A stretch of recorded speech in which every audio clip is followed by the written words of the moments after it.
Welcome back to Diamond 2, guys. Oh my god. Welcome back to Diamond 2, where we're continuing to be a bunch of ballers at StarCraft with all our different kinds of builds we're going to be going for. It's going to get crazy in here.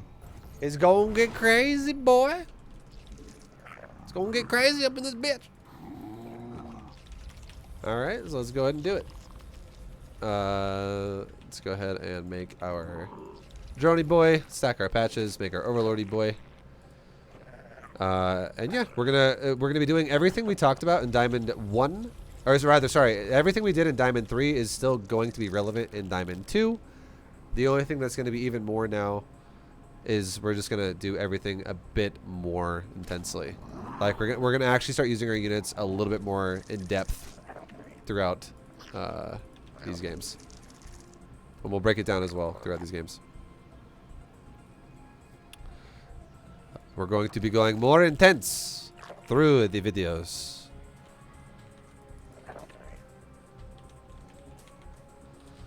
Alright.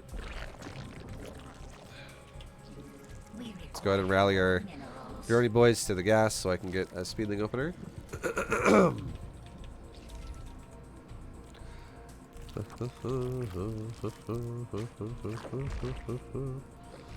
And we'll open up the first game of the day today with a macro game.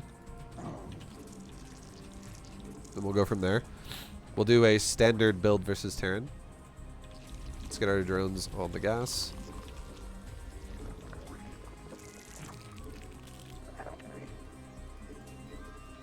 Okay, he's got an SCV at my base. Let's make sure he doesn't build a bunker. He doesn't seem to care. He's leaving. It's all good. Let's send another drone now. What we're gonna do now is we're gonna start sending a drone to our third base, and we're gonna do it at 20 supply. We're also gonna start sending our third overlord now to the front of our natural, and we're gonna send our second overlord that's been checking for proxy bunkers now across the map to scout his base into the future, because this is. Alright, don't build that yet. What am I doing? We need to build queens first as a priority. Let's also make our ling speed. Okay, what do we see here? What are we seeing? We're seeing some shit from Terran. Let's keep making drones for a second here. Spin our larva. This larva is a priority. There comes the Reaper. He's making a reactor right now, and he's making a factory. Oh my god, the Reaper showed up. Okay, so now we can't expand. He's going to do a good job at blocking that. But look how he leaves, right? If he leaves, we can just build it.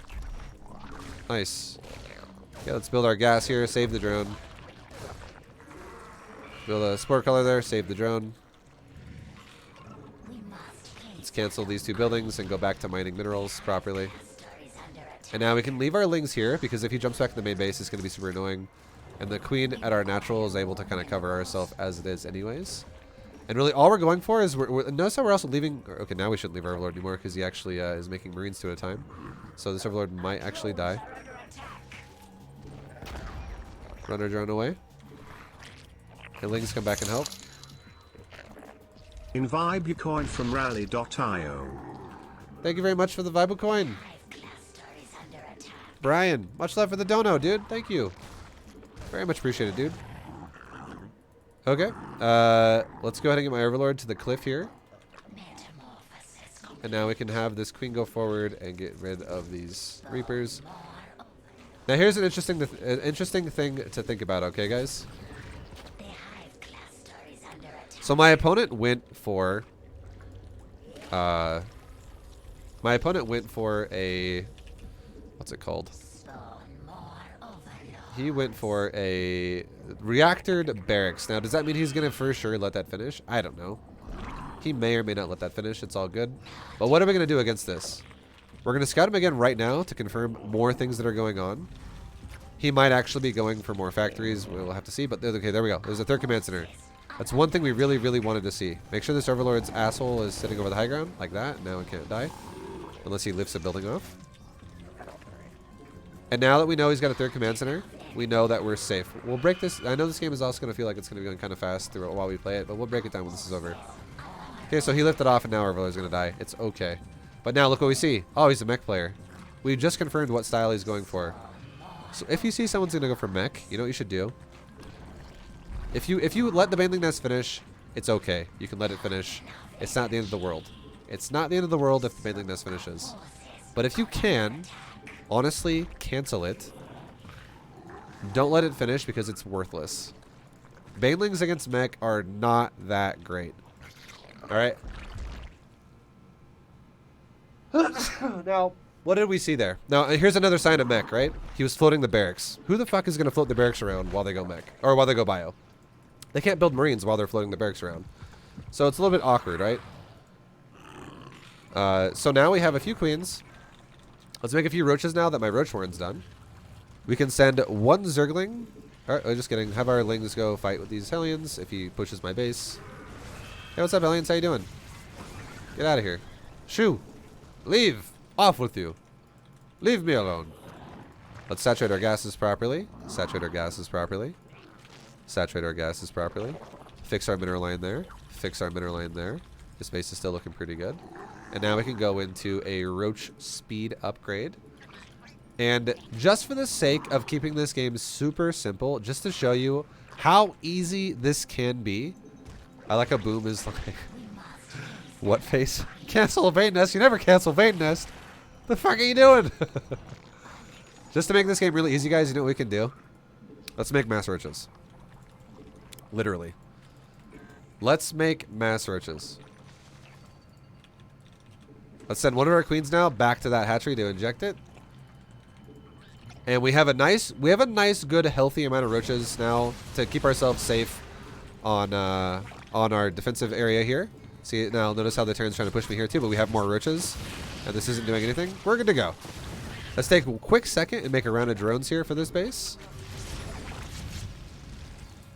And then notice how my opponent's trying to attack us a lot, right? So how about we do this? Select all, aim, move, right there. Green box my army, leave it right here. Why did I just do that? I just eliminated my opponent from being able to enter both sides of my base simultaneously, which is definitely what we do not want to deal with that shit. We do not want to deal with a Terran who is running in my base with Hellions, with Blue Flame especially, which can kill drones super fast, over and over and over. So we're chilling. In the meantime, let's go ahead and keep spreading our creep. Let's make an Overseer in a second here. And let's make roaches. We're just making master. Oh, sorry. I fucked up there a little bit. We need to actually finish the saturation. I thought I actually did already for some reason. I don't know why. But apparently we didn't. So let's finish the saturation on that base really fast. And now we have a lot more drones. We have 85 drones or so. We're good to go. And now we're super happy. We can send our queens forward to go get those roaches, or to get those hellions out of there. And let's send our roaches, one on each side across the map. And let's just see where this Terran has his bases at. Okay. What's up, Terran? How you doing, buddy? You like killing drones? I like saving drones. We're a match made in heaven. Okay, let's go ahead and take our gases here. And we're still making mass roaches, guys. We're maxing out, right? Take our gas, or take our inject, take our inject, take our inject. Transfer some drones over. And now we know that this dude literally doesn't have a fourth base. We just scouted all the bases, other than this base. But we know he might have a third, so we're checking for the third right now. All of our roaches are finishing on eggs spawning right now. And is there a base here? No. Is there a base here? Yes. Okay, so let's get our roaches, all of them right now. Select our army and go forward. What's there? Hi. More hellions ready to pounce. Let's go for it. I am now going to move his face with roaches. Am I all in right now? Definitely not, because I have a good economy. Behind us, let's go ahead and make our Evo chambers. Let's make our infestation pit. Let's get our tech going. Let's get our gases going at this base. And now let's go ahead and push. Push through. Push through. Stutter step onto his army. Stutter step onto his army. Make another round of roaches. Okay, my opponent's doing a big fat mech push. And we just lost everything. That's the power of roaches. It's okay though, guys. Am I worried right now? Not really. It's all good. Even though that was fucking terrible, I'm not gonna lie. Because we weren't watching the army there for a second. This is the power of roaches. We can just, and the power of macro. We can remax. And we could be just fine. Look at this guy's army. It's not the biggest. Let's go and back these queens up. Make more roaches. And look at the supply right now. I'm about to max out again, right? Look at that money. We're about to max out again. He killed the hatchery, so we're supply blocked, but it's okay. Okay, now Our roaches are all spawning again. Now what can we do? Let's walk over here and let's fight these tanks on this side. Or this time we're actually going to micro it properly. Let's stutter step towards his army. Okay, so let's go ahead and do this. A move, stutter step. A move, stutter step. A move, stutter step. A move, stutter step. A move, stutter step. Make a round of roaches. A move, stutter step. A move. Go ahead and keep going forward towards the tanks now. Inject, inject, inject, inject. Why did I inject right there? Because my roaches were far away and we're trying to close the distance. A move, stutter step. A move, stutter step. A move, stutter step. A move, stutter step. A move, stutter step. A move, stutter step. A move, stutter step. Let's go towards this third base because it's exposed. A move, stutter step. Make roaches. A move, stutter step. A move. And then now go back and macro again. Macro. Macro. Get upgrades. Get a hive. Get a hydrogen at this point because he does have air units and we don't have a hydrogen yet. This is a super easy answer to mech. If you're someone who is annoyed by mech and you fucking hate it and you're like, I don't know what to do against it, you could literally just make mass roaches against it and beat it most of the time. Now look, he actually defended his base, right? He defended his base, guys. But look what I can do now. Let's put one more queen on this hatchery to inject it because I don't need a bunch of queens sitting here doing nothing. Let's have one queen inject this hatchery and I can just shift queue up a bunch of injects into it. Make a bunch of roaches right now with all of our other injects we have already off the hatcheries. Make more roaches. Get our creep tumors going again. Use our other queens that aren't injecting bases to spread more creep on this side. Inject our bases. Inject our bases. Inject our bases. Inject our bases. Put some new drones on this new base. Make roaches. I'm maxed out again. And what's happening over here? My queen literally just fucking died somehow. I don't even know what just happened. Is there a widow mine there? I honestly think there might be a widow mine there. Like I don't. What the hell did it killed it? So confused. Okay, whatever though. Alright, now what are we going to do again? Let's go ahead and do it again. Let's now get Hydra upgrades. And we can get a lurker in just in case this game turns into a base trade. And let's do it again. Let's attack from the left side and work our way in. Look, if he attacks us, we base trade. It's not a big deal. Okay, so let's go, go, go. His supply right now, I just want you to know, is very low. And yes, there is a widow mine right there. Attack the widow mine. Okay, a stutter step our army. And now if he's here, if he's actually attacking me, you know what we can do now? We can go like this. A move, shift A move, shift A move, shift A move, shift A move. Just for a second, come back to our base. Because again, this is going to do damage either way. But now let's worry about this. And this has air involved with it and ground. And if we have a mixture of air and ground, let's go back to making hydras because they can hit air and ground. So let's inject our bases. Let's inject our bases. Let's get upgrades. Let's inject our bases. Inject our bases. Transfer drones off of bases that have crappy saturation. This base is good now. Let's take another base. How's this base doing? It's dying. Let's run away over to this base. Just get out of there. Make a bunch of units.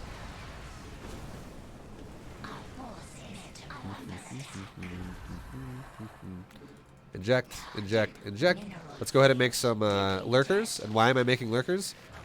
We talked about what if this game turns into a base trade. It kind of is, right? I mean, he is attacking me pretty heavily.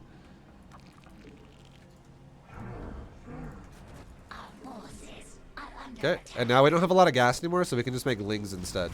Because we need something. Let's go ahead and siege our tanks. We can tell our hydras to come attack towards these liberators. We can back up. Let's pull these guys back for just a second. This guy is pushing us with a bunch of Liberator tank. And why do I not want to attack this yet?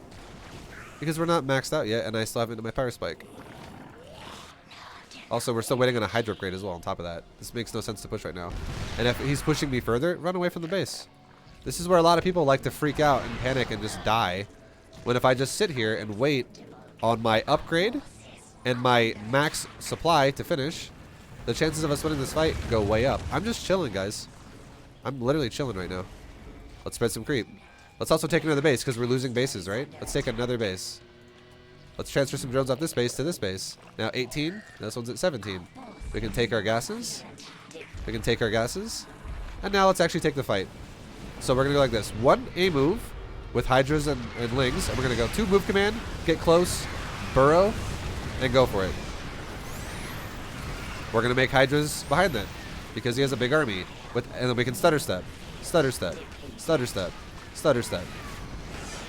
And now we can make Now let's check our economy really fast, right? What do we have? We got 58 drones, guys. That sucks ass. Let's go ahead and fix that. Make a bunch of drones for this base. Transfer drones to the gas. Now we've just fixed the economy. Transfer drones from this base down to this base. Put them on the gas. Now we fixed another base. Let's go over here. Let's like retake expansion. Let's retake another expansion. Okay, now we have 4 extra drones in this base. Let's put them down here. How many drones are we at now? 67? Let's make another round of drones to this base. Now let's quickly send, let's either grab a Zergling or an Overseer's Changeling. Either way works. And let's send a couple of scouts to go check the map, right? Let's go check the map really fast. Because what do we want to check right now? We want to check economy. He's attacking my economy down here. Let's go protect that. We can try and run our drones around a little bit. Run away from these Hellbats. Get away from them. Don't die. He's dropping a mule on me. Is that be a mule or what's he doing? I don't know if he understands the position of this game right now. Okay, so now we can put our drones back on the mineral line. We can make a few more lurkers again, just like we had before. Okay, and what I just did right there, check this out.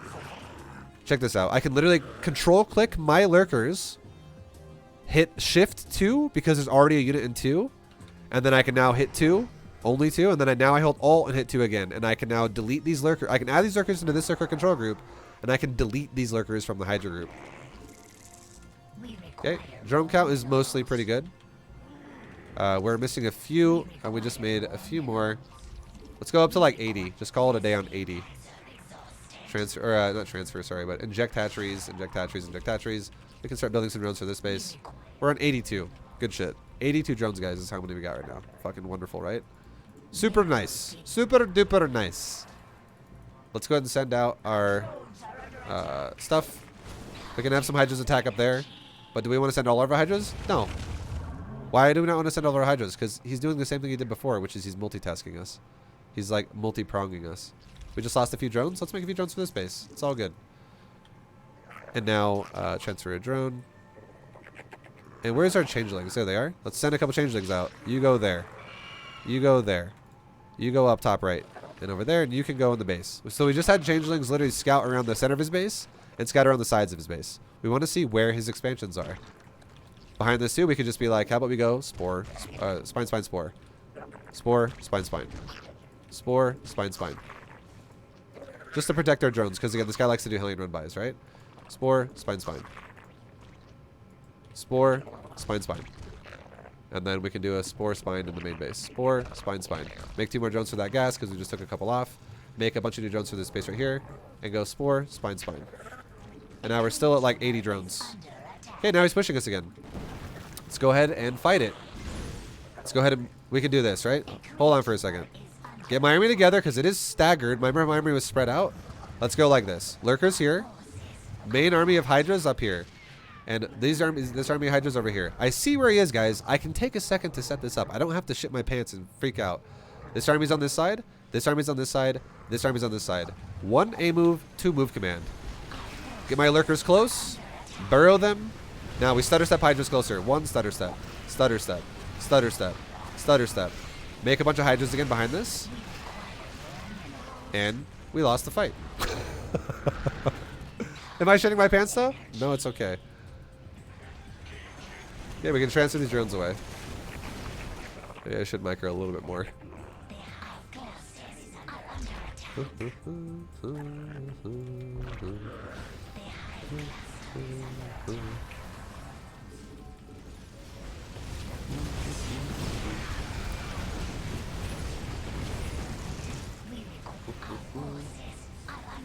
Okay, we can try and run these drones out of there because they're gonna die otherwise. Get these drones going this way, away from his army, and let's go up to the top of the map to like this top base, because otherwise they're literally just gonna die. Okay, we made some more Hydras and some more Lings, and now he's pushing our base. Let's go ahead and go for it. Get into his fight and get on top of his army. Stutter, stutter, stutter, stutter, stutter. Yeah, we're probably actually gonna lose this game, honestly. I think I need to.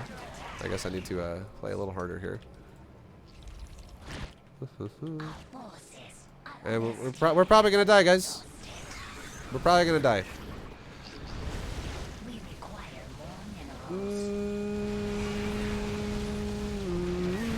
Okay, I have an idea what I'm going to do against this. I don't know why I didn't do it. I used to tell you guys to do it a long time ago. And a lot of you right now are probably thinking to yourselves, he should be using Viper. He should go Viper. GG. So I'm not going to go Viper. I'm not going to go Viper. Because Viper is it's way fucking harder than you realize for it to be done properly. What I'm actually going to do in the future, is I am actually going to go Swarmhost Hydra as a follow-up versus mech. And we're going to start using the cooldown of Swarmhost to engage fights. It's really, really, really, really, really hard for Terran to take good fights against that. Long story short, I could say this, okay, about this game. This game, for us, was a situation where we had way better economy than our opponent. We had fucking way better economy than our opponent. Way better. However, I mean, I'm not going to lie. We barely microed anything, and we threw away ridiculous amounts of Zerg supply here. We lost 20,000 more resources than the Terran did. If we go Swarmhost, it's actually way more efficient. Way more efficient. So I'm actually going to start doing that now on from mech or against mech. I should have done it this game. I was just honestly, this is kind of like, I'm not going to lie, this is one of these games where I play it and I'm not really 100% confident in what this guy can handle, and apparently he can handle mass roaches. So, yeah, we got to do a little bit more than that now, which is, it's fine, not a big deal. We can totally do more than just fucking making roaches and hydras. But yeah, and spellcasters are not what we want to go for. Those are legit masters units. Like, they're fucking way harder to use than you might realize. And I'll run you through it a lot in Masters League when we get there. But again, this is Diamond 2. We're Diamond 2, so let's not freak out. Let's not get crazy. Let's not go fucking intense with the units. Let's just, you know, use what we got here. And like, use easier units to use.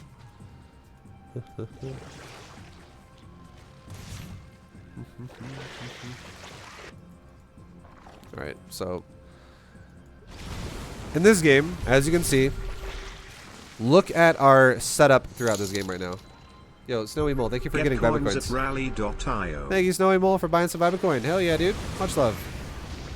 So right now you can see we're maxed out with pure roaches, and our opponent is very low in supply.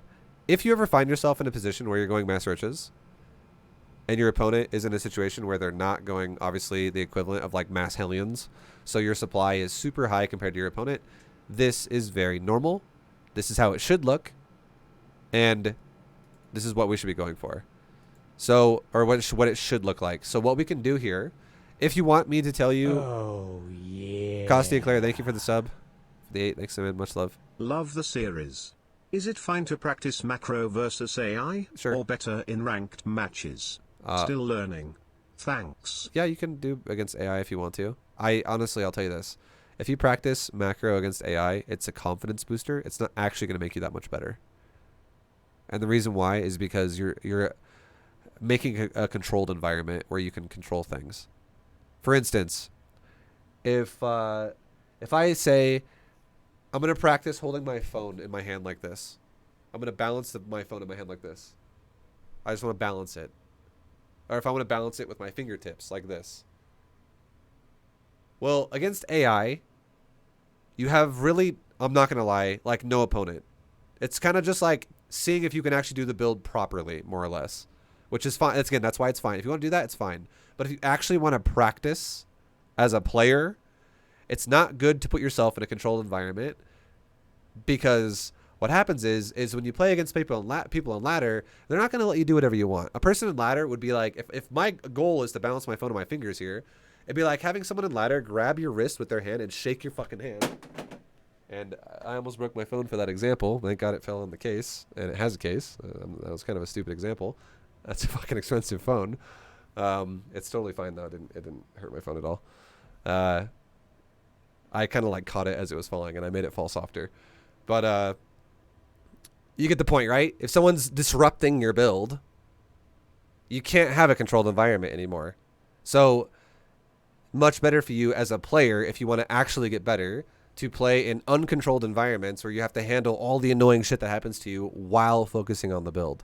That's my opinion. Do you have to agree with it? No, you don't have to agree with it. You can do whatever you want. And then go from there, right? It's up to you. Whatever you prefer. That's my opinion on the two differences there. What was I saying here? We're talking about the fucking we're talking about roaches versus tanks. So what I should have done here, guys, is I should have went like right away. And we're chilling for a little bit. We're waiting. We're giving them way more time to catch up to us. And then finally we go, and look what we do, right? We don't even micro army in this fight. We do not even micro army. Our army is on a move and a choke point. Our army is on a move and a choke point. And as you can see, all of his tanks are shooting me in a choke point. Not ideal, right? We're taking a terrible fight. And then finally, when half my army is already dead, we now go through it. But at this point, we've already kind of lost the fight. This could have been a huge fight for us if we would have just went through right away and got on top of the tanks right away with stutter stepping the tanks. Because if these tanks die, look what else he has behind this, guys. He has like a couple more tanks in the back, but I could probably run down to the third base and start breaking his economy. Like, this game could have gone the other way super fucking fast. So I don't want you to necessarily think that roaches suck here. It's just, obviously, I think I should probably be trying a little bit fucking harder to show you a good example, because this is, that was literally no micro for the majority of that fight. Oh. Yo, throw in the spoon. Throw in the spoon. Thanks, man. Much love. But now, even though we lost that army, look at the supply, right? This is a merit to our macro. So we have a lot of money because we have a lot of drones, and we have a high supply because we have a lot of larvae to make high supply with again. I just lost a shitload of units, and we're already almost maxed out again.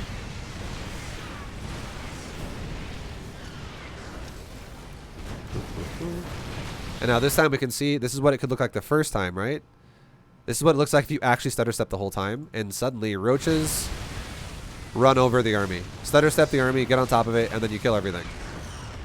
It can go a lot better if you actually micro a little bit.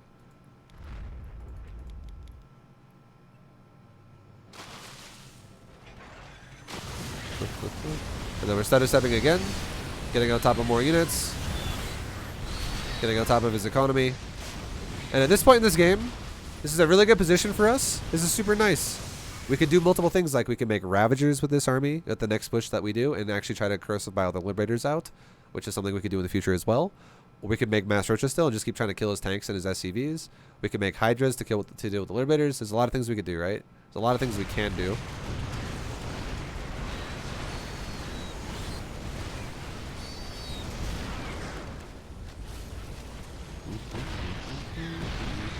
But you can see we're kind of giving him time again right now, which is fine. I mean, it's not fine, but if we're going to be going for a Roach style needs to be more aggressive. It needs to be like constantly remaxing it in his face. So if we look at this as well, here's something to note. If I am not able to remax, if I have money in the bank and I'm not able to remax as well, something we should probably start doing is also start making a macro hatch. Because if we don't have a macro hatch, and let's just say we lose our supply and we have a lot of bank, which we could remax theoretically with that money. But let's say it takes us 45 seconds to remax when it should only take us 10 seconds to remax. The only reason why that's happening is because we don't have enough larva. And if you don't have enough larva, but you have a lot of minerals and gas, just take a fucking macro hatch. And suddenly you have more larva to remax with, and you can remax a lot faster. Because time is not on our side right now. And the reason why time is not on our side necessarily... Time is on our side because of economy, but it's not on our side because of army. And here's why. It's on our side because of economy, because we have more of it. So the more time, even though he has more income right now, it's because of fucking mules. But he has less bases than us. He has less bases than us. He has less SCVs than us. We have more overall economy than our opponent. However, our tech is garbage compared to his. We're going mass roaches, which is very... basic. He's going for tanks and Liberators and Raven and fucking Vikings and like Hellbats and Thors. He's got a much more diverse army than we do. Much more powerful army. Like these, like one tank, just so you guys know, one tank is worth 1.5 roaches. One tank is 3 supply. One roach is 2 supply. And I want you to know that if we even do an even trade there, 2 tanks is 6 supply. 3 roaches is 6 supply. I just want you to know that 2 tanks will beat the ever-living crap out of 3 roaches. It will. It's not a fair fight. Even though it's the same supply, tanks will annihilate roaches. Now, why does it make sense, though? If you think about it like that, on paper, and you go, well, tanks beat roaches. Why would we go roaches here? How does that make any sense? The reason why roaches can still do well against tanks is because roaches are actually cheaper than tanks, so you can make more of them faster. Roaches require less tech than tanks, so you can make more of them faster. And roaches are made out of hatcheries with your larva, and tanks are only made out of factories with tech labs. So if he's only got 3 tech labs with factories, and I have 5 hatcheries being injected that can all make roaches, for every 3 tanks that he can make, I could make like 50 roaches or like 40 roaches at a time. If I'm actually injecting every hatchery and just like pumping out. Because if you really think about it, it's actually, we'll give you the exact number. It's every 30 seconds a tank can be made. Okay? It's a 32-second build time. And every 30 seconds, I get 6 larvae per hatchery because you get 3 automated larvae and you get 3 injected larvae. So if you think about it, if I have 1, 2, 3, 4, 5, 6 hatcheries actually, if we theoretically have 6 hatcheries being injected with 6 queens, think about this for a second. I could theoretically make 36 larvae every 30 seconds. Thanks for the B2GM guide. For him to make 3 tanks. So I could make 36 roaches versus his 3 tanks. And if I just said 2 tanks beats 3 roaches because it's equal supply, 36 roaches is not the same thing as 3 tanks. 36 roaches is 72 supply. 3 tanks is 9 supply. So that means that if my army is cheaper and faster to make, I can make higher supply values quicker than my opponent, and I can overwhelm him before he gets to the point where he has a lot of shit. Now, we waited and wasted a lot of time this game. We didn't micro much at all. Like this game, this fight here again right now, we could have honestly probably broke him, but we didn't micro this at all. We went back to our base microing our hydras. We could say once again, that could be a mistake, and the reason why we could say that could be a mistake is because there's nothing going on at our base. Like, we could make hydras while using this army. We can multitask. So, if we ran our army through the fucking wall here and got past liberator zones, got killed through the tank, and we just started killing SCVs and maybe also got through these depots and started killing more units as they spawn, maybe even killed the factories that were making tech lab tanks, could be a lot better for us, right? If we start killing more of his base, this could be a lot better for us. But our units kind of just sit there in liberator zones and all die. So, not ideal. This is, again, we didn't micro anything there.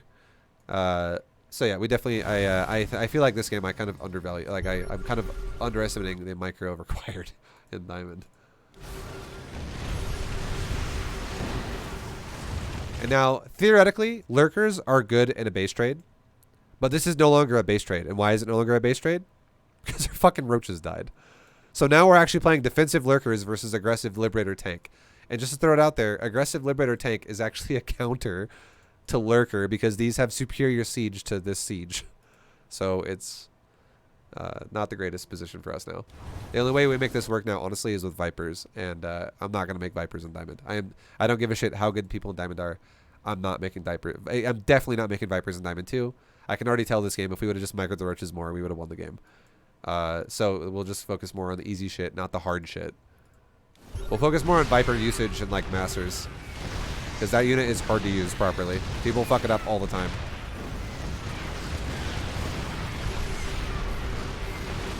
And now, even though all this is going on, right? We still have enough. Even though our army is not suited well to deal with what our opponent has, we still break him though. And why is that? It's because we had 200 supply versus like 130 of Terran. We just had more. So overall, it still worked out. But now we go back into the droning and we don't really scout, we don't really capitalize. So for instance, like I don't even know this base is mining. I could literally have walked over here and killed this base. So we just gotta be more active. We gotta be a little bit more active. Diamond 2 is a little bit more of a beast than I expected it to be. And it's all good. And then from here, again, we play defensive and we go back into Lurker Hydra. But this time, his economy is not the worst. Like, we both have mediocre economies, but he's got way more bases than he should, right? And now he's once again going for Tank Liberator, which is going to be rough for Hydra Lurker. So, yeah. Someone in chat says, burrowing, unburrowing multiple lurkers on multiple fronts is okay, but instead of clicking one blinding cloud. Okay. Well, let me tell you right now really fast, okay? Let me tell you right now really fast why I say lurkers are easier to use. And again, I just keep this in mind. Defunk. The guy who's being a smartass in my chat right now. Remember what I said. Lurkers are good in base trades. Remember that I said that?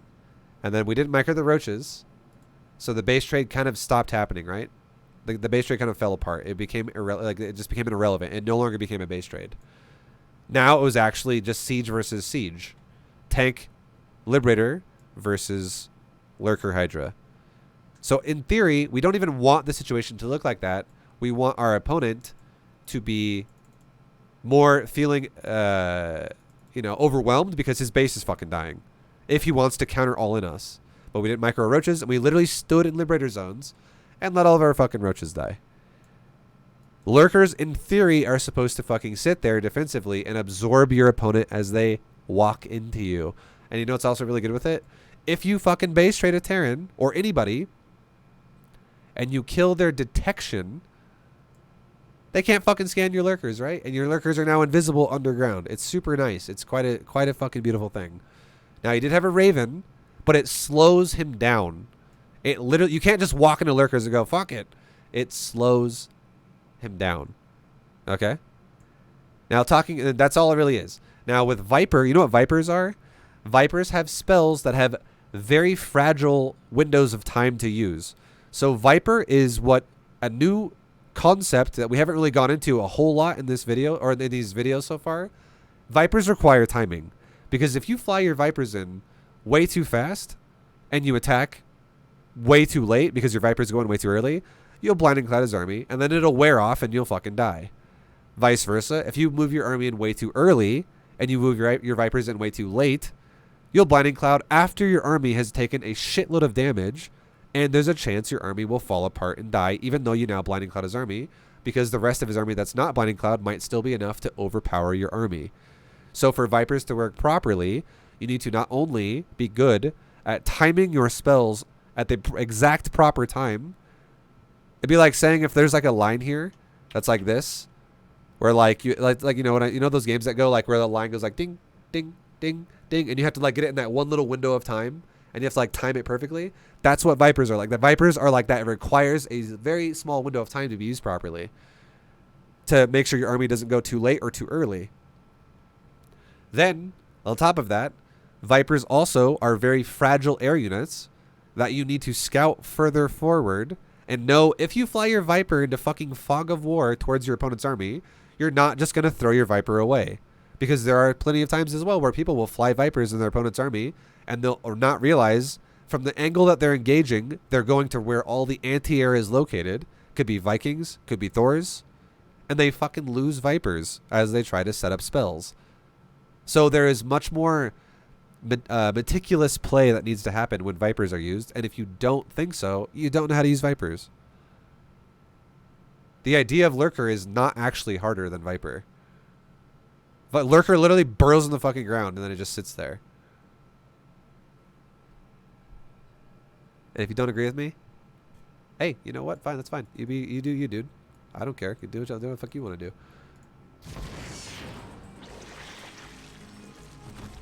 All right, so now we have, at this point, again, we're playing defensive, and we're just, honestly, again, like we said before, it's Lurker Hydra versus Mass Tank, guys, in Liberator. This is not going to go well for us. The concept of our army makes no fucking sense, as we talked about before. I kind of honestly I underestimated what this guy was capable of, and he fucking killed us.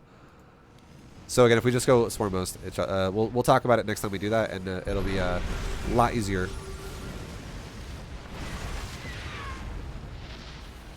Would Broodlords work here? I want you to know one thing about Broodlords. They suck cock. Thank you very much for the sub. Go for it. Thanks, man, for the 4 months. And then, yeah, he's got a bunch of tanks. So he now did the thing where we ended up engaging into him rather than vice versa, of us making him engage, or making him engage into us. So we got steamrolled and we fucking died. And now we're just gonna die because he's got too much. We don't have enough to really keep up with this anymore. So we're super dead. So concepts, this game is a little off. I'm not gonna lie. I underestimated how good this guy was gonna be. So we'll definitely not. We'll go a little bit more amped up now. A little bit. Am I gonna play full tryhard now? Fuck no. There's a big difference in how high you can take this game. And this is also me just trying to kind of like eyeball my opponent's skill level all the time. So I'll play a little bit more active. I think the biggest thing we fucked up on here is I literally never microed my roaches like once at his base when we should be microing our roaches at his base. It doesn't have to be hard micro either. It's just stutter stepping. Alright. We got another Terran player. Let's fucking go, boys. Let's fucking go, boys. Boys.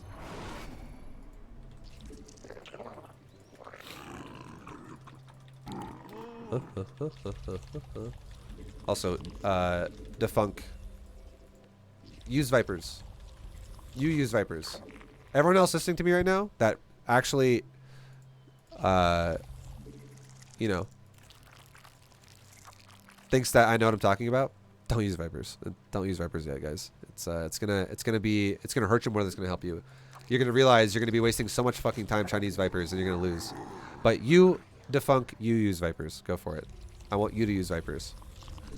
You know why? Because you're fucking stubborn. And I'm not gonna convince you. If you're stubborn, you fucking use Vipers. I don't give a shit if you win or lose. We require more minerals. Alright, so we're scouting his base with our Overlord again. Let's go head over towards his ramp.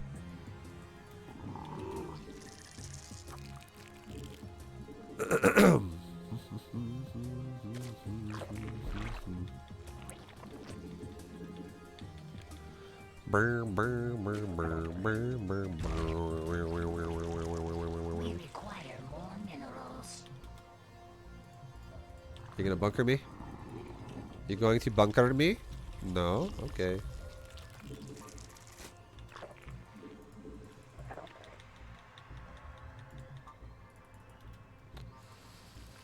Okay,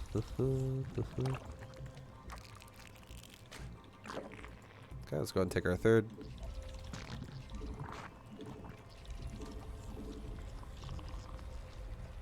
Now, I like how this is. I'm doing it to myself. I know I am. Anyone out there who's listening to me talk right now, and you guys are like, "Vibe, just ignore him." I know I'm doing it to myself by giving him any attention. But now he says, "I win versus mech." All right, Defunk. No, I'm not gonna let you ruin my video. I'm not. It's bait. It's fucking bait. I was about to tell you on, and I just beat the shit out of you really fast, and then be like, "Cool, now what are you gonna say?" But I don't. It's okay. I'm not gonna ruin my video. I'm just gonna fucking let it go. You think whatever you want, dude.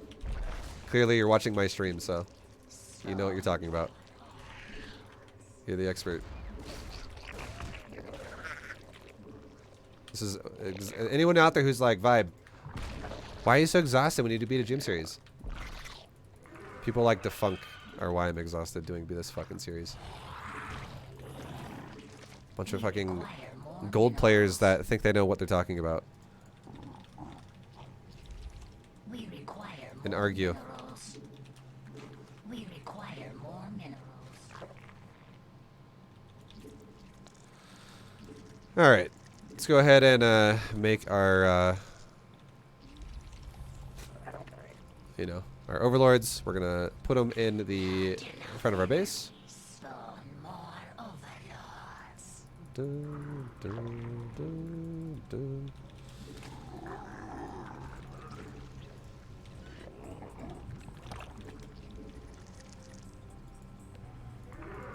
Metamorphosis complete.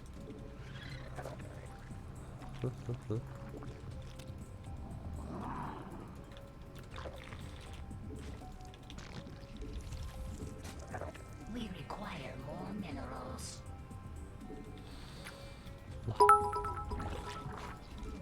Okay. Let's go ahead Thank you for and the make our advice, lings. Pogbill Turbo Chad Daddy Vibu. Yo, thank I you. appreciate that you take the time to show how the situation got away from you. That's okay. Yeah, I know. I mean, I try to make you guys aware of what's happening, right? I don't want to just like... I mean, I'm not going to lie. It's fucking super annoying to go over my losses when I know that I'm not going to lie. My opinion of my own analysis is the why I lost. Why I lose in fucking Diamond and shit like that is because...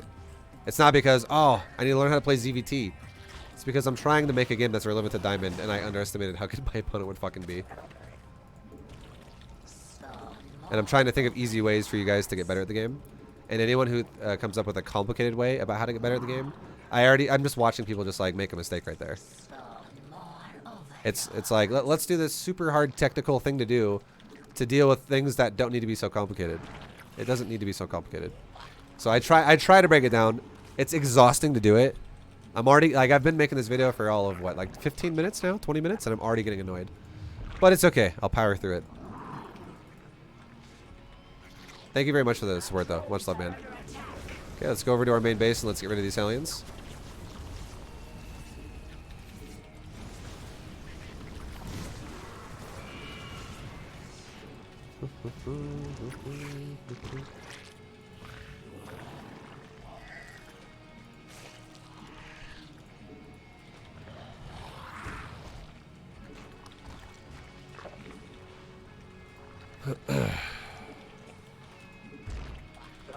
Okay, we have some safety drones or safety lings right now, so we don't need to make more lings. We have baneling speed on the way. We know our opponent was going into a lot of bio behind those Hellions that he just dropped in my base with the medevac. So we're gonna have some lings. It's all good.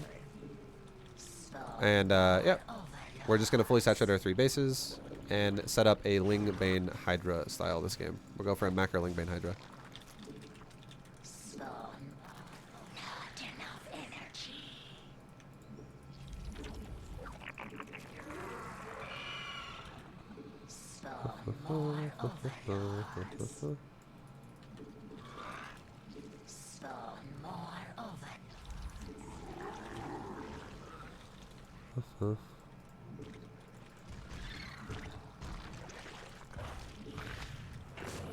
Yep.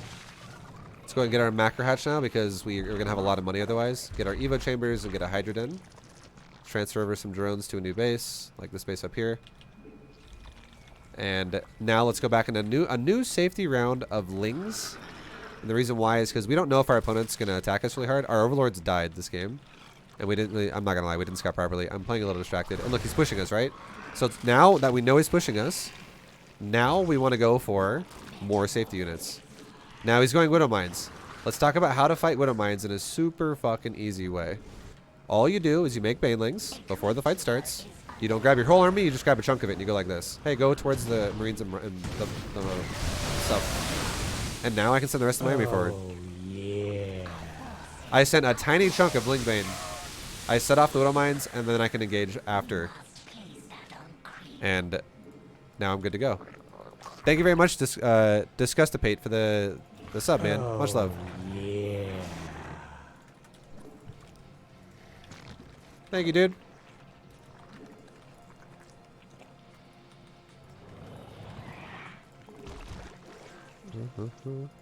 Oh, yeah. Okay. And now that we have a fully saturated 4th base, we're going to take a second macro hatch. And the reason why is because lings are super larva expensive, but very cheap on the resources. So if we don't, and we're still staying around 85-ish drones.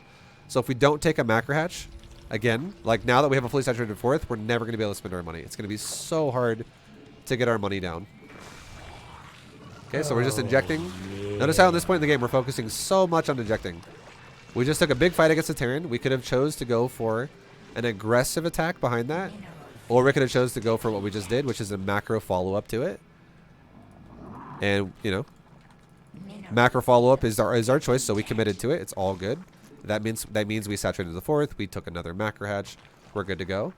Let's go ahead and send one more queen into the main base to set up another inject for the macro hatch. And now we just have like one queen left over to... we have like one queen left over now to continue spreading our creep with. So we're injecting like crazy all over the place right now. We have 1, 2, 3, 4, 5, 6 queens injecting 6 hatcheries right now. Lots of inject going on. Tons and tons and tons of inject. And what does that mean? It means we're going to have lots of remax potential. Now, army composition, what I'm going to go for is I'm going for about 20 hydras. I'm going for about 1/3 baneling and about 2/3 zergling. So if we look at our current army value, and I now have 20 hydras or so. I have actually 21. And now Terran's pushing us. So no matter what, every time Terran pushes you, make banes. No matter what. Always make some banes when Terran pushes you. And now look what he's got. He's got a Widowmine army again. So what are we going to do? Send some Ling Bane forward. Watch this. Ling Bane, go forward. Do it again. Ling Bane, go forward. And now all army go forward. Go forward, all army. And now we just destroyed the Terran. Let's make sure we get an Overseer.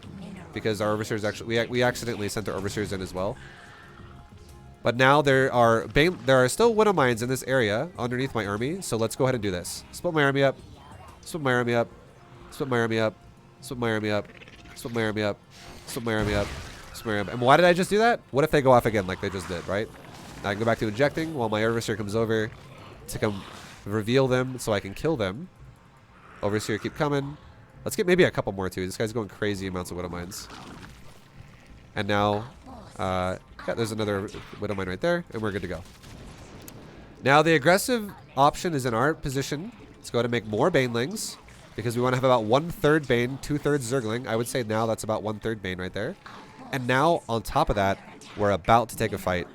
So, let's go ahead and make another round of Banes. This round of Banes is because we're taking a fight. This is because we want a third. So now, let's go. Let's A-move the area.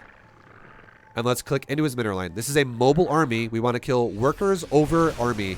Now we move the area. Workers will die in the process. If he happens to die, he happens to die. But if I kill this base, I'm already winning the game. Okay, move the natural.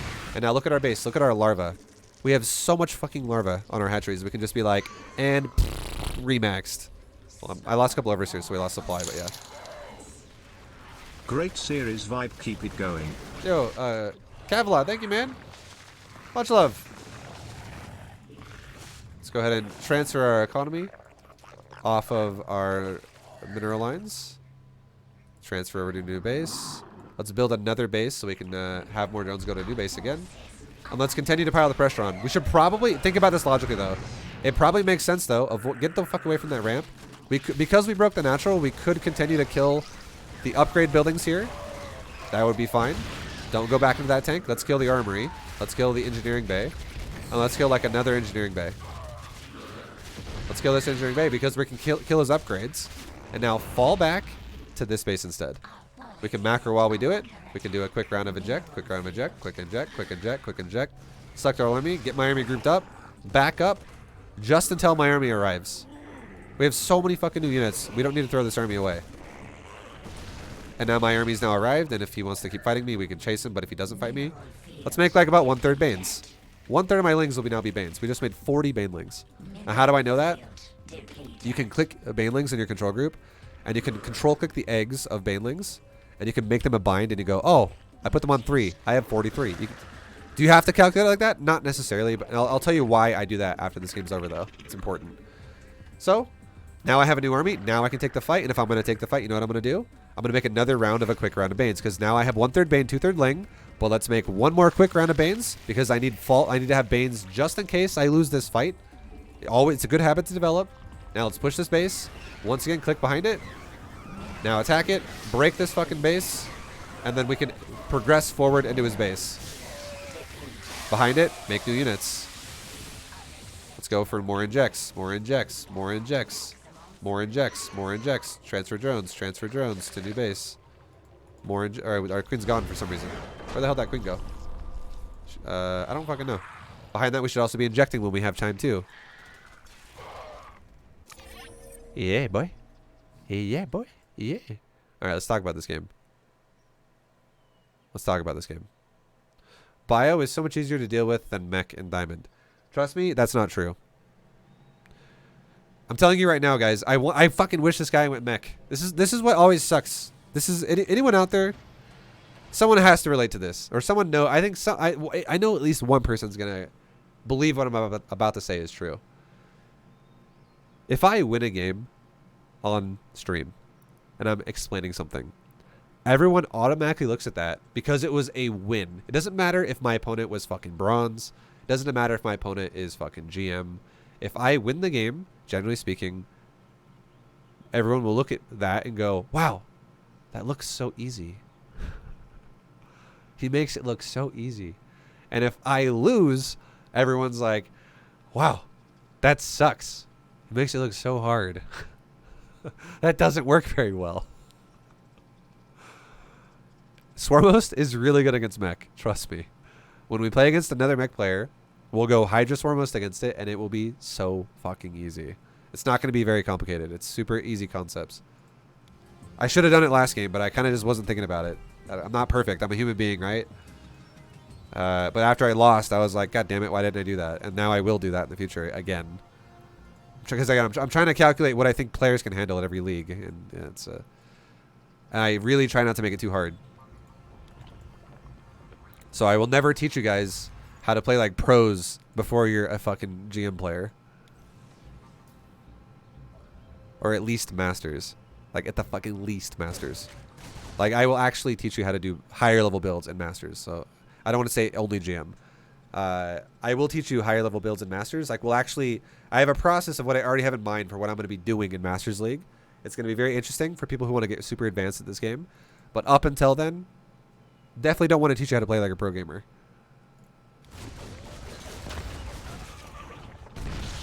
Okay. Oops. Okay, so thanks for the bits, Strovium. I mean, let's take a game more. Vibe when talking to Frost Giant, can you tell them to make each line 10 units and not 8 so math is faster and easier? I mean, what asshole as Blizzard loves the number 8? To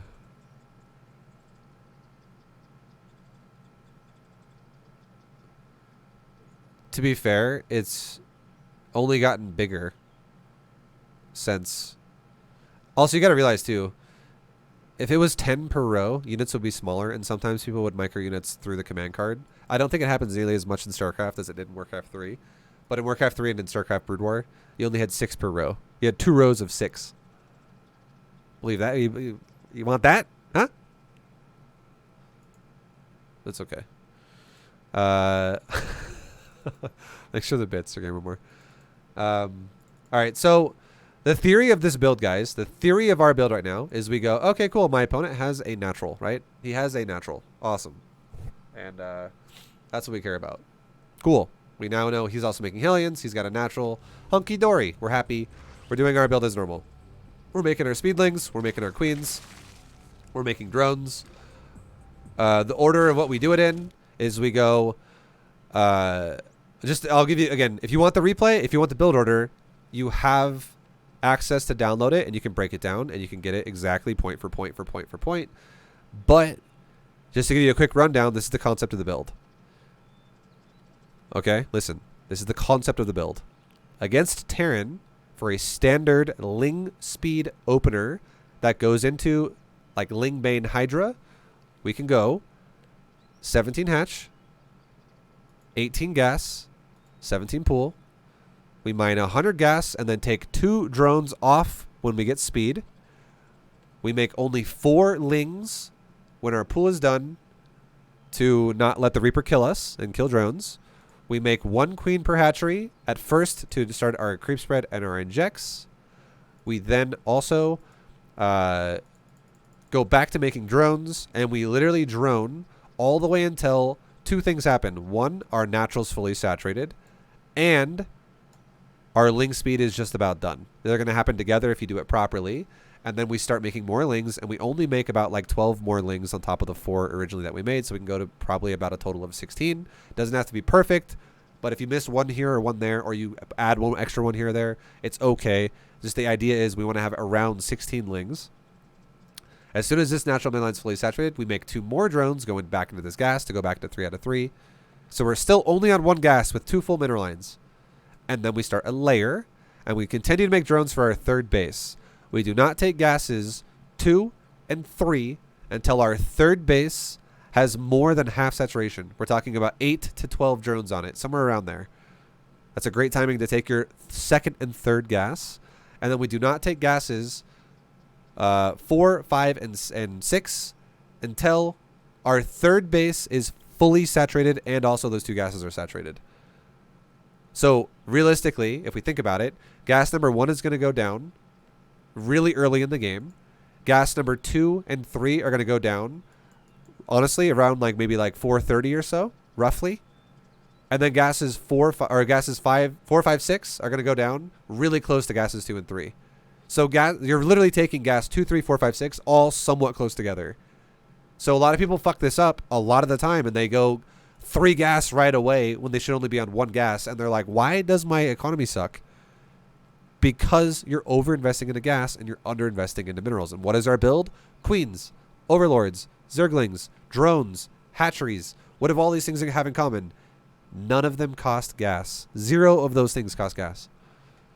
The only thing that cost gas was our upgrade, which is a one-time investment. A layer, which is a one-time investment. And then eventually the Baneling Nest, which is a one-time building, what we build here, which happens, again, these things all gradually happen off of the 1 gas. They don't happen off of 4 gas or 3 gases really fast. We're not rushing mutas on 2 bases. That's not the concept of our build. So you really need to understand these things. Now the queens get made as well, constantly out of our natural and our third, whenever we can afford them. And what that means is, when I say whenever we can afford them, yo, Ethereum, thank you for the 99. Oh my god. Your coin from rally.io. I'll just say 100. Thank you very much, Ethereum, for the 100 again. Jesus. $100 worth of Vibe coin. Much love, dude. Thank you, thank you, thank you. The queens get made whenever we don't have larva. Like, if you have 1 larva per hatchery, that's okay. But if you have, like, 2 larva per hatchery, that's not okay. And if you have 3 larva per hatchery, you're definitely fucking up. You need to fix that and make your larva. Because you're larva capping then. And I guess I don't think we've talked about larva capping yet, so let's talk about that really fast. Have we? I think I might have actually in lower leagues, but I'll reference it one more time really quickly. So there's 2 ways, 50% each that is Zerg gets larva. You get automated larva from the hatchery itself, and then the other 50% of the larva is queen injected larva. Now, queen injected larva can stack and stack and stack and stack. Like if you have 3 larvae sitting there, you can still inject the hatchery, and then it turns into 6, and then it turns into 9, and then it turns into 12, and it caps out at like 18. You literally, if you have any more than 18 larvae per hatchery, they'll get deleted. Like, they just die. The larva spawns and goes, it just dies. Like, 18 is capping on a hatchery. Okay? 18 larvae is cap per hatchery. So that's per hatchery. You could have 10 hatcheries with 180 larvae. Okay?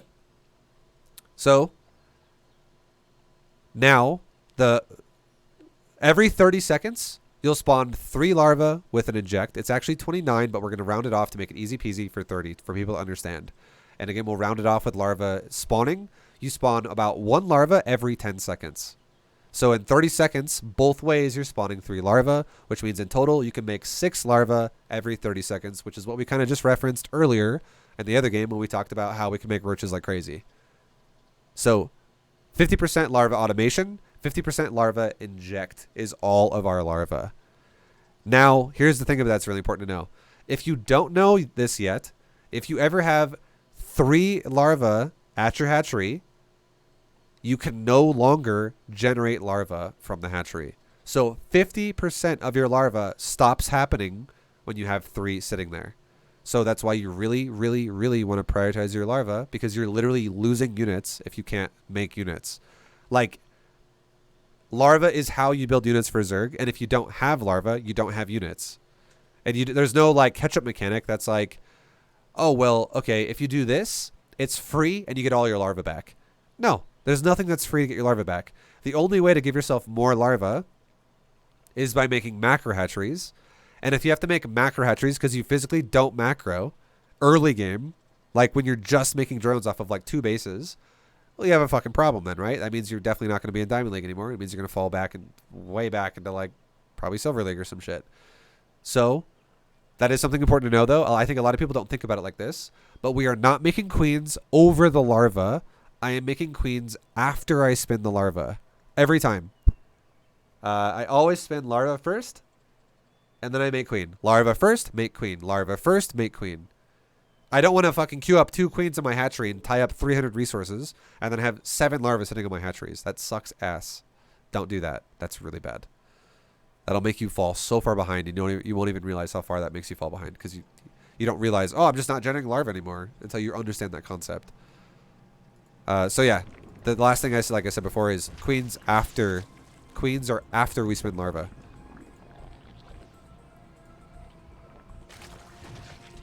Larva priorities, boys. This guy jumps into our main base and he gets onto our drones. It's all good. We push him away. He gets out. Or we kill his Hellions, rather. One of them gets away.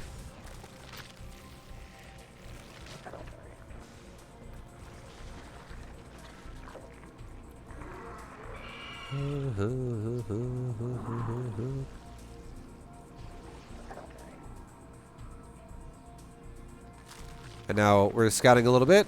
And again, the reason why we're scouting a little bit is because now we have our 3 bases fully saturated. So we had our safety units, right? We had our safety units, and we made 3 fully saturated bases. We just held the drone key down, and we actually oversaturated just slightly. We made 5 extra drones over 3 base saturation. So we have 5 drones on our 4th base. Now, notice how I didn't just make mass drones for my 4th base. If I did, I could have died. And the reason why is because he killed my scouts, and I didn't actually know if he's making a 3rd command center or not. And if I don't know if he's making a 3rd command center or not, it's scary if I go beyond what is allowed to make drones with. Now, there is something that I'm going to reference a lot here. It's what I like. It's what people in general have called this for a long time, and I call it this myself. It is a golden rule of Zerg. These are like golden rules you can't break, and if you do, you're going to die. But a golden rule of Zerg is, if your opponent has a number of bases, you can, as a Zerg player, saturate 1 base above what he has. In general, most of the time. It's very rare when you can't do it. It's very obscure situations. Which have not even really happened in this series yet. Like I'll give you only one of them really has. For instance, if my opponent 1 base all-ins me with proxy bunker or like cannon rush, can I fully saturate my natural? No, because he's currently building buildings in my base, and then I have to deal with that first. So that's like one of those obscure ones. That's like, even though he's on 1 base, I can't just be like, hey, stop cannon rushing me or bunker rushing me for a second while I build 22 fucking drones, and then I'll deal with it. No, I got to deal with it right away, right? Because he's building in my base already. So there are some very obscure ones that do make it to where this golden rule doesn't apply to those. But if it's a macro game, if it's not an all-in game, if it is a like a proxy all-in game, if it is a macro game, then this rule applies every time. So like if my opponent's gone for 2 bases, for instance, this rule applies. It's very, very, very likely to apply. And again, there is now even more of a fringe obscurity to it, which I'm not even going to talk about right now because it doesn't even matter in Diamond League. We'll talk about this obscurity in Masters because it's super fucking high level shit that doesn't even apply to now. So we should not even waste time talking about it. You're never going to see anyone do it anyways, so it doesn't matter. So yeah, we'll come back to that later. We'll revisit that point much later. The point I'm trying to make is the golden rule of Zerg is my opponent has a natural, I can saturate my 3rd. That's it. That's literally as simple as that. I was kind of giving you a bit of an explanation there, but it literally is as simple as, oh, you got a natural? I get to saturate my 3rd now. I'm a Zerg player. I get to have 1 more base saturated than you do. That's how Zerg works. Zerg makes drones faster than Terran and faster than Protoss, so that's how that works. Now, does that mean I make no units at all? No. I still make safety units like we talked about already just a minute ago. I make safety lings for the Reaper, and I make safety lings once I have speed for the Hellions. Or for any type of harassment that could happen to me. Which is not it's not mass lings. But now, as soon as my 3rd base is fully saturated, because I don't know if this guy's going to be aggressive or if I don't know he's going to be greedy, I made another round of safety lings. And in total, I made about another 20 Zerglings now, just to reinforce and bolster my ling count. And I increased my Baneling count as well. And I also sent 2 Zerglings to go scout for his 3rd base. Now I want to know, Vibe. You got me curious. Okay, I'm not going to talk about it a lot. I'll quickly touch on it, okay? Here's an example. Let's say this is a Protoss player. And I go, oh, he's got a fucking natural. I now get to do the golden rule of Zerg, and I get to saturate my 3rd base. And let's say his build as a Protoss player is to not even fully saturate the natural. He stops building probes with only 8 probes on the mineral line. And he does this like very awkward, very fast charge all in that has been chrono boosted repeatedly. And if I make drones on my 3rd base and I fully saturate 3 bases, he catches me with my pants down because his probe count is like 29 or 30 or like 28, and I have 66 drones, and then he's got like 15 zealots in my base, and I die. That's one example. If someone does like this really highly aggressive, very low eco all in, even though it looks like they expanded, but they stop building workers, it's very fucking rare. Nobody really does that in Diamond League because people in Diamond League, I'm not gonna lie, are not the greatest at timings. It's just not. You can tell when someone's doing something fucking crisp and when someone's not. Nobody in Diamond plays like that. People in Diamond play a little bit more like easygoing in general. It's just how it goes. That's why we'll revisit that later in Masters when people are more intense and more insane at this game. Okay, so now we talked about the build, right? We kind of broke the build down. We're going to be doing this build a lot.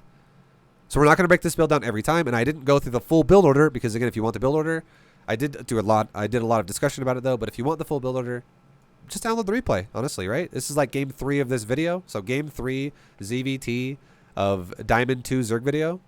There you go. There's your build order right there. Now you have it. Again, we're just talking about concepts. I want you to understand what the hell you're supposed to do, right? So at this position now, when I scouted his base, I looked for a 3rd, and this link got to the 3rd and saw no 3rd. The link that was going this way to that 3rd, what did that see? It didn't get there. This is an Overlord vision, by the way, so this isn't actually Zergling Scout. My link got to like right there, and it died. And why did it die? I saw a push coming at my base that was bio-focused with Hellion Widowmine. So now that I see a push coming at my base, you know what I do as a response to that? I'm not going to make drones. I'm not going to make fucking drones, guys. I already have the golden rule of Zerg. And you know what this push signifies? You know what I can already tell? This is how you should read the game. This is how your brain should read StarCraft 2. If you look at this army right here, this tells you guaranteed one thing. Now, this is a judgment call, and you will get better at this over time. I do not expect you to be perfect at this. But if you look at the army supply value here, and you go, that's a really big army. Let's just say you think that this is a really big army. You know what that means? It means there's no 3rd base. However, if you look at this army and you go, that's a relatively medium-sized army, but he's still attacking you. Do you know what that means? It means he probably has a 3rd base, but it doesn't look like that. 3-3-16, it doesn't fucking look like that. It means he took it later.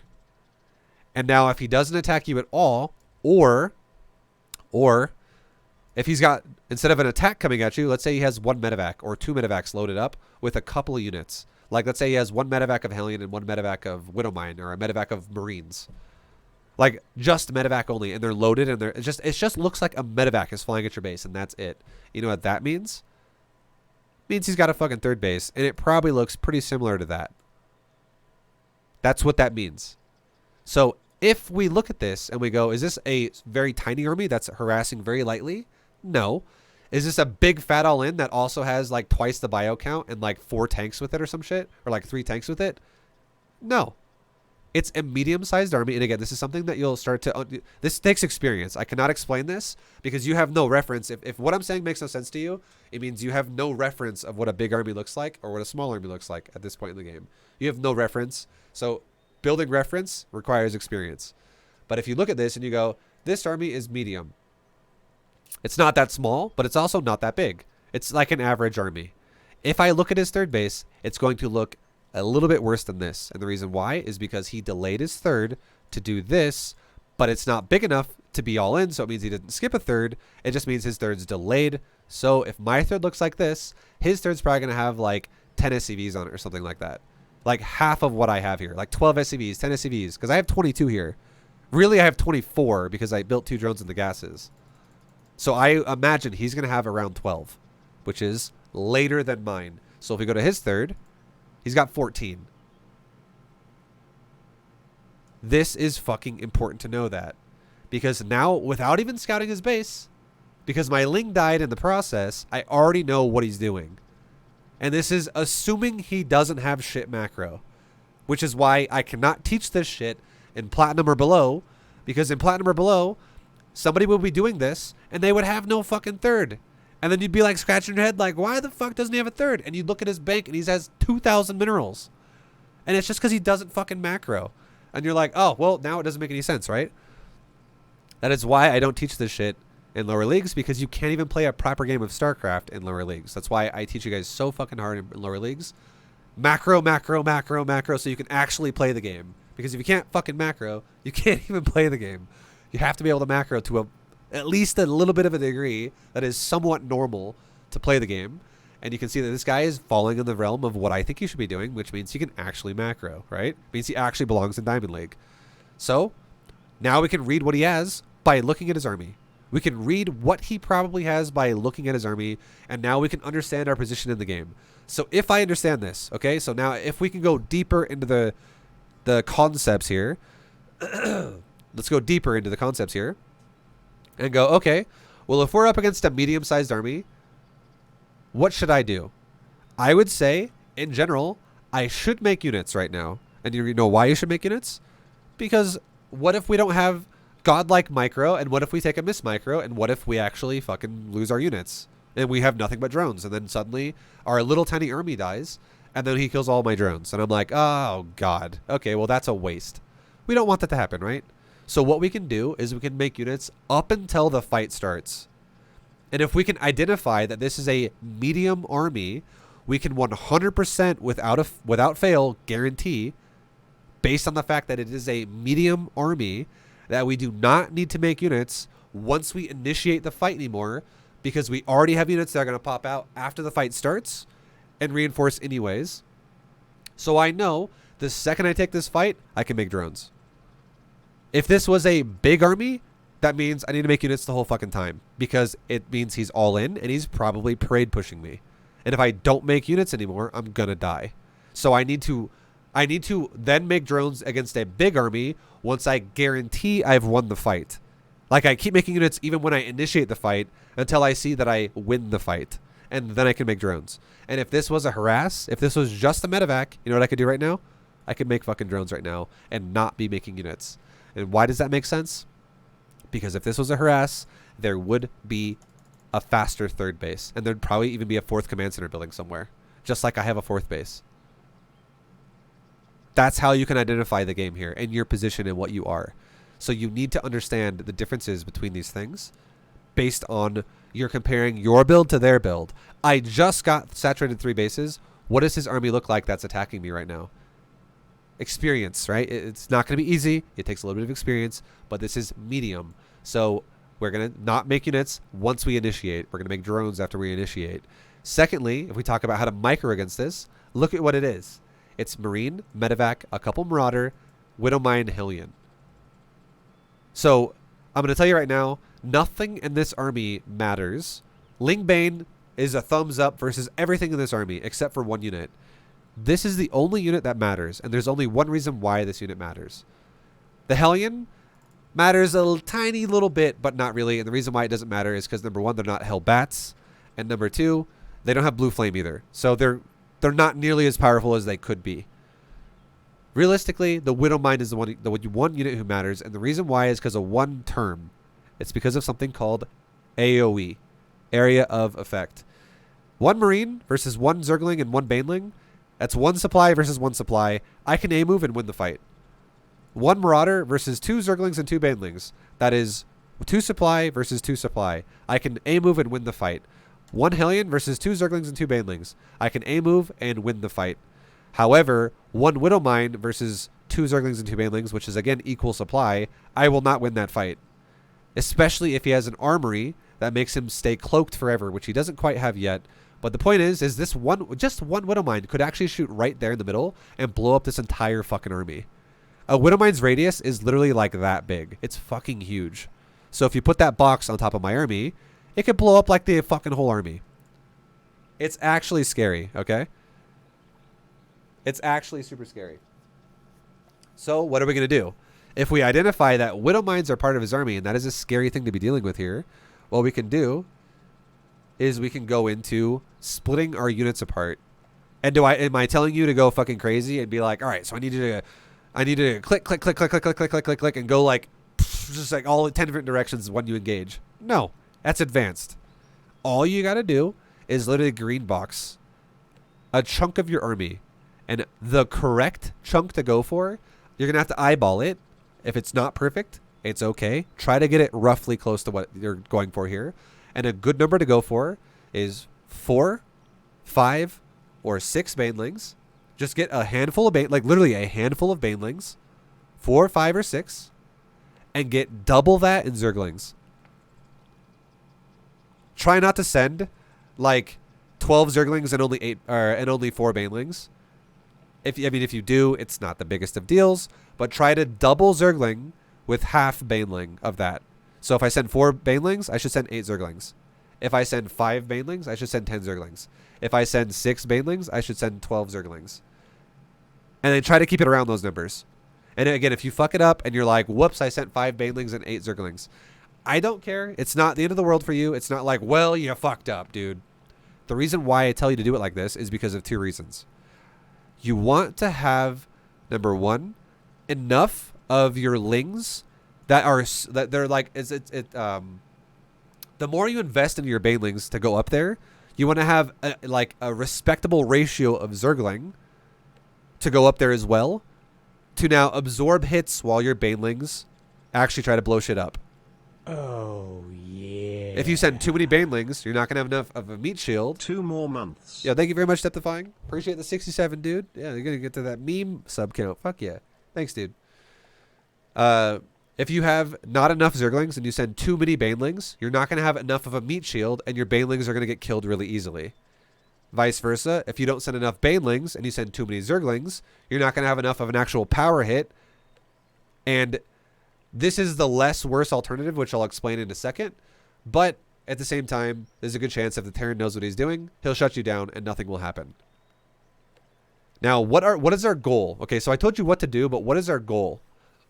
Our goal, legitimately, is to set off Widow Mines. That's all it is.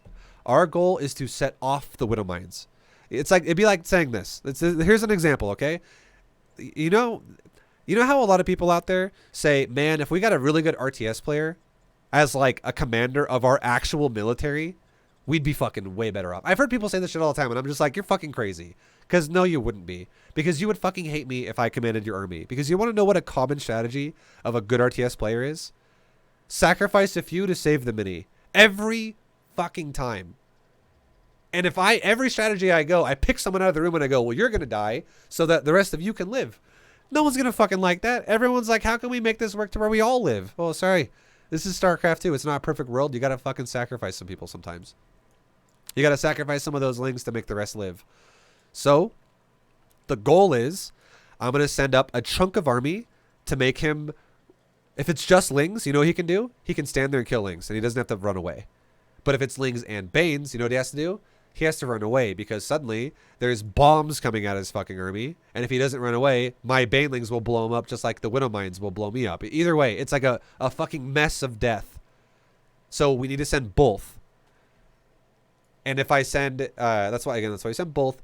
But if I send 2 little banes and I send too many lings, I can at least hopefully still set the Widow Mines off. That's the goal. If he's got 4 Widow Mines, we want to set 4 Widow Mines off before the fight starts. And then if all the Widow Mines are on cooldown, then I can fucking A-move the rest of my army, and now he can't actually do anything to it. AoE is gone. He's on cooldown, he's recharging, and I'm fucking running his ass over. That is what you want to do. You want to set his AoE off, and then fucking commit forward. That's all you want to do. And again, let me explain something really fast. The reason why you want to make sure you're doing a ratio like this, where you send a good amount of banes with a good amount of zerglings, like we already explained, is because there's one way Terran that are good can counter this. Most players in Diamond, I'm not going to lie, are not going to do this. But if you start playing Masters Terrans, they're going to do this. Let's just say, hypothetically, I send over 10 zerglings and 2 banelings. Or just zerglings. You know what Terran can do? He can stim pack his units, and he can kill your lings if it's just lings before the Widow Mines even have enough time to go off. Because the Widow Mine has to have a timer to then go off. It has like a 2-second timer or something like that. It has to lock onto the unit for, I think it's like 2 seconds, honestly. It doesn't actually say on the thingy, but I'm pretty sure it's like 2 seconds. Like 1.5 to 2 seconds. However, what if I actually send like, what if I'm like, well, let's just send like 30 Zerglings over there. No Banelings, just 30 Zerglings. You know what Terran can do? He can double click his Widow Mines and he can tell them to up burrow. So they're no longer going to shoot. Why does he have to fucking shoot if I don't have Banelings coming? He could just let the Marines kill it. Easy. And then reburrow the fucking Widow Mines again after the Lings are dead. So you have to be really careful about setting the right ratio. And if you do send the right ratio, this is what it looks like. I grab a chunk of my Ling Bane. Just a chunk. Again, does it have to be perfect? No. We just try to guesstimate 2/3, 1/3 Bane to Ling. So what do I send? I'm sending over 10 Zerglings. And how many Banelings is this paired with? 6. Is it perfect? No, it's not perfect. It's not perfect. But it's close, right? It's got the right concept. I'm sending over a little bit of chunk of a Baneling to Zergling count, and I need more Lings to cover my Banes so that I make him run away. Like the Lings cover the Banes so that the Banes don't get targeted by the Widow Mines. The Lings also get targeted by the Widow Mines, and now the Lings are going to be what sets off the Widow Mines. Now the Banes behind the Lings push his bio away, because if he doesn't run away, the Banes will blow his bio up. So as he runs away, my Lings are running after the bio really fast because they're way faster, especially on creep. And then I literally hug his Marines, smacking his ass, and then Widow Mines shoot the Terran himself. That's what the goal is, right? So again, this is what it looks like if you do it properly. I just fucking A-moved it. You can actually split this at Masters. At Masters, we're going to do this. In Diamond, we're not. But at Masters, I will even split this even more. I will go, you guys go that way. You guys go that way. You guys go that way. And I will actually run Lings that get targeted past the Marines. So as he gets shot, I make sure 100% of that splash hits all the medevacs and Marines. That's another way we can make this even more advanced, but again, we're not doing that. We're just grabbing a chunk. We're understanding the concept of sacrifice to save the rest, and then we just fucking A-move it. And this is what happens. Okay, I actually did move command a second there. I'm not going to lie. I did move command a second there. I just wanted to make sure. This is why I move commanded. So, you can't A-move, though. It would have been totally fine. But I move commanded for a second, and then I A-moved right here. I just A-moved, as you can see. And then the only reason why I move commanded, there's one reason why I move commanded, because he's still super close to me. And look at the terrain. If I move command right here, what's going to happen? My Lings are faster than bio, and there's a fucking wall right there. If I walk forward right there, and I A-move like when my Lings are right there, I can actually make a wall right there. And you know what that does? It makes his Marines have to go backwards and turn around to go outside. And it means my Banelings have a much higher chance to connect. So, I mean, you could do that too. You could just move past him and then fucking A-move him. That's totally fine. Not that fucking hard. It's not that hard. The goal is we're setting off Widow Mines. And all those Widow Mines detonated, went off, and the fight's over. And look at our actual army. That's my real army, guys. Those Widow Mines got really bad AoE connections. That was a great fight for us. I am now in a really good spot because I still have this army available. And now, after these new reinforcements come out, you know what I should be doing? Because I just shut his ass down. I should be making drones right now. And now I know he's dead because all the Widow Mines are gone. And now I should make drones in the top of the screen here, because what can he do? And my army looks almost the same as it was in the first place because I didn't send my whole army and go, oh fuck, that one Widow Mine just got a 30 unit hit. Ah, shit, that Widow Mine killed like a chunk of my army like crazy. No, I didn't do that.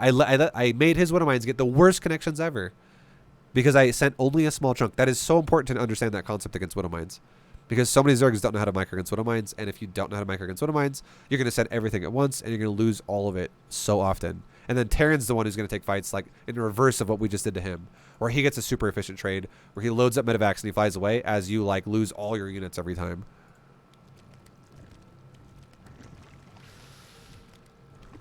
And now that we made our drones, now we're in a really good drone position here, and now we can make units all game. We don't have to care about anything anymore, and now we just have control now.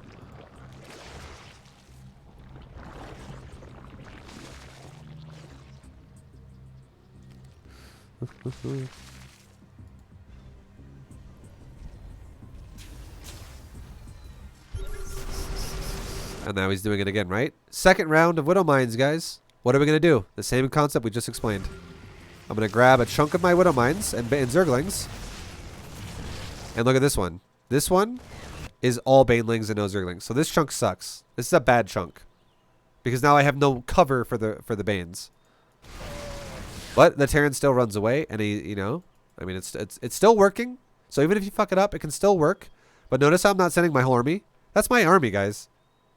That is a very tiny chunk of army. Very tiny. And we just set off. How many Widow Mines did he have at the start of this fight?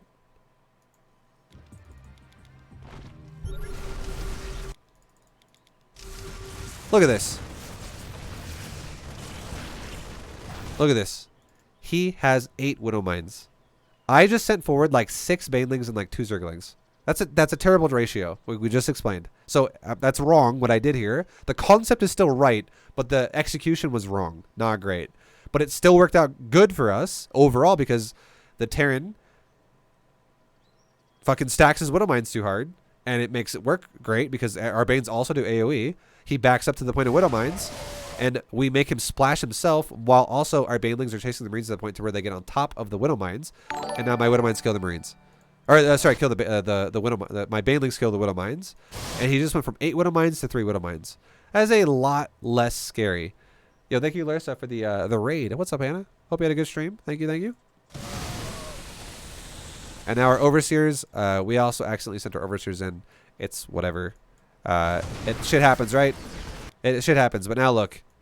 I mean, they did a good job. We set off 2 more Widow Mines. We just set that Widow Mine off on the first Overseer, and that Widow Mine got set off on the second Overseer. And these are on cooldown now. So all he has left is 1 Widow Mine. So now if I go, you know what? Time to fucking go. We could totally push him. Because he's only got 1 Widow Mine. And now this is a big thing to do as well. Finally, when you full on take the fight, if you're 100% confident that you killed all the Widow Mines, if you're 100% confident that you killed all the Widow Mines, you don't need to move past his army. You can just A-move it and you're fine. If you're 100% confident. And if you're not 100% confident, it's probably the best thing for you to do. Even though this is a melee army, mostly with Ling and Bane, you can stutter step it. Move command past him, like A-move, stutter step for just a second, and then A-move again. And what that does is if there are Widow Mines, you're not going to bunch up on the outside of his army. You're going to make his own Widow Mine shoot the first units of yours that go towards his army, and you're going to get inside of his army really hard, and he's going to blow himself up. It's like he swallows his own grenade and it blows up his insides. Like you throw his own AoE into his own army when you do that. So if you're not sure, you stutter step your Lings into the edge of his army, and then once you still haven't eaten any Widow Mines by the time you get to the end of his army, then you fucking just let it A-move. Because now you know there's no Widow Mines. And the reason why you stutter step is not for the Zerglings. It's for the Banelings primarily, and then a little bit for the Hydras. And then the reason why it's so good for the Banelings is because if your Banelings are on move command, they'll walk next to a Marine and they won't blow up. But if you A-move even for 1 second next to a bunch of Marines, your Banelings will now detonate all over those Marines, and then, you know, a lot of his DPS goes away. And then it also allows your Hydras that are always going to be in the back to just start picking medevacs off and stuff like that.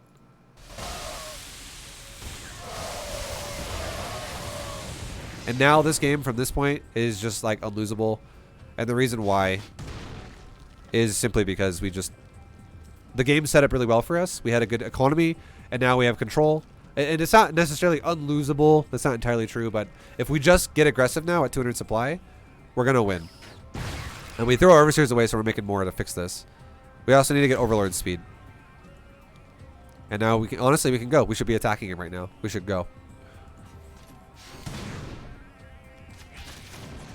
And we should also have a Ling like checking, like, for instance, this base right here. I should have actually attacked that base first. But we go for this base first because we knew it existed, which is fine. And yeah, either way, as long as you have a good situation, you're fine. And now, again, how we talked about before, I prioritize economy every fight here. I don't give a shit if I lose the army fight. Like, if it looks like it's going bad for us in the army versus army situation, I don't care. I care about killing his economy. So if I lose the majority of this army, but I kill his entire expansion here and like the command center and all the SCVs, I can still fall back to all of my larva and my new army that I can make, and I will be just fine. Because you can remake this army in literally less than 30 seconds. Like a Zergling takes 17 seconds to make. A Hydra takes 24 seconds to make. And then when a Zergling is done and you make a Baneling, a Baneling only takes 14 seconds to make. So realistically, 31 seconds, I could remake this entire army. Realistically. That's so fucking fast. If I lose the fight at his base, but I kill his economy, so he can't keep up with me, I can have this army remade 30 seconds from now. And 30 seconds from now is literally how long it would take him to probably push from here down the map. Down, down, down, down. Start setting up Widow Mines here and get ready to start pushing this base.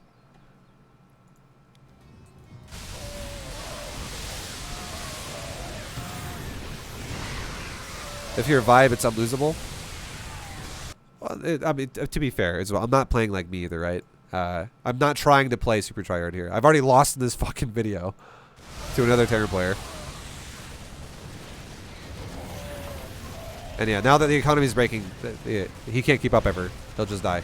So again, we always should fall back to our roots of kill outside in. Don't just go for the main base. Don't give him the best chance to live, which is he bottlenecks you into a choke point with tanks and bio, and you actually might end up losing more army than you realize is going to happen. If I leave here and I go here instead, what the fuck can he do there? Nothing, and this actually ends the game. If I go down here, what can he do here?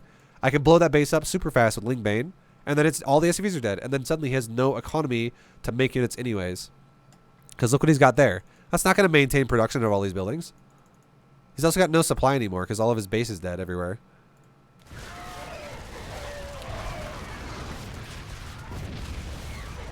And we only killed the upgrades here because it was just opportunity. Killing upgrades is also really nice to do. We just denied 3-3, and now we're working on our 2-2 is almost done. We'll be going to 3-3 as well. Anyways, nice. Hope that it makes sense. Next game we can go for an all-in. We can do an all-in.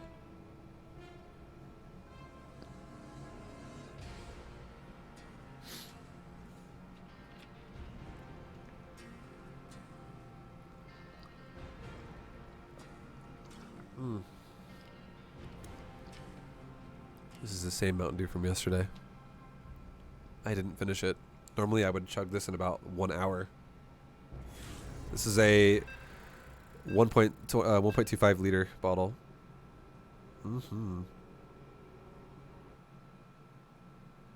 I used to drink soda like crazy. Not anymore. Yeah, that's all in this guy. We got another Terran player.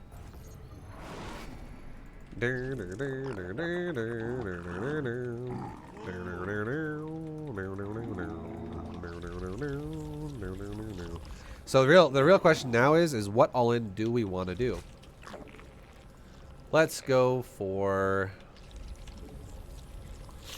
a Nidus. Let's go for a Nidus all-in. Let's do that. Let's go Roach Queen Nidus. So if we're gonna go Roach Queen Nidus, let's do the legit B2GM build. We'll do the B2GM build to start this game off with. And it'll turn into a Nidus Worm.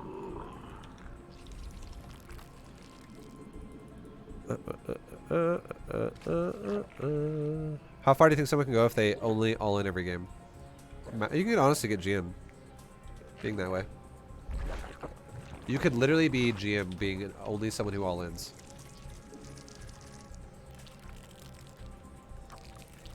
That is a fact. There are people who do that. But I will say this. If you're the kind of player that only all-ins every game, and that's all you do. Oh yeah. It's my Zar bitch. Yo, Mizar, thank you for the 22. Thank you, man. Appreciate you. Welcome back. Thank you, Mizar, thank you again as well very much for the fucking mega Vibucoin dono the other day. I appreciate it a lot, man. That's fucking huge. Much love, dude. Thank you, thank you, thank you. But yeah, my opinion of a player that only all-ins every game, even if I think you could actually get the jam with it, is your understanding of StarCraft 2 is going to be very basic. Like, imagine this, okay? Imagine this. Imagine if you were a kid and you were like... okay, this is going to be a very, very awkward hypothetical. Just bear with me for a second, okay? Imagine if you're a kid and you're being trained by like some like ninja academy or some shit, and like you're literally trained from birth, like one of those movies. Where it's like you're literally like the agency just stole you from birth and now you're just a ninja warrior or some shit. And imagine if you're in a class and like the student next to you is learning how to use like 10 different weapons. And then in front of you is a rock. And then they're like, you are going to learn how to use this rock. And you're going to learn how to use it really well. Well, yeah, you might get really good at using that rock. You might be really accurate with it, and you might always kill people with that rock. It's totally possible. But you're not going to fucking know anything about anything when it comes to anything that's not a rock. It's the same thing about StarCraft. If you don't fucking know how to use any units, because all you do is all-in every game, as soon as a game ever doesn't end when your all-in fails, you're going to literally go from whatever league you're in to like 2 leagues below that. You're going to be like, well, I'm a diamond level all-inner. It's her favorite fat And guy, I'm a fucking gold level macro player. Like, you're going to suck ass compared to what you normally are as soon as your all-in fails. Every time.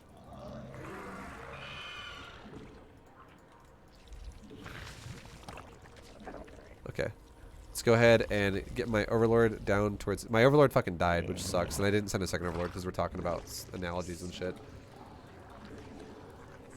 But now let's go ahead and get a Nidus Worm. Let's get a second gas now. Let's get an Overseer and a... Not yet, honestly. We're just gonna send a link across the map and do a front Nidus first. We're gonna start making Roaches. Keep making Queens. We can do a little bit of creep spread, just like a couple tumors, so we have a little bit of vision in front of our base.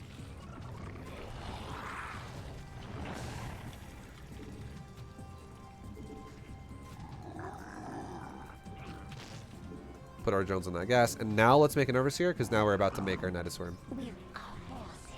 Oh my god, my fucking Ling died. This guy, who are you? You anti-Nidus Terran? Jesus, this game is getting chaotic. This guy's actually got insane scouting. Who the fuck walks out of their base like that with 4 unstimpacked Marines? Alright then. Okay, so let's do it again.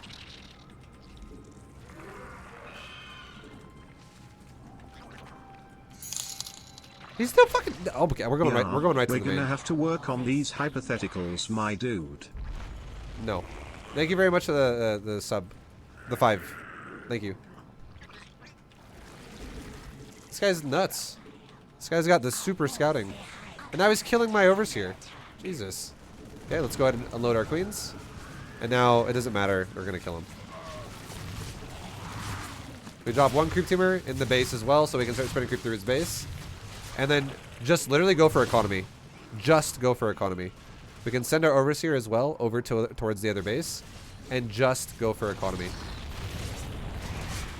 Spread your creep tumor in his base. Make more units. Make more Roaches. Inject your bases. Load that Nidus.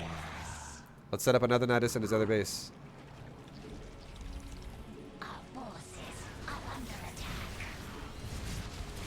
And now other Nidus goes down right there. Go for economy. Notice how I didn't give a shit about fighting his army. That's how you play this style properly. You go for the economy. Okay, he's going to kill it so we can make a new one over here. It's fine. Now, you can kill army after you kill economy, but yeah. Now, you have a choice right now. Do I want to keep all-inning all game, or do I want to make drones? I would say just to play it safe, let's make drones right now. I can still attack him, by the way, but let's make drones. And let's now take our gases, fully saturate our bases, and take a third base. Okay, and now we can load up this Nidus right here, because we have his main base compromised. Let's unload our Nidus over here. My dog is freaking out right now. My dog freaks out like that when someone walks across the window. She's crazy.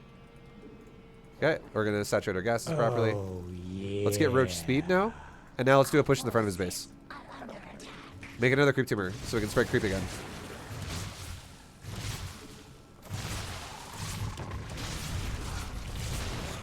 Creep tumor is still here. He can't land a command center. And now look at this base. It's compromised, right?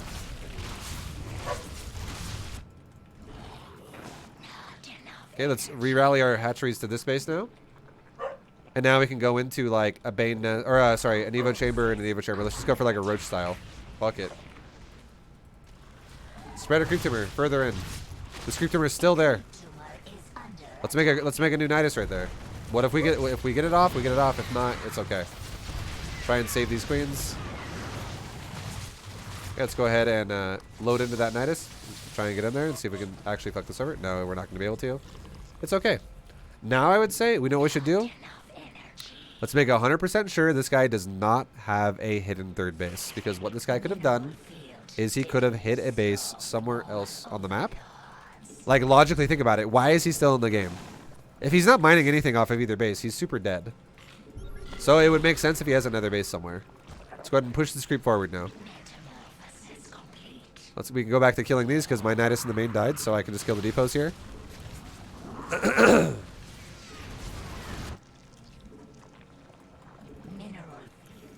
Okay, and we can just chill. Keep spreading our creep on our base. Okay, and we could also take another expansion because our bases are fully saturated. And now at this point, we could just go into literally mass roaches. Mila like says finish him. Mila. Oh, I'm gonna attack him again. It's just logically playing the game. Because again, so many fucking times, so many people that play StarCraft play this game with zero fucking patience. Like, so many people play StarCraft with literally no patience at all. They're like, I gotta just win the game. And it's like, no, you fucking don't, dude. Just get ahead. I mean, if you're gonna play this game, you might as well play it right. There's nothing forcing me to attack him right now. I could literally tech the Broodlords if I wanted to right now. This is a 1-base Terran versus a 4-base Zerg now. Do I have to make Roaches and attack him again? No, I don't have to do that. But I will do that because we're super far ahead and it's fine. It's an option. Spread some creep. Spread some creep. Spread more creep over here. Spread another creep tumor right there. And we're still making roaches like crazy. We can go into an infestation pit. I don't think I built this, right? I did not build this game. Now let's make a bunch of Ravagers. Let's make like 10 Ravagers or something. Or like 9 or 11 Ravagers. We want to get to an even number because roaches cost even supply. And now look at this. Terran's pushing us. So, I'm going to push back at him now.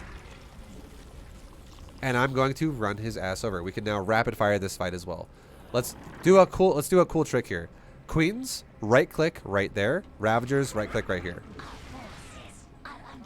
Okay, now let's go forward. Let's try and bile the tank. Bile that tank. Throw a bunch of biles at the wall so we can break into it. Okay. Stutter step forward. Bile those tanks. Make more roaches at home. We're almost maxed again. And now the Terran's dead. Now, why did I just do that fight the way I just did that fight? So we'll talk about the last fight in a second here. Just so you know, there's a lot of micro we could have done there as well. That would have been crazy. We could have transfused the Ravagers. A wise Artosis once said, "When you're ahead, get more ahead." Yeah, no, it's very true. Like, I feel like a lot of people in RTS that are good at RTS, they understand that is a concept that is relevant. But I feel like I've never heard someone explain it as easy as Artosis saying, when you're ahead, get more ahead. It is literally the easiest fucking thing in the world to understand. It is not complicated. If you're ahead, why don't you just use that lead to get further ahead? When you're ahead, get more ahead. It's like the fucking perfect Artosis quote. I agree. It's so true. And now we're gonna explain this game and this situation as to how that works. So this guy was nuts at killing Marvelords. He really is anti-Zerg cheese. He was scouting everywhere constantly. Like, he has a bunker, but he doesn't even really use it. He's popping out and shit. And no, thank you very much for the 5, Mike Coxenormous. Thanks, man. Much love. So Terran right now has not scouted a single thing, right? He has not scouted a single thing, but like, he runs out and kills a Zergling. And I'm not telling you, I'm not saying, oh my god, this guy's fucking cheating. I'm not trying to make it sound like that. I'm not saying that at all. I'm not saying he's stream sniping either, because I mean, I do have delay. He can't really, it's really hard for people to do that if I have delay. But His style is just fucking blind. He's playing a blind game of StarCraft. Yeah. Yo, Lord Squiggles, thank you for the prime. Add-on complete.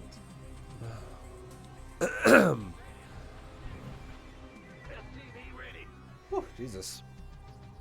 Okay, and then he kills my changeling. Like, he's all over. He's all about denying my fucking Nidus in this area. So I can't do it, so I go up here. And then he actually builds up here, and he sees it. I think his barracks would have saw it either way, though. Let's be fair. But now, the Nidus goes down.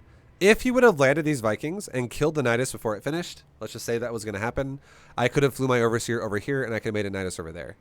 And then while the Nidus was made over there, I could refly the Overseer up here again, come back to this side, and make a Nidus like right there.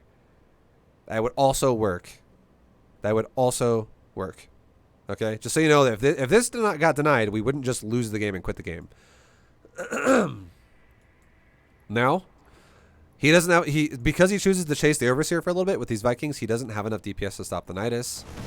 The Nidus goes up, and now that it's up, this is now full power in his base. Ultimately, we want to be in his main base, and the reason why we want to be in his main base is because this base is going to most likely be better saturated than this base. Why is that?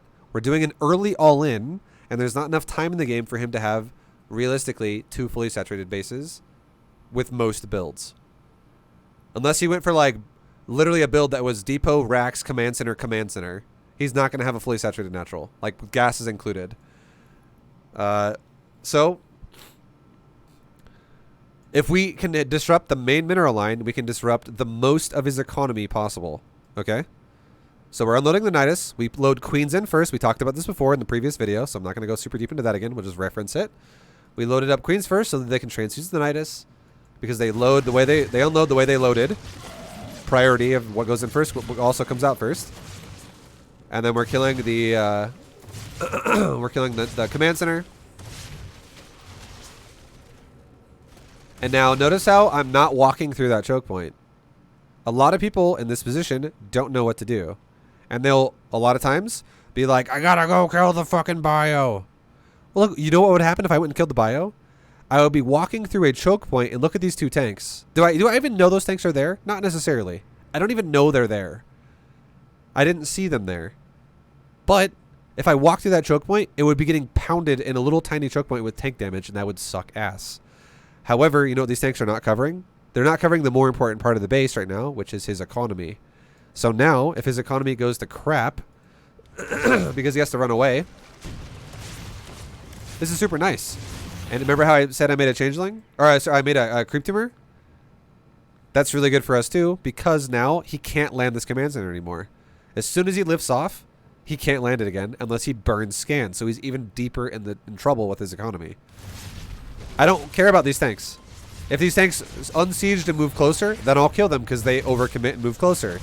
But if they sit out of my range, fuck it. I don't give a shit. Sit over there. I'm not going to fight you. I'll just kill your base. And what am I doing? Am I just only fighting the base right now? No, I'm still doing 2 things. Number 1, I'm still macroing more units. I'm injecting my bases. I'm making queens. I'm making roaches. I'm loading them in the Nidus worm. I'm still making shit in my base. The second thing I'm doing is I'm flying my overseer around to try to Nidus his natural. So we're not just attacking the main. I'm also controlling this area while I can spread the creep to block the main command center from ever landing again.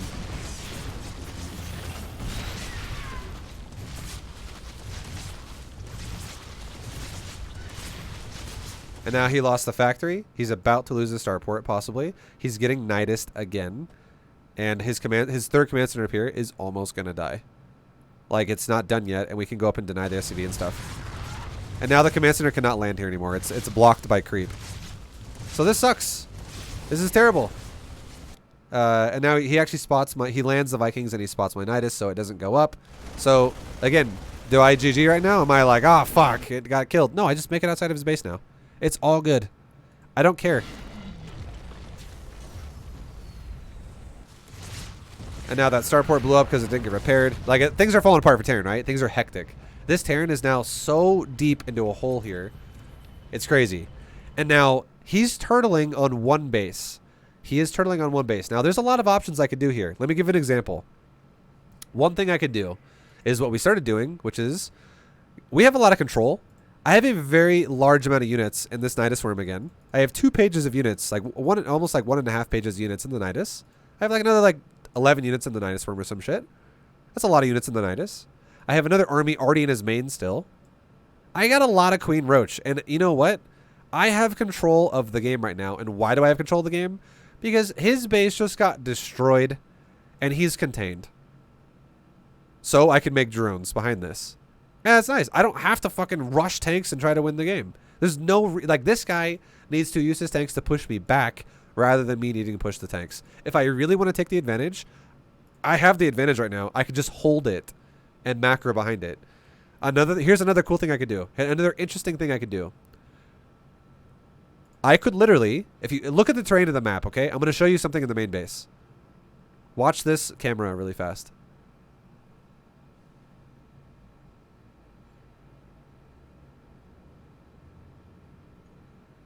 Okay, now after cycling through, did you notice anything in the main base? There's definitely something else I can abuse here if I really wanted to be fucking annoying. If you noticed, these tanks are both right here, and those are the only tanks he has. These tanks cover an area that is this big. Now, the bottom left of this is the key point we're talking about here. It's right there. Now, think about this for a second. What if I took 1 or 2 Ravagers, or 2 Roaches, and I made them into Ravagers, and I walked them down right here? I'm out of range of tanks standing right there. Tanks shoot right there. I could stand right there. And you know what I could do right here? I could auto-attack these 3 mineral patches, and I could Corrosive Bile this patch right there, or any one of these 3 patches. Yeah. And Corrosive Bile kills multiple SCVs at a time. And if there's 24 SCVs on this mineral line, they're super stacked. I could be throwing fucking biles on this mineral line from the high ground, and I could win the game right now. This is another way where, in general, you could be creative about your situation and win the game. You can be creative about how you set up the game and win the game if you want to apply pressure, and that is way more conservative than fucking just moving towards tanks. Could I move towards tanks? Yes, I could. Is it guaranteed going to win the game? I mean, I'm probably going to win, but you want to know something? I will. This is even though I could say I would probably win the game right now if I move those tanks. You want to know what is a guarantee? I have a higher percent chance to win the game if I wait a little bit longer and then move those tanks. And why is that?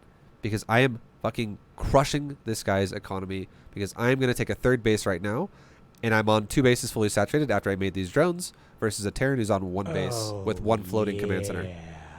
That is a guarantee right there.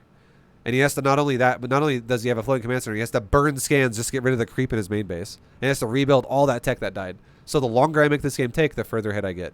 You know, remember Pluto. Thank you for the fucking 5 gifted subs, man. Much love. Thank you, dude. Much appreciated. So now we load into the Nidus because we have creep control here. We don't really care about controlling this area that much anymore. I could stand here if I wanted to. I could abuse that if I wanted to. Creative thinking. But, again, this is fucking Diamond, guys, so we're not going to be too fucking wild here. We're just going to concede to the fact that we have creep in his main and go, yeah, deal with creep. So now we can go to the natural. We can test our limits at the natural. Let's see what we can do here. And look what we do here at the natural. Do I know he moved those tanks? I have no idea he moved those tanks. Aren't tanks bad against roaches? No, it's complete opposite. Tanks are really good against roaches. Tanks are super good against roaches. But I mean, if you put them in the wrong spot, then obviously they're not going to do anything. So do I know that? Do I know where his tanks are? I have no idea. But I know that I tested my limits here, and I'm poking the doorway. And if I feel intimidated, I can back up. But if nothing meets me here to defend himself, why don't I just push? I can test it. I can walk forward, and if I go, oh, okay, no, back up. And if like 1 or 2 roaches in the front die really fast, and I'm like, okay, no, yeah, let's not fuck with that. Do I lose everything? No, I just lose like 1 or 2 units. I literally sacrifice a unit or 2 to see the area if it's okay or not. But if it looks okay and I lose nothing, why not just push further? It's all good. Again, I don't have the idea in my mind. I don't feel pressured to win the game right now because I took a 3rd and I made drones behind the aggression. Now, if this aggression was like, if we both kept losing all of our units and it was like we're barely like, who's gonna win? I don't know. We're both barely like it's like two exhausted fighters and we're both just like throwing a punch at each other and almost falling over ourselves, well then yeah, we probably shouldn't make drones. We should probably make fucking units because we want to like push them over the edge. But this game is not one of those games. This game is one of those games where we've had control the entire time. So why would we ever feel the need to just fucking all in the whole way if we want to guarantee we can win this game? If we just take an extra couple minutes and make drones behind this once we know we have control, I'm getting further ahead. When we're ahead, we get further ahead. And now we can clearly see we're getting further ahead because he's lifting his base off and sacrificing all of his depots and all of his add-ons and all of his time on that mineral field. Like, this sucks for Terran. This is really, really not good. So we know, again, we're further ahead right now. If I wanted to, I could take a fourth base and actually saturate a fourth base. What can he do to it? He's one base Terran, and look at his main right now. It still has creep at it. This base is fucking messed up, dude. This is not looking good for Terran at all. This game looks really awkward. Okay. And now we just decide, you know what? Because we know we're really far ahead, do I have to attack? No, but could I tech? Yes, I could do anything I want, really. Just know you're giving yourself better odds to win the more of effort you put into what you're doing. But if you're lazy and you're just like, yeah, I'll just attack him with roaches. Why would it make sense for me to attack him with roaches again right now with this? Why would it make sense to bust that ramp right now when there's triple bunker, double tank, double Viking, fully loaded bunkers, a wall as well in front of it? It makes and it's a choke point. It makes no sense to go, yeah, let's just push that with this. This would probably die to that setup right there. Like, these tanks would be... Like, the only way this would win is if I had an overseer over here and I killed the tanks first and then I pushed. And I transfused micro through it as well. Or if I got another Nidus up here and he just didn't kill it in time. But the point is, if I want to bust this with roaches, look at the supply difference right now. Or look at it like 2 seconds ago. Look at the supply difference. We're doubling his supply. We're about 60 supply ahead right now. Now, remember that number, right? 60 supply ahead. Let's look at what it is when I hit 200 supply. This is something, again, a lot of people need to be patient about and understand how the game works. Yeah. Yo, Rosie Posey, thank you for the tier 2 2-month resub. Thank you very much. Much love. Welcome back. Appreciate the super duper sub. So remember how I said I was 60 supply ahead? I was at 124 when he was at 64. Well, guess what? He went from 64 to 73. He grew his supply by 9. And we went from 124 to 200. We grew our supply by 76. 9 and 76 are not the same number, right? But now that I attack him with a 200 supply army rather than a 124 supply army versus 64, suddenly now my odds of winning the game are much higher because 70 fucking supply of roaches... Or like, what is it? So what did I say? 74 supply of roaches?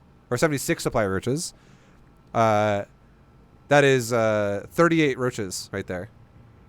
It's 38 fucking roaches. Extra that we just made. 38 roaches.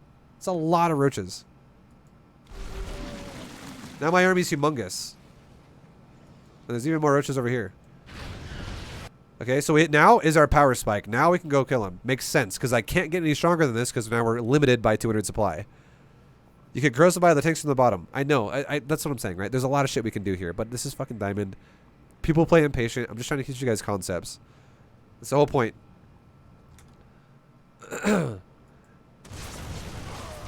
But check this out now. So when we max out, now let's talk about the fight really fast. Let's break it down. So we know this guy has tanks. We know he has tanks, right? We know he has tanks. And we don't know where they are. We don't know exactly where they are. They could be right there for all we know. They could be there for all we know. They could be there. They could be there. We don't know. Now, we could scout and do, like what someone just said in chat, we could literally cross about the tanks from the side of the cliff if we wanted to. That would be a really easy way to kill this. But is it, like, even if we don't do that, as long as you understand the power spike is your best chance to win, you're still going to have a good chance to win. Now, another thing we can do, is super easy way we can do it, is I literally have 2 control groups right now. I have Roaches and Ravagers and Overseer, all like my whole army on one control group, and I have just Queens over here on group 2. Yo, Bully Maker, thank you for the 2-month resub, dude. Welcome back. Thank you. And guys, can we get a Vibe gift in the chat for Remember Pluto? Lord Squiggles, thank you again for the Prime as well. Much love, guys. So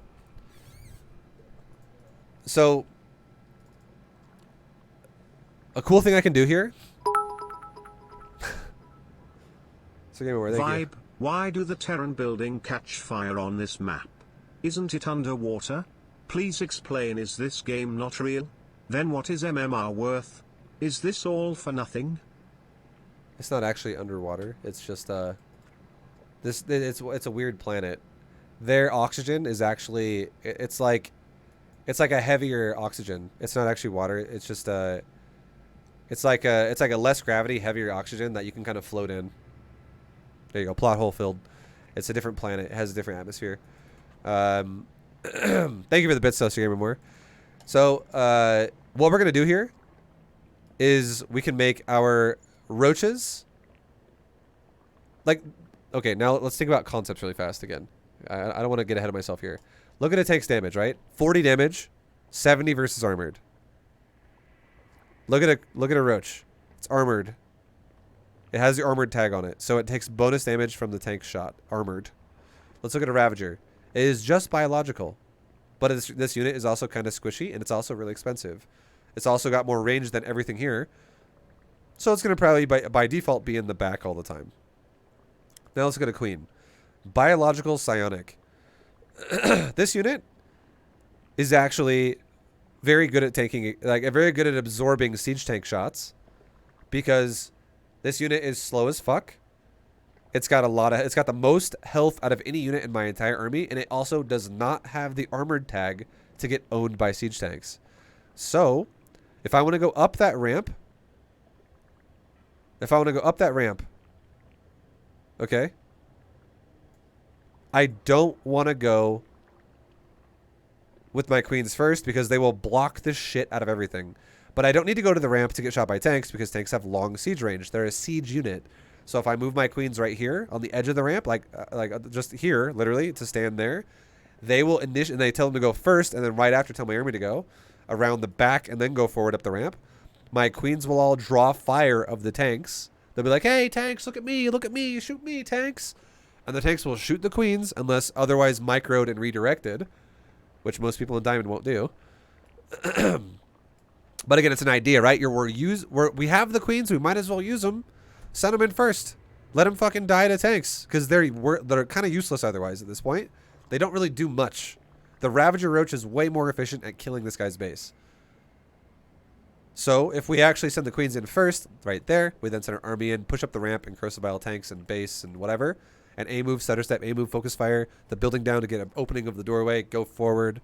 That is going to be the best way we can engage this. So I have queens on 2, everything else on 1. I go 2, move command right there, 1, move command right here, and then the queens will get there first, my main army will get there, and then as soon as queens are getting shot by tanks, I then go 1, move command up here, and then stutter step, move, attack, move, attack, move, attack, periodically throw in bile, bile, bile, bile, bile, bile, bile, bile, bile. And why am I saying bile 3 times? 3 biles kills a tank, and how do I know that? A tank has 175 health, and a bile does 60 damage, and biles ignore armor. So they do full 60 damage regardless. And what is 60, 120, 180? It's more than 175. So that's what our plan is. 2, move there, 1, move there, then 1, move here, A move, move command, a couple biles, A move, move command, a couple biles, A move, move command. And why do I keep move commanding and A moving in this area? Because units will die, and I don't want units to die there, and then my concave to be like there, and the rest of my shit in the back. I want to keep reinforcing the fucking door here. And I want to break the wall and go through. So you see how my queens are all taking the damage? Now if I was really crazy at micro, you know what I could do? Meanwhile, I'm microing group 1 to go up the ramp and kill him.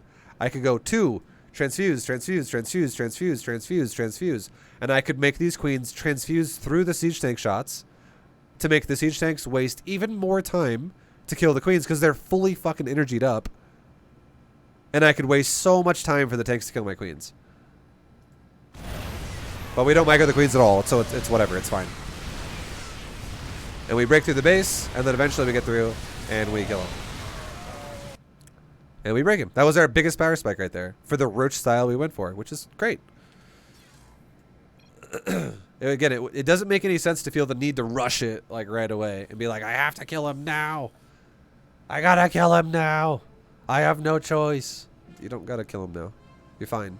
Just take a chill pill. Macro a little bit. That's why I try to drill macro in everyone's head so much. Is because if more people thought about how to get out of situations through economy and less about how to get out of a situation through killing shit, there'd be a lot less problem situations to be in StarCraft. Like, that's one of those games, to explain it in another way, the game I just played is one of those games where another Zerg player who's legit Diamond League could be in the exact same situation that I was in, where he broke the guy's main base and he made the main base lift off.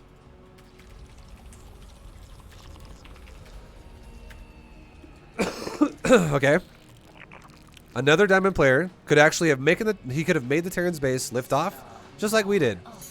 But then he just continuously would push into the fucking tanks over and over. Oh, never mind, this is B2GM. And maybe lose his army. I'll come back another time and tell you about my new edition. Love the series. Jolly good show and stuff. Thank you, Pohammer. Thank you, dude. I wonder what you bought. Okay, so this is Protoss. TIB, dude. Which one of your videos did you explain rapid fire injects? Platinum intro. The intro to Platinum League. I think the video is called like rapid fire macro or some shit. I can't remember exactly what I called it, but it's the intro to Platinum. What? Lots of pressure then. I don't know what he means.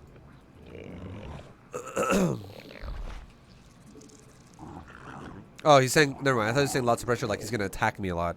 He's saying lots of pressure like he's got a lot of people watching him is what he means. I understand now.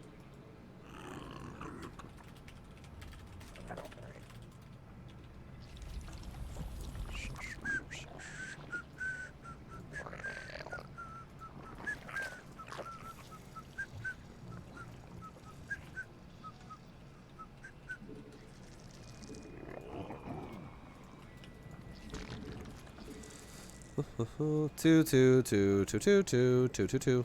All our mineral patches have 2. Nice.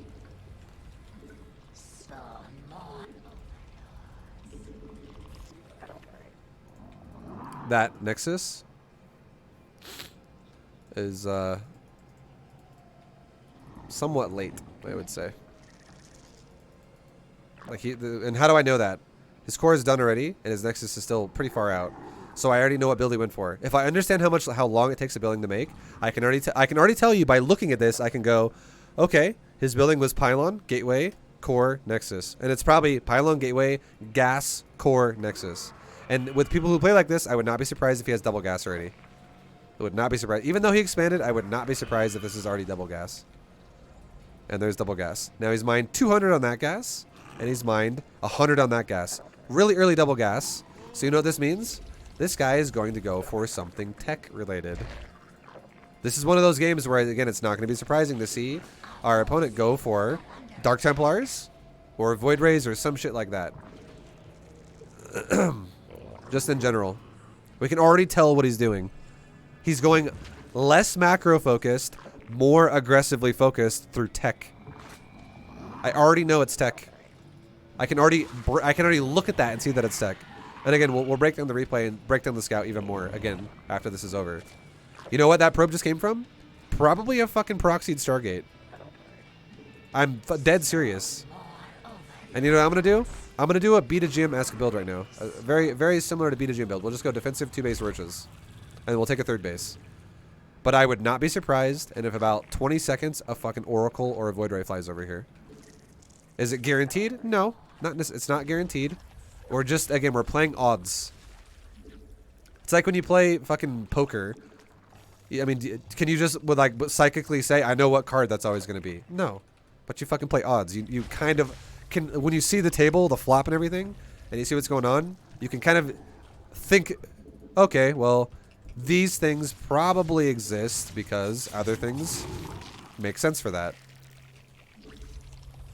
So notice how we have not gotten hit by a Stargate yet. That's fine.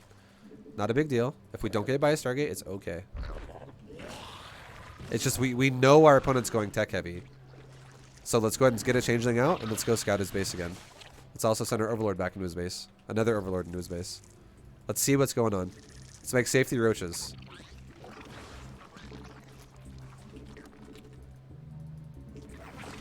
Stutter step that adept.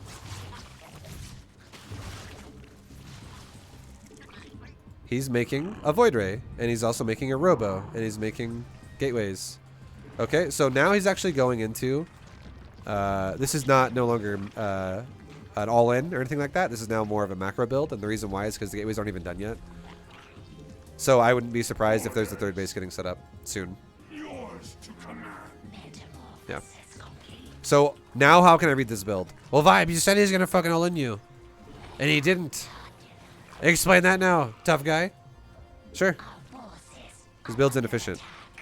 His build was inefficient. If you prioritize tech path and then you expand, your build is inefficient. Now, if I don't know how to play the game and I don't react in any way, I might be ahead because of that, because I might be like, I don't know how to tell the difference. And I just went for mass drones. And I cross my fingers hoping he doesn't actually go tech. Well, then I'm actually super far ahead. Or if I play the meta game and I just assume, this is like high level shit, right? If I play the meta and I go, no, I know what he's doing. He's trying to fool me. And he's doing some fucking, he's actually macroing, but he's really, you know, he's making it look like he's not, but he is. That's meta right there. That's like trying to fool each other and play like the second fucking level or the third level on, I think you know, but you think I know you know, but I know you think I know. That shit. But because he actually went for macro, he's actually macroing now, which is fine. But we're not in a bad spot at all, because I'm still macroing as well, but I would say now the game is more or less a bit more even, and the reason why for that is because I actually played safe versus someone who looked like they were going to be aggressive. That's why. I played safe versus what looked like aggression. So I'm not dead or anything, it's just I played safer. Mineral field depleted.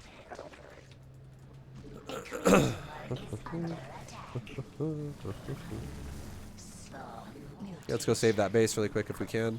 Try and save it. At the worst case scenario, just cancel it and rebuild it. Yeah, just cancel and rebuild it. It's fine. It's another Void Ray. Just make more Hydras. Our forces are under attack. Get more creep up here. Okay, now he's pushing us. It's all good. It's a, kind of a lot of units right now. Let's pull my drones and get my shit grouped up here. Okay, pull my drones back. It's buying me time for a second. Pull my drones back. And see, now it kind of makes more sense, right? Now it probably means he didn't really saturate his third very much. So he's meta. It looks like he's trying to like more or less potentially meta again. Like if he's going to take a third but not actually use the third base. But again, it doesn't matter. We're just trying to understand the game as much as we can. It's okay. Transfuse our queens over here. And we can chill. Now he just backed off. We made units that whole fight. So now that we know we have the advantage because he's no longer feeling confident push, you know what I'll do? Fix my economy really fast. I'll retake my drones at the base that just died that I had to pull off the mineral line. And I'll make one quick wave of drones for my new base with a whole new wave of drones out of my my injects of my larva. Let's go ahead and make a lurker den. Let's make an infestation pit and get ready to go to a hive.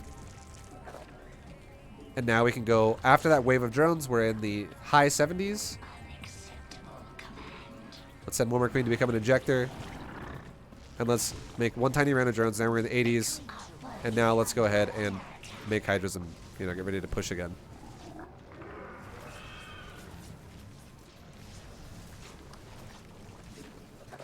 Where's our hydra den? There it is. Okay. Now let's drop changelings and let's go scout and see what he's got. So, like, even though I haven't seen this replay, guys, you want to know something? You want to know something? I can already tell that because my opponent went for a core... Remember what I'm saying right now, because we'll prove it in the replay. Remember how my opponent went for a core first before Nexus.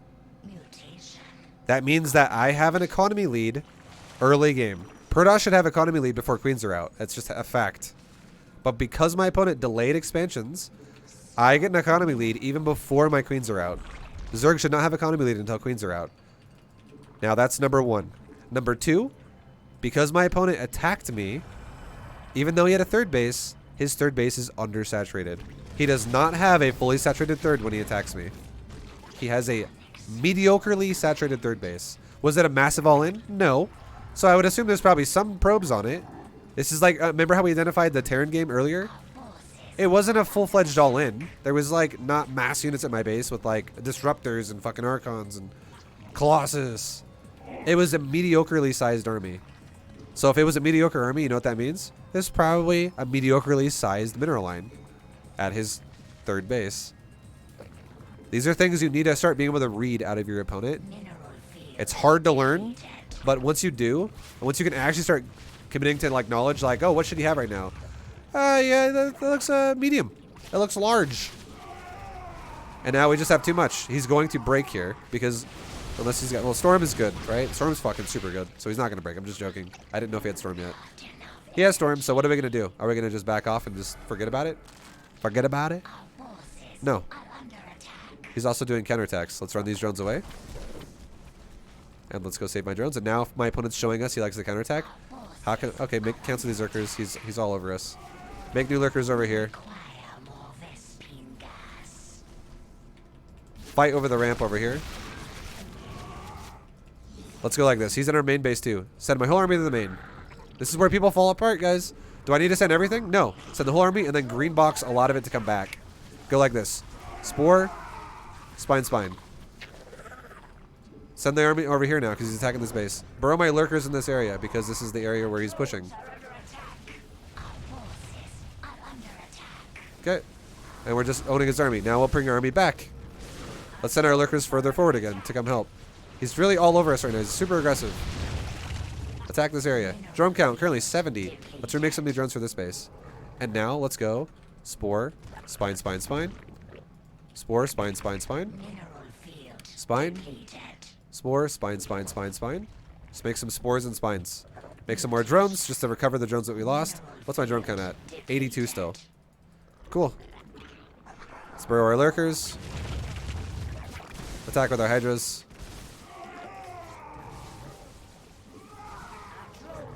And notice how I'm not trying to attack him right now. I don't give a shit about attacking his base. I care about defending mine. So now here's another cool thing we can do. I'll burn my lurkers. Go. All my lurkers right there. Shift click one out. All my lurkers go right there. Shift click one out. All my lurkers go right there. Shift click one out. Rebind my control group. Okay. Now I go over here. Spore, spine, spine, spine, spine. Make a couple gases while we're at it. Fix my drone count. If we drop below 80, we did. So now we're back to 85. Burrow this lurker. Burrow this lurker. Burrow this lurker. And now if he attacks us anymore with these fucking zealot run-bys, he's going to be running into spine lurker. Now let's make more lurkers to reinforce the army that we just lost lurkers in. Let's try to go to about 12 lurkers. And now let's zone his army. Okay. So, let's focus on his army now. He's right here. Burrow some lurkers right here.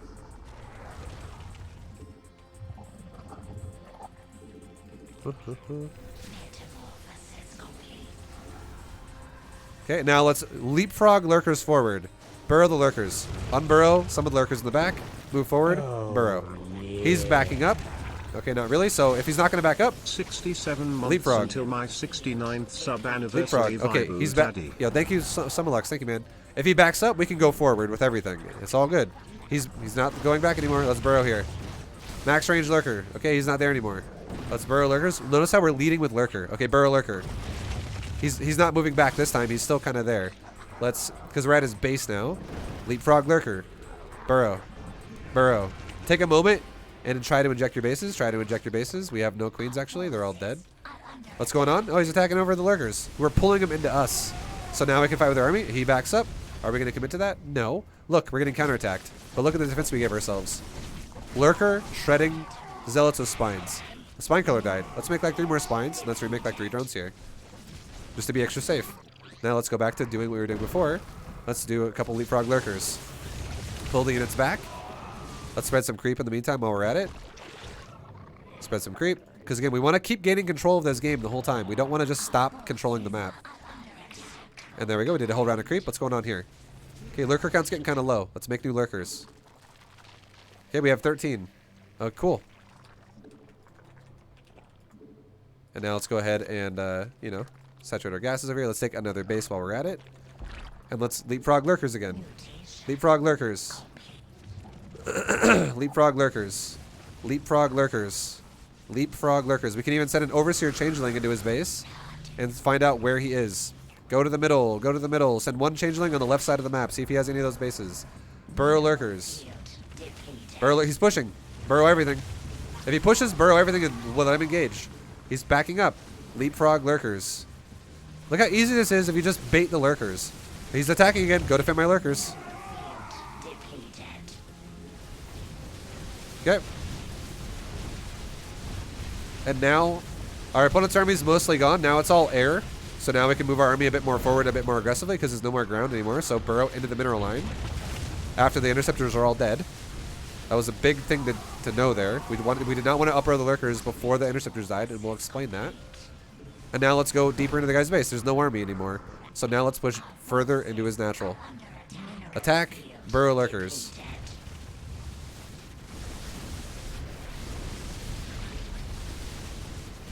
Up burrow lurkers, move them forward. Move our hydras up. Burrow in his mineral line. Right here. What's going on here again? Another zealot run by. But Spinecrawler Lurker is crushing that. We can transfuse the Spinecrawler or whatever. We're all good. Okay, these next interceptor wave is they're gonna go down. Burrow Lurkers go into the main base. And Burrow Lurkers. GG. Okay. Let's break this down. Let's break this game down. Let's break this fucking game down, boy. Now, remember how we called his build? I can already tell his build is going to be something on the lines of something that looks like this. Pylon, gateway, gas, core, gas, nexus. The last gas and nexus are a little bit interchangeable, but it's going to be close either way because the gas is super cheap. So watch. We'll write it down. Pylon, gateway, gas, core, and then gas nexus is interchangeable at the end. So I'm not cheating. I'm not going to change what I said. How did I know what his build was? Because of build time. So let's watch and see what he does, right? Let's see what he does. So he runs over here. He builds a pylon. So far, we're 1 for 1. Pylon first, right? Wow, we're fucking super smart. Now, he builds a gateway. So, we're 2 for 2. Now he's going to build a gas. Okay, now we're 3 for 3. Now he's going to build a core.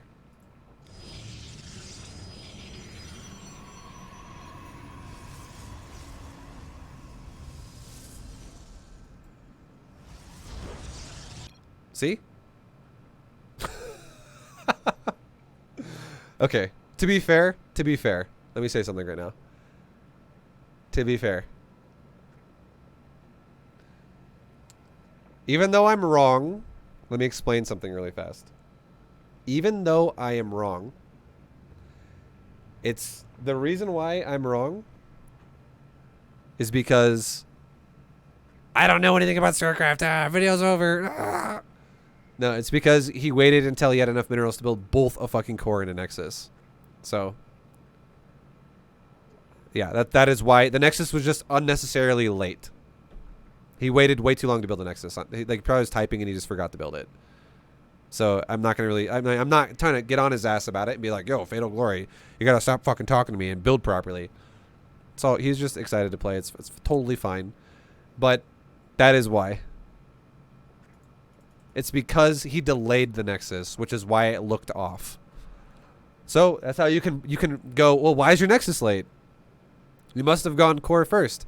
He makes the core literally seconds after the nexus. The nexus is 1 second in, and the core is 1 second in, and the nexus is 9 seconds in. It's because the core is on time and the nexus is super fucking late. The nexus should be like right now, probably at like 15 or some shit, not 9. Because again, look at this, right? We'll go back to when the Nexus was built. Go back to right when the Nexus was built. A Nexus cost 400, guys. Remember that. He could build a Nexus at 124. You could build a Nexus at 124. Really like 123. Go back exactly.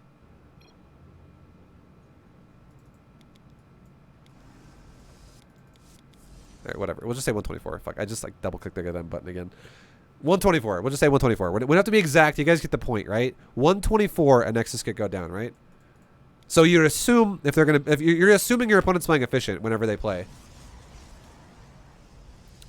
and the Nexus doesn't go down until 131. So the Nexus is 7 seconds late. And if a Nexus is this much later, it makes the build seem off. That's why I literally got here and I was like, this build is off.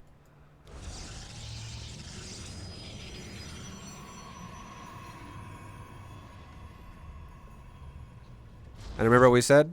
If the core was like 1 second of the way in production, and we were like, the Nexus is only like 9 seconds in, it should be like 15 or something. 7 seconds on top of this would mean the Nexus would already be 16 seconds of the way in production, which would mean the Nexus would already be like right there. Like it would be like just further along. And for those of you that are curious as to how this goes, for those of you that are like, more or less people that are not sure how I knew this, how did Vibe know this? Okay, how did Vibe know this? It's because when your Overlord arrives at the Protos's base, okay, like this right here, your Overlord should see something that looks very similar. The Overlord should see something that looks very similar between the core's build time and the Nexus's build time to a degree. That the core will be slightly faster, but the Nexus will be relatively on par. Relatively, because the Nexus has like, it does have a longer build time. It's 71 seconds versus only 36. But if you have like a 15-second head start on the Nexus, now suddenly you're looking at no longer 36 seconds, you're looking at 51, right? Where this core would be finishing as opposed to after the Nexus started. So you're just going to be further along in the Nexus's build time, and the Nexus should be the Nexus should not be halfway fucking done right now. It should literally be like 75%. Like when I see it with my Overlord right here. Right now, it should not be there. It should be there. Almost done. That's what it should look like. So if we go, wow, his Nexus is really delayed, he must have gone core first. He totally could have gone core first because this does not add up very well. If we know the build timer of the building. That's how you can predict what building you're... This is how I knew something was fucked up here already by default. Because the timer made no sense. Because if I know this is a 71-second building, and this building is only halfway done, which means it's at about 35, and the core is almost done, which in this building's a 36-second build time structure, it feels like this was core first. But obviously I was wrong. It's just because the Nexus was late. And then further, we went into his base and we confirmed double gas really fast as well. So let's see, like, for instance, like, look at the mineral priority. Is there a mineral priority? Another thing, too, is he's not chrono boosting. That's another sign of all in. Again, I'm not trying to pick on Fatal over here about his build or anything like that. But someone who delays... I'm just going to tell you guys something really fast, okay? I'm going to tell you guys something really fast. If somebody delays their Nexus for the expansion, they don't use a single chrono boost on probes, and they have double gas really early, okay? Now, he didn't really undersaturate his mineral line, which is totally fine. But this looks super fucking aggressive. He's almost at max Nexus energy. You know how many fucking chrono boosts you could put into some fucking tech?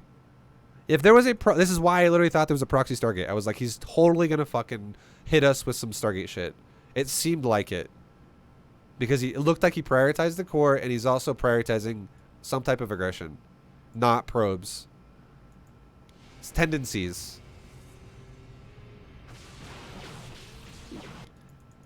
So I will say, long story short, again, I love how my chat always just busts my balls every time I say anything. Because they're like, he's wrong. It's not exactly what he fucking said right there. It was a Nexus 4 core. Fucking Jesus. But if you can actually look at someone's build in the game and think this way, you can predict how they're going to play. Because if my opponent was going to play more aggressive, the way we thought about his build made more sense. It made sense that he would be an aggressive player. But because my opponent was not aggressive early game, like really that much at all, he like didn't do Stargate pressure. He didn't really do much at all. Very early. He still attacked our third, but that's later. It just means his build was inefficient.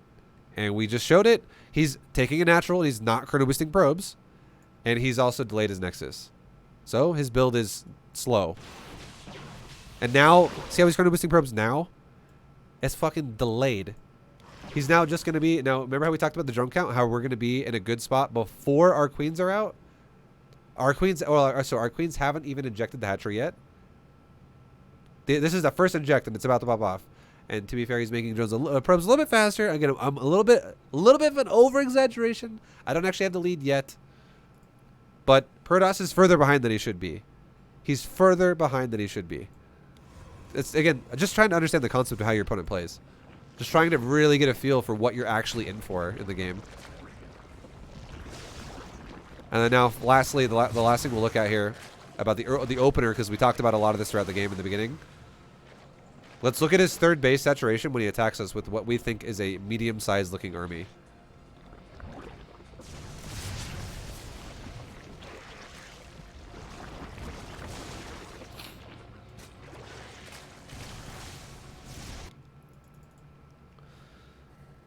This guy's actually macroing better than I expected. I'm not going to lie. Fatal Glory, you're making me look like an idiot because you're macroing better than what I thought you were going to do. So he shows up with a... this army is not that threatening. It's not like, oh my god, this army's going to kill me. You know what I mean? It's not that threatening. Now, I did play this game under the assumption that his economy was shittier than it would have been. And his economy is actually still relatively... Again, it's not as good as it could be. I'm not telling you... I am telling you guys right now, it could be better than this. But the reason why my economy is on par with his is because I played safer than I could have. I started going for fucking roaches defensively, safely, because I was expecting to be attacked by some bullshit. And it's okay. It's all good. We ended up evening out. It's totally fine. But when he attacked our base, I was expecting to see a third base for him that definitely existed because this is not really that scary of an army.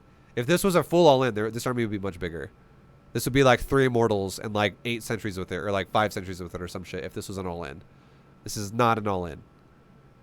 So, I was thinking, oh, his third base probably has like, maybe like half saturation or some shit. Like some saturation. But his third base is going to be fully saturated. Because, you know. I mean, he actually macroed better than I expected. Yeah. A little off. But that's where, like, you know, sometimes you read the game wrong. A little bit. It's okay. I will say his build maybe not the most efficient, but overall is mostly fine. He's further ahead than I expected him to be. I'll say that right now.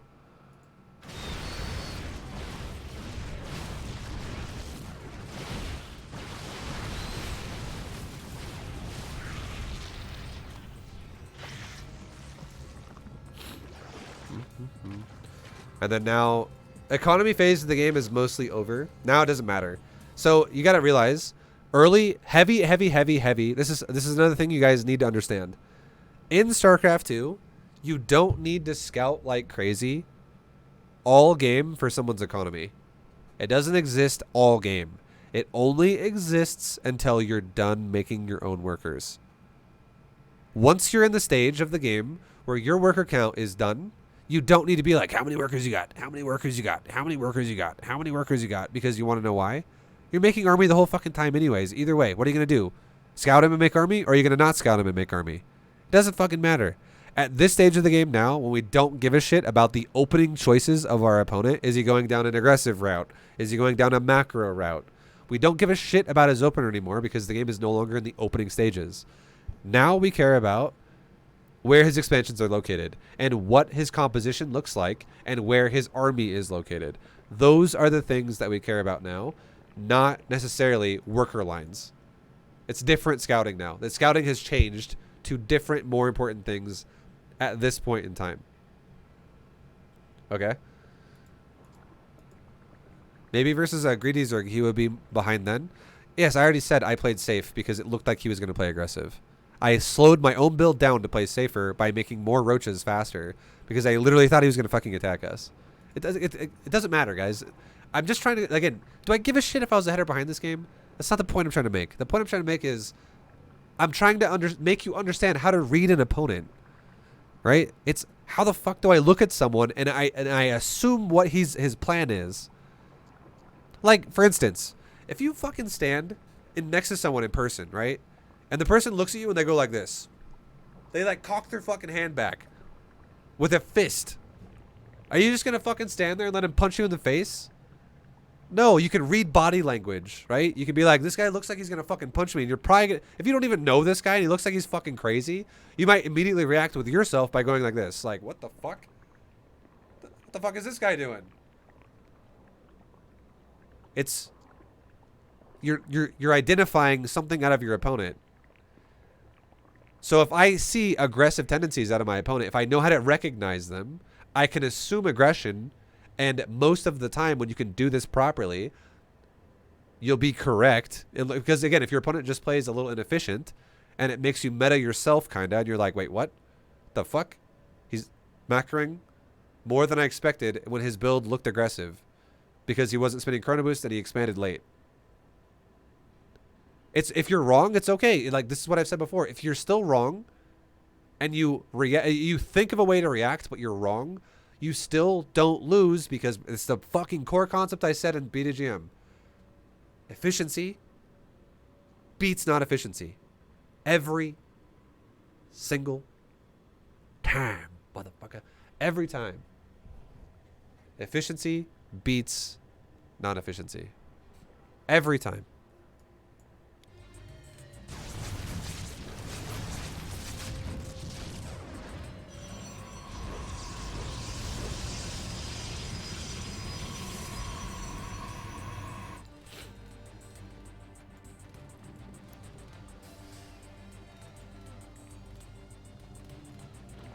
And now we're just, you know, walking around our base.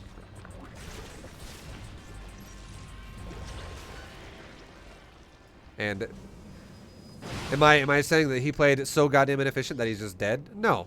He actually played relatively all right. Like, it was fine. He didn't play that bad at all. He's still maxing out maxing out at a near threshold of what we're maxing out. He's doing a pretty decent job still. It's just I would say there are some inefficiencies here that we played cautiously for. And we're still ahead. We're still in a good spot. Overall. I understand, Vibu. I just mean he would be even further behind. Yes, that's correct. Yes. If I didn't react safe, if I ignored signals that said there's a chance we're going to get attacked right now, and I just made drones, yes, I would be further ahead. But that is bad, because that means that I am flipping a coin going, I feel like I'm going to die, but fuck it. It's just an educated guess. It would be like here's another analogy. Let's say you have someone that has a dog, and they say, "Oh, don't try to pet him. He likes to bite people." And you go, "Okay." And what do? 3 seconds later, you fucking reach out to pet him, and he bites you, and you're like surprised, and you're like, "He fucking bit me." Well, if my opponent looks like he's gonna be aggressive, and I don't react to it, and he attacks me, I have only myself to blame because I don't fucking react to anything. And I'm like, oh, well, it looked like he was going to be aggressive. And I just didn't give a shit, so I died anyways. So yes, like I was not as ahead as a normal Zerg would be because I played safer than I otherwise normally would be versus someone who does not look aggressive. Okay, so we pushed here. We tested the waters, right? We pushed here. And what happened? Our opponent stormed the shit out of us. And we're like, all right, fucking back up. Back up. Because he's pushing us with storms. So what do I do now? I make lurkers. We now go into the lurker stage of the game. Lurkers are so fucking good. Our opponent's now also attacking us with zealot counterattacks. So now we need to deal with this. So we abandon the attack and we go home and defend because now we're getting countered. He actually kills these lurkers. So I cancel these lurkers over here and I run these hydras and I make new lurkers at home. I just cancel those and leave. Come home, make new lurkers. And I defend myself. And I start getting ready to build Spore Spine at every base. And I now look at the situation and go, let's control the ramp. How come I can make the choice to go, let's control the ramp? Look at my vision. I can see everything.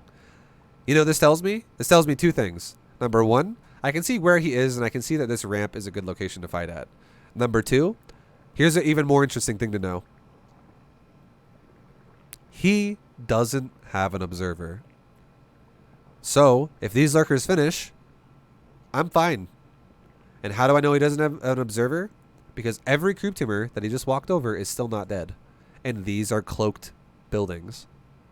They are invisible and need an observer to kill. So I already know if he does have an observer, it's way the fuck back here. Or way up here or something, and it's on its way. Or he just doesn't have one. So these lurkers are not going to let me die. 100%. Now he leaves my base with no killing my creep, right? So it means he doesn't have an observer. So I felt super confident there. And now we go back. Do I send my army around everywhere to try and defend the pushes? No. I just go, okay, there's some red shit in my main base. Let's send some of my blue stuff to go defend that. I split my army apart, right? I split my army up. I do not tunnel vision one thing at a time. We're not in fucking platinum anymore. We're not in gold anymore. I don't just move everything to the location. I actually look at the situation and go, green box on my units, go over there. Green box on my units, go over there. Like, look, for instance, look at the minimap. A big-ass blob is on the right, and a little tiny blob is on the left. So you know what I should do? Should I send my whole army over there? Definitely not. I could send my hydras over there and then guard my ramp with lurkers. That would be fine, because lurkers are insane in a choke point. But as long as I leave my lurkers, which is my actual power here, to zone out his actual army, I won't die. So, what do? I actually tell my army to go up there, but then I get my lurkers to come back, and I pull some of my hydras back. I just green box them and told them to come back. I burrow my lurkers, and now suddenly, this is fine. My lurkers are just drilling this army. My hydras over here killed that in seconds. The hydras in the main killed that in seconds. And then we come over here and finish off the rest of his army. Choices. These are the moments when you gotta be faster at making choices. You gotta understand what is the power of your army. What is the point of your army that's scary? Now look at our army, right? We chased them all the way over here. Our lurkers never moved though because they burrowed there a second ago. But now he's sending zealots at my base, and look what I see as well on the minimap. More red shit. Do I know it's zealots right now? Not necessarily, but I'll see it eventually. But I do see zealots there, so I burn my lurkers right here to try and stop it. I send my hedges to go deal with it. And then these zealots run to burn my lurkers, and now I can see with my creep spread, there's nothing else left. So now, whew, fight's over. So what do I do now? I go back into making static D, static D, static D, static D, static D. I make static D at all my bases, and I now also spread my lurkers around. And I spread my lurkers around in what I like to call a triangle lurker defense. This is super important to understand. I'm going to explain it right now, and we're going to reference this all the fucking time. Triangle lurker defense is literally a lurker in your main base, because that is one point of the triangle that is going to get attacked a lot, because it is the most highly tech sought after location to kill. Most players, and it also usually has dead space with it on most maps, where there will be like a prism that could fly in and go, with zealots, just like earlier. We already got attacked in the main by zealots. So, having a lurker and spines in the main base is going to protect my tech really well. We have static D in every base, though, but we notice how we put a lurker in the main. This is so we can deal with big warp-ins in the main base if the fight is happening. Now, the other two prongs of a triangle are the most exposed two locations of two bases that I have on the map. And what are those for us right now? If you look at this map, what are the two bases we have on this map that are the most exposed bases? Think about it. If my opponent goes like this, I'm going to go left around the map, and I'm going to attack you. Well, that's one of those bases. That's the first base he's going to get to on the left side. Oh, that's the base. If I expand here next, and I make static D here, you know what I'm going to do with that lurker? I'm going to up burrow it, and I'm going to rotate it to this base. Because now, if the Protoss goes left and down, that would be the base getting attacked. Now let's look and see if the Protoss goes right. Goes to the right. That's the base that's most exposed. So look, I have a lurker there. And just same thing, if I take this base over here, I'm going to rotate this lurker to this base and add static D to it. Because this would then be the most exposed base on the right side. Because players in StarCraft 2, guys, I'm going to tell you something right now. Protosses are not going to make zealots generally speaking, and just go like this. I'm going to go in a direct diagonal line constantly to your base over and over and over. I'm going to keep going across the map to your main base or your natural through the middle of the map. Because you want to know what happens if they do that? That did happen to us once already in this game, which is whatever. I think it was just a follow-up to his previous attack that he was trying to reinforce with, and it just happened to have died. So he was like, well, fuck.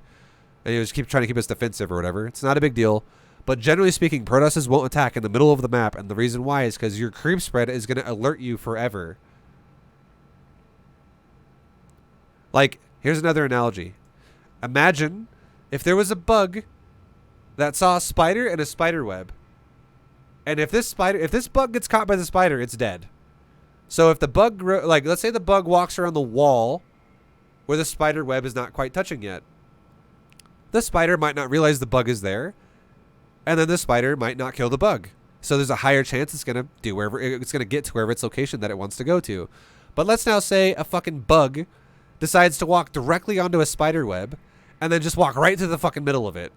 And the spider is literally sitting in a ball right in the middle of the fucking web. And the bug is literally walking over the spider's legs like, excuse me, what's going to happen to that fucking bug? He's going to get caught and he's going to get webbed up and die. He's going to get drained for fluids. He's fucking dead. So if my opponent walks in the middle of my creep and it's just, I see it clearly in the middle of the screen, it's going to be really easy for me to defend. So no one does that really.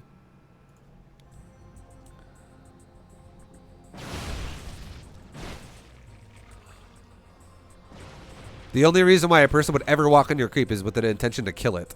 Or they're all-inning you. And it's not a harass of zealots. And at that point, your army should be dealing with it, not your fucking triangle defense.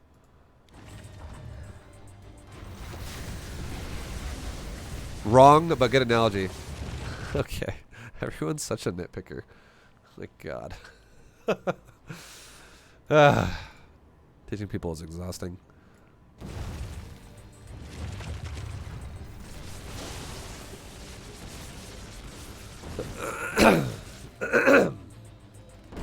So now we have lurkers, and now our lurker is in the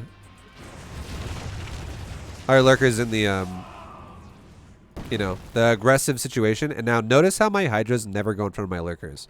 This is another mistake a lot of players make, where they go, oh, I'm gonna lurker attack someone, I'm gonna attack with hydras first and have lurkers follow it up. No, that's fucking bad.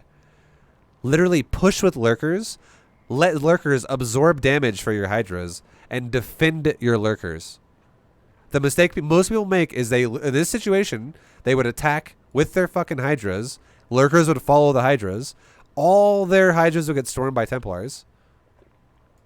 And then suddenly, like, only half the hydras are left over. They're also weak because they just got stormed and ran over by charge lots and archons and immortals.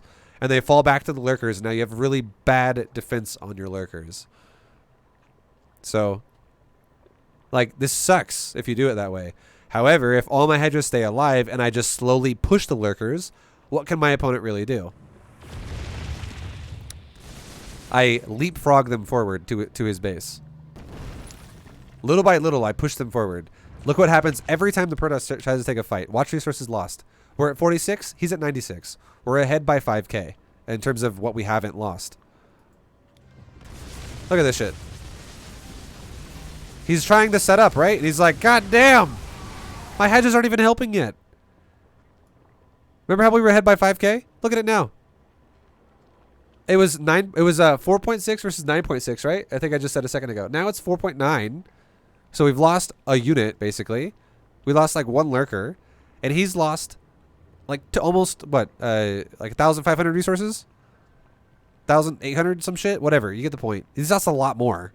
And it's still going. And now that he's engaging my lurkers, what I would do with my hydras, I engage him off my lurkers. I kill him off my lurkers. A lurker has more than double the HP of a hydra. And it has more passive armor than a hydra. It has 3. My hydra has 2. A lurker has 200. My hydra has 90. So if I kill him off my lurker, not only does he get cleaved by my lurker, but I kill him. I also use my lurkers as a meat shield for my hydras to DPS off of. It is making my army so much more effective this way. And then also, if my hydras don't die and I don't waste a lot of money, you know what I could do with my lurkers die? I could just replace lurkers, which are way cheaper than replacing all of these hydras. Check this out. You want to know what one lurker costs, guys? One lurker costs 150 gas and 150 minerals. Okay? And you want to know what a Hydra costs? 100 minerals and 50 gas. Okay? So we're comparing 100/50 versus 150/150.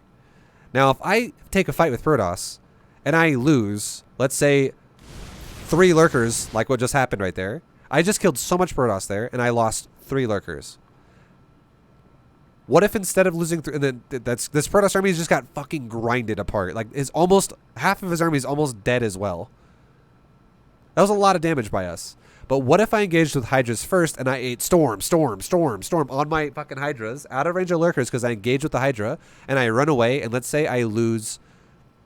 how many Hydras do I have in total? I have, that's 24 plus 7 is 31. So I have 31 Hydras here. And instead of losing 3 lurkers, let's say I lose 10 Hydras, and now my army looks like that after I ate a bunch of storms. Well, if you look at what this is worth, right? 150 times 3 is 450. What is this times 10? That's 1,500. So if you really think about this, people who are wasteful with their Hydras, which happens all the time, they die so easy. They're squishy units that do good DPS, but they're fucking made of paper. They're glass cannon units.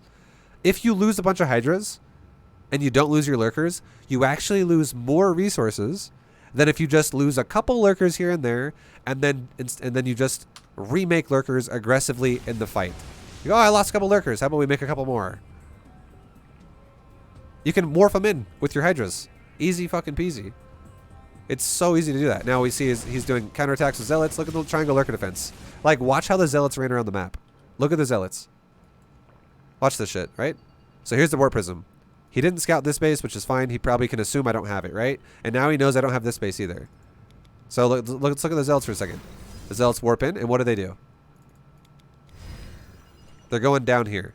He also is running by this base with a couple Zealots, and he sees there's no hatchery there. And then these Zealots are coming down, and they're going to my next base. So he's going around the map, essentially. Most people will do this shit like this. What if this Warp Prism decides, you know what? This isn't enough for me. I'm going to fly from here, around the side, and I'm going to go into your main base. Well, guess what? I got a fucking lurker there too, right? Triangle lurker defense is amazing. And what if I had no defense here? What if I had 0 defense here? No spines, no spores, no lurker. And then these Zealots show up. Am I going to attack them with my drones and try to expect to beat 6 Zealots with just drones? I'm going to lose that fight. And you know what's going to happen? I'm going to have to up-burrow all my lurkers and go home. And be like, fuck. Looks like we're repeating the process we had last time. Defend your base. Helps a lot.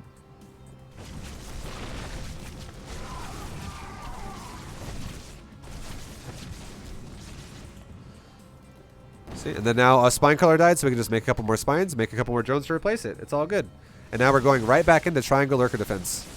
Or, lurker leapfrogging his base. And now look again. He pushes again, right?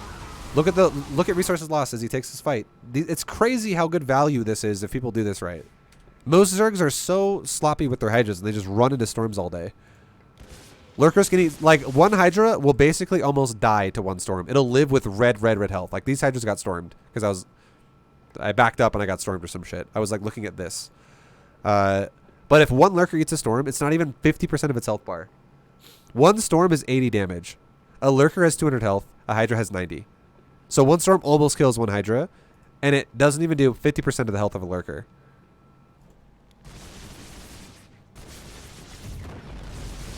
And now look as he engages. Look at the resources, right? 5.6 for us versus 14.4 in the Protoss. So we're ahead by 9k. We're ahead by 9k. Remember that.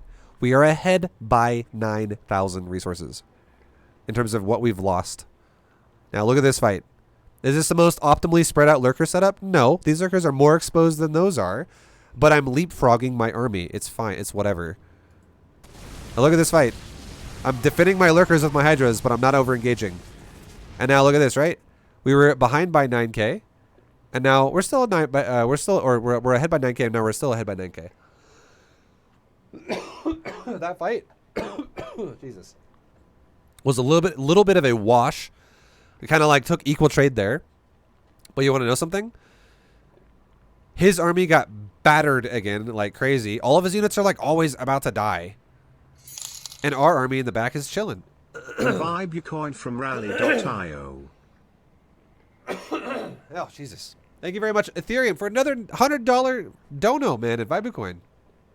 Thank you so much, dude. Much fucking love, Ethereum. Now what do? We make some lurker. They're already aggressive. And we continue pushing.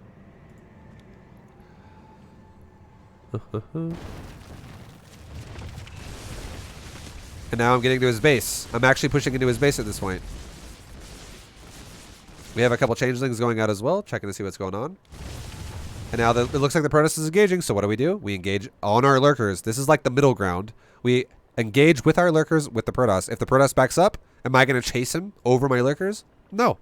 I'm going to fucking sit back and guard my lurkers. So if he backs up, look how I back up. We sit there. Why? Because he wants us to overcommit and lose Hydras. And look how that stormed my lurkers. Do I even care? Not even one bit.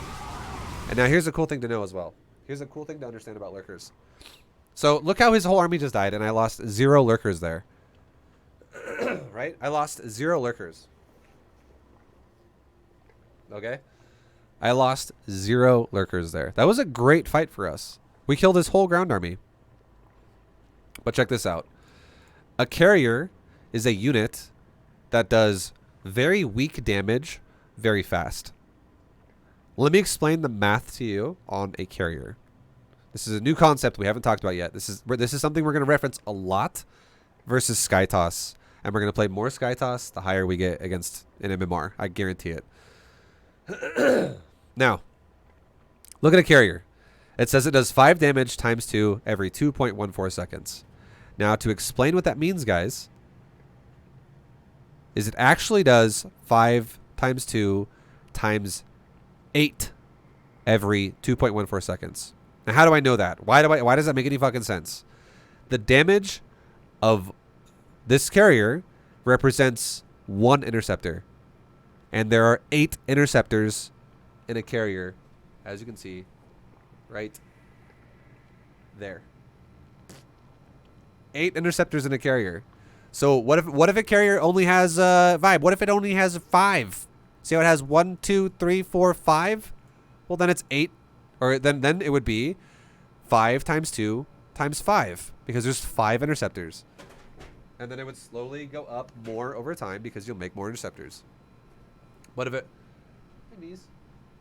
if a carrier is fully loaded, it's gonna have 8.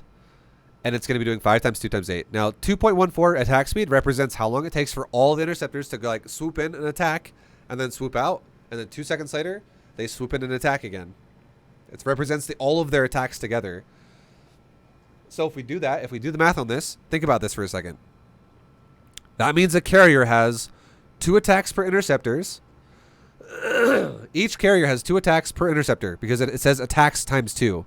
So it has 2 lasers that go boop boop together, and it has 2 attacks. You multiply the damage by 2. And then you multiply the damage by 8 because there's 8 interceptors. Yeah. Thank you, Dine Common, for the 13 months resub. Some fat B2GM. Loving the content. Thank you, dude. Much love. So think about this for a second. Watch this. So a carrier, again, he has no weapon upgrades. He does 5 damage times 2 attacks per interceptor times 8 interceptors. So his carriers right now are doing 80 damage per volley. Okay? But now think about this for a second. What if his carrier shoots my Hydra? My Hydra has 3 armor. This is going to be some crazy math that you might not realize. My Hydra has 3 armor. So now you got to take 3 off of 5 because armor in this game is 1-to-1 value. It's exact numbers. It's simple addition and subtraction. So if his carriers do 5 damage and I have 3 armor, minus 3 for armor, now you multiply his rest of his attacks, and this is what his final outcome is going to be on a Hydra. Times 2 attacks, times 8 interceptors.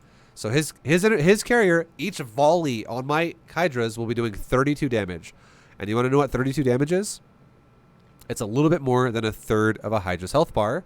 So that means that if a carrier attacks me 3 times, or if 3 fully loaded carriers all attack 1 Hydra, the Hydra dies per volley. Okay? So my Hydras are going to die relatively mediocrely. Because, I mean, I'm 3 upgrades armor and he's got 0 weapons. That's definitely an advantage for me. But now check this out. Also, thank you very much, by the way, Mumbengo for the tier 2 man. Much love for the 3-month in advance as well. Appreciate you. That's huge. Now look at a Lurker. Fully upgraded armor. It doesn't have 3, guys. It has 4. And why does it have 4? Because it has a passive armor as well. So, look at this. Now we go back to the calculator. And now we do 5, which is just the carrier's attack right now, minus 4, because the Lurker has 4 armor. And then that is now 1 times 2 attacks for the interceptor times 8 interceptors. Remember how I said a carrier would be shooting my Hydras for about 1/3 of the Hydra's health bar right now? Well, what is 16 out of fucking 200? It's 8%. So you're comparing 33% per attack into a Hydra of its health bar versus 8% per attack into a fucking Lurker of its health bar. Which means carriers do dick damage to Lurkers. They do fucking nothing. Lurkers are like, oh, we're getting shot by carriers, and they're just like taking a shower in it. They're like, yep, just go and wash my fucking hair in those interceptor attacks right now. I don't even give a fuck. Doesn't matter one bit. And here's the even crazier thing, okay? Here's the even crazier thing. When a carrier attacks a Lurker doesn't die very fast at all. It doesn't die very fast at all, guys. And you know what's happening to the interceptors while they're killing Lurkers? They're flying in range of the Hydras because the Hydras are guarding them. So if I'm not losing Hydras because he's attacking my Lurkers because they're in the front, and if here's the other thing too, if my Lurkers are in the front and now he can't storm me because my Lurkers, look at all my Lurkers attack radius here with the big white dots here, all these white dots. That's how much Lurker radius I have right now. If a Templar walks into that, he's fucking dead. This Templar is going to be like, hey, I'm coming. Blah. Never mind. I'm fucking dead in a second.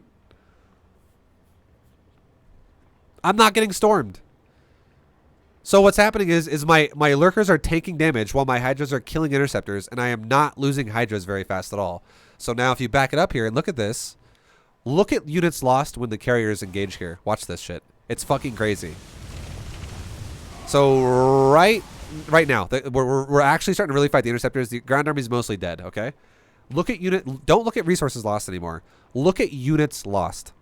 Look at units lost. And let's see if our Hydras are behind the carrier. Every unit that dies, aside from 3, because 3 of those units are going to die because they're ground units. So we can just subtract 3. So we'll just assume this is starting at 113, okay?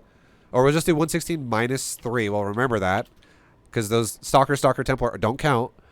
Look how many fucking units die to the Hydras killing interceptors because they're not tanking the damage and they're not getting stormed either. And here's the craziest thing of all. I haven't even said yet. Do you remember how I said one carrier will do 1/3 of a Hydra's health bar? This is the hugest thing to understand, but I'm actually jumping the gun here. This is the biggest thing to know. Storm does 80 damage, and a Hydra has 90 hit points. And a carrier volley does 32 damage. So do you know what 80 plus 32 is?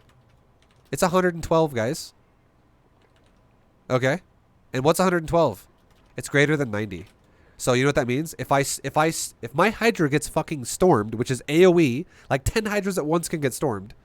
Each carrier can go Hydra dead, Hydra dead, Hydra dead, Hydra. Like 10 carriers can shoot 10 different Hydras, and all 10 Hydras die to one storm and 10 carriers shooting 10 Hydras. So you're watching, you watch the Zerg army just go. It just fucking dies. It literally dies.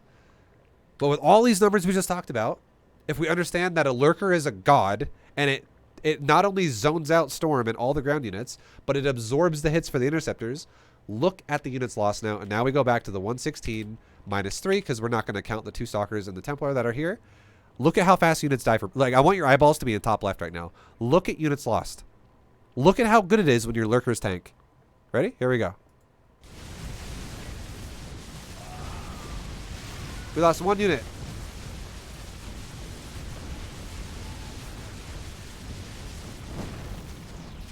I lost 1 fucking unit. And he lost every interceptor. So he was at 116. And that means that he went from 116 to 166, which is 50. But really, we got a -3 off of that, guys. So in the time it took me to lose 1 unit, he lost 47 interceptors. And there was 0 chance of him storming me because my lurkers were in front of my hydras. The only way he storms me is if he flanks me with storm somewhere else, which is much harder to set up because Templars are fucking slow.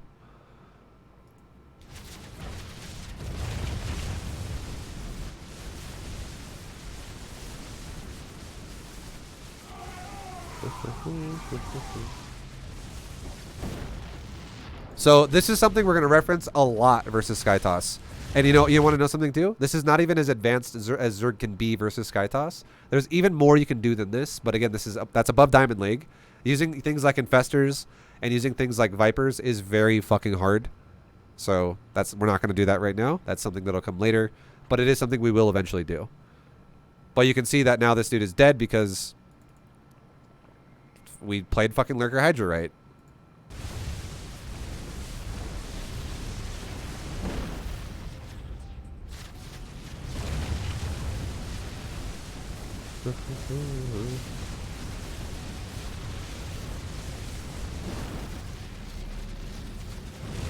And carrier is a unit that is very good when it has like a lot of carriers at once, like a lot of interceptors at once. Like if he's got all these fully loaded carriers, they're actually good.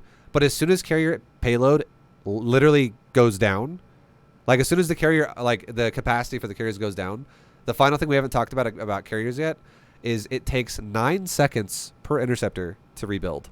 And they only build 1 at a time. So it takes a carrier 9 times 8 to rebuild its payload, which is 72 seconds. 72 fucking seconds to rebuild all the interceptors. That's over a minute. That's a long time. And you know what can happen in a minute if I'm attacking his base already? He loses another base and another base and another base. And if he ever attacks me before he's at full payload again, he's going to take a weak fight because a carrier is only at, 1/8 of its power, 2/8 of its power, 3/8 of its power, 4/8 of its power. Or you can do fucking common denominators, half of its power. Whatever. You get the point, right?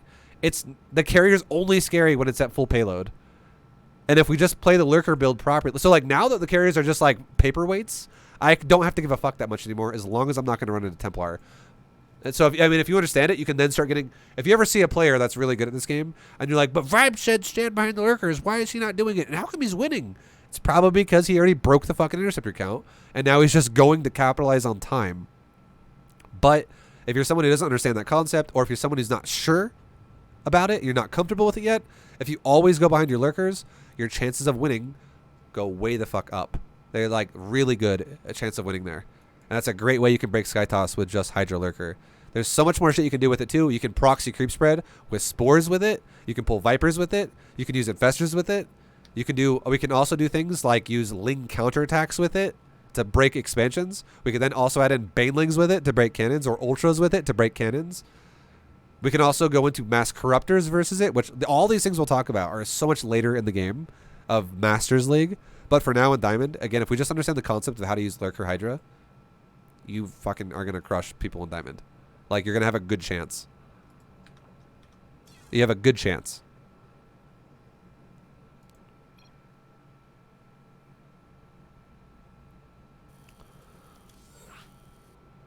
Ugh, oh my goodness, dude. This is going to be a long video.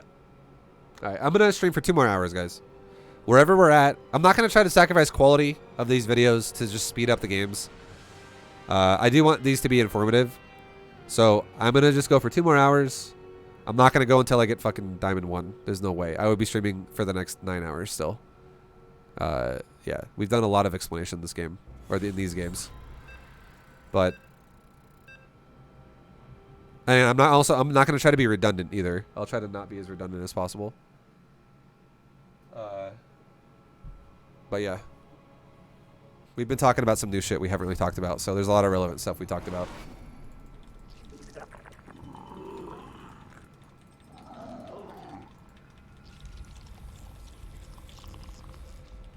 Vibe, how do you kill lurkers in the situation as Protoss?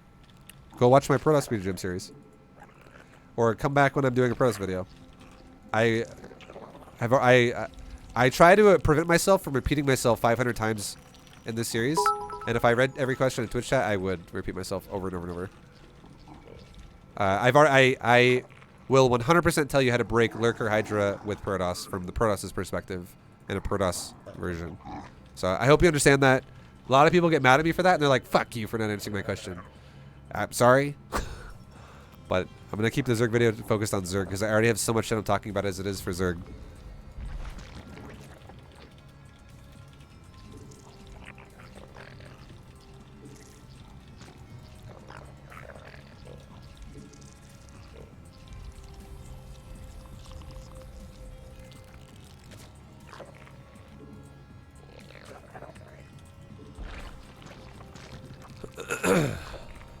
We require more minerals. We require more minerals. I really appreciate the really long videos. Gives me so much content and concept explanation. Yeah, well, I mean, guys, I'm not even gonna lie. This is why I always think is really funny about when people say this to me, and they're like, "Can you speed the fuck up, vibe? Like, can you just like get to the point?" Anyone who thinks that, I mean, I know some people are impatient. I get it, but I want you to know I am actually trying my best to speed this up already. I'm trying to be very, very to the point every time and just like make sure you understand, but also explain it not super fucking slow. Like, I could literally talk about this game.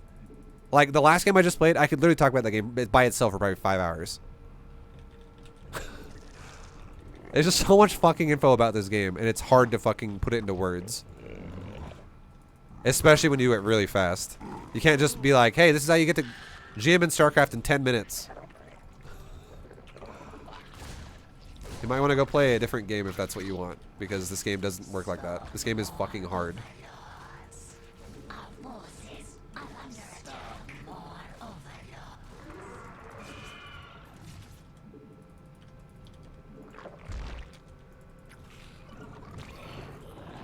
Spawn more overlords.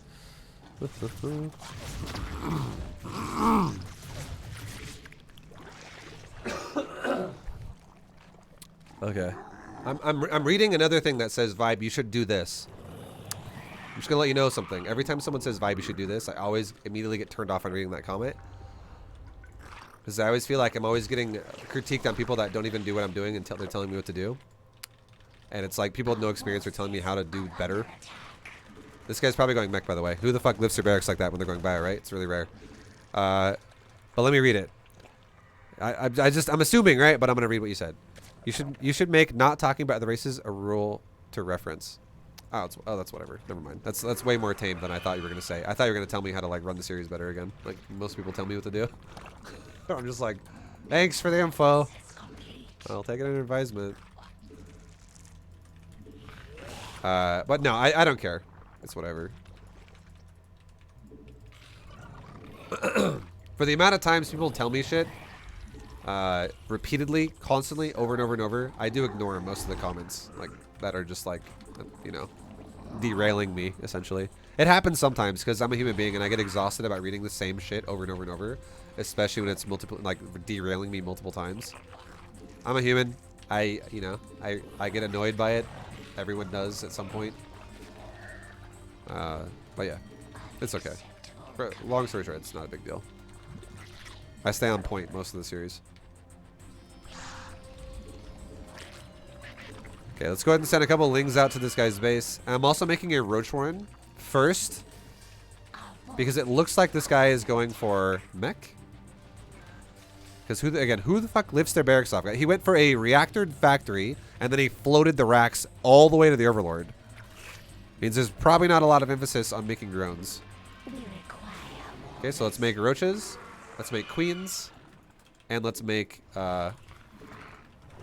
roaches, queens, and drones. Okay, we can spread our creep. Spread the creep, spread the creep. Tell our queens to go fight that. Hey, Hellions, what's up, dude? Have you met Mr. Queen? Respread the creep when he leaves. Don't waste any time. Okay, he's backing off. Inject my bases, inject my bases.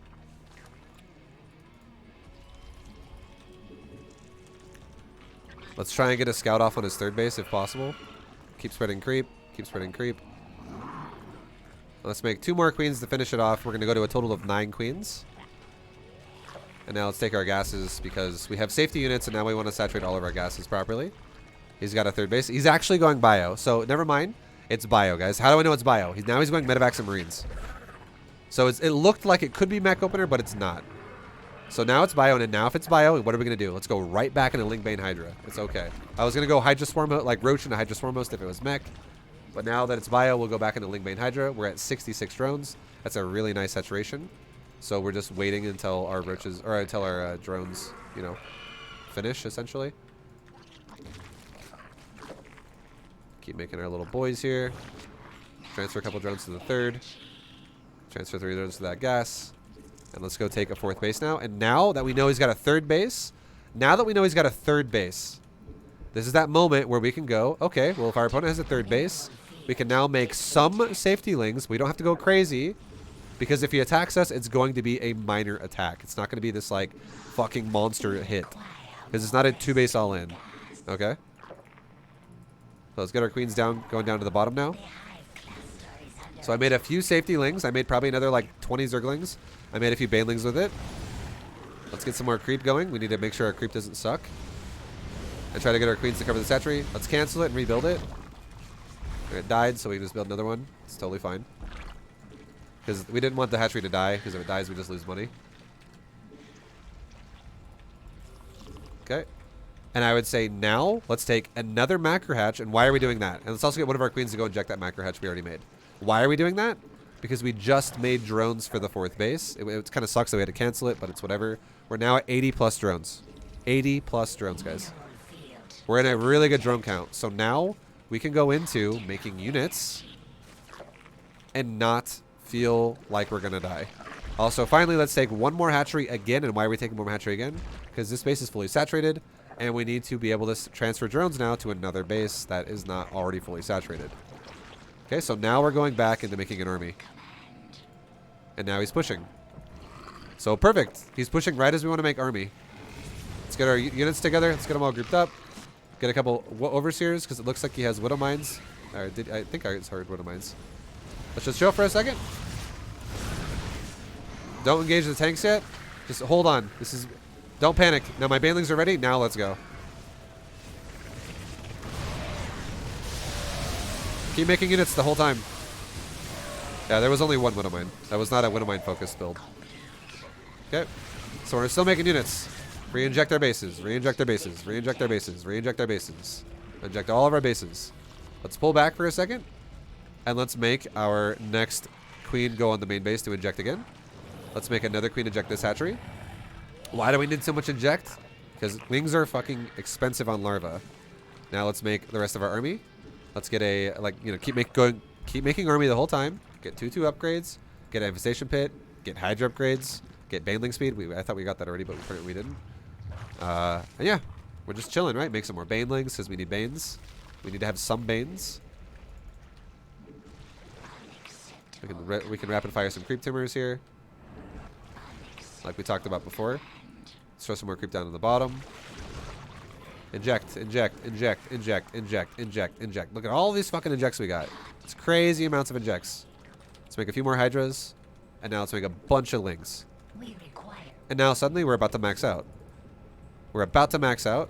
And our opponent's attacking us again, which is all good. But now our army is suddenly way fucking scarier. Let's inject our bases again. Let's take a hive. Let's make one more quick round of banes before the fight starts. What's my baneling speed look like? It's not going to be even close, so we just got to go. Let's just go. Go for it right now. And now if we take a fight that's a little bit of a disadvantageous fight, we're still going to be in a situation where it's not that bad because we have backup banelings. This guy's abusing this cliff like crazy right now. Okay, we probably should just back up. This cliff is fucking awful, honestly. Cliff is the worst. Jesus Christ. Once we have baneling speed, it's not going to be nearly as bad. Now we have bane speed, so let's make another round of banes. Another round of banes. Let's inject, inject, inject, inject, inject, inject, inject. Try to push his army back. Get the fuck away from my base. Push forward. Go ahead and pull back again. We're just waiting for more units. We require more. Make units, make units, make units, make units. Require more minerals. Okay, he's pushing us again. Try to save the base if we can. Push forward. Back up. Pull back to the units again. And now our base is dead, so let's rotate our drones to a different base. Up here or something. It's all good. Okay, keep making units. Now let's try and get rid of these marines here.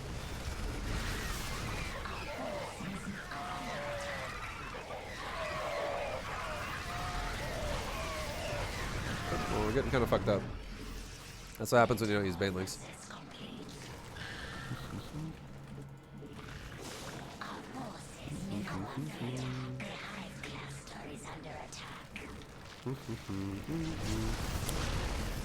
Okay, let's get ready to push again.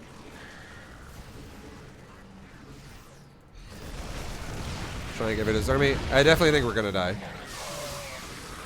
Okay, so we're definitely dead this game. This guy even has a 4th fucking base. Okay, Diamond League. I'm not gonna lie, guys. Diamond League is another beast right now than it was before.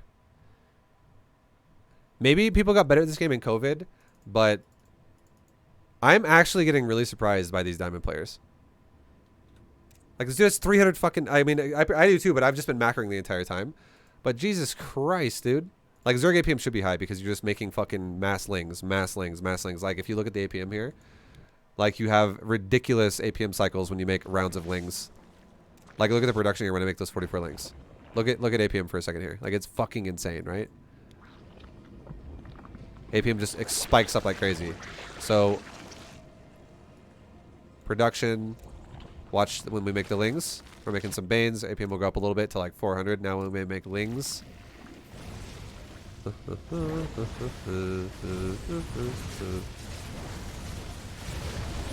Come on, make the lings. Make the motherfucking lings, boy.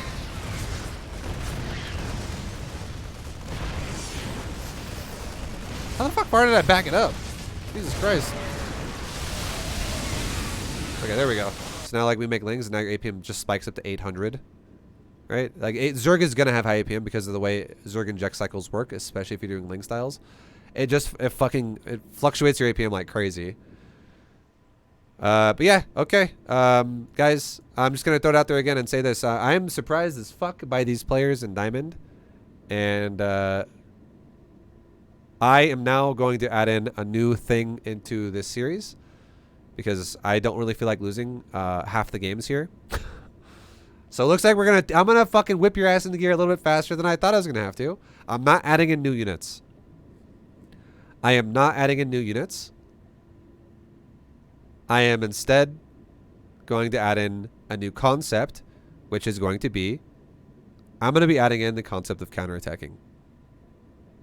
Because this is fucking insane for Diamond League. I'm just going to throw it out there and say that right now.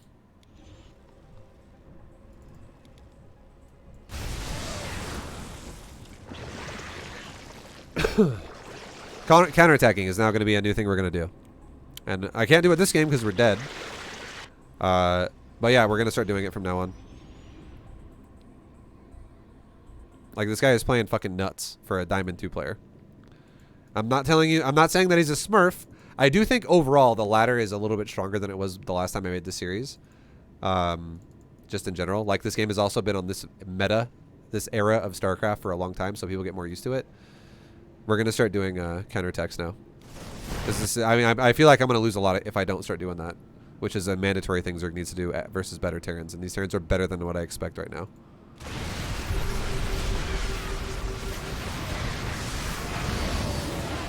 Yeah, this cliff was really good for him. These tanks were mowing us down up on that high ground. And he was also kiting me constantly. He was microing that really well. So from now on, like I said before, counterattacks.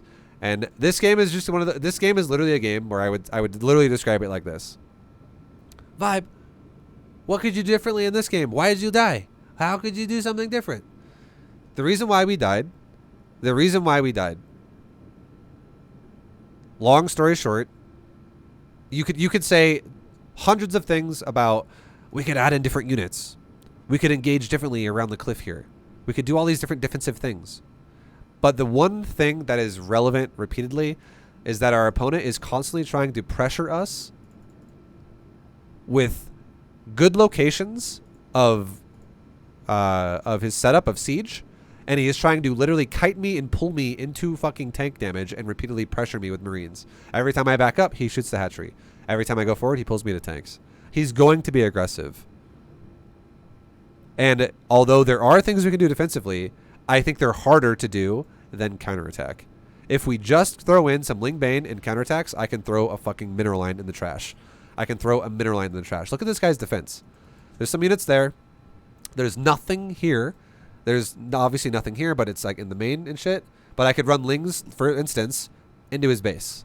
I could run Lings and Banes into his base. I could run Lings and Banes, break that open, run into his base. Counterattacks is what we're going to start doing from now on against Terran. Terran's interesting, to say the least. Much better than I'm expecting to play against right now. What is this guy actually? He's unranked. He's also a smurf. Okay, this guy actually is a smurf, though. He is legit a smurf. He's literally fucking tanking games repeatedly. Okay, well, that makes a little bit more sense. That Terran was way better than what I expected. For Diamond 2. I think also that's part of it too. I think just there's so many fucking people that still play like that the people that still play this game, there are a lot more smurfing things going on than there ever was before. Just throwing it out there. I playing this series, I feel like I have played more Smurfs than I have ever played in any series I've made before for this before.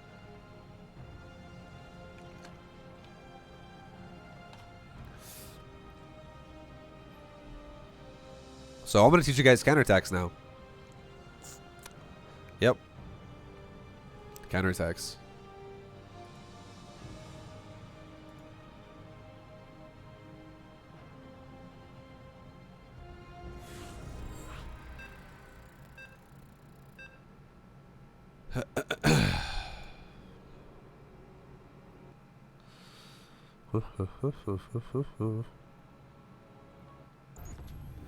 I don't want to make this video take 30 hours because I try to actually play, you know,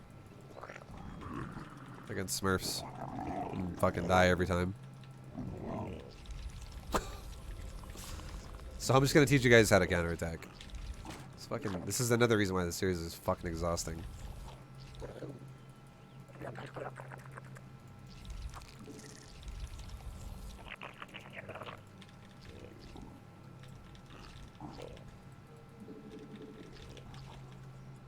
Also, anyone out there as well who is curious about the levels of tryhardness that we're going to be going for, I'm going to tell you guys right now, last series, I'm not even kidding, last series, I didn't even go, I would honestly say without a doubt, I did not go full tryhard until Masters 1.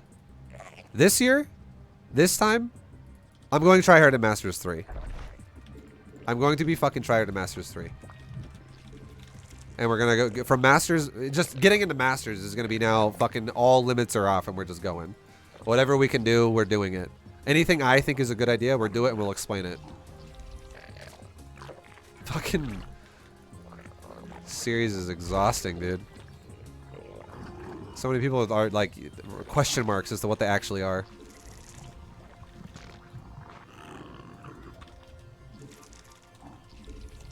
And I know someone out there is, this always happens to. Whenever I talk about this, someone's always like, well, you're smurfing too, vibe. But again, the answer I would give to that person is I am not playing as hard as I can against these players right now. And if I play against someone who plays at what I think is higher than what Diamond is capable of, I'm going to lose. Vice versa, any league I was in, if I play against someone who I think plays what I think is more capable of what a Platinum player can handle, I'm going to lose. Because I'm not going to just play like a GM player because I want to win. I'm trying to make a series that's a guide, right? So it's another thing that people, I feel like people understand that mostly, but I feel like whenever people don't understand it, it's more of a troll than it is a genuine answer. Like, oh my god, he lost. Yeah, I fucking lost. Yep, that guy. Who clearly is not Diamond 2.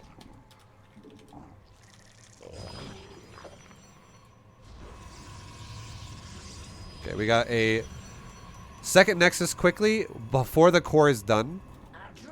So this is another thing that is more of the aggressive territory for what Protoss can do. Hey VBU, I won my first ZVT of the night. Nice. He was so pissed he left without GG. Thank you very much. GG. GG. Yo, good shit, dude. Well done, Num. Oh yeah, thanks for the bits as well, man. Congratulations.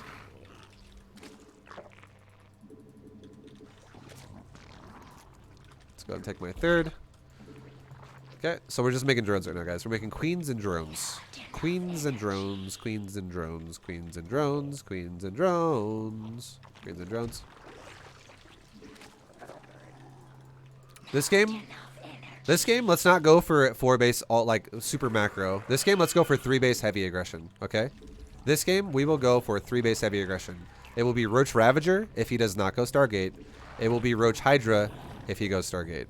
We'll still open with Lings just to get an idea of what's on the map. But we're going to be 3, like I'm still going to take a 4th as well just to transfer drones around. But I'm going to be fucking aggressive on 3 bases. This is another option you have as Zerg. If you want to play less reactionary macro all game and you want to play more aggressive up in their face, you can totally play like this too. You're more than capable of playing like this. More than able to play like this. Okay. So we're going to take our... we're taking our creep. We're taking our 3rd base. We're going to get our queen over to our 3rd. What's going on here? There's an open doorway. We can try to surround a couple stalkers, if possible. Like that. Nice. I ran past them and then attacked them, and I got a surround. This is super good. Now we can run away from the... Here's the thing, right? In theory, you'd think, I want to kill those probes. And yes, you do. But you don't want to lose all your lings in the process. And what we're doing right now is we're wasting a bunch of his fucking time right now. And now we're also getting a scout off on his base, which is super nice.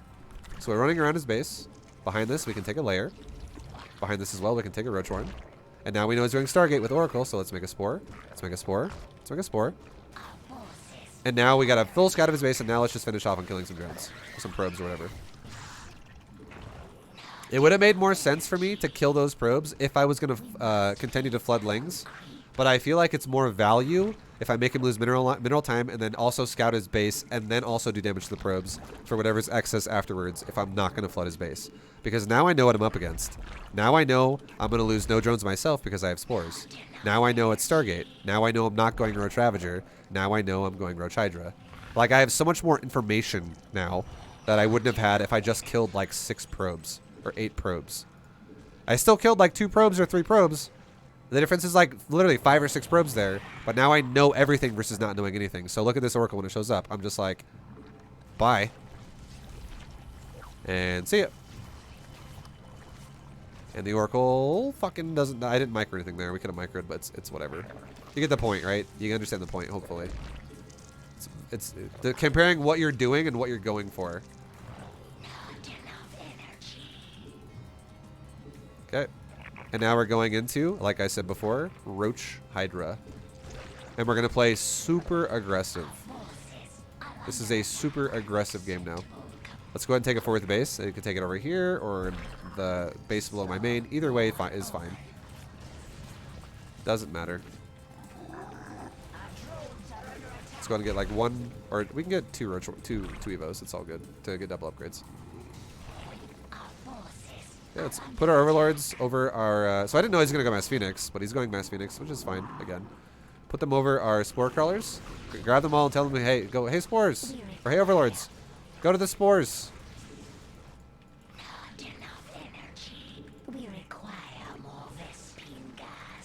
Okay, let's go ahead and get all of our creep. Get all of those creep teamies.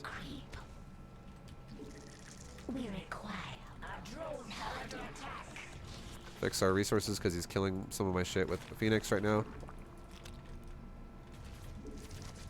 Fix all of our resources because he's killing it with Phoenix. And now let's go ahead and get... Let's also start adding in Lings. And the reason why we're going to add in Lings is because we don't have gas. So we're going to add in Lings as well to mix and match. Vibe your coin from rally.io. Thank you, Ether Dude, for the 99. Oh my, it's not Ethereum anymore. It's Ether Dude. Thank you, thank you, thank you. Much love, dude. Let's go ahead and scout the map right now. with our... We're going to send 2 lings out. We're going to spread some creep as well while we're at it. Spread creep, spread creep, spread creep, spread creep.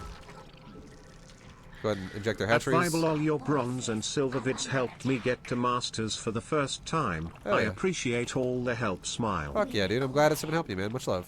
Thank you for watching the series. Much appreciated, dude. Okay, let's go ahead and get our next queen over here to inject that base. Let's make 1 spore there. And again, we're 3 base all-inning this guy, guys. This guy's super aggressive with Phoenix, and now he's doing God knows what behind it. Right? It's probably going to be more air, or it's going to be like Colossus would be a common answer. And we're just macroing units. Let's try and kill these Phoenix if they come back at all. Like that. Cool, cool, cool. Okay, he's just rotating around my reinforcements. Like, what the fuck is this? These players play so much smarter. I swear to God. This is not Diamond again, dude. There's no fucking way. What is Diamond nowadays? A Smurf off? I don't care. Whatever. I'm going to poke his base now. Let's open up the rocks because we want to get rid of the rocks. We want more of a surface area engage here. We're still macroing units. See how we're almost maxed out, guys? And see how we're playing somewhat conservative? Okay, watch this. Look at this. Take my lings.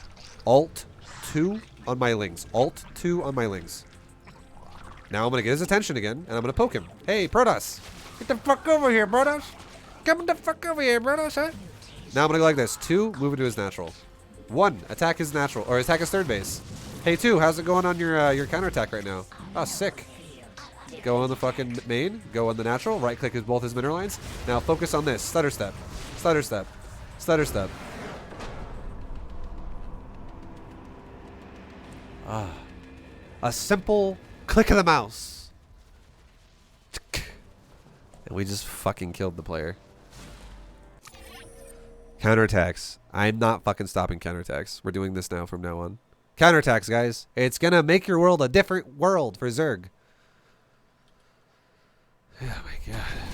Ladder is ridiculous lately. Like I'm just blown away by how good, how much harder these games are than what I imagine they should be like.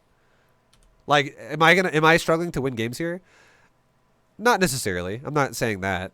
I'm just saying I don't want to feel like I have to play what I think is belonging in Masters and Diamond. Because I don't want to make, like, for instance, if I was like, well, let's fucking start using Vipers and Hydras and get crazy micro situations here. In Diamond 2? Really? Do we really have to do that in Diamond 2? Diamond 2 is not perfecting your shit yet. It's just, yeah, it fucking gets it crazy. Love a good hotkey breakdown. I did break down my hotkeys if you want to know my hotkeys, Munbangu, in a previous B2GM video. In the camera hotkey video, I broke down all my hotkeys for all 3 races. If you want to see that. Thank you very much, though, dude. Don't worry, guys. I'm gonna explain what I did here. Again, this is why we do replay analysis after the game. It's easier to talk about it in a replay than it is to talk about it during the game when it goes really fast. All right. So, our opponent is flying around the map, right?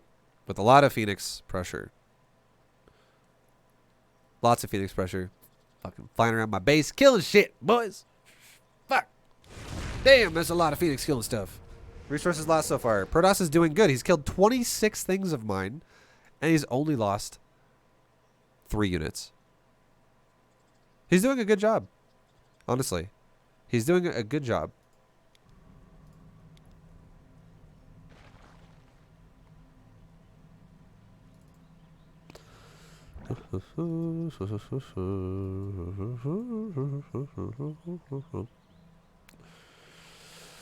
Okay, so again, we scouted his build and we went, okay, he's going Stargate, blah, blah, blah. We already talked about this throughout the game, right? We talked about how our build was, the opener of our build was just like we normally do with like 4 base builds, but we said to ourselves, we're going to do a 3 base timing this game.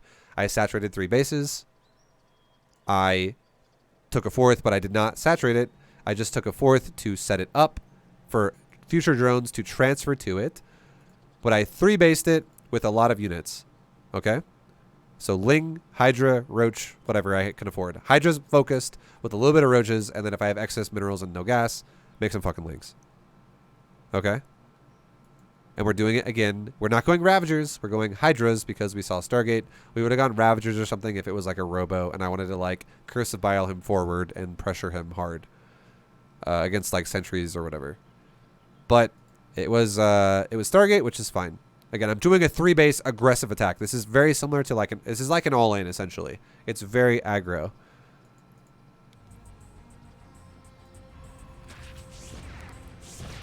And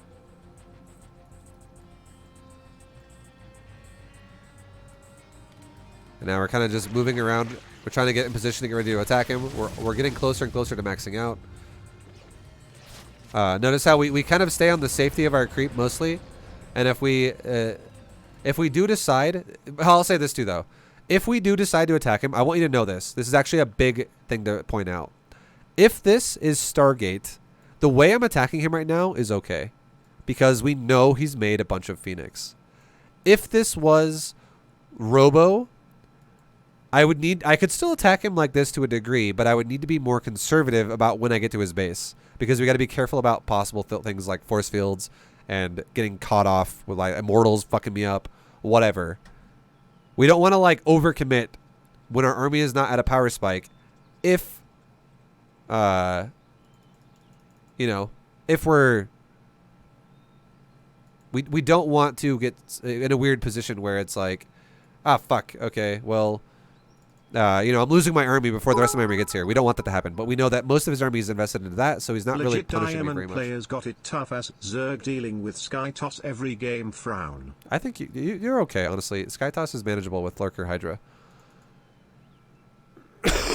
Emperor Kex, thank you for the bits. Don't worry, I'm fucking counterattacking everybody from now on. I'm just making sure you know that. Every fucking game I'm counterattacking from now on. It's happening, Kex. Hopefully this helps you. Because again, it's something that's, I don't think it's that hard. It's just requiring a little bit more multitasking from you. So what do we do now? We're getting really close to maxing out. Our supply is getting bigger and bigger and bigger. We're seeing what's going on in this area. We're not counterattacking yet. I'm just feeling it out. I'm not super aggressive yet. Am I jumping on that army? No. And why am I not jumping on that army? Because I'm not at full power. That's stupid as fuck to do that. Again, I'm 3-base all-inning him. So if I can take a good fight, I take a good fight. But if I cannot take a good fight, I should not take the fight. And if I run into SimCity surface area problems with a bunch of lings, and I run into cannons, potential shield battery that I don't know if it exists here or not right now, because there could be a battery right there for all I know. I don't want to fall in. I don't want to run into things that will kill me.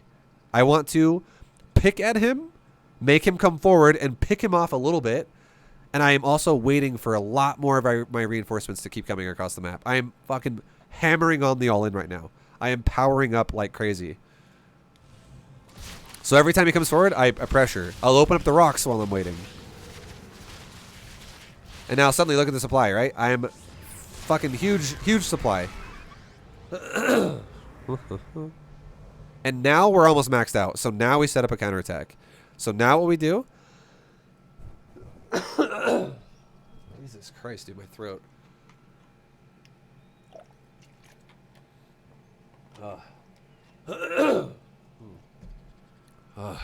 Now what we do is we go like this. We take our army. We select our army, okay? All of it.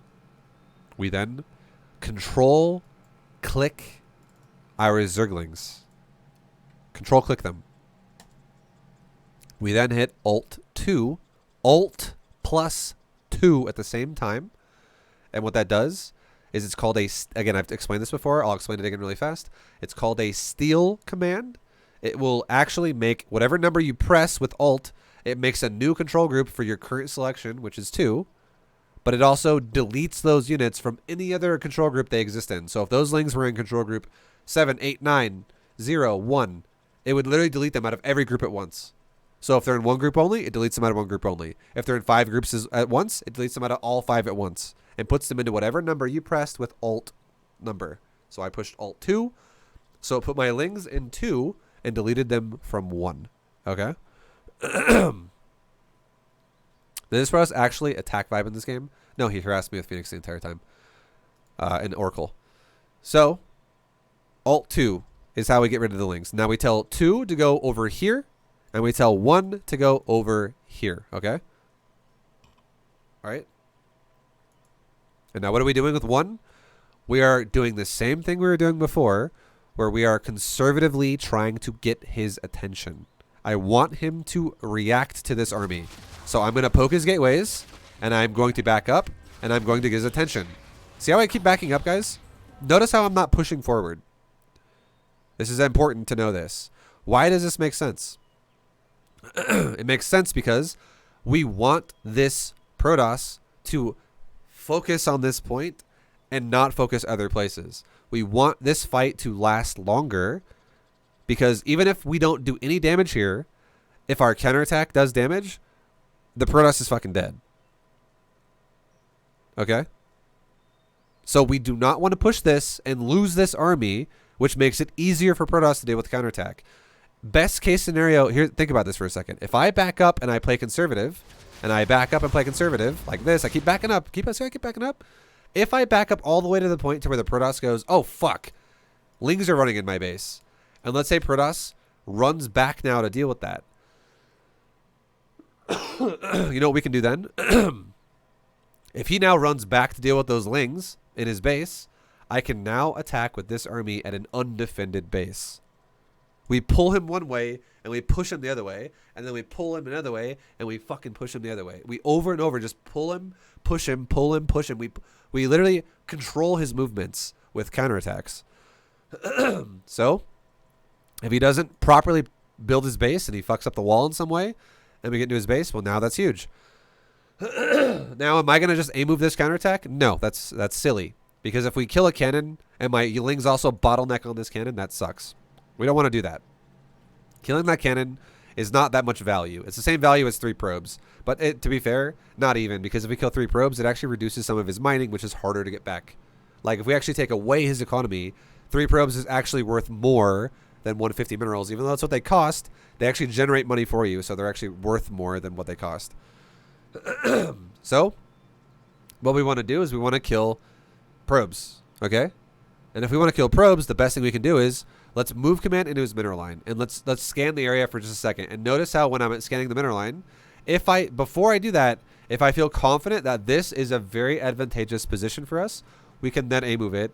And if I don't feel confident that I'm going to just crush this fight, if I'm like, okay, this is kind of a question mark, we should back up while we set this up. So I should go, like, if I'm looking at this already, I could go, hey, 1 on the minimap, fucking walk back a little bit. 1, which is my Hydra Roach. Then go right back to 2 and go to it. Or if I'm right here and I'm like, okay, I'm about to enter his base on the minimap with my Lings, you know what I could do? 1, right click right here, back up for a second, and then I can double tap 2, which goes to my fucking Lings. Double tapping the number quickly goes to it. Double tap 1. Go over to my fucking group 1. Oh, actually, sorry, it actually fucking... I can't do it properly because I'm in the replay, and it actually... I'm surprised it went to the right spot, I'm not going to lie. Because it actually is doing 1 and 2, and this represents going to Bert or Vibe, not Lings or not my control groups. But it, literally, if I double tap 1, it'll go here. If I double tap 2, it'll go here. Because that's what cameras do in StarCraft. So you can double tap the camera to go to the army. So those are how we should set this up if we're not feeling confident. Now, when I go to his base, notice how I'm being met by no retention. There's nothing here. Sick. So you know what I can do now?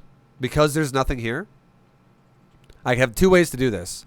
I could either have 2 selected, all of it, and right click right here, and then green box the front half and right click here. Or I could say, hey, group 2, go here, and then green box the back half and go here. And why does it work like that? Because we want the front half to not cock block the back half. We want the front half to get out of the fucking way. So if the front half just goes into the base and the back half goes into the base after the front half is out of the way, our Lings fluidly go to different locations. Because here's another reason why this makes sense. For someone out there that might be like, well, does it really matter, Vibe? I shit myself. Listen. If I tell the front half to go towards the main mineral line here, or the natural mineral line, the front half goes here, which is wrong, by the way. If I tell the front half to go there, you know what happens? You know what could happen? The back half would now be told to go to the main, which is wrong because you want whatever enters first goes deepest into the base. Whatever enters second goes into the other area that's closer to you. If I told the front half to go to the natural, they would stop and start attacking probes faster than we're ready for it, while the back half is still on move command, running near my lings here because they're running up and around the ramp, up and around the ramp, up and around the ramp to go into the main. And what could happen is this cannon might shoot a ling that is going into the main base. And if lings are there that are already trying to attack probes, while lings are here trying to run into the main base because we did it wrong, this cannon could shoot a ling, and these lings might go, oh, there's a cannon shooting us, and these lings will come right back down to the fucking cannon and attack the cannon, which is not what we want to happen. We do not want that to happen. Here's another reason. That's just one reason. Here's another reason why we don't want to do that. Can Protoss fucking do anything about this right now? No. He's basically like Jerry in Rick and Morty when he's cloned as like the worm and he's showing his ass going, He can't defend himself. He's basically saying F me in the A right now, right here in his natural. Because it's already, we can already see clearly we can get in there. And how can we know that? Because we got in here. This is what guards the natural. He's breached. So what do we want to do if we breach his base? We want to breach his base as fast as possible. So if, for instance, if I waste time and I tell these lings to go to the main, it'll take an extra like 2 or 3 seconds to get there, as opposed to this couple of lings in the front here. And you know what that is? It's a couple extra seconds that he has as a Protoss player to potentially warp in a Zealot there. And you know what he could do if he warps in a Zealot there, or like a Stalker or something in the doorway? He could tell all these probes to mineral walk to the main base, and he might only lose a couple of probes because they stack up and they walk through the lings, and then he also walks through his Zealot in the doorway, and then suddenly he blocks you out of his main base because you wasted time prioritizing the natural. So we want to make sure whatever goes in first goes in deep, and whatever goes in second goes into the easier base to kill because we already know what's going to get fucked up. Okay? That's why it makes sense. That's why you should do it like this.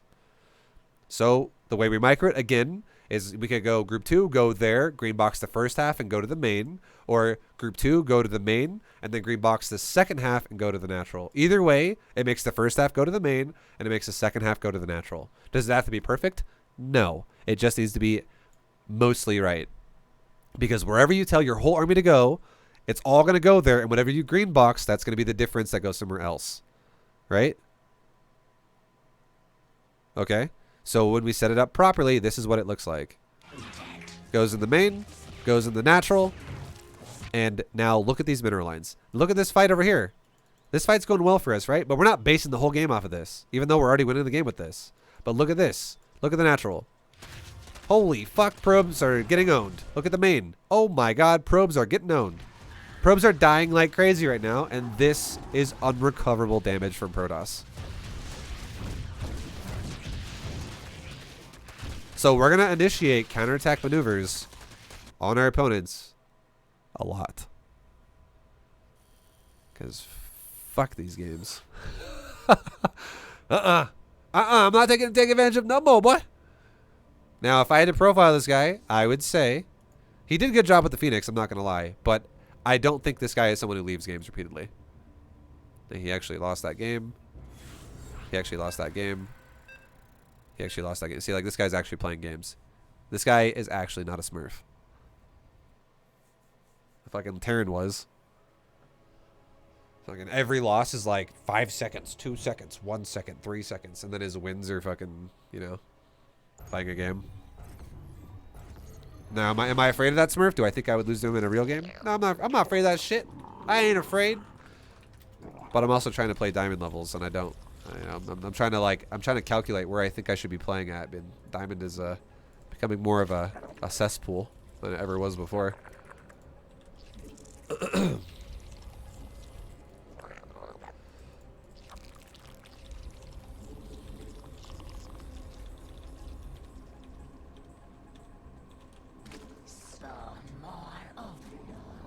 Okay, so we're playing against a Zerg player. ZVZ a lot of the times is cheese. I'm telling you right now. I will not be surprised if this guy 12 pulls us. Or 1312 is us or something. I am not going to be surprised if he chases us. One bit, dude. So first Overlord goes towards the base of the ramp in the area, like somewhere in the ramp right there, so I can see his natural.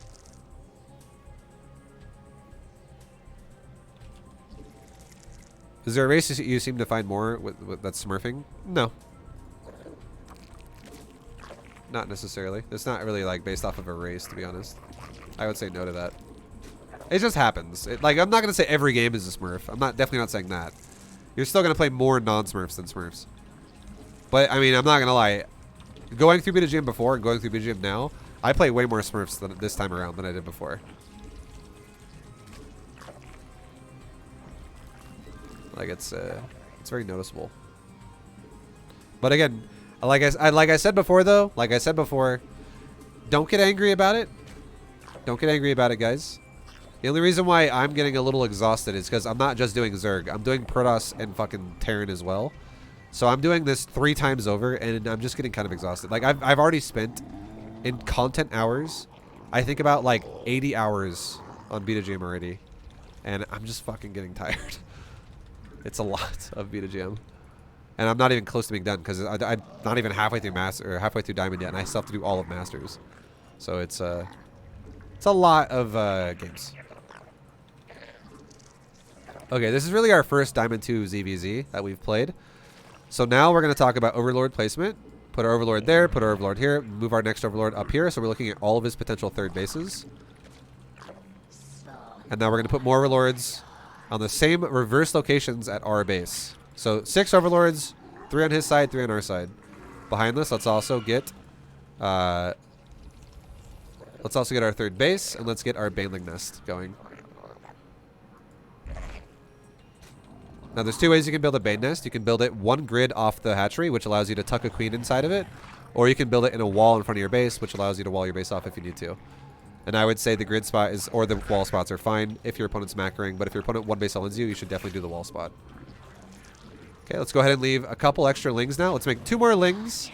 2 more lings to defend my base now, in case this guy decides to attack me, and that way I can make Banes if we need to. Meanwhile, I'm making another queen. I am making another queen, and now let's take just like 1 ling and let's run into his base with it. How many drones you got? Okay, now let's run more lings into his base. And now because we're losing all of our lings, let's make a couple more lings. Just a couple more. How many drones do you have? You have about like 10, I would say. We have about as much as we do. Okay, how many, what's he got in the main? He's just getting gas. He has no Bane Nest. So if our opponent has no Bane Nest and we do have a Bane Nest, you know what that means? That is an opening to be aggressive. That is an opening to be aggressive. So here's a cool way we can do this, okay? Get our queen over to our third. Make a creep timber first before we do that. We now are going to put 1 more Overlord like in the middle of the map. We have Overlords at all the front doors of our base. And we're not going to go crazy amounts of lings here, okay? We're not going crazy lings. Back this Overlord up so it doesn't die to a queen. Let's now make a Roach Warren, and let's also make an Evo Chamber. Let's keep injecting our bases. And we only are bringing 2 Banes, half of our Banes. We're leaving these as panic, fail-safe Banes. What if the guy counterattacks at the same time? And now we're going to attack him with just a couple Banes and a few lings. We have literally a total of like 12, 13 lings here, okay? Behind this, what am I doing? I am making drones. Okay? Attack him with our lings and run our banelings around. Just run our banelings around. Click on your banelings a lot like this. Don't even detonate when he's in your face. Literally let your lings kill shit. Only detonate if you see a massive juicy attack. And now if you see this, definitely detonate that. That's okay. He's okay. Whatever. We got it. We got some of it. That was a good attack. Because what did this just do for us? What did that just do for us? What that just did is it just made our opponent overreact. It made our opponent have to deal with some bullshit. So can we kill this hatchery? Looks like the answer is probably no. Let's go ahead and run around and run away. And now what's our drone count looking like? It's looking pretty decent. Our drone count is looking pretty decent. We have a fully saturated natural. We have a mostly saturated main besides 1 gas. And we have a nicely saturated third. Let's now go ahead behind this. And let's start making a few more lings just to be safe. And we can start making roaches. And then we're going to finish off a little bit more drones. And what we can do with this type of a build is we can go into the standard ZVZ we've talked about before. which is we're going to go for like 4 gases, which is what we already have. 3 mineral lines fully saturated, which is we actually have that. We just got to relocate our drones. And now we're good to go. Now all we need to do is make 1 more drone so we can take a 4th base. So we basically just did a situation where we poked him with lings, with a tiny bit of bane, and we left banelings at home as well, just in case this guy attacked us. And then we went into we got into a situation where we have a good roach count now. Now let's get actually one more drone, because we need to make an evo chamber to get a carapace upgrade with, and we're good to go. Okay, we can spread my army up 50-50, leave like half of my army at my 4th base, leave like half my army in front of my 3rd base. And now check this out. This is something you can do. This is, again, another interesting tactic you can do, okay? So I want you guys to know something. Banelings and Zerglings are fucking useless now, okay? They are literally useless. So was a cool way we could use them, an interesting way we could use them to make them do something, to make them not fucking garbage. Look at this. Take our lings and go like this. Hey lings, alt 2. Hey banelings, alt 3. Make sure you're on 3, whatever. And go like this. We can keep making roaches for the meantime and put them in group 1. Hey, group 2, go over here. Group 2, go. Group 3, go here. Group 2, poke this hatchery. Poke this queen. Make roaches. We can inject their hatchery, inject their hatchery, inject their hatchery. Lings, run away. Conservative play, right? Banelings, run to this mineral line. Lings, run back in. Conservative play, conservative play. Pull him, attack him. Be annoying. Make roaches in the meantime. What's going on with group 3? Run in the middle of the mineral line, and we killed. Okay, that was a horrible detonation, but you get the point, right? You get the point. Counterattack, super nice. And now behind this, what are we doing? We're just maxing out on roaches. We're gonna have a 2-1 timing of 200 roaches. This is gonna be a super strong army, and I would say if you're ever finding yourself in a situation too where you're like, let's say you're like, we're struggling with our gas, you can just be like, all right, cool. How about we fucking take our gases? That's fine as well. If you need your gases, it's okay. Just take your fucking gases. That way you don't have this massive fucking gas bank. And you can actually make your, roaches. And now that he's got hydras, we can also make ravagers. So now it makes more sense to go ravagers as well later on. Okay, so let's transfer drones to the new base. Make roaches. And we're maxed out in moments here. And let's go ahead and go attack him now. We don't need to wait for 1 more roach. Let's just go. Let's go attack his newest base. Yay! We're maxed out on roaches! Get an overseer with my army, and let's go attack right now. So here comes our 2-1 upgrades. Kicking in right now. The weapons is like 10 seconds off. And our army is getting over the map. We never got roach speed, so that sucks. Definitely need to get that next time. And let's go. Hug the wall. Get a concave going. And now let's take a fight. Push forward. A move, stutter step. A move, stutter step. A move, stutter step. A move, stutter step. A move, stutter step. Make roaches. A move, stutter step. A move, stutter step. A move, stutter step. A move, stutter step. Roach is good. In ZVZ. That right there was a macro ZVZ, honestly. Like, that was one of your more standard versions of a ZVZ, what it could look like. You could make alterations to this build here and there and advance it even more. But what we just did there with a big fucking roach speed attack in ZVZ was a very fucking standard form of ZVZ. And it's also really heavily about not getting paranoid in the early game. So let's talk about the early game really fast. Yeah, I can't believe I forgot roach speed. It's fine. It's all good.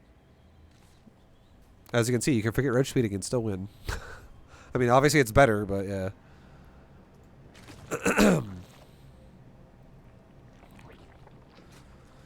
All right. So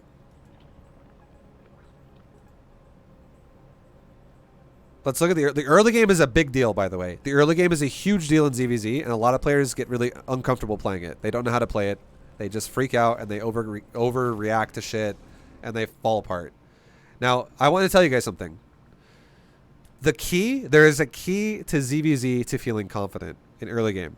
There is a key to it, okay? You get the fucking key, put it in the lock, and twist the key, and the door opens. Now you're no longer freaking out. That bait attack was cringe vibe. Again, It's okay. It's concepts, right? Now, could I have made that bane attack do a lot more than it did? Sure. I could have probably killed a lot more drones. But it's the concept about maximizing our units for the times in the game when we have them. Okay.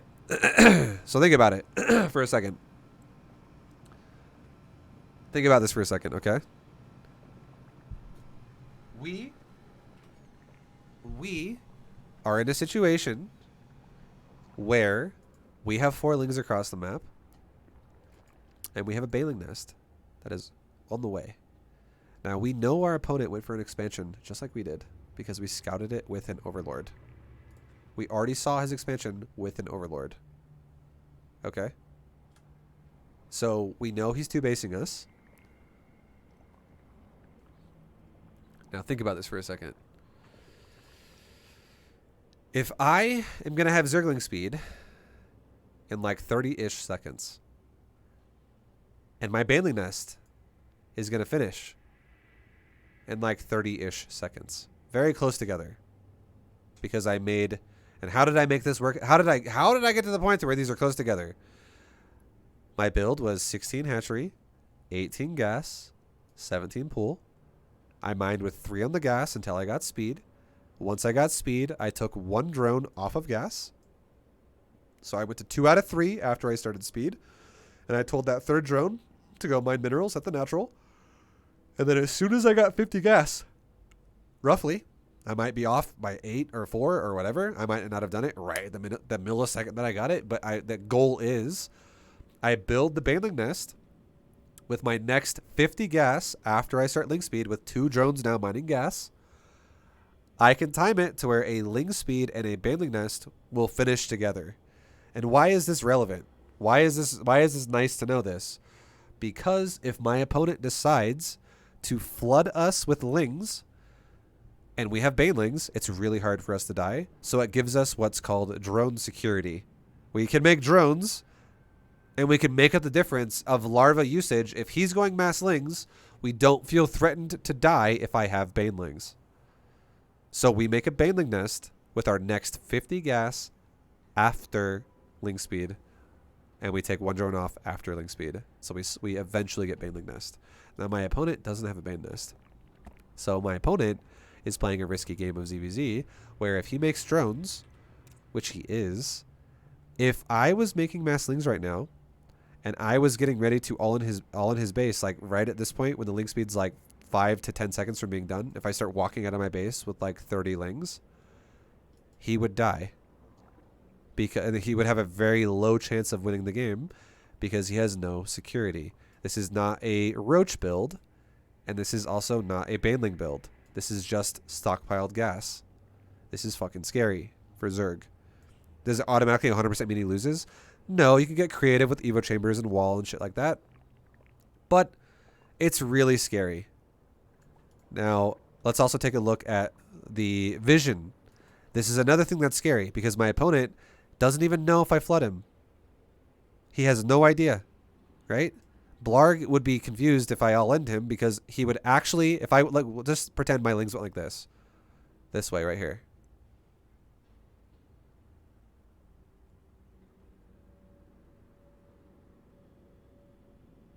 He would not know I'm all-ending him until my lings are crossing this overlord. Even if I went this way, he would not know I'm all-ending him until I crossed that overlord right there. And that is no time. If speedlings are right there, you have no fucking time to react from speedlings running right there to right there. You can't wall that off in that amount of time. Your drone, if you told your drones to wall it off, drones would be like right there by the time lings are right there. Like they will not get very far if your lings are already at your base. So this guy has a very poor vision net against us right now, and he has no all-in security right now. So we could totally fucking all-in this guy and he would die. Look at us on the other hand. We have an overlord that's near the front of the base. We have lings as well, kind of poking the front because we're trying to scout right now. And we are, again, we also don't have ling speed yet. Neither does he, because we know that no one has ling speed yet because it's still on the way. It's fine. This overlord still has time to move, so it's not like he's going to die unless he leaves it there the whole time. But we have an overlord that's going to stay in the front of this base. Yeah. We have an overlord that's going to move to the front of this area. Vibe love your B2GM And we have another series Vibe for life. Yo, Nike, thank you very much, man, for the 7. Much love, dude. I'm glad you're liking it. Hell yeah, thank you, thank you, thank you.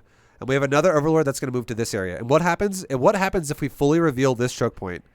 What happens if we fully reveal this area right here, or at least this choke point? Okay, this is important. Once we have Overlords there and there, we don't need to have an Overlord there anymore. So at first, it's good to have an Overlord in this area, or Lings or something. Something spotting the front of the base. Because we'll know if he pushes us really early. Like sometimes there are builds what people will do where they actually won't get a second Overlord, and they'll make a fake expand, and it's actually like fucking gas pool hatchery, no Overlord, and then suddenly they just make an Overlord after the hatchery, and then they all in the shit out of you off of like 13 drones. Or like 14 drones. That's scary shit, right? But, like, you know, we'll talk about that kind of a build later. It's fine. That's more advanced Zerg shit. That's like pro gamer, like weird, cheesy, cheeky shit. That's like Scarlet and Norgat stuff right there.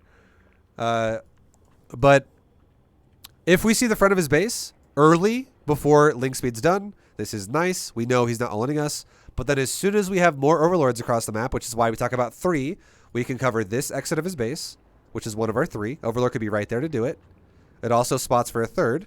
We can have another Overlord over here. You know what this Overlord spots? This exit of his base. So if he runs out of his base, he can go either there, or there, or there. And if Overlord 3 is right here, we cover this exit of his base. So 3 Overlords cover all exits of his base, and it warns us with like 20 seconds of advance. Oh, he's attacking us right now. Yep. He's on the move. He's going to attack us soon.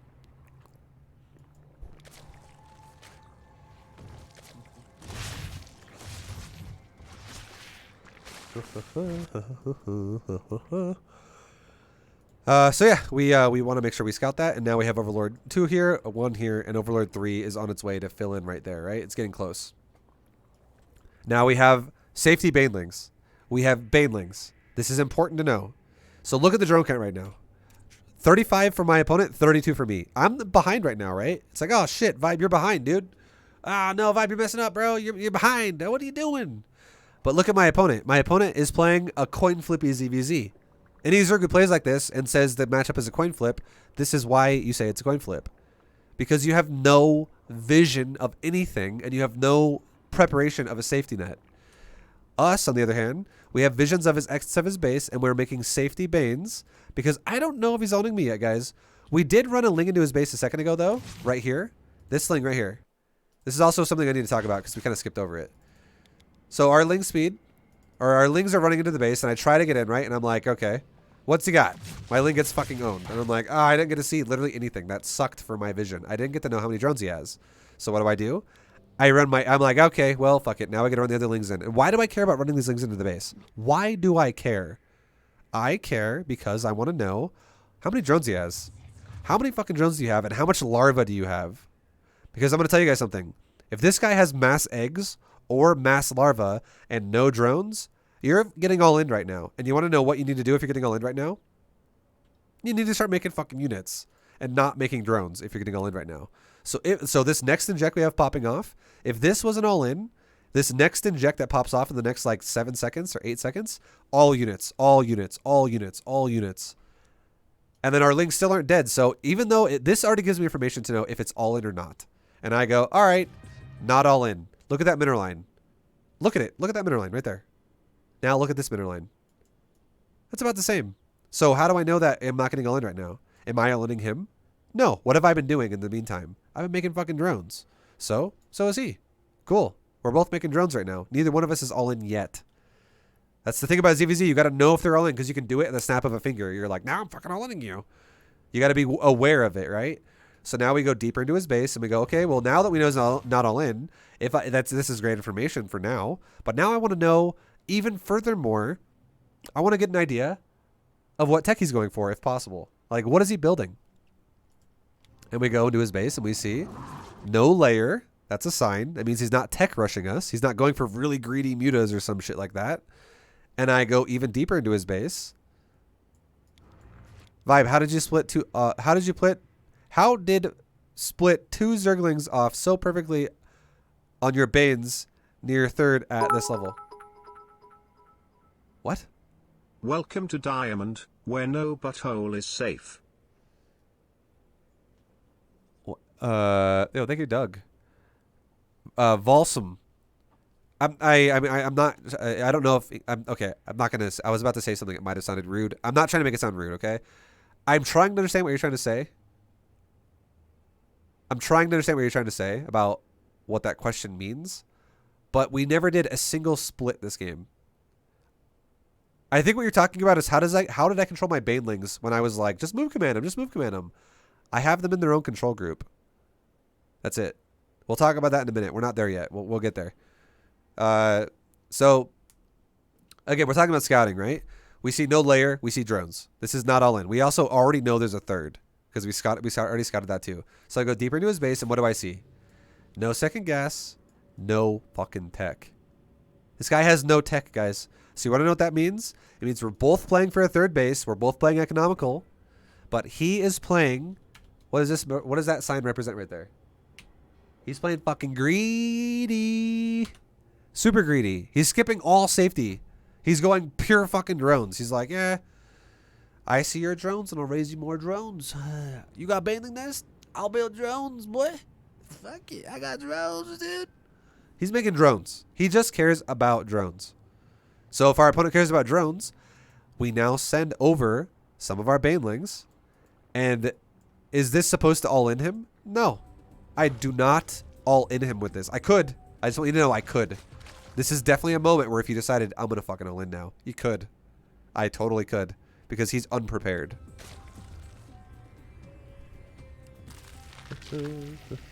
It's really hard to defend all ins if you're not prepared for it and you're playing greedy and you get caught playing greedy. But we don't all in. I do not all in. Sometimes we'll all in. It'll happen. Sometimes. Okay? But now what do? I still play safe, but I harass him. This is harassment. I leave 2 banelings at home. I just unselected. They're not even control. These are banelings are not even selected by anything. They are in no control group. They are just sitting there. They're just sitting there, okay? They're just sitting there. Now, these banelings are in group 3, and all of my lings are in group 1. Group 2 is also in group 1. Forget about group 2. Who cares about group 2? Thank you for everything you do, brother. Yeah, thank you very much, newbie to GM. Thank you very much, dude. No worries. I'm glad you like it. Thanks for the bits, man. Hell yeah. So don't worry about group 2 with 5 lings. Don't worry about that. That literally is the same lings that are also in group 1, but group 1 has more lings that I made as well. That's all it is. There's nothing special about group 2. Do not think about group 2. It is fucking nothing. It's just because I'm OCD and I have control groups, and I previously had 5 lings and I made them in 2 control groups, and that's all. That's the reason why that exists like that. They're not doing anything special. Okay? It's because these are the 5 lings that were used to be in group 1 and group 2, but the reason why group 1 has more is because I have 4 more I have just more lings in production, essentially. I think I have already a couple lings out somewhere too. Maybe, I don't fucking know. Either way, it's fine. Don't worry about group 2. I don't want you to think about it. Forget about that group. Doesn't matter. We're not using it. It's not special in any way. We're using group 1 and group 3. So I'm telling 1 and 3 to go across the map. Now, what if this guy attacks me? What if I'm like, ah, shit. He attacked me. Well, guess what? I have an overlord giving me vision here. I have an overlord giving me vision here. And I have an overlord giving me vision here. Now, granted, I don't have this revealed yet, but this overlord's still on its way. It's still coming closer. So I'm not fully revealing it yet. It's okay. I'm still on the way. If somehow this Zerg player decides to attack us like this, out of my vision, and he goes around, guess what? Remember how I talked about how we do the same thing with the 3 overlords on our side of the map? I would see his ass here before he gets to my base. And you know what happens if I see him go around me?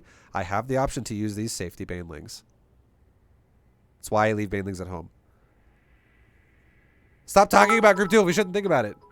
No, people need to be told. And then you beat his cheeks. Wait, is the joke too late? Thank you, Grimfaith, for the bits. So now, when we're pushing forward, right? So again, I just want you to know I have cover, a safety net. If this guy attacks us, there is a safety net for us that exists. I have safety. Okay? There is safety here. Now, when I'm pushing forward, some of my lings catch a queen. That's super nice. 5 lings destroy a queen. 4 lings beat a queen. 3 lings can even beat a queen, but that's close. 2 lings do not beat a queen. 1 ling definitely doesn't beat a queen. 3-lings also only beat a queen if they're really like microed as well. I think 3-lings, if they weren't microed, would actually lose to a queen. Barely. It would depend on the surface area and the location and where it's at and things like that. But it's really 3-lings and a queen is like super close, like as to what will win there. But anyways, we have our lings attacking this area. We're just, again, am I all-inning him? No, I am harassing him. I am just trying to, like, look at the production tab. I want him to make lings. I want him to freak the fuck out, and I want him to not macro. And if he doesn't react, guess what? These banelings might actually do some fucking damage. So I kill a queen already. That's amazing. I back up to my lings, or I back my lings up to my banelings, because I do not want to fight lings versus lings. I don't want that to happen. That's a waste of my time. I want my lings to kill shit while he runs around and freaks out against my banelings. I want to make him freak out against my banelings. So now, as we group up our units, we now push our banelings forward. And what do we see? And also, here's the thing too. This is how I'm microing this. 1, a move most of the time. 3, move command every time. I do not once ever fucking a move my banelings. Because if I did, you know what would happen? They would blow up into that queen right now. That would be an example. Notice how I'm clicking right there? That is a baneling move command right there with that blue dot right there. That little blue like pointer arrow. That is a move command for my banelings. That is not me attacking his banelings. Or that is not me attacking with my banelings. If they were, they would be going to the queen right now, not to that point. You never fucking A-move your banelings unless you're ready to let them explode. So I run away from the queen. I do not want my banelings to get smacked by a queen, but what do I do now? I tell my lings to kill the queen. And then I tell my banelings not to A-move, because if I did, you know what? He just microed that really well. He actually microed that really well. I would blow up, like my banes would blow up on these lings, and it would be a fucking waste. I move command my banelings, because why? My Zerglings will kill his lings repeatedly if he tries to split off 1 or 2 lings here and there. And then I win the fight anyways, right? I get free ling kills. And my banelings don't expend themselves. And again, I'm not all-inning him. I do not want to waste these banes. I want to make him freak out, and I want him to make units. Look at my fucking production behind this, guys. The more time he wastes, the happier I am. I'm making 12 drones right now. I am droning my ass off behind this. Oh, yeah. So now the queen's going to die. And look at my banes. I am zoning him. Back and forth. Move, move, move, move, move, move. Yo, Volsum, thank you very much for the sub, man. Much love. Thank you. Welcome. I hope I'm answering your question right now. Okay. And now I didn't even A-move a bane there. I move commanded it. And here's the thing. If you guys didn't know this, if a baneling detonates itself with an A-move, and then it blows up on shit, it does damage. If another unit kills a baneling, and it doesn't detonate, like you don't attack move it to detonate it, but someone else kills it, it still detonates to do damage. If it dies, it does damage because it detonates when it dies, regardless of how it dies. So if I move command my baneling, you want to know what that does? If my baneling gets smacked in the face by lings 1, 2, 3, 4, 5, 6 times, whatever, my lings are smacking his lings the whole time, and I'm getting free damage. Granted, my baneling is going to kill them anyways, but if my baneling is taking the hits, I don't give a fuck. Like, who cares? Only blow up your baneling if you know you're going to get this juicy ass connection, because you're like, wow, that's a lot of, like, there's like 12 lings over there. Let's blow it up. Now, if I was all-inning him, if I was going mass banelings with this, and I was like making constant banelings and all-inning nonstop, if I blow up like at least 3 banelings if I blow up at least 3 Zerglings with a baneling, those are decent trades. But I'm not all-inning him. I'm playing a macro build behind this. I want him to waste time. So look what just happened. He just made 18 lings, and I just made 12 drones. That's fucking good, right? And why does he feel the need to make 18 Zerglings right now? Because he fucking skipped safety. He skipped the Roach Horn, and he skipped the baneling nest. And he made drones. He thought, I'll just make drones. And I harassed him, and now he's panicking because look what happens if you don't protect yourself properly. You get fucked. And now it's like, oh god. Uh-oh. All those drones I made are now having a problem, right? This sucks for him. And now, like, this guy actually microed pretty well, I'm not going to lie. He actually counter-microed. If this baneling blew up right in the middle, I could have blown up, like, all these drones. But he actually splits it a little bit, like that, like a genius. He did a really good job doing that. Now, these drones are going to die to the Zerglings. They're just dead. But now this baneling, if it can try to, it can run forward and can try to blow up, like, the front line there. But that was good counter micro by him. That was good counter micro. That was bad setup for him, but that was good counter micro for him right there because he just kind of like made me redirect where I wanted my Bane to go because I wanted to get the center of it all, and the center changed. So now I move my Baneling forward. Now that was a bit of a bad micro. He didn't want to move back again. He's just he's trying to split, right? And then I ended up getting a couple extra drones because of it. And now look at this, right? Look at the. Remember how we made 18 lings a second ago, right? Was it 18? I think it was 18. I'm pretty sure it was 18 lings a second ago. Yeah, it was 18. Now he's making 22. He's freaking out. This is fucking super good for us. Now it's 22. We are making an overreaction out of our opponent. Now it's 24.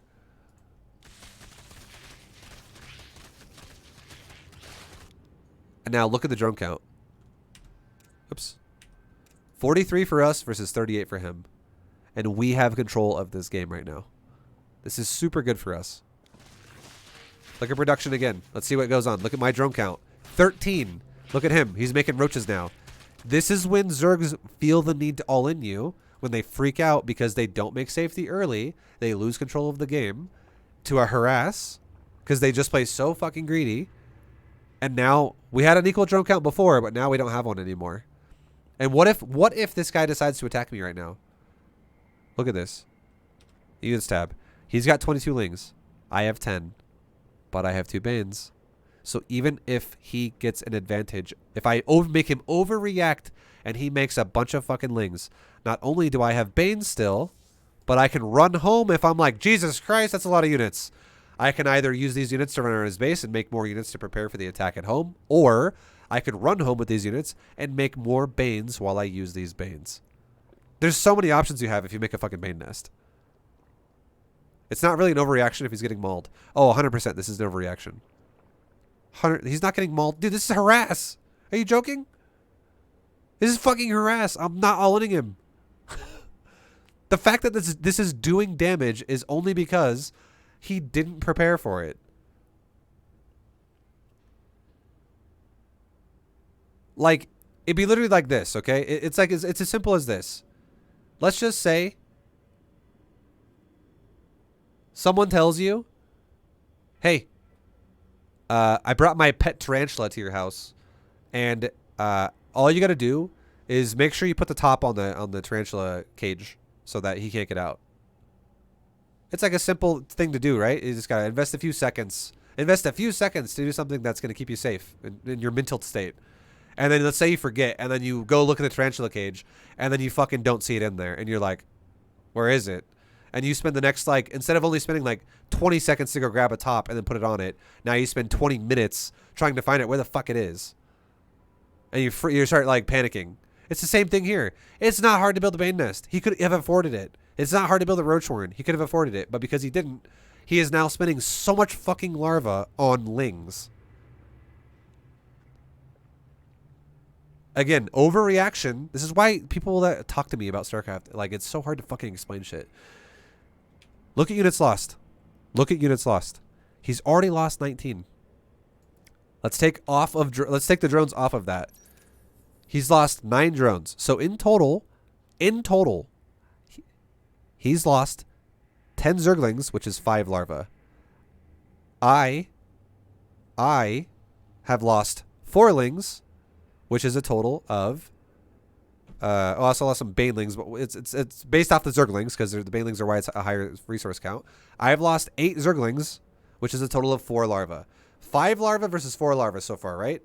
I'm already ahead by 1, which is not that big of a deal. However, look at the production. He's making more units. I'm making more drones. And let's just go ahead and just let the drones finish really fast, just to get a final count here. Let his lings finish too while we're at it. That just came out. Now, look at the worker count, right? Let's look at all the units. I have less than half of his lings, but it doesn't matter because I have Banes. He can't do anything if he comes to my base and there's Banes, Queens, and fucking lings. And he doesn't have ever. This is not a ridiculous amount of lings. It's not a ridiculous amount, but this is another round of 12 larvae. And I remember how I said I was ahead by 1 larva before, because he lost 5 larva worth. I lost 4 larva worth. That's almost an equal trade. This is not an equal trade anymore. He now has 5 plus 12. He has spent 17 larvae on Zerglings. That is not worth nothing. That is why his drone count sucks ass compared to me right now. And this is 100% an overreaction in ZVZ. If you're not going to all-in somebody, and you're defending yourself, and you're spending 17 larvae on lings, and your opponent spends 5, or 4 rather, there's a difference of 13 right there, and that's 13 more drones I'll have over you, guaranteed. Not to mention if you macro properly, or if you like you fuck up your larva a little bit here and there, which you might make you miss 1 or 2 more or whatever. But this is a huge deal. Anyone who's a Zerg player that knows the early game ZVZ battle of Lingbane, I'm not trying to pick on anyone, chat, and trying to like fucking shit on someone, but this is super important to know. Anyone who says that this is not important, you don't know ZVZ. This is super important. Being like, who fucking cares about 15 drones early game? Every Zerg who wants to be Masters League. It's pretty important. So, he can't attack me. He can't fucking attack me. Right? Because, again, we have enough defense to deal with it. He cannot attack me. We have plenty of units to deal with it. And now that we have more economy, we can go into making units faster. We can go into making units faster. It's funny. Like, see, I just gotta explain this for people on YouTube because I just want to explain to you guys how Twitch chat works. So someone tries to contradict my point, right? They say, no, you're wrong, vibe. Like, it's not an overreaction. You're wrong. And then I answer that person's question and I give them the reason as to why I say I'm right and I explain it.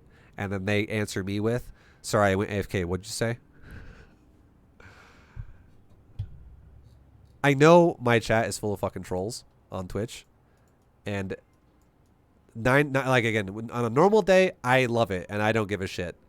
But when I'm in like a teaching mindset, it's so fucking exhausting to teach you guys sometimes.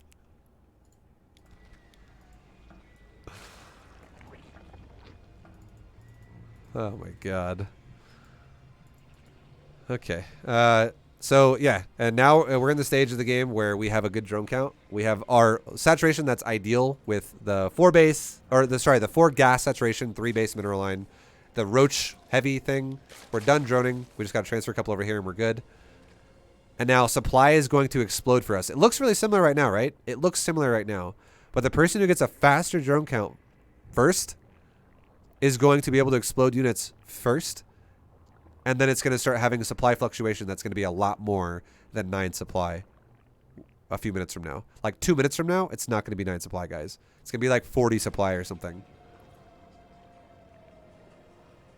And why is that? Because we have more money than he does. And he has to catch up to us.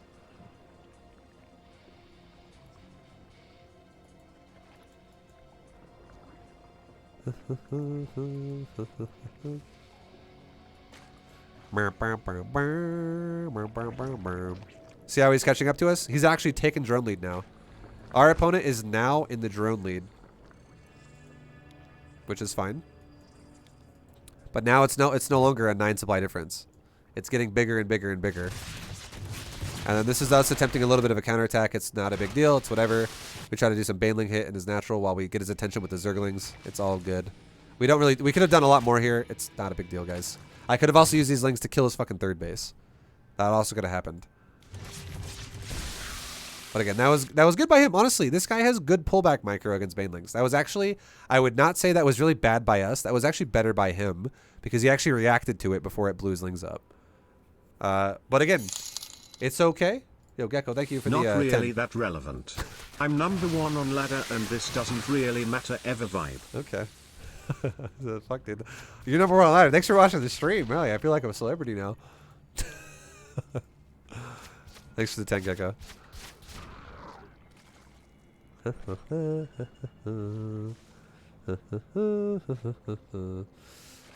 Yeah, there you go. There's that 40 supply difference we're talking about, right? Suddenly we explode. Without Roach speed. So what we just described here is your classic everyday ZVZ.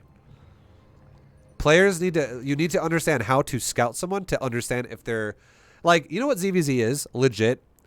I honestly think ZVZ is the most poker-like matchup in all of StarCraft 2. Because ZVZ has the most similarity to counting units and also bluffing like crazy. Like, you literally can make someone think you're attacking them and you're not attacking them. And you make them... Make a smart vibe. You make them make mistakes and they fall behind. ZVZ has moments where you need to literally count their fucking drones and it gives you an idea of what they have. You need to literally...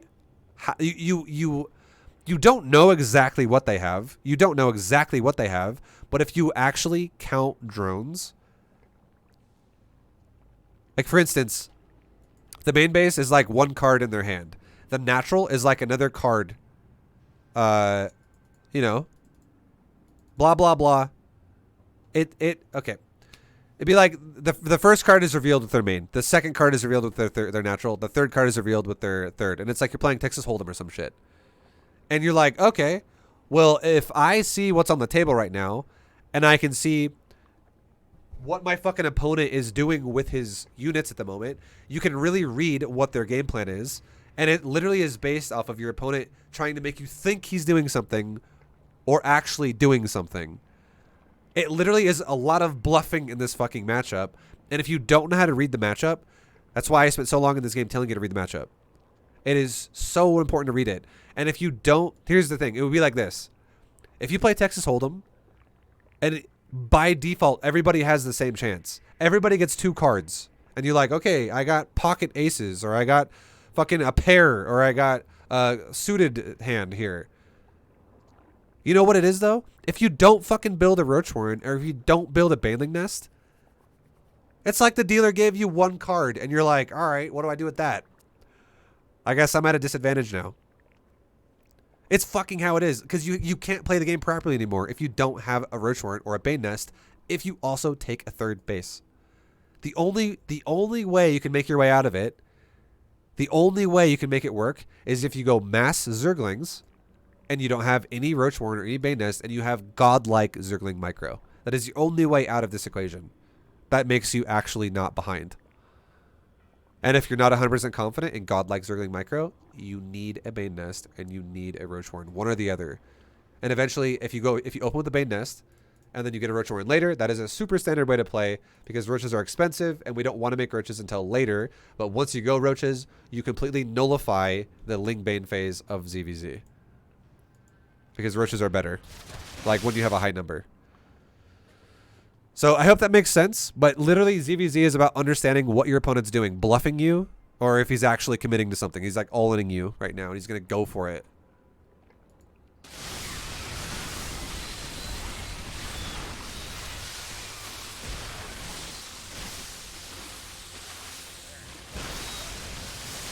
And then, yeah, we just had too much, right? At that point in the game when we pushed him, we just had too much. We just had too many units, and he died. And the reason why he died is not because... Do roaches beat Roach Hydra? No, fucking Roach Hydra on paper beats roaches. The reason why we won is because we have more supply. And why do I have more supply? Because... Well, also, he made a lot of drones, too. He over-droned. That's another reason why he died. But the reason why I got really far ahead is because we bluffed him early game. And he undervalued... he undercommitted to what was going on at first. And then he overcommitted after taking losses. We basically just bullied him with early units, and then he fell behind, and he was behind all game after that. So it allowed this attack to kill him. That's all it really was. This is what ZVZ is so many times. ZVZ is this repeatedly again and again and again. Yeah.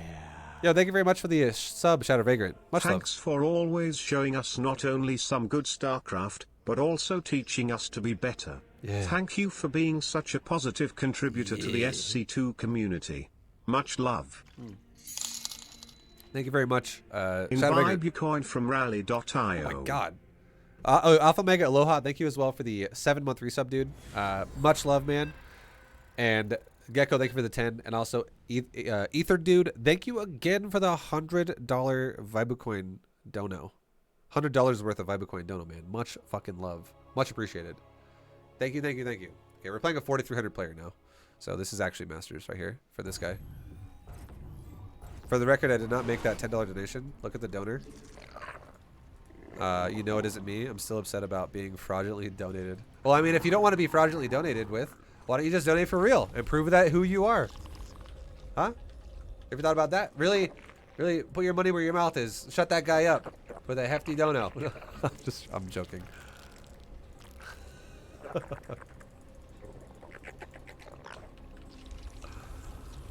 Alright, so we got a Protoss player. He's Masters. We'll see what's going on. For people on Twitch, guys, this might be my last game for the day. And then for people on YouTube, it won't matter. It'll be like clipped into the other video, which will be tomorrow or the next day. But for you, it'll be like the same video. Because I'll edit it. And it'll all be the same. I thought you were going to do some Bane Ling all in, but GG. Yo, GG Blarg. GG, man. Sorry, I have stream delay, so I might be saying that after you're gone, or maybe you thought I didn't care. I read it, though. GG, man. And that's the thing, right? Whenever you don't give yourself enough options early game as a Zerg player in ZVZ, that's when you feel threatened and you actually make panic choices where, you know, you think your opponent's going to be more aggressive than they are. It comes down to a lot of factors, which we broke down in that game. Like vision of scouting and vision of lings. Vibe says much love, too much. Oh, I fucking hate you. Yeah. Just joking. Thanks for working so hard this month. I never seem to get better, but you at least make me try. Yeah. Kappa. Oh yeah. I'm happy to hear it. Much appreciated. Alright,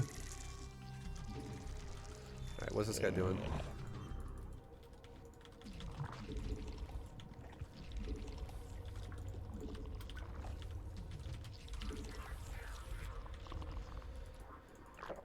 You know what we haven't done in a while? We haven't all in a while. Fuck it, let's do an all in. Let's do an all in. We keep macroing every game. Let's do an all in. Let's do another Ling Roach. Let's do a Ling. Ling Bane sucks. Here. I would never donate a pleb amount like $10 US. It's insulting. Okay, Gecko. You put your cock on the table and I see it. God, what a girthy, veiny beast. Thank you so much for the 100. What a fucking badass.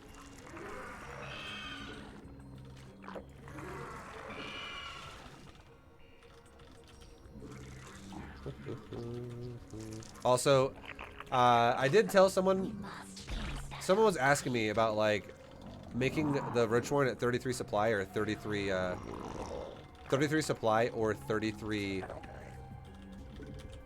drones, and I said 33 drones before, and it's actually 33 supply. My bad, guys. Sorry, needed bad information. Okay, what did we scout? We scouted a Stargate. I was about to say Aspire, but it's a Stargate. So what am I gonna do? I'm gonna make here's a new evolved version of the all-in we were doing. Okay, new and evolved version. I'm gonna take my drones off of gas, like we are right here, because this is a Stargate. Okay, because it's a Stargate, I'm gonna stay on 2 bases a little bit longer than I otherwise would have been. I'm now gonna send these queens across the map to go attack his base. I'm gonna make more roaches. Now we have 8 roaches. Now I'm gonna make another queens first and then lings because I want to be able to inject my bases again. So now we make lings. And then as soon as I spin this larva, I'm gonna go take a 3rd base.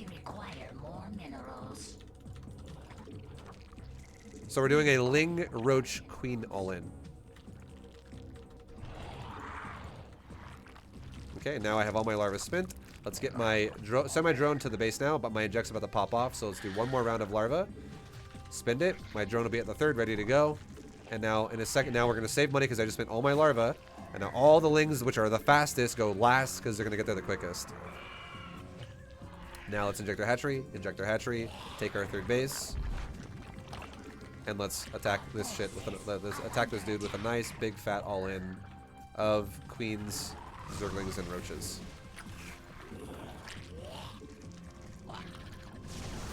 Okay. Break through the wall right now. Break through the doorway right now with all our roaches. Queens, get on that void ray. Lings, get in the base.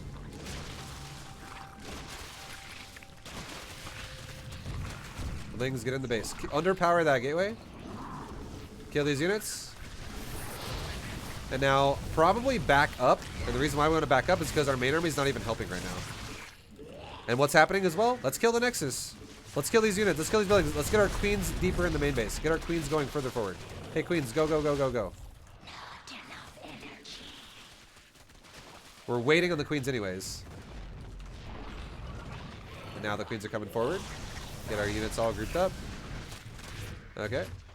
And now let's attack his base with everything at once. Now let's transfuse our queens. Make Zerglings. Transfuse the queen. Transfuse the queen. Transfuse the queen. Transfuse that queen. Transfuse the queen. Now, if this was not a Stargate, I wouldn't need to pull queens to deal with this. But because it is a Stargate, pulling queens makes a lot of sense. It helps us be able to break the base. And a big reason why we're able to break the base is because there's one reason. Can anyone guess what it is? Can anybody guess why I broke this base of Protoss right here? Tell me why. Who can guess it? Now, there's stream delay, so I'll tell you by the time I read it, because I'm not going to wait for the entire stream delay. But I'll tell you right now, he's missing a building. It's a fucking shield battery. If he had a shield battery, he would have a much better chance to not die right here. But again, this is another example of someone who played way too fucking greedy, because he went for a wall with just one adept and one stalker, which is where's his stalker? Does he warp it in later? I guess he has 2 adepts. He has 2 adepts. Where's his? Does he have a stalker? No, he's got 2 adepts. That's it. So he doesn't make a stalker till later when he warps it in. So he's got 2 adepts and he's got double fucking Stargate. Okay, he already made double Stargate and he made a 3rd base really fast. And he skipped a fucking battery. He skipped things like a battery. He's also skipping pro production at the moment too. He's putting himself in a situation where he needs, you know, more things, and he's not giving it to himself because he's like trying to go down the economy road a bit more. And it's becoming a problem for him. He's not maintaining 100% uptime on his building, so the build's having a little bit of bumps along the road. He's making another gateway. Like for instance, these warp gates are done and they're not making anything. The Stargate's done making a void ray and it's not making anything. It's too much cost. So his build is a bit inoptimal. Still not making anything out of the gateways in the Stargate. Like, you cannot do this shit if you're gonna get all in. You die. This is how you die if you stop making units, right? And what did we do? We got 300 gas in total, 100 for link speed, 200 more for roaches, which is 8 roaches because there's 25 per roach. And then we took 2 of the 3 drones off. We leave 1 on gas, and the reason why we leave 1 on gas is so we can slowly build up our gas to give us a option later to be like, well, now I want to go for a layer and make drones or whatever. It gives me a slow option. It's very minimal to my economy to lose that 1 drone like that. But it gives me options later. So when we attack him again, the first things first, what we try to do is I tried to run into his base. He prevented it, so that's fine. So I pulled back my lings for a second. All right, that was the first time, actually. The first time I tried to do it, like right here, I think. Right? I do it once before. I know that. I'm pretty sure. Don't I? Do I? The fuck happens? Oh, I pulled back my roaches. That's what it was. Sorry. I pulled the roaches back. I knew I pulled something back. But I don't want to fucking stand there getting hit by a void ray. That's stupid. Again, this is a moment where a lot of people, they're like, attack! Like, just like fucking freak out and shit their pants. And then suddenly the game's over. They have a defeat screen and they're, you know, got to change their underwear. We don't want to do that. All right? We don't want to, it doesn't make any sense to do that. If we attack into the gateway, if I literally start attacking a fucking gateway or an adept in the doorway and I lose all my roaches to a void ray with its buff on, if all my roaches die, it's going to be so much harder to break the door because I need roaches to break the units. The roaches are really what kill his units and the lings are really what kill his probes and his buildings. Okay. So I don't want to lose my unit killers because I'm not remaking any more of them. Lings are a bit more disposable because I'm flooding them constantly now. But roaches are kind of one and done. I have 8 roaches and that number doesn't go up. It's just 8. Same thing with queens. I have 4 of them and that number is not going to go up here. It's going to be about 4 the whole time.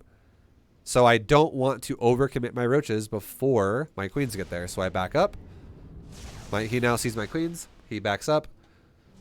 And the way I have this selected, the way you can have this selected as well, is I would say you could put your, if you want to, you could put your roaches and lings together and have your queens by themselves. Or you could put your, yeah. You could put everything in one control group and then again put queens by themselves. The reason why I say you can do this like this is and then what I did here as well is this is a bit more advanced. What you can do as well as what I did is you could actually put lings by themselves, roaches by themselves, and queens by themselves. Because again, it's like 1A, 2A, 3A. It's a little bit more like Brood War mentality there. If you do it like that. And the reason, Marilla, thank you very much for the 5 gifted subs. Guys, can we get a Vibo gift in the chat? Oh my fucking god, dude.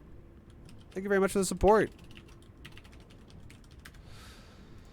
The reason why, thank you very much for the 5 subs. That's the first 5 subs. All 5 pack at once. Thank you, thank you, thank you. Much love. Much appreciated. Sorry for saying much love all the time, guys. So, what we want to do, this is what we want to do. Yeah. We want our lings to smash buildings when no units are nearby. And then when units are nearby, we want our lings to absorb damage and also trap units from being able to run away. Oh, Secondly, yeah. we want our roaches now to get in range to kill units as a priority. And as long as no units are in their area, then our roaches can kill buildings. But our roaches need to always be killing units. We do not want to leave adepts fucking smashing lings up here while our roaches try to kill a gateway. We do not want that. Lastly, we want our queens to always move as close to the base as possible. Like, keep walking closer and closer and closer. Because we do not want our lings and our roaches to get farmed by void rays. We want the queens to push the void rays back so that we can continue to push forward.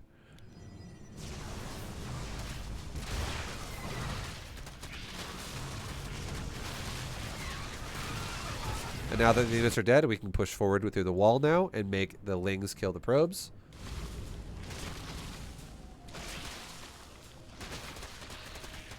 And we're just getting free damage as we can. We can engage this because it's the only reason why I engage this is because number 1, they're really isolated. They're so super spread out. And number 2, one of these units is a fucking sentry. Sentries are so easy to kill. They're so easy to kill. And yeah, it's just easy peasy. It's like a weak unit. Yo, Triforce Trader, thank you very much for the raid, dude. Welcome, guys. Triforce Trader, guys, I'll link his channel in my chat. I don't know how often you actually stream daily, Triforce Trader, but dude, because I'm so fucking consumed with my own stream lately. But I'll just link your stream, guys. Go check him out. He's a super cool guy. I did an interview with him. He's really nice. He's a day trader. He's like a crypto dude, and he's a fucking cool guy. So much love, Triforce. I appreciate you, man. Thank you for all the support you constantly always give the channel. You're a fucking boss, dude. And yeah, guys, go check him out. He's a cool guy. All right, so we're gonna again. I would back up right now if this was like too many units for me to deal with. If I was like, I don't want to lose my lings, that would suck, right? I don't want to lose my lings. I want to do damage though. So I made a judgment call here. I went, I could probably kill that fucking sentry. Easy. So I kill the sentry. And then in turn, we also end up killing a few more probes as a result, and we kill a zealot. Now, do I let all these lings die? Do I just keep sending my lings to death under an oracle and a void ray? No. I run away. Why do I run away? Because I want them to group up with my queens and my roaches, which are still stuck in the fucking door over here. Because my queens are like, we're fat. We can't fit.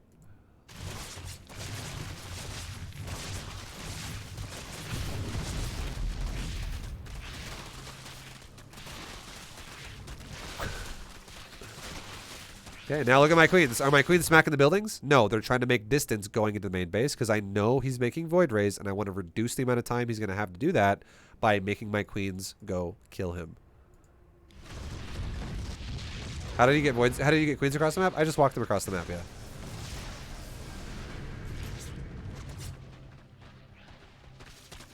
And now a couple of our lings down there in a roach or whatever, they're killing a building. But now look at this fight, right? Again, roaches need to be killing buildings. Lings want to get in the front, just in front of roaches, to take the damage so we can maintain as many roaches as possible.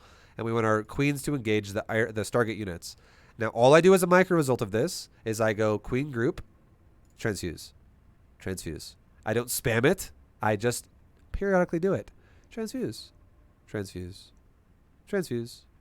Transfuse. Now, if you don't know numbers, if you do not know numbers, you need to know numbers. This is why knowing numbers gives you a better idea of how fast you should do things. So anyone out there who's like, should I rapid fire transfuses? Fuck no. You would run out of energy in like half a second and you're going to waste a bunch of energy in heals. It's going to be a lot of overhealing there. However, look at a queen. If I asked you to guess how much of the queen's health bar do you think a transfuse is worth, what do you think it's worth? I'll tell you right now, it's roughly worth a little bit more than a third of its health bar per transfuse. Now, that's the initial transfuse. It also has a hot effect, which stands for a heal over time, which heals for about a little bit less than a third of its health. So it heals for a little bit more than a third of its health with the transfuse itself, and then it heals for a little bit less than a third of its health over 7 seconds with a 50 health hot. Heal over time. So if we understand what this means, it means that every time my queen gets to about half health, you know what I should do? Transfuse it. And then let my queen slowly go back down to health, to 50% health, while the heal over time is healing my queen, and then transfuse it again. So if I'm going to do this appropriately, I'm going to be trying to transfuse my queen about every time my queen gets to about half health. So my queen's about half. I should transfuse it right now. Now it's getting a hot effect while it's taking damage. Now it's getting to about half health again. I should transfuse it again right now. Now it's going to have a hot effect. Heal over time effect. It's getting back down to about half health again. I should transfuse it again right now. And it got healed again. And now it's got a hot... Again, repeatedly, over and over and over. You do not want to fucking spam it. You want to pace it and understand the numbers you're working with so you don't waste your energy. Because I don't have unlimited transfuses here. In between all my queens right now, I only have like 7 transfuses or something like that. And 2 of them are on the queen that's currently dying, and a queen cannot transfuse itself. So those actually don't matter if this queen dies first. So if I had 7, now I have 5. Because I can't use those 2 to heal itself with it. So, again, queen gets down to about half. I should transfuse it again right now because it's at about half. Boom. It's good to know numbers in StarCraft. It's good to have a confidence in understanding what things are capable of. Because if you don't know that a queen has 175 health, and if you don't know the initial heal on a transfuse heals for 75, and if you don't know that the heal over time heals for 50, these are things that you need to know to maximize these numbers with realistic, chances to win the game, right? Without fucking it up. Because if you're like, I'm really gonna maximize that hot, I'm gonna wait till the queen gets to like 2% and maximize every second. Well, the queen's probably gonna fucking die if you do that. Like, and if the queen dies, that really sucks because that's loss of DPS for you. So playing it safe means you're maximizing the initial heal, and then while your queen gets back down to that point where you're getting a threshold that's kind of scary where it could die, you heal it again. And the time it tries to go down there, the hot's fighting back. Someone asks, do the heal over times stack? No, they don't. It literally resets. So if I heal for 50 over 7, okay, and let's say by the time I transfuse my queen again, the previous heal over time still has 4 seconds left. Just literally delete that 4 seconds off of it, and now it's back to 7. It does not stack. It does not now make the previous 50 over 7 still go, and then it stacks with the new 50 over 7. It does not stack. It resets. So I could transfuse 50 times in 5 seconds, and it would literally, on the 50th transfuse, it would start over. It would start over 50 times, but then finally on the 50th one, which is my last one, it would then finally start counting down for real. Because it's no longer resetting itself again and again and again and again and again. So it resets. Yeah, it does not stack. And we microed our transfuses well enough to the fact to where 1 Oracle and 3 Voids could not beat 4 Queens. 4 air units for Protoss could not beat 4 Queens because we microed our transfuses good. In a good way. And here's the biggest thing of all. Even if we lost that fight, even if I lost to the Void Rays, because let's say I fucked up like one of my transfuses and I was like, ah, dang it. You know what? His whole base is dead to my Lings and Roaches. Because my Lings and Roaches can't hit air. I'm just breaking all of his probes and all of his pylons and his nexus and all that shit. His base is literally just dying. So even if I somehow lost my roaches and lings here, or sorry, even if I somehow lost my queens here, Oh, yeah. by the time they would die, his base is dead. And I still win either way. Thanks for helping us Zergs break through walls. Oh, no worries. Windfall, thank you for the 15. Much love, dude. And again, I would not have had to have pulled queens with... I would not have pulled queens with this all in. It's not always going to happen. The only reason why I did is because early game, I legit scouted, like right around here.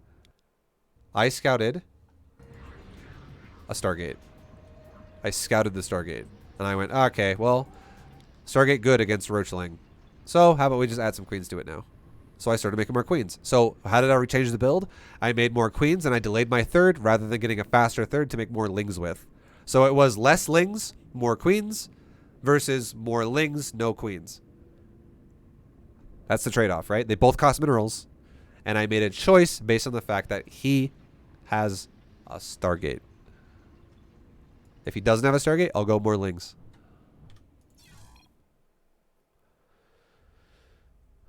Windfall, thank you for the 15, man. Much love. Alright, yeah, I think I'm gonna call it there, guys. I'm exhausted. And we'll continue. We'll pick this up again next time. So, YouTube people, I'm just gonna end it here. You'll see me. You're not gonna really see it end. You're just gonna be like 3 seconds from now, right into the next one. So, see you in 3 seconds. Guys, welcome back to part 2 of the Diamond 2 Zerg video. And yeah, people on YouTube. Okay, say you won't do a hot tub stream, but will you at least sell your bathtub water? Please? No. Nope, I don't want to do that. No, thank you. Nope. Play the game. I'm playing the game. There we go. So this is the continuation, right? People on Twitch are seeing this on a different day, but people on YouTube are seeing this literally in like 5 seconds later after when I was like, bye, hello. Or I'll watch hot tub time check-in. Okay, okay. Hey, you know, whatever you want to do, whatever floats your boat, right? Whatever floats in the hot tub. Whatever makes you happy. I don't mind. Alright.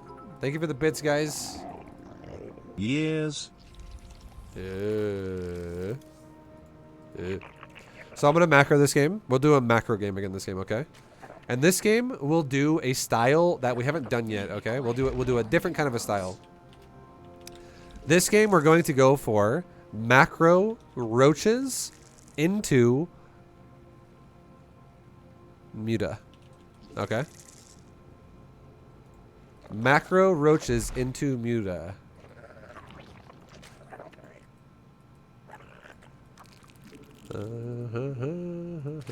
YouTube's gonna be like, what the fuck? Yeah, no, we were talking about hot tub streams and stuff like that right before this video started on my Twitch channel. And to catch you guys up on the generalized conversation of what happened was, my opinion of hot tub streams are Poop floats. okay, not that, but it does. That is correct. Sometimes. But my opinion on hot tub streamers on Twitch and stuff, it doesn't actually bother me. I don't really care. It's just, again, we made a lot of jokes and stuff like that, but it's really, it's a different market of viewer. And the difference of what I said was, the way I worded it, it's not going to have the same impact that it had when I first said it, because it was definitely more of a build-up to it. So now it's going to be a little bit more cringe when I say it, but I'll still say it because it's whatever.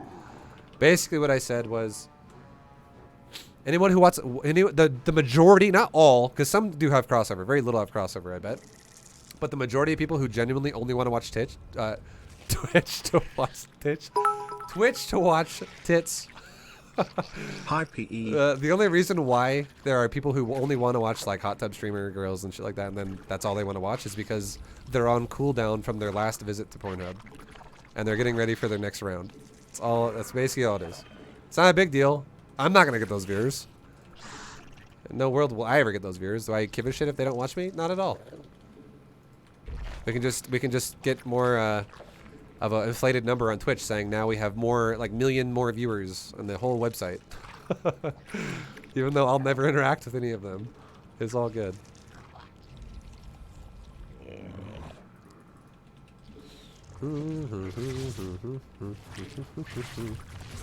Okay. And now, notice how we're still getting overlords?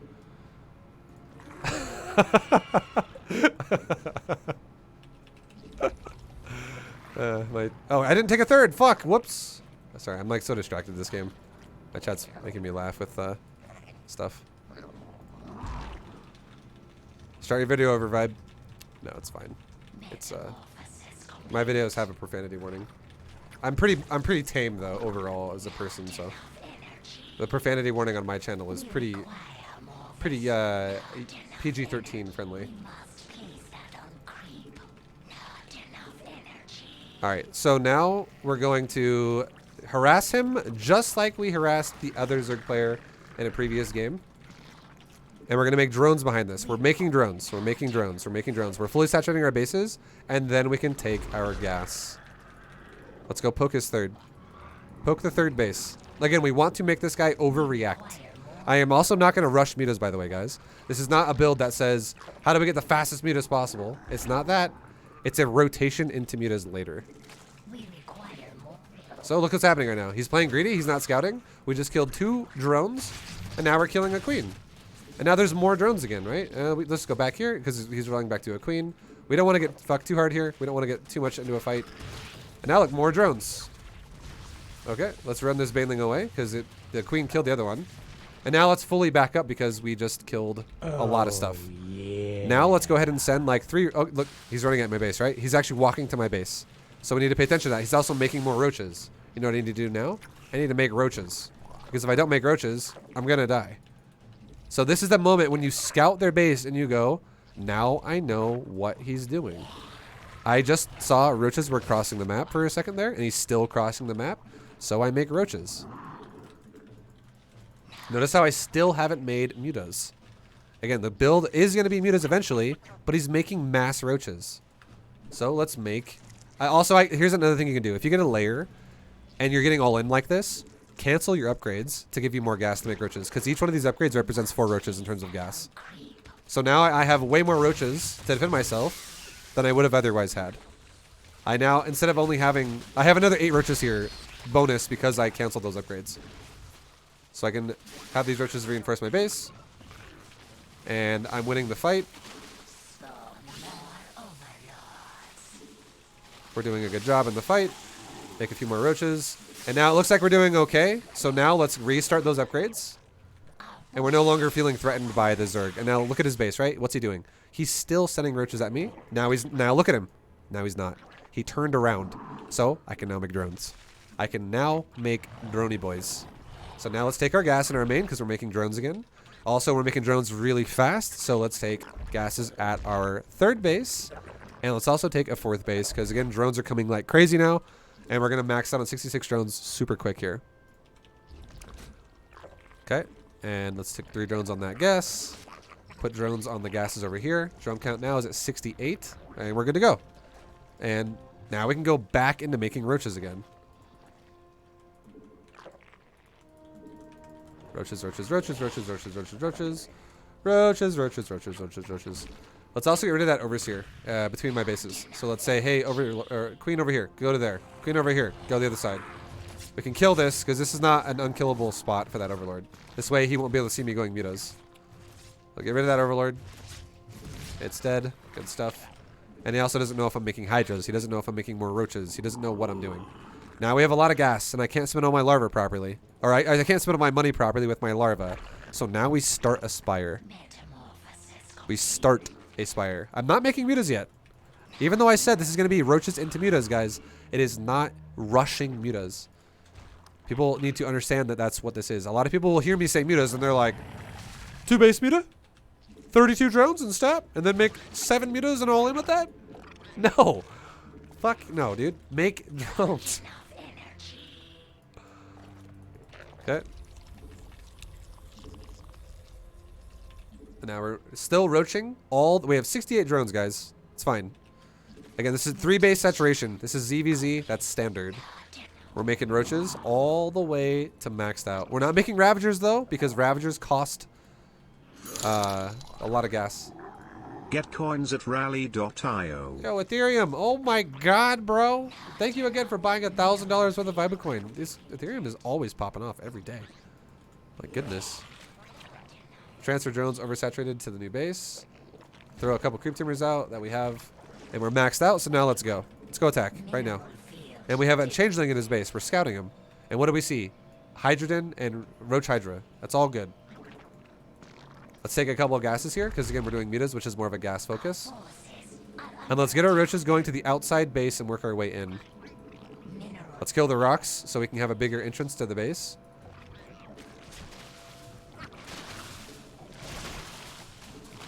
Is there a fourth base up? Yeah, there's a fourth base up. Kill the fourth base.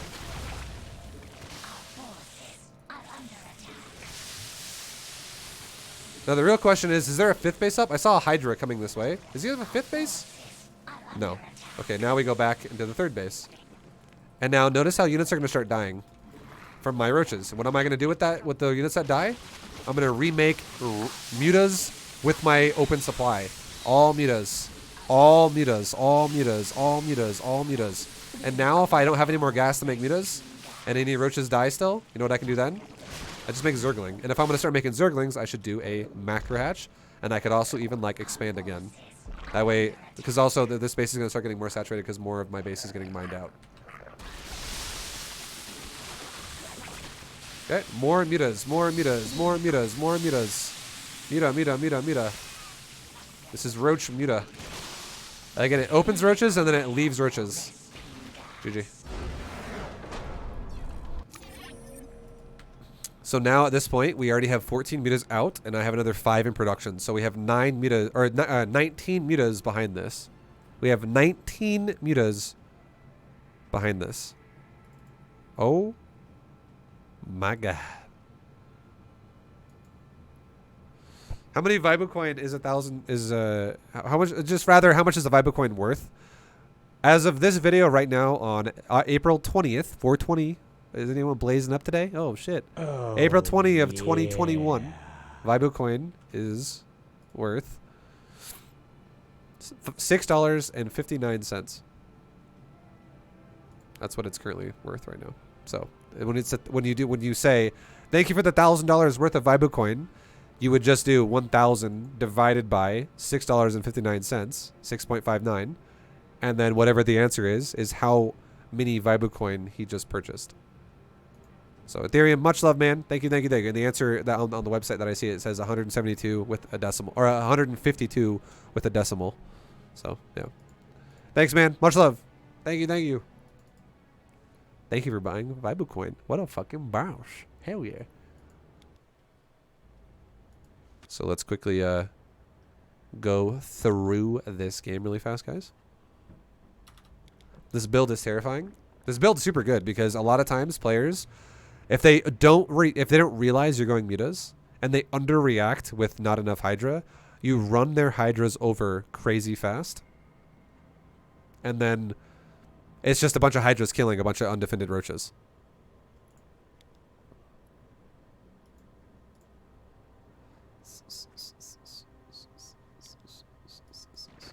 So in this position, again, what we're doing is we're opening up Baneling Nest just like we always do before. Like 3 base Baneling Nest. I actually forgot my third a little bit, which is not great, but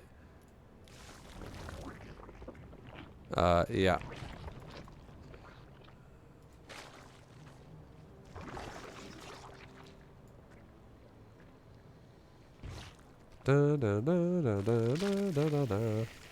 And then we make Banelings. And now, again, notice how exactly like last time I leave a couple Banelings to defend myself. What if my opponent destroys me in the fight and I need to use these Banes to defend myself and buy time to make more Banes? Or, second option, what if he counterattacks me? What if I go left and he goes right and suddenly, before I know it, I'm attacking his base and he's got 20 Lings running into my base? These things could make the difference there. Like crazy good. You know, that would be nice, right? Like that's why we leave them here. That's why I don't pull every Baneling, because this is not supposed to kill him. You do not have to overinvest and be like, I gotta kill you now. Because our goal right now, this is what our goal is. This is a safety amount of Lingbane. This is not a lot of Lingbane. I want him to stop making drones. He's blue, by the way. I want him to stop making drones, and I want him to start making units as a response to me poking his base. And also, if he doesn't scout what I'm doing properly, and he overmakes drones before I get there, he's going to lose larva in 2 ways. Not only is he also going to lose drones, he's going to lose the possibility to make more drones by spinning larva on zerglings, right?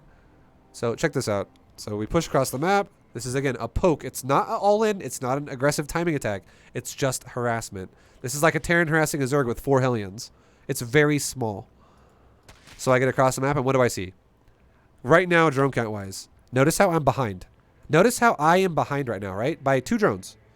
I am behind by 2 drones. And after this is over, without even knowing exactly how my opponent played this game, you want to know what I think is going to happen when this is over? I'm starting the fight -2. And why am I -2? I made a few Zerglings. Just a few. This is not mass Zerglings. This is like 5 supply of Zergling. 4 supply of Zergling. That's it. It's very low. And we're also including the Baneling, by the way. It's very low. It's a total of how much do I exactly do I have? I have 5 larvae committed to Zerglings. 1 larva for Baneling. Oh no, sorry, it's actually 6 larvae. My bad. It's 6 larvae. I have 2 larvae for Baneling because I'm not including these. It's 6 larvae for Zerglings, 2 Baneling, 4 Zergling. That's all I've done so far. Okay. And how much has my opponent committed into Zergling? 1. He's committed 1. No, sorry, 2. He's committed 2 because he actually lost 2 units already in my base. He lost 2 Zerglings in my base. So I've committed 6. He's committed 2 larvae to Zerglings. Okay. So there's a 4 larva discrepancy right there, which means he should probably be 4 drones ahead of me. But he's not. Why is he only 2 drones ahead of me? Why is he not 4 drones ahead of me? Because he made 2 buildings more than I have right now, in the sense that he made 2 spore crawlers that he doesn't need yet. And why did he make those? Because he probably thinks I'm rushing mutas or something. I don't have a layer yet, though. So it was kind of like a... Obviously, you make these for mutas, but it's definitely an overreaction, right? This is him freaking out. Going, I don't want to fucking die to mutas. I hate mutas. And it's fine. It's not a big deal. Again, if you know your opponent doesn't have a layer, when you scout your opponent, if you know they don't have a layer, like, let's go back to when he actually scouted my base. Watch this. Just watch this for a second. This is actually a good information. Even though it's not me doing it and it's him doing it, this is good info that you guys can understand. Okay, so he gets in my base right now, right? He gets in my base. Check this out. He's running in. He scouts a Baneling nest. Okay? Remember that. That's important. He then goes deeper in my base, and look at my spawning pool. Watch it. Look at my spawning pool from his vision. Notice how it's jiggling around a lot. You know what that means? There is an upgrade live active going on in that spawning pool. And now click on my gas. How much gas do I have? I have mined just a little bit over 200. So if you know how to do math really quickly in your head, you can go, okay, well, there's a little bit more than 200. There's like 230, right? We'll write that down. We're estimating, right? We're just doing... It's exactly 236 has been taken out of this gas geyser, just so you know. But let's just estimate it. How do I know it's 230? It starts with 2250. And 2250, if we take 230 off of that, like an easy way to do it is like this. What is 2250? Why is it now 2000? What is the difference there? It's 200, right? It's not 21, it's not 22, it's 20. So there's already 200 by default from the first set of the numbers here. And then now it's 14 out of 50. And what is that? That's roughly about 30. Okay? So 230 is the difference of gas here. Does it have to be exact? No. But if you can do math quickly in your head like that, this will be very good for you. It'll help a lot. It'll help a lot. And now, think about this. He just saw I have a Baneling nest. Okay. He also just saw I have a spawning pool. So in total, that's 150, and 230 minus 150 equals what? The big thing you gotta understand is it equals less than 100, even though it's 80. And what does that mean? It means I don't have a layer, nor does he see one. Not only does he not actually, not only does he see I don't have a layer, he can do that. Even if the Zergling somehow died, he would know I don't have a layer yet. Coins at rally.io. Yo, Dr. Dark Knight, thank you for buying Vibo Coin, man. $156 worth of Vibo Coin. Much love, dude. So we know he doesn't have, or he knows we don't have a layer. And now, if he knows we don't have a layer, There's something else we need to understand. We need to understand 3 more numbers. We need to understand how long a layer takes to make. We need to then understand how long it takes to make a spire. We need to understand also how long it takes to muta. How long it takes to make a muta. So a layer is 57 seconds, right? 57 seconds. Now, a spire is 71 seconds. Correct? Right. So a spire is 71. And a muta is like 30 something. Or it's 24. I was a little off. It's 24. It's 24. So a spire, a layer, and a muta is 24, 71, 57. And now, again, do I have to know the exact number of what this means if I look at that? No, I'm not telling you have to do exact math. The only thing you need to understand is this right here is definitely not 1 minute. It's much closer to 2 minutes. It's much closer to 2.5 minutes. It's over 2 minutes, essentially, is what I'm trying to say here. It's not fucking 1 minute. So if I know by default, the second my Ling dies, if this timer begins, so if I'm running around the base, 306, 307, 308, 309, let's say at 309, I started a layer right then. Do you know what that would mean? Not until probably 4, 5, 30-ish. Until about 5:30-ish would mutas be made. Be actually like popping out of the hatchery. If I started a layer right now and I never missed a second on any of this. Okay. And then not only that, they don't spawn in his base. They have to cross the map, which is like another... Like, seriously? About 15 to... It's on. Not every map is the same. I'll just say, we'll average it. We'll say about like 17 seconds. And the reason why we say that is because every map is about 15 to 20 seconds roughly to go from base to base. For that's right. It's closer to 20, honestly. We'll just say fucking 20. It's more realistic. The muta does not spawn, does not fly across the map in like 3 seconds. Time goes by faster than you might realize. So we're getting closer towards 3 minutes. We're getting a lot closer towards 3 minutes now until mutas could be at his base. So if you had a safe, if you actually add this up, okay, we'll add it up right now. We got 24 plus 71. That makes this 75, 85, 95. Plus 20 is now 115. Plus 50 is now 165. Plus 7 is now 173. Or 172, sorry. I had it all right except for the last fucking number. 172. And how long is that? That's 8 seconds short of 3 minutes. So we could be safe to say, with a couple seconds of, making a mistake where the second the spire is ready, he doesn't make a muta, the millisecond it's ready. And the second the layer is ready, he doesn't make a spire, the millisecond it's ready. And even if he does, it's 8-second discrepancy. It's very tiny. And queens can make up the difference of 8 seconds. So if I can tell myself, the second my Ling dies, and I think maybe mutas are coming, by default I have like 3 minutes to wait. I can go, oh yeah, we got about 3 minutes. I got like 3 minutes to wait because he still has not made a fucking layer yet, right? Now, if we understand that, we can get a lot further in the head in the game with our economy. And this is where, and again, remember the timer was 309 when it started, right? So around just after 6 minutes is when we should be worried about mutas. Earliest mutas possible. If he were to go mutas right after the Ling died. And he makes spores. 1 minute after he scouts. It's 3 minutes until mutas come, and he makes spores 1 minute after. And notice how when he's making spores in his base, that is not free. It fucks your economy up a lot when you do this early, when you don't have a ton of drones. And I don't even have a layer done yet. I still gotta wait 71 seconds for the spire. I still gotta wait 24 seconds for the muta. I still gotta wait for them to cross the map. And I still have to wait another 20-ish seconds, almost 30 seconds, for the fucking layer to finish. This is where a lot of players don't understand when they're panicking that you're like, whoa, whoa, whoa, whoa, dude, you got a lot of time to wait for this. You have a lot of time to wait for this. Like, you don't need to do spores 1 minute after you scout a hatchery. A fucking spire by itself takes more than a minute. A layer takes a minute. A spire takes a minute 10 seconds. Again, they're not exact numbers. They're very close, though. A spire is actually 71. A fucking layer is 57. And a muta is 24. But you get the point. It's a long time. And then you got to cross the map. It's like, seriously, 3 minutes until you're going to see mutas. You have lots of time. And if you don't understand that, and you freak out and you're like, I gotta make spores now. Oh, this is not, again, you don't have a perfect economy yet, right? Oh, I am now gaining a lead against this. He's got 15 out of 16 on both bases. I have 16, and I have 16 on both bases. That's not the same thing. I have 2 more drones than he does, so he's got 30 out of 32. I have 32 out of 32. Oh, Have you ever taken a fucking test in school and someone else got a 32 and you went, I got 30 out of 32, and you're like, it's the same thing. It's not the same fucking thing. One is better than the other. So we have a better economy now, and he did not have to do this to himself. Yeah. And the only reason why he did is because he panicked.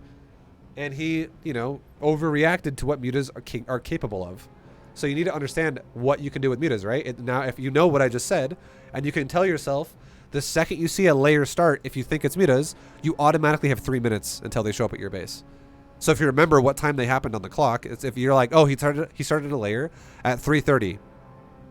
I shouldn't be expecting mutas to be attacking my base until about 6:30.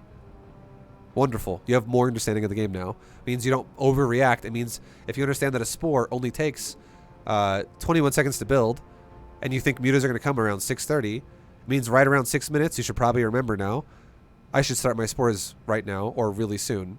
Probably 6 minutes would be a good call. Just say, okay, 6 minutes, I'll make spores. Not 60 seconds after, right? Because that just means you have a bunch of time in the difference there where spores are going to be done and they're going to do nothing. Which is why when I get to his base, before I kill these drones, that is... Oh my god, okay, we slow it down a little bit. This is why my economy versus his economy is actually very similar, even though he's... even though I'm... Or what am I fucking saying here? Okay, I was like, what am I fucking trying to say? It's because I made Zerglings. Even though I made more Lings and Banes and I'm applying pressure to him, our economies are still super similar. He would have a bigger lead in economy if he wasn't doing things like making spores. It does make a difference. And now that difference has now been justified. I'm now the one in the lead because I just killed his drones that are now unprotected. And not only that, I'm making drones behind it. So look what's happening. I am forcing an overreaction out of my opponent. He is making roaches. He is making lings. Now, what if he had these units in the first place? He wouldn't have lost those drones, and it wouldn't be as costly on his larva. But he did lose those drones, so now it's really costly on his larva. And this is how Zerg players in ZVZ always get behind in this matchup when they don't know how to play a safe standard style.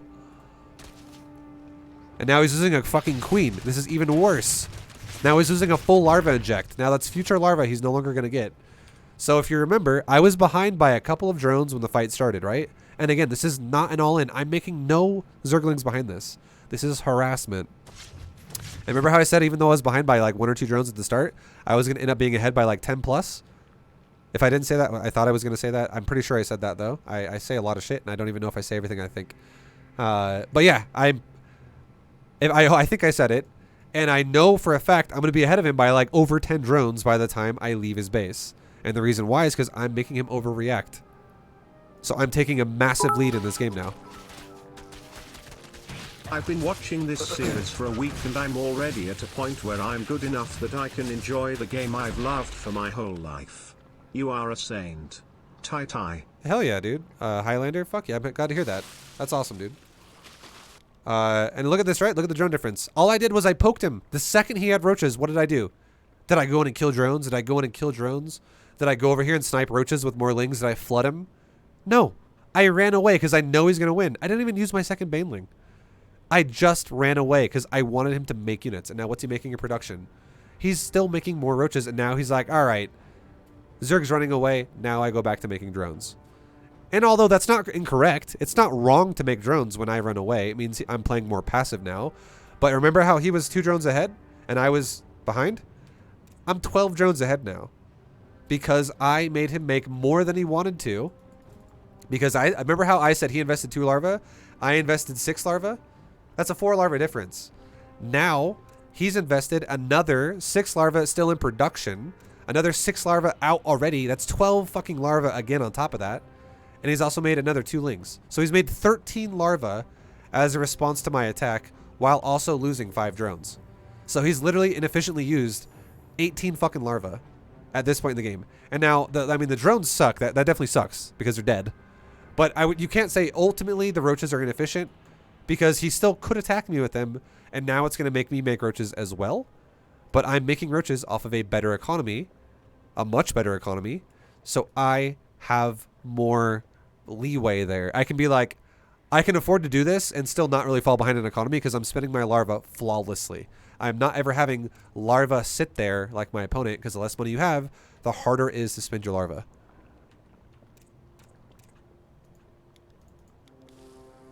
And all we did was a poke. And then I tried to scout his base with the Zergling and I didn't get it off. So I don't even know how many units he's making. But now, what am I gonna, how do I figure that out now? If I didn't get it, if I can't see his mineral line and I don't know if he's gonna go all in now. I have overlords that scout all of his exits of his base. He can physically not leave any exit of his base without me knowing about it. And also, what if he comes to my base? What if somehow Queen pushes me back a little bit? I have overlords at the entrances to my base, or except for here. This one's moving over here right now, and this one is, I think, being built or some shit. Or it's right there. Okay, this overlord's out of position. This overlord should be right there. I don't know why I don't have one there. That's a fuck up by me. Either way, though, I mean, he's not doing anything about my first overlords, so they're fine.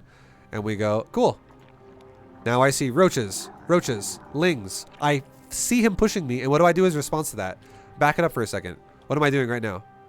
I'm making drones while I kill his units. I run away, and now I know he's got roaches, and I back off, and I go, okay, I know I made him make units. But what do? I make drones again right now, just for one quick last round, because I just ran away. He's still very defensive. I don't even know how much defense I made him make.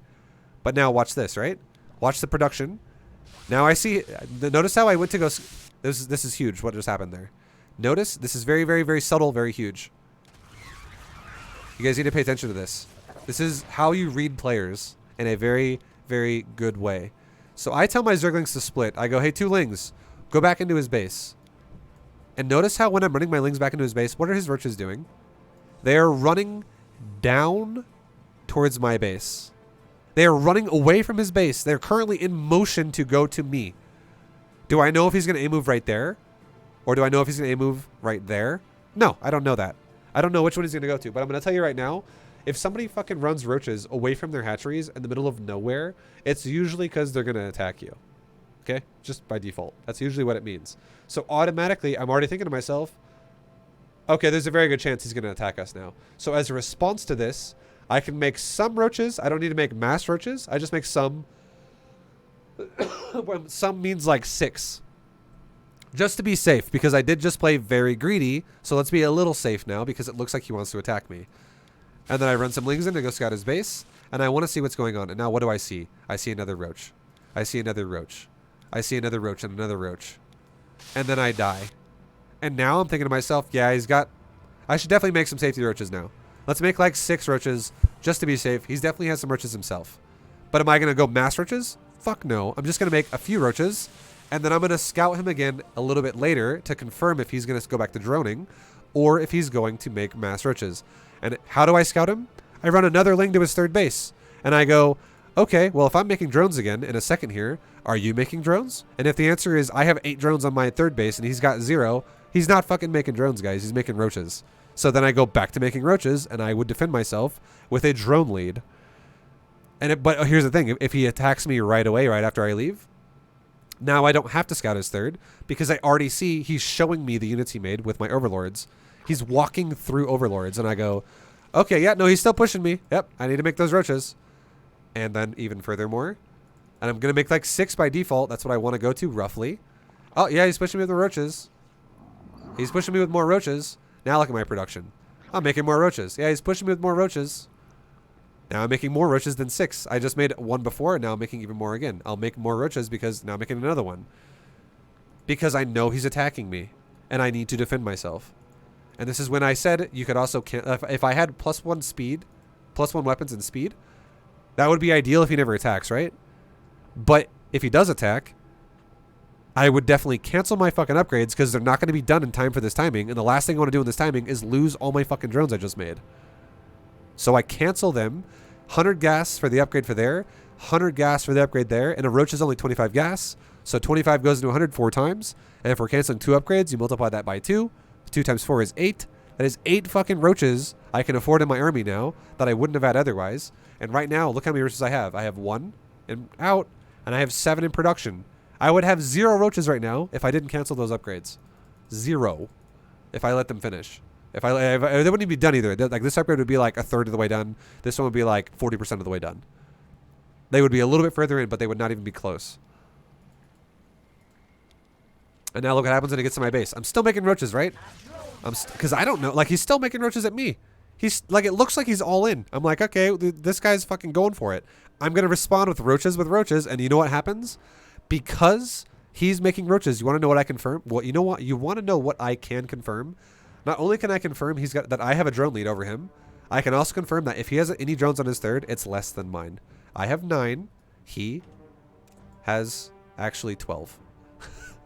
Okay, the only reason why that makes sense, it's funny when people do shit like this. The only reason why that makes sense is because I'm assuming he's going to have a fully saturated main and a fully saturated natural, which he doesn't, and he doesn't. So there's the difference, right? He actually doesn't have a fully saturated base. He just made drones, and now he's got 3 inoptimally saturated bases. And I have 2 fully saturated bases with a third with excess. It's not a big deal. But again, so if I'm wrong on the third, that's not the hugest of deals. We know we're ahead. And how do we know we're ahead?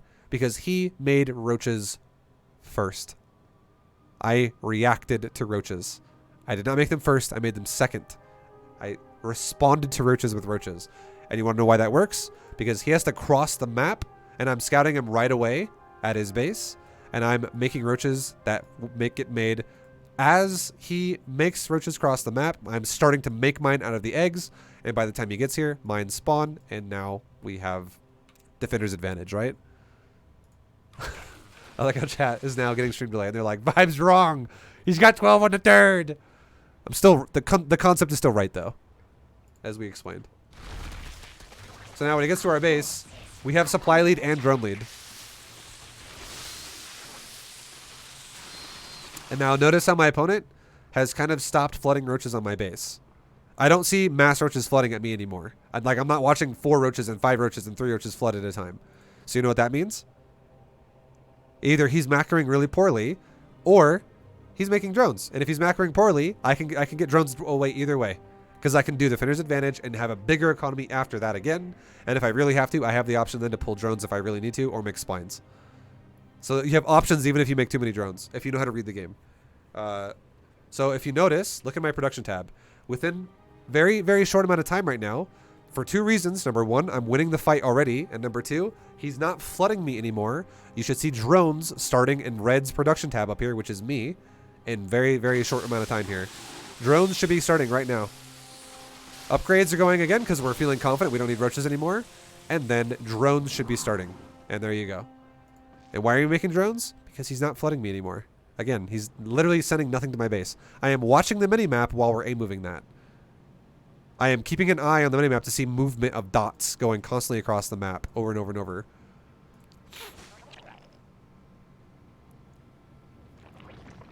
And now suddenly we have this big fat supply lead, and we have another worker lead. So now this is a situation where if you fall into this place in ZVZ, you're going to be stuck there forever, and it's going to be really hard to get out of. Because now we have a 40 supply lead right now, right? But it's not going to be 40 supply when I'm 200. It's going to be even bigger. It's going to be probably something more around 50, maybe even closer to 60. And the reason why that is because he is not droning, and we are done droning. He still has to make drones, which is going to make his supply scale like crap. Even though he still needs them, it means that he's going to definitely be the one who has to be the defender now, because if he ever attacks, he's going to have a supply disadvantage, and I'm going to run his ass over. The only chance he has is creative fights defensively in choke points with maybe AoE or something like Ravagers, and also defender's advantage to try and make up as much difference of time for units that he can. And now we're maxing out super fast.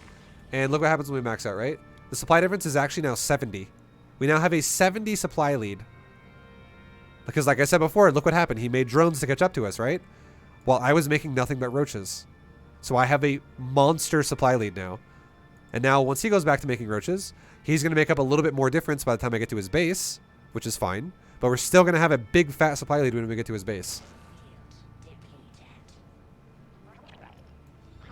And now as soon as I arrive at his base, look what the supply lead is here. Now we're working with like a 50 supply lead as we arrive at his base. Because we have to cross the map. That's Defender's advantage at work right there. And now we're pushing a base, and this is where it starts getting really hard, because now remember how he just made those drones? They're dying again, and now he's also losing an expansion with economy. He's losing bases. So now he's starting to fall behind again, and this is rough. This puts you in a really hard spot. So this is when we're really confident to stutter step here, because if we know how everything added up earlier on the game, and we also can see we have a big-ass army compared to our opponent right now. Thank you for B2GM. I've been playing so much SC2 again. Yo, bonus hand. Thank you, man. Much love for the 2. Thank you. And I'm glad you're enjoying the game again. But now we know for a fact that we have a bigger army, so we can stutter step this. And if the game doesn't end here, we still are going into the second part of this build, which is a Muta follow-up, which is super fucking strong.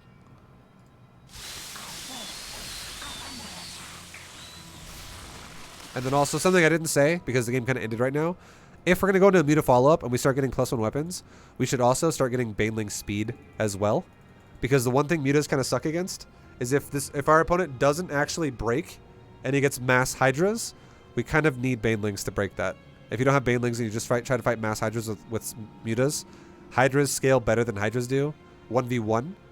And then they're also cheaper than Mutas are.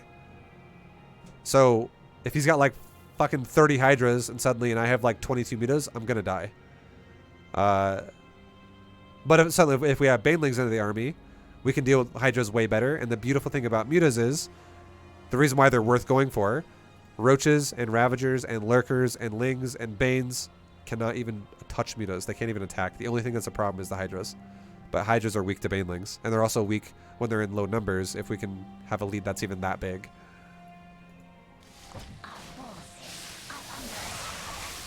So yeah, anyways, that's pretty much it for the Muta style. Kind of a big breakdown there for ZVZ. Yeah, well, you know, haven't really talked about that one yet. So there's another option for you guys if you like that, and we'll keep pushing forward. Again, I'm gonna try not to do like super redundant, repetitive analysis that of things I've already talked about before, but I will always try to do analysis for something I feel like I haven't really talked about yet, so you guys are less confused with each game. Okay, so now we're playing against a Terran player. Let's go for an all-in again this game. This game will go for a Zergling Baneling all-in. We keep doing Roach all-ins. This time let's do Banelings. We'll do a Ling Bane all-in. This will be super all-in. Okay? This is going to be very all-in build. We're not going to do one base. We're actually going to do 3 bases with it, but it's going to be like no economy. But it still has the ability to switch into economy if we want to. These are the best all-ins you can do against Terran. There's only one build I actually like against Terran, which I don't want to do yet, because it's kind of more micro-intensive. That's only a 1 base all-in. And it's Proxy Ravagers, but that requires a bit more finesse. And we'll definitely show that to you later, but not right now. I'll show that to you in probably like Diamond 1. I just want you guys to get more and more comfortable with everything you're doing before we really go crazy. We require more minerals. We require more minerals. We require more minerals. Okay, so let's get our mineral line to 16 with our first drone here. Let's now take our gas first. And let's now take our pool right after with this drone. And now, this is going to be one of the times when I'm going to say, guys, what are we doing? We're all-inning. So, I'm going to pull off as many drones as I need to properly saturate that gas, which is realistically going to be 1 drone. Because I just sent the first 2 eggs as well into the gas, and you'll see how it goes. So I tell 1 drone to go in the gas right now because it's done. First drone goes in, it mines. Second drone goes in, it mines. Third drone goes in out of the leg, and now it mines. And it timed out pretty well. It's fine. So we still maximize that gas. Okay, he's all-inning us. So now grab a bunch of drones. This is why we leave our Overlord here. Send half of them to the right. And then green box half of them. And send them to the left. Now we're going to save Larva for Lings, because Lings are almost done. Now we can tell our drones to all-aim move the area. Because we just surrounded it. We went for nice surrounds of the SCVs. Put some drones on the marine or some shit. Don't chase him with everything, and the reason why is because he's got more marines, guys. So, attack that marine right there. Attack the area. Keep making lings right now. Okay, attack that marine right now. Try to zone him before he gets in the bunker. Grab some more drones and zone him before he gets in the bunker. Don't let him in the bunker. That's the game we're playing right now. And we're making queens and lings right now. And now lings are out, and now I'm going to do one more marine. Zone his ass. Don't let him get in the bunker if we can. And now, go mine minerals. And let our lings do exactly what our drones were doing a second ago. And now we have too many lings that are just going to be overpowering everything right now. So again, he all in us, right? Which is fine.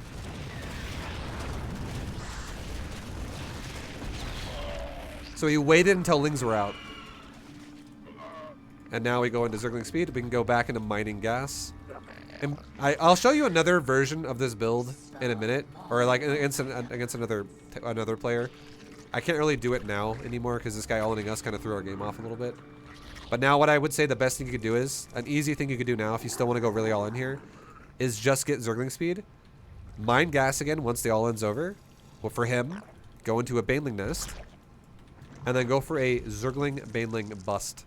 We're just going to fucking all in him right now. Require more minerals. And we're also not going to put a single creep tumor down in this game right now. We're just going to do a 2-base all-in instead of a 3-base all-in. Because he didn't go for a natural, he went for a 1-base proxy. So I'm just making mass fucking lings right now. I'm sitting here. I'm all-inning right now. That's all I'm doing. All in, all in, all in, all in. Just make lings and all in. No 3rd base because this game is less economy than we wanted. Dun, dun, dun, dun, dun. And Baneling speed's about done. Or sorry, Zergling speed's about done, and a Baneling nest is now finishing as well. Let's make Banelings. Now, I want you to know, you need bare minimum 5 Banelings. I would say for good measure, at least make 6. And the reason why is because it takes 5 Banelings to kill a depot. And if even one of my Banelings dies, we're not going to kill depot if he's repairing it. So stack your Banelings up, get them all grouped up like this. Now together, move them at the middle of that depot right there. And have your lings go really close to them. So your lings are with him, Banelings blow up the middle. Now we go in right now, into his base. Just right click behind his base. And we fucking attack the area.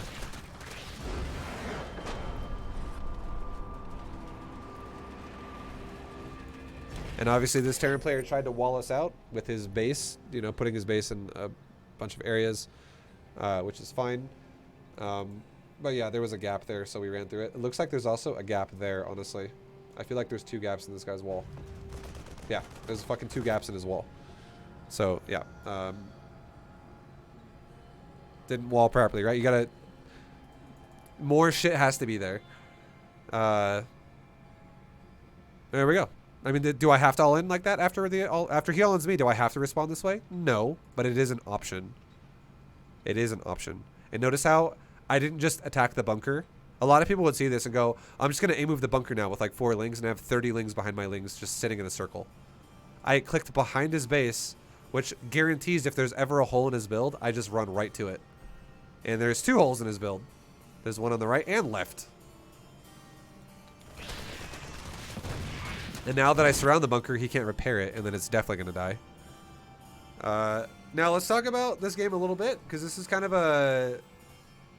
This is, you know, we haven't dealt with this too much, I feel like. We'll just break it down really fast. So our build is pretty fucking standard from the start of this game. You know, we're going for expansion, we're going for a pool, a gas first. Blah, blah, blah, blah, blah, blah, blah. You know, the usual. And then look at our second overlord. I loved it. I love the second overlord, right? I love it. The reason why I love it?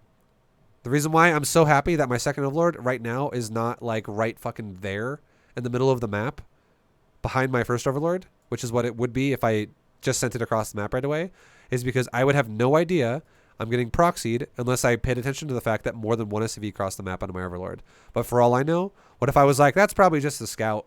Let's say I see only one SCV cross. And I'm like, yeah, that's a scout. Has to be a scout. And then when I realize, I feel like he's not scouting me. maybe he's bunker proxying me, and maybe by the time I go scout my natural and I'm like, oh, he is bunker proxying me, it's fucking done already. And I'm like, oh god, okay, and this is suddenly now 5 times harder than it has to be. That sucks. When all I have to do is leave an overlord here. And the second you, the proper thing to do with your overlord is the second you see a bunker go down, tell your overlord to go to the high ground. Because Marines can't kill you then. The overlord doesn't have to die if I just click right there. So, look at my overlord. What does it do? Look at my overlord. Watch it. Terran doesn't see it now. If I go back, Terran sees it the whole time. So, we'll play it for right now. Terran sees me. Terran sees me. Terran sees me. Terran sees my overlord. Sees my overlord. And then suddenly, his Marine's about to arrive, and overlord's gone. And here comes the first Marine. Sucks for Terran, right? Now he can't punish that, even though I just punished his barracks proxy, or his barracks proxy with bunker proxy. Now I pulled a big chunk of drones. I did not pull my whole mineral line. This is very important to know this. I green boxed a chunk of it. I did not green box all of it. So when you green box, just know one of your drones is going to stay in the gas, because when you green box, one of your drones is going to be missing because it's going to be inside the gas geyser. This is totally fine. This means we're going to eventually get Zergling speed. When I green box the mineral line, I do not green box everything, because if I green box everything, you know what that would mean? I could not make Zerglings and Queens together. I would not have enough money to do that.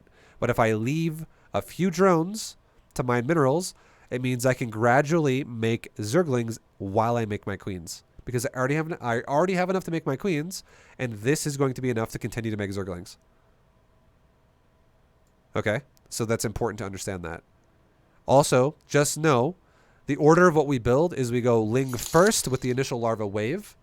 Get coins at rally.io. Yo, Ether dude, thank you for getting another $1,000 worth of Vibe coin. Oh my fucking god, once again.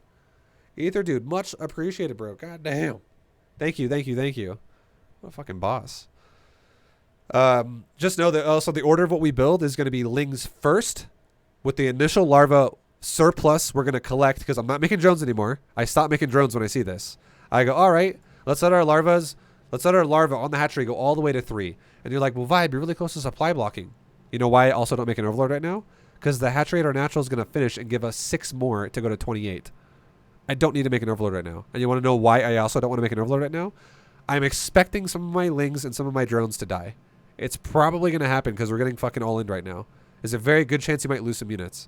So if I let my larva now sit on my hatchery and wait till we get 3 right as the pool's done, and I make 6 Lings at once in my main base, and then right as my pool's done and my natural finish together, I make 2 Lings at my natural with the first larva that's there, it means right away I make 8 Zerglings to defend this bunker proxy, which is going to be massive to defend myself. And now also, again, then right after that, we make fucking Queens to follow up our defense. Okay. And then we're attacking with our drones. We could have attacked the bunkers themselves, or we could attack the SCVs. I would say if you can. I definitely didn't micro these drones as good as we could have. What you should do, I'm going to tell you the optimal way to do it, and then I'll just re-explain what we did here. The optimal way to do this would be to attack the bunker with everything, and then only tell the drones where the SCV is to attack the SCV. So at most, 2 drones can attack an SCV while it's building a bunker, because their surface area is too large to continue. Like, you can't have all these drones hitting an SCV. They're melee. They don't have enough surface area. So if I have 2 drones hitting an SCV, it means that I won't have 3 or 4 drones in the back running around like fucking idiots doing nothing. Same thing with this side. I won't have a bunch of drones running around like fucking idiots. So perfect micro would be as much CPS on bunker as possible, which also keeps my drones spread out, which means no matter where the SCV transfers to, if he goes from here to here, guess what? I got fucking drones there. If he goes from here down to here, guess what? I got drones there. If he goes from here back to here, guess what? I got fucking drones there. So you have to micro it every time he rotates and go, these guys go back in the bunker, these guys now go on the SCV. It takes more micro. We will definitely do that as we get further in the league. But for now, I just want to show you that even though we didn't micro it like that, it's still fucking easy, because if I just move the SCV, or I move the ground, my drones will automatically target the SCV, and even if they're not optimally done, I will still fucking pressure him really hard. And I end up actually killing one of his SCVs right here, which is nice. And his other SCV doesn't quite die. But now, if the bunker looks like it's going to go up, which it is, here's plan B. A Marine has very low hit points. It also has less move speed than a drone. A drone is almost one full move speed faster than a Marine. A drone almost moves like a Marine almost moves like 3/4 as fast as a drone. It's not quite, but a drone can definitely move faster. Okay, that's the point I'm trying to make here. And if I have a lot of drones, I can also block his entrance into the bunker. I can move to where he's trying to move around me. That's like playing defense, right? I'm playing fucking defense on his ass. I'm getting in the way before he can get in the bunker. So if I'm on top of the Marine, I can attack the Marine. Like that. And if the Marine tries to go in the bunker, I could either move all my drones to move in his way, or I could green box like half of my drones and move those in his way while the other half keep smacking his ass with their little claws. Now, you also want to be careful about if this Marine were to literally, let's just say it never stopped running away. Let's say it actually would have run all the way over to like here and then it would have eventually died. Do I want to chase that? Fuck no, I don't want to chase that. If he goes down this ramp, I want to kind of stop chasing him. And why is that? What if Marine number 2 comes into the bunker? We want to cover the bunker. He wants to get Marines in that bunker, and I don't want him getting Marines in that bunker. We don't have a lot of time to wait either because we're right now about to start Zerglings. Zerglings should be starting like right now, honestly. And then, look at some of our drones. Some of our drones are killing that first Marine, and then other drones are getting in the way of the bunker again, making sure he can't get in there. And now another Marine shows up, and what do? We attack him, and we get in his way. I can grab back some of my drones and not let him go around, or all of them surrounded as a Marine, and that's now 2 Marines he's now lost. We can now kill the SCV again, and now wait, the Marine's here. Let's make that priority. Let's go attack that Marine. And again, if this was like Masters or something, I would definitely leave one drone on that SCV and fucking kill it. I would leave one drone on that SCV and kill it. But this is not Masters. This is Diamond 2. It's okay if you just zone the Marines out. Because again, notice how we still haven't made the Lings to the natural. That's not great. We definitely are making Lings in the main though. Once these Lings arrive, it is so much fucking easier to beat this. The Lings are really what's going to beat this. This is just delaying him from getting in the bunker until our Lings arrive. Notice how we keep getting in his way over and over and over. We're like, no, you can't get in that bunker, dude. Sick. Now we can attack the SCVs a little bit, but remember, they're going. I don't want to chase that, because if I chase that, what's going to happen? More Marines could walk in the bunker. I don't want that to happen. Let's go right back down again. Block his ass. Don't let him in the fucking bunker. And now guess what? My Lings are here. Now if I wanted to be, if I felt insecure about this and I was like, okay, I don't know if I'm going to win this fight, I could keep my drones here until the bunkers are dead. Yeah. However, if I'm like, okay, there's no fucking chance. No, every Marine's dead. Like here's an example as to what I mean. If I've killed every Marine up to this point in the game right now, I'm pretty confident I'm going to win this fight. But let's just say every time I tried to kill a Marine, they didn't die. They just ran away and they grouped up with more Marines. And then they grouped up with more Marines. And suddenly now he's got like 4 Marines in a stack walking forward trying to go back into his bunkers again. That's a little bit more dicey. If he wasn't losing his Marines repeatedly, then I would keep the drones here because it's scarier. Because then that would be like 4 Marines or 5 Marines versus like 6 Zerglings or 7 Zerglings or 8 Zerglings. That would be fucking scary. So I would need the drone still. But because all the Marines are dead, it's now 1 Marine at a time versus like 8 Lings. So that's not scary.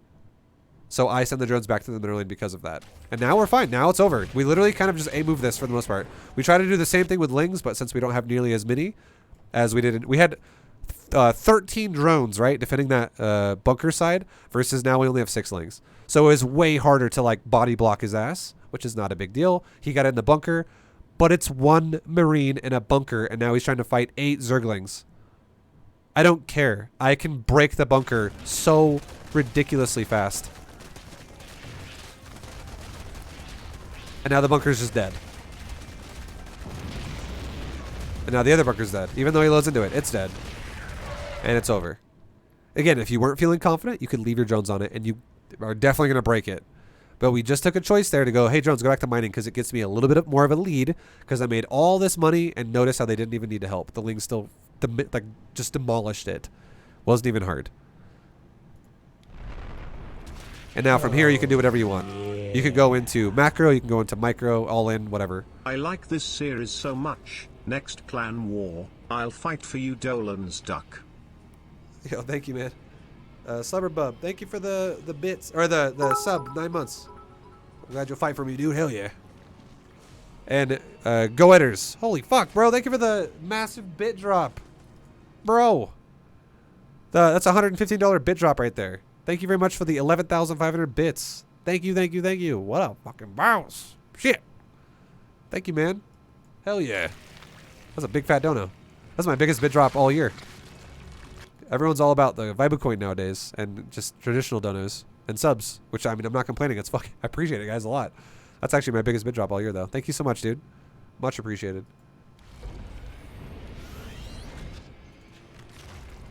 All right, so now our banelings are going in.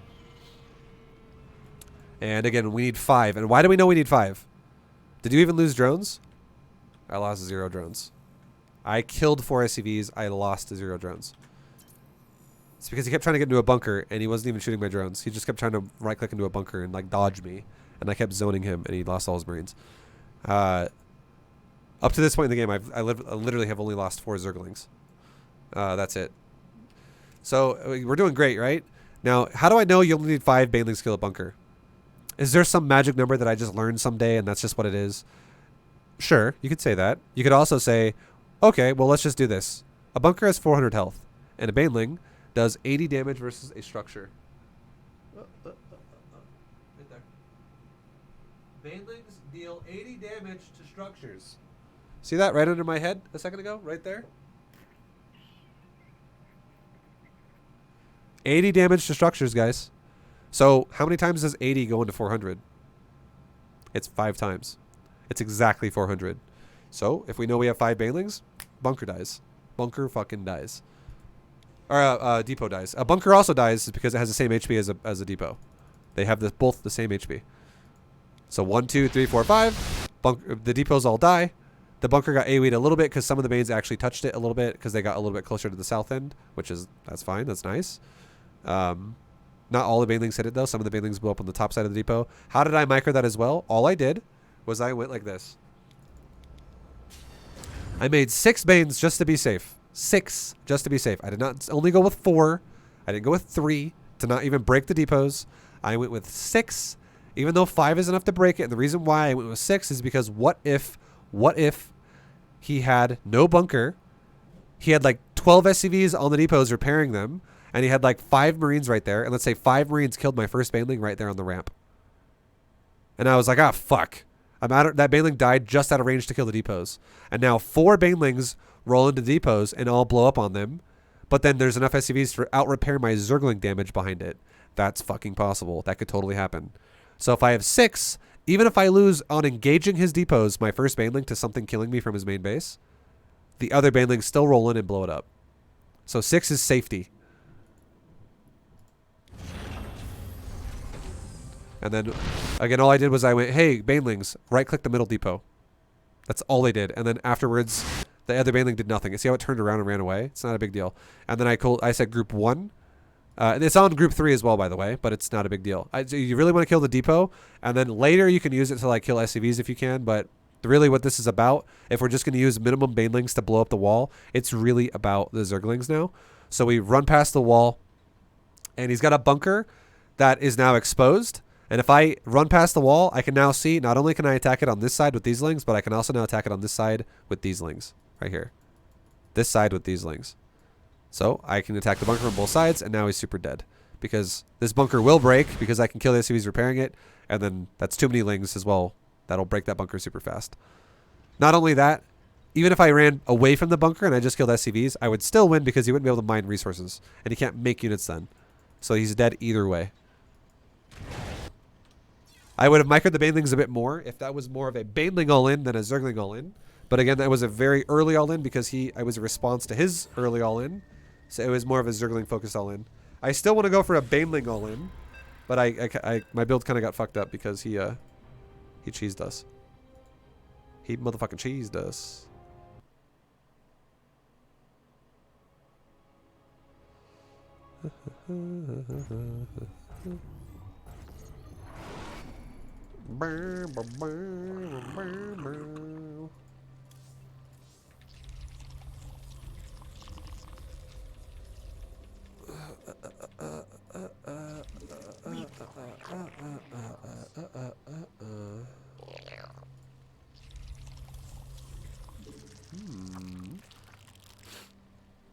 You always want to right click the center building.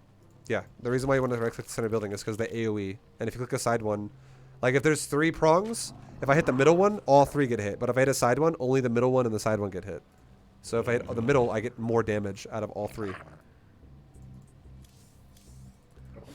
Okay, this is a Zerg player. So ZVZ, Ling Banolin is a bit dicier. This is harder now. We'll still do it, because I said I would.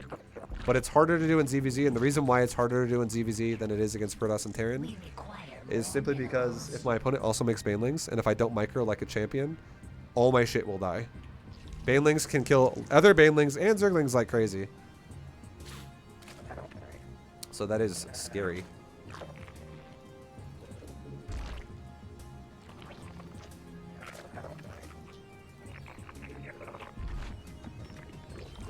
We require more minerals. Alright. Same thing as before. Let's pull 1 drone off the mineral line right as the gas is done. So 1 drone goes to it right now, goes in first. This drone goes in it when the gas is done. 3rd drone goes into the gas after the 2nd drone goes in. And now we have a fully saturated gas, optimally done. And we're not ripping too much off the mineral line. We're not ripping 3 guys off the mineral line to do that. Easy fucking peasy.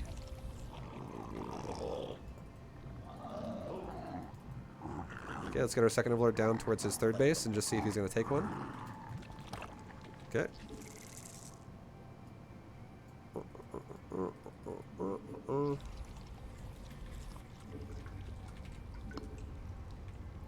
Alright, he's sending a lot of lings at me right now. That's fine. Again, we're all-inning him too, right? So I just made a little bit of drones just now, and this is the last round of drones I'm going to make. This is the last round of drones I'm making. You can also see, look at his natural. It's late. Look at my natural. It's already done. So, I should probably, even though I'm all-inning him, guys, it's a 2-base all-in, I should probably make a spine right now. And it makes sense because this dude might all-in me before I all-in him. That's very, very, very possibly going to happen. Okay, let's run our lings away for a second. Try and wait for the queen to come out, if we can.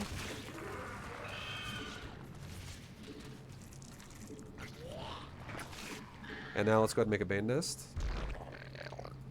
And I'll say this. If my opponent does not all-in me before the spine is almost done, like right now, if he's not coming, you know what we do? Oh, cancel it. Yeah. That's the letting you know that I still lurk around tongue. Hell yeah. Thank you. My name is Bandit. Hell yeah. Thank you, dude. Thanks, man. Why did it make sense to cancel that spine crawler? 2 reasons. Number 1, he thinks we're making a spine. And number 2, we're actually all-inning him. So we don't need it. Like, if he would have all-in me early and he would have just committed to that, like, really heavily, I would have definitely made it. I would have definitely made it. But now, let's go ahead and push. Let's go. Don't fuck around with these links. Go right to his base. Again, this is an all-in, and all-ins require time management, not fucking around all day, wasting time. So now that we're at his base, what we're going to do, we can go ahead and make a bunch of Banes. And now let's go like this. This is a cool technique you can do. Take your Banes out of your main control group and go like this. 2, go that way. 2, go this way. 2, go this way. And like 1, go this way. And let them scatter a little bit. And then right-click this mineral line. And now, go for it. I'm not even microing the Banes right now. I'm not even microing Banes. I'm microing lings only and making lings. Okay. So we definitely did a lot of damage there. And now let's try and get in and kill that spine crawler. Cool, now let's kill the queen. Inject our hatcheries again. And now let's do another round of Banes with our next wave of lings that are coming over here. Make a bunch of Banes again. And this time, we don't need to scatter our lings as much because, I mean, we could still, but okay, let's do it now because we lost control. We just lost control. So 2 go up, 2 go to the right a little bit, and 2 go straight down. Let them scatter a tiny bit, and now go again. This time, let's do his main mineral line. And just micro my Zerglings and attack his lings with my Zergling. And now look, he's got Banes, right? I'm trying to make this as easy as possible for you guys. I'm not fucking with that. I'll just run around. And what's happening with my Banes? We're going right into the fucking mineral line. Oh my god, we're getting so much damage done. Let's do it again. Oh, yeah. You don't have to be like. I'll definitely microling main better than that. As Thanks Advival, all your B2GM series has helped me hop back into SC2. Ooh. Mid-diamond here and I haven't even gotten to the diamond videos yet and I'm still crushing people in my league. Smile, I'm super happy. Nice, dude. Yo, dude, DAW Station, thank you very much for the 2. Happy to hear it, man. Hell yeah, thank you, thank you. But, now to break this game down, let's not talk a lot about the opening of the build. I mean, it's fucking standard, right? We do this shit every fucking time. The only difference is we just never made drones again. We just kept making lings. The only thing is, I'll talk about the spine. The spine was actually relevant. DAW Station, thank you again, dude, for the sub. So my opponent's switching me with 6 lings really fast. We also see his natural's not done yet. My natural's done, guys. You know what that tells me? You want to know what that means? Pool first. Look at his speed. 35. Look at my speed. 7. Pool first for him. We know he went pool first because our builds are not the same. My natural's done. He's got lings halfway across the map. I have no lings, but my natural's done. So we know he went pool first. We know I went hatchery first. We already know what he did. So I went, okay, fuck. What if he goes really all... What if I'm going all in, but he's going really all in? Like, even less drones than me, and he's going crazy fucking aggro, right? He's going super aggro. Okay, well, if that's the case, we make a spine crawler. Because it'll help make the difference if my opponent's going to be even more all in than I am. So I make a spine right here in the back of my base to kind of cover it. And then our lings spawn out. Now, do I want to fight 6 lings with 4 lings? Definitely not. I definitely do not want to fight 6 lings with 4 lings. That's not a good trade for us. If I take that fight, I will lose that fight. Lings kill lings really fast. I won't even kill 4 versus... Like, it won't even be like, oh, I lose 4 and he loses 4. I will literally kill 1, maybe 2 lings and I'll lose 4. Because he has more DPS than me, and my shit will die way too fast. I won't actually kill equal numbers there. So it's a bad trade. But I also don't want my spine to die. So what I do is I run around. I poke him and I run away. I poke him and I run away.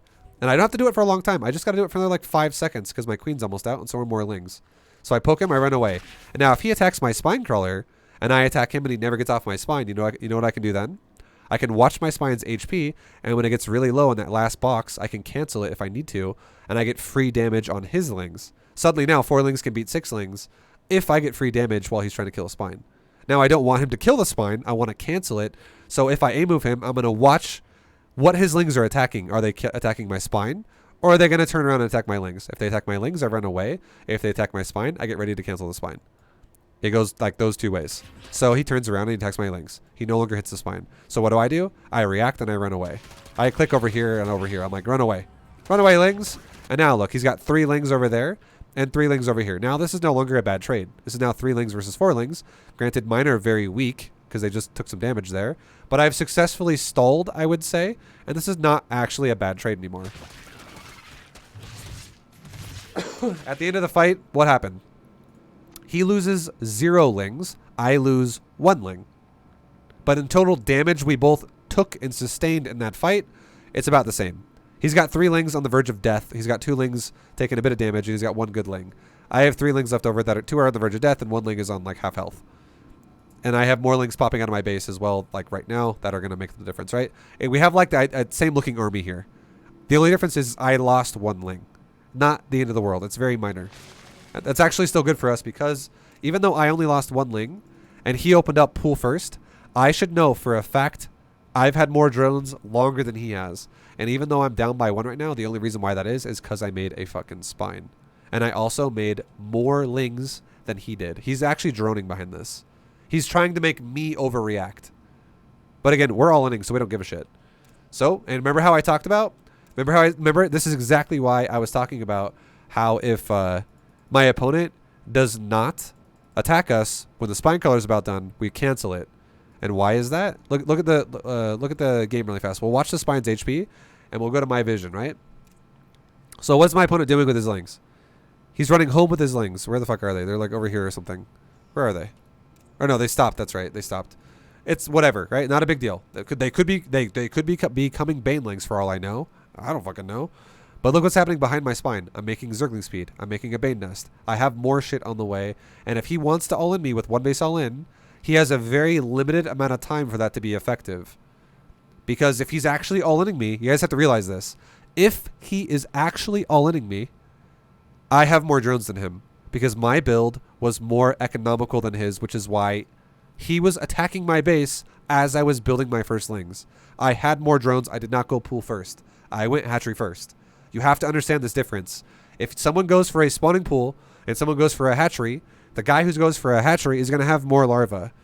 And you don't need a spawning pool to build drones. And if he builds lings and I build drones, I have more drones. And then if I build lings after he built lings and he's already halfway across the map, I have more drones than him, right? So if he keeps making lings, I'm going to always have more drones than him. Unless my drones die, which they didn't die. I lost no drones here. So, you got to understand that concept. And now if he's not going to take advantage of this window of time to kill me, and my spine color is just about done, I go to like the last second here. If I cancel it, and he still hasn't left the map yet, this is, again, another defender's advantage for me to have all the time for him to cross the map to continue making lings at a higher economy than he would have, and my baneling nest is also going to have more time to get closer to being finished.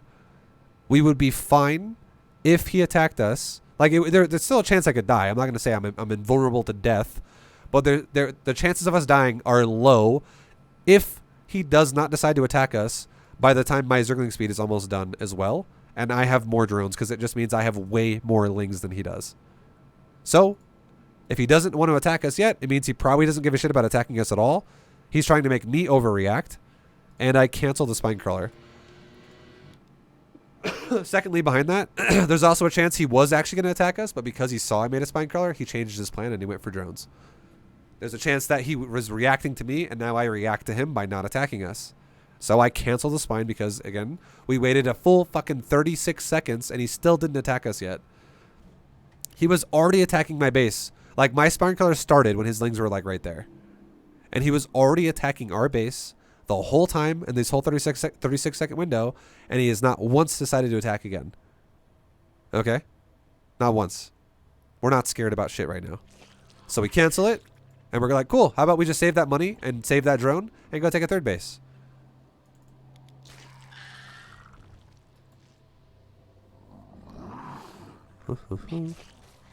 And now we have a bunch of lings, and now this guy realizes what's going on, so what does he do? He makes spines. He makes more lings. He's now freaking out, right? He's like, fuck, I'm getting all in. Okay, now I know what the Zerg's doing. And do I just run into his base with my lings and just freak out and try to kill him right now? No, because what if he had Banes? And what if I ran up the ramp and my Bane's fucking, Bane blew up my army? There's a chance of that happening, right? Would I run up there if I was Masters League, though? Yes, I would, because that's more micro. I would be more confident in myself that I could win the fight, even if there's Banelings here. And I could actually move my lings around and shit like that. So it changes a little bit as we become a higher level player. Now, if this is in Diamond League and you're not really confident in your micro a whole lot, and you're like already feeling overwhelmed by this army, make him feel overwhelmed, make Banelings first, and then literally grab them in sets of 2. And why do I do sets of 2, by the way? Because 2 Banelings kills a Baneling. So what does that mean? It means that if at any point in time my 2 Banelings encounter more Banelings and they like blow up, I will get a better trade. And it means that if at any point in time he uses Banelings to kill my Banelings, it will be always equal investments or better investments for me, because if he sends 2 perfectly to my Banelings with his, they'll all die. The 2 Banelings versus 2 Banelings, they cancel each other out. But it's a lot harder to defend it than it is to attack it, because I don't have to micro it at all. No timing required for me. It's just I right-click his mineral line, and I'm like, cool, go for it, guys. But for him, suddenly a lot harder, because he has to time each one by one while trying not to let them blow up his drones. And now anyone out there who's like, well, Vibe, why don't you just do 1 by 1? Because wouldn't that be better as well? Because it would be even, he'd have to time even more lings, more Banes that way. 1's not good, and the reason why 1's not good is because 1 is actually way more manageable with queens. If I only sent 1 by 1 by 1 by 1 into his base, his queens could be like, Baneling dead, Baneling dead, Baneling dead, Baneling dead. His queens would beat the shit out of my Banelings. At least with 2, it puts pressure on his queens as well, because they can't kill him fast enough. So 2 at a time is the magic number here. And then if you have an odd number, like I do, I'm having, I think, like 7 here. If you have an odd number like me, you just do 2, 2, 2, and then an odd number token, like a token 1 Baneling by itself somewhere. It's fine. And why do I also go like this? Look how I micro them. Notice how I click them around. Watch. See how I'm splitting them apart? I go 1 go this way, 2 go that way, 2 go this way, 2 go that way. Why do I do it like that? Because I'm spreading them out while they're morphing. And I don't let them do it the whole time. I also don't use a shift command or anything like that. I just want them to, I want them to start creating gaps. So for instance, I don't want these banelings to go down, because if they go down and these go down, if all these banelings right here, they all go there, they're going to be really close together, and that's going to be in AoE territory of a baneling. But if I tell these banelings to go left, and if I tell these banelings to go up, what happens is there's this surface area that gets created between them. It was my 10-month anniversary earlier today, so not sure what the hell's going on. Anyway, love the content. Keep going. Yo, Uzi, much love on the 11 months now. Hell yeah. It's probably because it was like a rollover thing for you. Like this week was your rollover sub month or something. I don't know. But much love, man. I appreciate the support. You're 1 month away from a year. Hell yeah. Thank you, dude.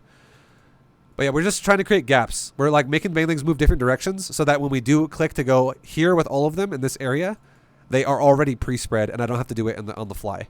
Now, when we're a higher level league player, I won't do this every time anymore. I will definitely micro it on the fly with mouse micro. But for now, again, in Diamond League, we're not going too crazy.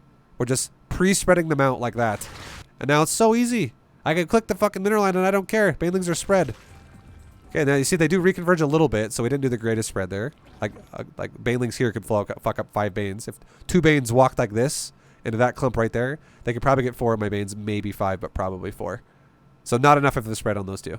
And those 2. That's too close together right there. That is a good spread. That is too close together. And as you can see, the queens actually killed both my banelings before they made it to the mineral line. This is why you need to send them relatively, like, you know, in sets of 2, and not too big of gaps either. Like, you don't want to have a gap that's like that fucking big between your banes, because it makes your queens, for your opponent, really easy to defend it. But notice how I'm also, again, in this position, once we get higher level, I will also micro banes here, and I will try to kill lings first, or juicy clumps of drones. But as it is, I don't micro the banes at all for now, because we don't need to. It is fucking, it's diamond 2. It's already so stressful for our opponent if we just right-click the mineral line. And our lings are currently A-moving the queens and shit. And now what happens on the banes in the mineral line? They're blowing up on the spine crawler, and they're blowing up on drones as well. And they almost killed the spine, and they killed a bunch of fucking drones. That was great. We've already killed 9 drones with this attack. This guy's economy is now the same as ours, but we have a supply lead, which means even though he's got the same economy as me, I have a lot more units than he does right now. And his supply is dropping when his queens die even more. So this is going well for us, right? And now we still have a lot of lings left over. That spine's almost dead. If that spine was not close to dying, I would not have attacked it. I would have ran away. A spine is actually surprisingly tanky versus Zerglings. So if it literally is like on its last life, you can kill it. That's fine. But if that thing was full HP, I would have ran away. And then we end up killing the queen. And because the lings are still here, I end up killing more lings. Or more drones with my lings. It's all good. This is just more free damage we're getting here. And now the next lings that arrive, we make banelings with it. The next lings arrive, we make banes. And now, again, he's now made a new set of lings. He's regrouped himself.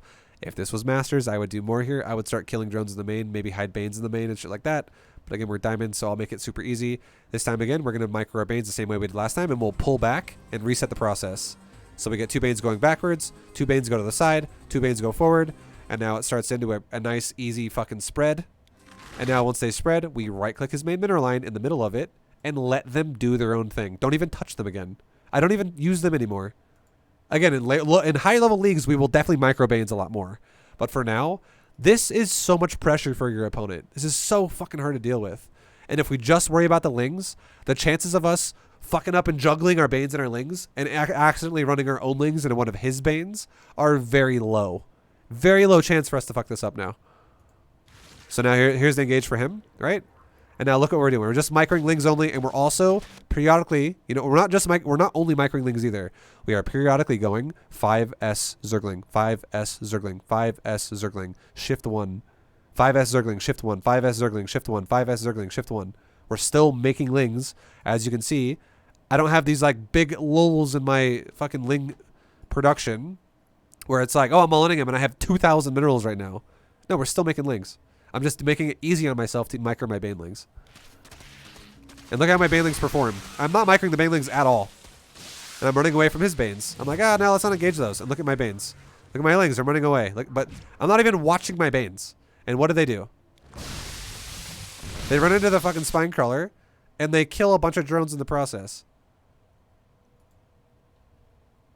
And then our lings are still alive, right? We didn't lose our lings to Banes. I didn't somehow try to micro the Banes and lings at the same time and accidentally run all my lings into 3 Banes. Now I have a big fat supply lead, and there's so much more pressure for my opponent to deal with now. He's now in an even more tight position than he was before, and now we can do it again. We can literally just keep doing this process over and over and over. And only really try to micro our lings in his base when the Banelings are actually dead. And then he quits because he's super dead, because he has no drones. He's a super dead. Super duper dead.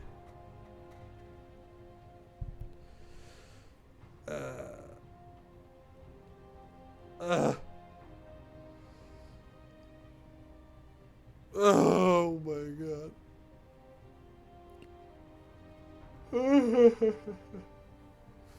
Oh my god. Nice. Okay, let's go to a macro game next game. Macro next time. Macro.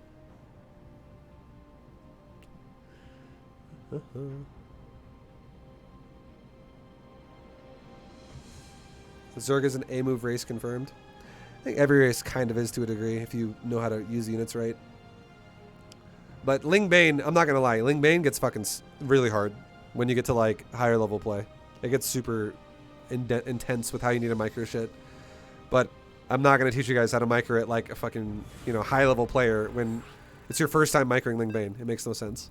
This Ling Bane doesn't have to be that complicated. Oh, yeah. It's so much harder for your opponent to deal with Banelings like that than it is for you to attack it if you just spread them out before they're done. And it's so easy to spread them out when they're in eggs. Yo, Crone Dance, thank you for the 12-month resub. No. Much love, man.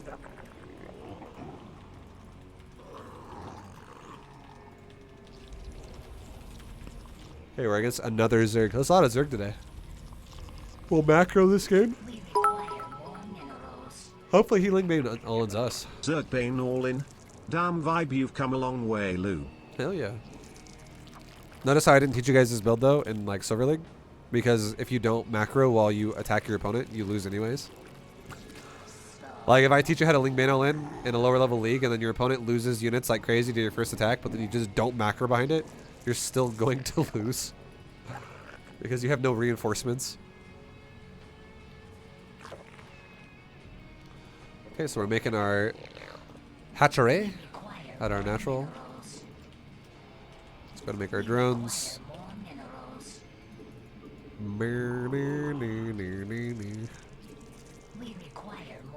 We got 18 supply. Let's put our next drone on the mineral line, and then our next 2 drones on the gas and the pool.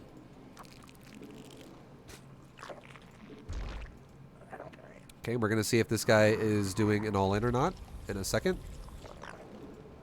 Like, is he gonna flood us early? What's gonna happen? Who knows? This is a small map, so if someone's gonna all in on any map, this is definitely a good one. So this is actually a really good map to see a defense on, because this is one of the hardest maps in the map pool right now to defend a fucking 12 pull on, or like a 13-12, because the rush distance is so short. I don't see Lings coming to my base though, so it looks like he might not be doing it. Like, we should see Lings already, and there's another Lord, so he's not doing it. He is not all-inning me with like early Lings, which is fine. So we're making there's a hatchery, there's our hatchery, it's identical. So now we know without a doubt that there's no early bullshit going on here. There's no shenanigans. So we made 2 queens, we just made 4 lings, and we're chilling. Let's make our speed and take 1 drone off the gas so that we don't overdo gas. We don't need to get 3 on gas the whole time.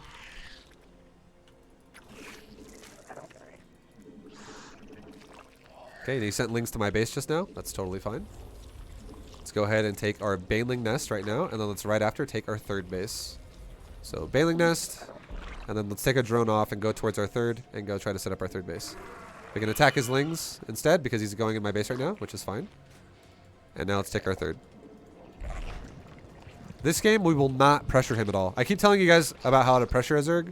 We won't pressure this game. I'll let this guy do whatever he wants. No aggression. We'll still scout him, but no aggression. We'll play defensive until we get to what we want. Again, you can still play this way as well. You don't always have to be aggressive. So I should have an Overlord here, and an overlord right here. And why should I do that? I'm matching what I did on his side so I can see the exit there. I can see the exit here. I can see the entrance here, and I can see the entrance here on my base. Now the other lords can kind of fill in the middle or something periodically. Okay, so let's make a couple of Zerglings into a couple of Banelings, and let's get a couple of extralings as just extra lings. So we have a total of literally 6 larvae invested in the lings right now, just in case this guy goes for this weird ass timing. And now also that ling speed's done, this also gives us the ability to scout. So what we're going to do is we're going to send our first 2 lings to his base. We're going to look at his drone line, okay? Behind this as well, we have a good saturated natural. We're like at 15 drones. We're double digits. Let's go ahead and build a couple of structures. He's doing the same thing. He's got a lot of drones. He is macroing. We're both macroing. Okay. We can now, since we've just scouted everything, let's just try to attack a drone. It's all good. Maybe attack another drone and call it a day. We don't give a shit. We know he's macroing. That's all we needed to know. Now we're fully saturated. Let's take our gases. Let's take our layer. Let's refill this gas because we're fully saturated. And let's also take another Evo chamber so we can make ourselves like a little bit of a wall here and go back into making drones. And now let's take one more Zergling again. You'd be like, Alt 2 on the Zergling, whatever. Just one Zergling. And let's go like this. Right click, shift, right click, shift, right click. I want to know if he's making drones for the third. Is he going to all in me or is he making drones? He's making drones, guys. I can make drones. Guess what? I know I can make drones. He doesn't. He's guessing that he can because he hasn't scouted me at this point in the game. So for all he knows, if I show up with an all in, chances of me killing him are really high. So I just guaranteed I can make a drone wave there and be safe. Now you know what I can do again? I'm about ready to have another inject wave pop off. You know what I can do? Right click, shift right click, shift right click. It's just one Zergling. I just want to know if it's okay to drone or if I want to fucking die doing it. Right? So I'm still making drones. And now look at this. Drones, lots of them, gases. I've confirmed I can now drone again.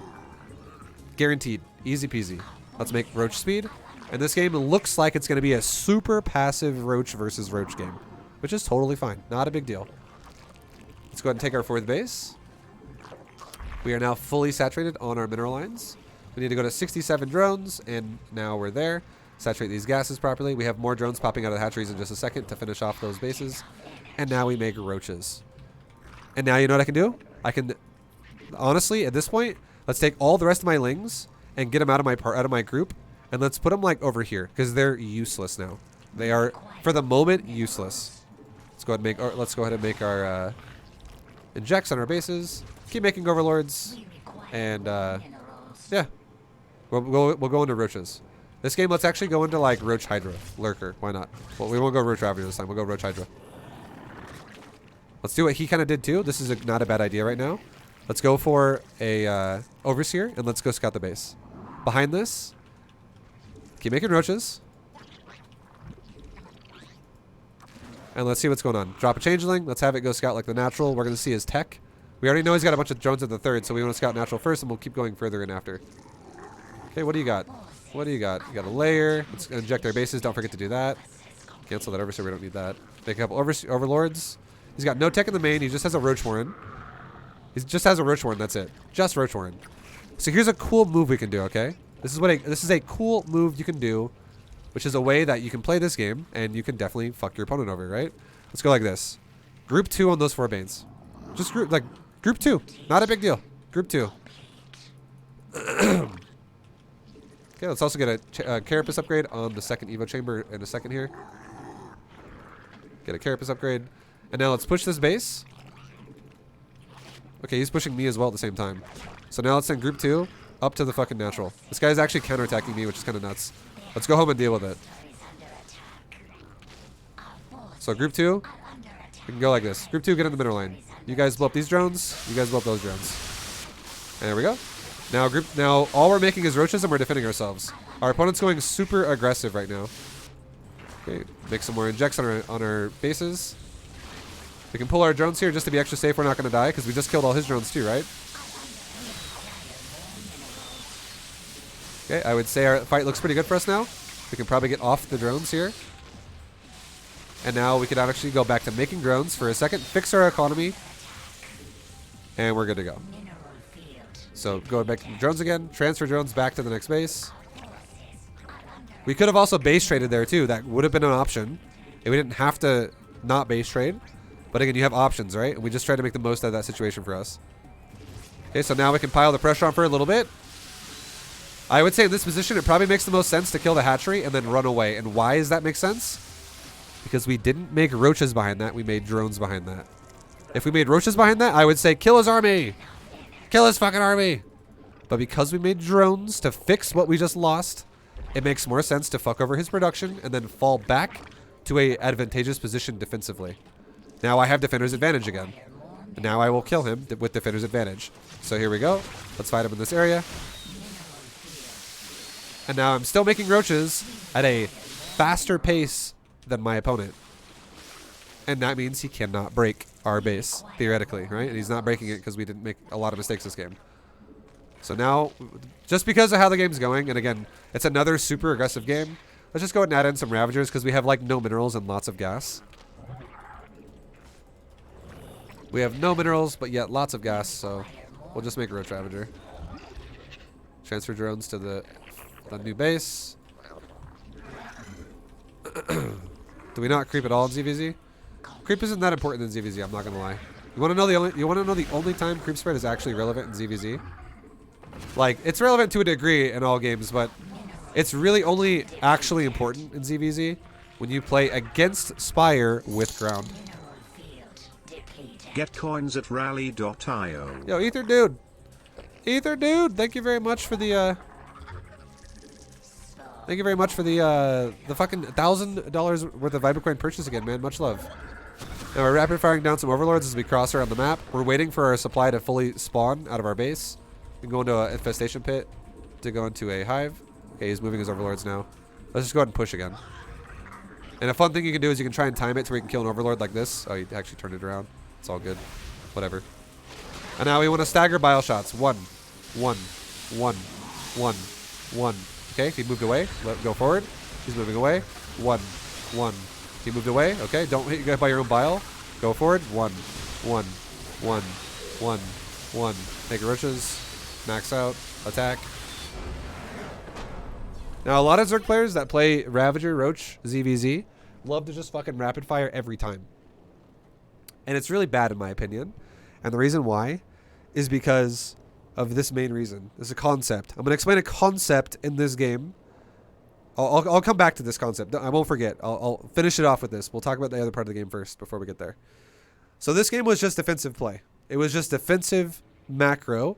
And we repeatedly scouted about once every 30 seconds for the first couple minutes of the game. Did I do it the whole game? No. I didn't do it the whole game. I stopped doing it as soon as I had 3 base fully saturated, which is not that long of a time frame. It goes really fast if you know you're able to do it. So, and we do it once we have Zergling speed as well. So we're sitting here with a standard build. We get Baneling Nest. We get a 3rd base. We get Zergling speed.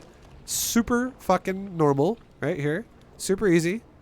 Playing defensive. I only made 4 lings and I'm sitting here waiting. And now I make, because Baneling Nest is done, in case my opponent all-ins us, we make a couple more Banelings. We make a couple more Banelings. Or a couple of Banelings. Because we're playing defensive. I'm no longer playing aggressive, so I don't make 4. I could make 4 if I feel like I was getting attacked. But if I'm going to play defensive and just sit there, I'm going to make a couple. Okay? And then I'm going to make more Zerglings. I'm going to make an additional like 4 supply of Zerglings. So I'm going to go to a total of like 10 Lings and like 2 Banes. Alright? And we're playing defensive. It's all good. He scouted a couple times in the early game with those Lings, just like right now. That was his first scout. That's fine. Now look what we're doing. We're going to go scout him as well, just like he scouted us the same way. Because we want to be sure about what he's doing. Now the difference between what we did though is he has no safety Banes. And we have safety Banes and safety Lings. So in the economy tab, we are behind again. As you notice, I'm behind, right? By 2 drones. But does it fucking matter that I'm behind by 2 drones? If we can, again, if our opponent's gonna play risky, this is where a lot of like if you've ever heard a player, say in their stream to their chat, my opponent is playing so fucking risky right now. This is an example of that. If you just fucking make drones in ZVZ and you get a little tiny drone lead, yes, you are a little bit ahead going into the mid game if you don't make safety Lings and safety Banes. However, if I attack this guy and I pressure him and I bully him, there's a chance that I will fucking ruin his day and I will make him fall really far behind, just like every other person we've done to so far. Which is why it's so good to do that to people, because you make them play more realistic and not so goddamn greedy. So my opponent has literally fucking 0 units. He's got drones and overlords and 2 queens. He does have 2 banelings morphing in his main base starting right now. But yeah, I mean, I didn't see that before. So that's at least like not as greedy. But still, yeah. I mean, I have 8 lings and 2 banes done already. He has just 2 morphing banes, and that's it. So he's playing super greedy. And the difference is yes, he has more drones, but this is very vulnerable. If I was doing a baneling rush right now or some shit, and I was being more aggressive, he would be in a tighter spot, and it would be hard to defend. He'd probably overreact, and I would get ahead, just like the other players we've done this to. So, but again, it's fine. We're not doing that right now. We're not playing aggressive. So we're playing standard defensive. We run through. We see a fully saturated natural. We look at our natural. It's about the same, right? It's okay. And now we go into his main, and what do we see? We see no layer. We see gas. Everything looks pretty fucking normal right now. Everything is about the same, and we also see his wall, which is double Evo Chamber Roach Warren, and we have single Evo Chamber Roach Warren. Now, here's the difference of why we caught back up. Why is the drone count... well, okay, now it's not the same anymore, because, again, he's playing fucking super greedy, right? He has no Zerglings. But a second ago, it was equal for a moment. But doing something like, for instance, going double Evo doesn't make any sense. Okay, I'll say this. It doesn't make sense if you actually play properly, but it does make a little bit of sense if you play super greedy. And the reason why it makes sense if you play super greedy is because at least if I attack him with a massive all-in, he can put a queen there now, and he has a wall. Look, I can't make a wall, right? I'd have to make another Evo to make a wall. But he is making a wall with his 4 buildings. So he's, like, if a queen stood there, I couldn't get into his base. The only problem with this that I don't like about it, if I all-in him, or if I played, not even all-in, if I just play aggressive, and yeah, I can't... Sorry, my nose is running. I need a tissue. If I can't attack his natural and his main, that's good for him, right? However, how the fuck does he defend his third base playing like this? You don't. You just go, please don't kill my third. Please. Please don't kill my third.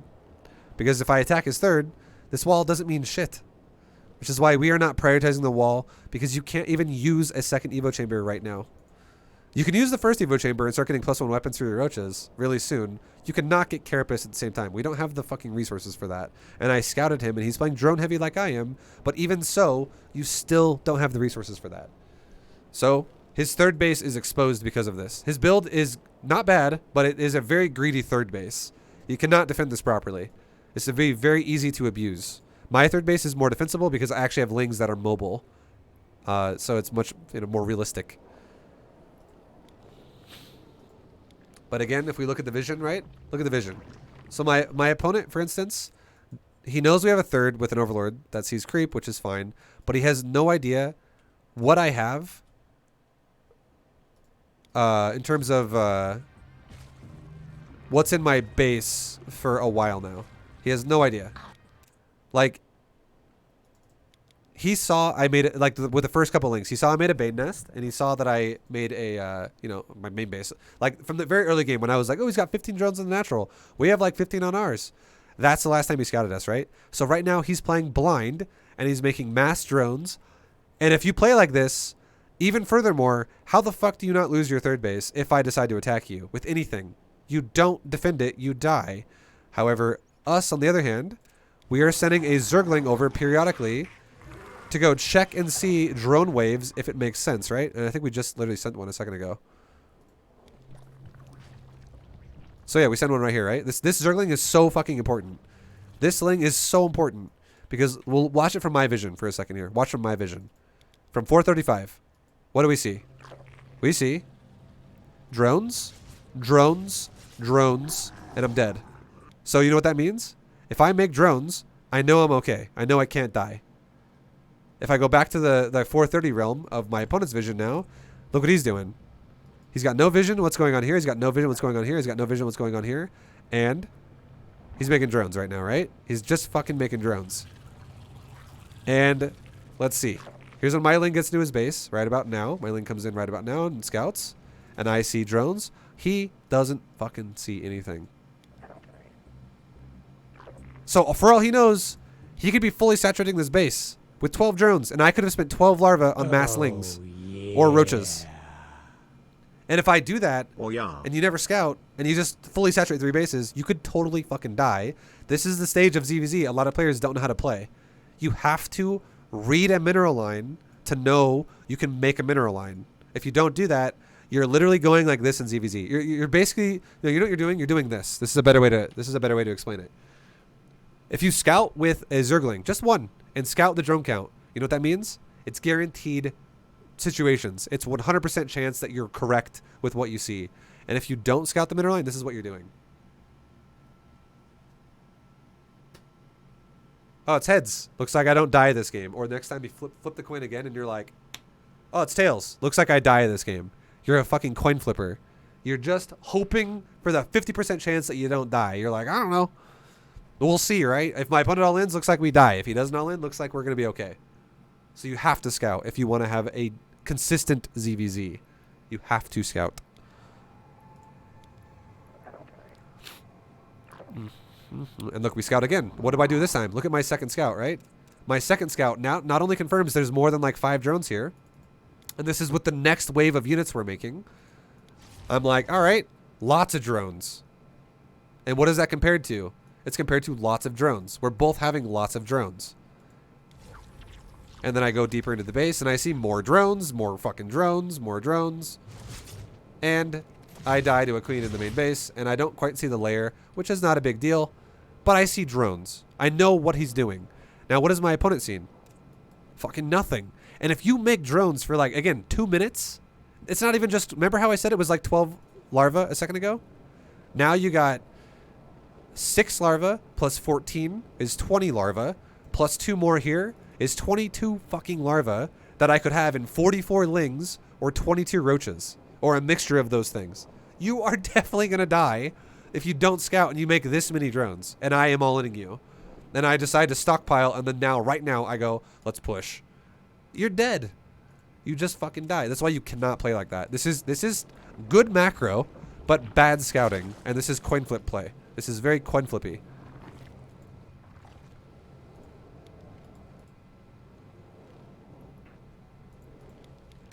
And again, it's not a big larva investment to have proper scouting, guys. I made 5 larvae of Zergling. 5 larvae. The whole game. 5 larvae. My first 2 scouts went across the map early and died. And my next 8 lings periodically died over time. And then at this point, when I still have 4 left, I don't make any more. I didn't use all of them either. I literally sent first 2 to die, and I scouted 2 more times after that. So 4 out of my 8 lings died from scouting. And then these 4 haven't done anything, and they're still lings though. So lings are kind of whatever at this point. I just make them into bane lings, and because this guy doesn't scout ever, I'm like, ah, fuck it. How about we just multi-prong him with banelings in his 3rd mineral line while we also attack with roaches? That's literally what I thought to myself, because that could make them very useful. Suddenly, they could kill a bunch of drones. Do you have to do this? No. Do you have to do the scout thing, though? Yes. You have to scout. If you don't scout, you're seriously going to lose a lot of games and be like, why did I lose? Why? Oh my god, how's he all-inning me again? This matchup is such a coin flip. Yeah, it is when you play it like a coin flip. We did not play this like a coin flip, but he definitely did. This guy dies every fucking time he gets all in, probably, if he plays like this every time. And then we attack him, and he decides to base trade us. He decides to just counterattack us. I mean, notice how we attack first, he attacks second. He's base trading. It's not a big deal. It happens. We could have base traded if we wanted to. And what would you want to do in a base trade in this position? About the best thing you could do in a base trade in this position is get to his hatcheries where his eggs are and overpower his units before they spawn. Like, literally get 20 roaches on top of 3 eggs here. Kill them. And then overpower his units before they become a problem. And as soon as you overpower his units, you can then disperse your roaches around his base and have like 8 roaches here, 8 roaches here, 8 roaches here, because he'll never have enough to stop you. Don't do that first, though, because if he groups up, like, let's say 10 roaches in the main, and then you send 8 roaches, 8 roaches, 8 roaches.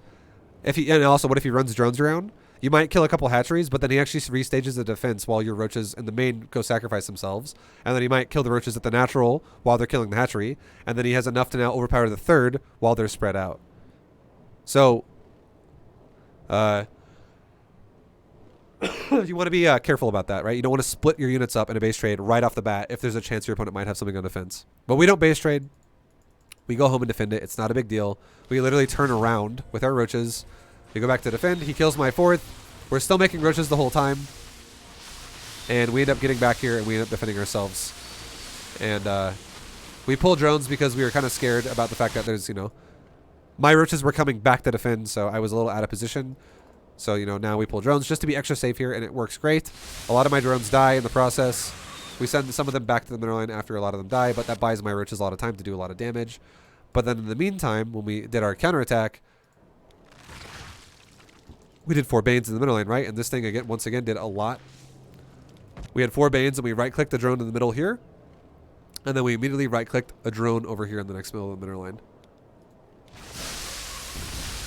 And then now he just lost in a whole middle line too. So at the end of the day, I've already killed 16 drones, and then he kills like probably 16 drones. He kills 19 with that attack. But the difference is I still have an army. He doesn't.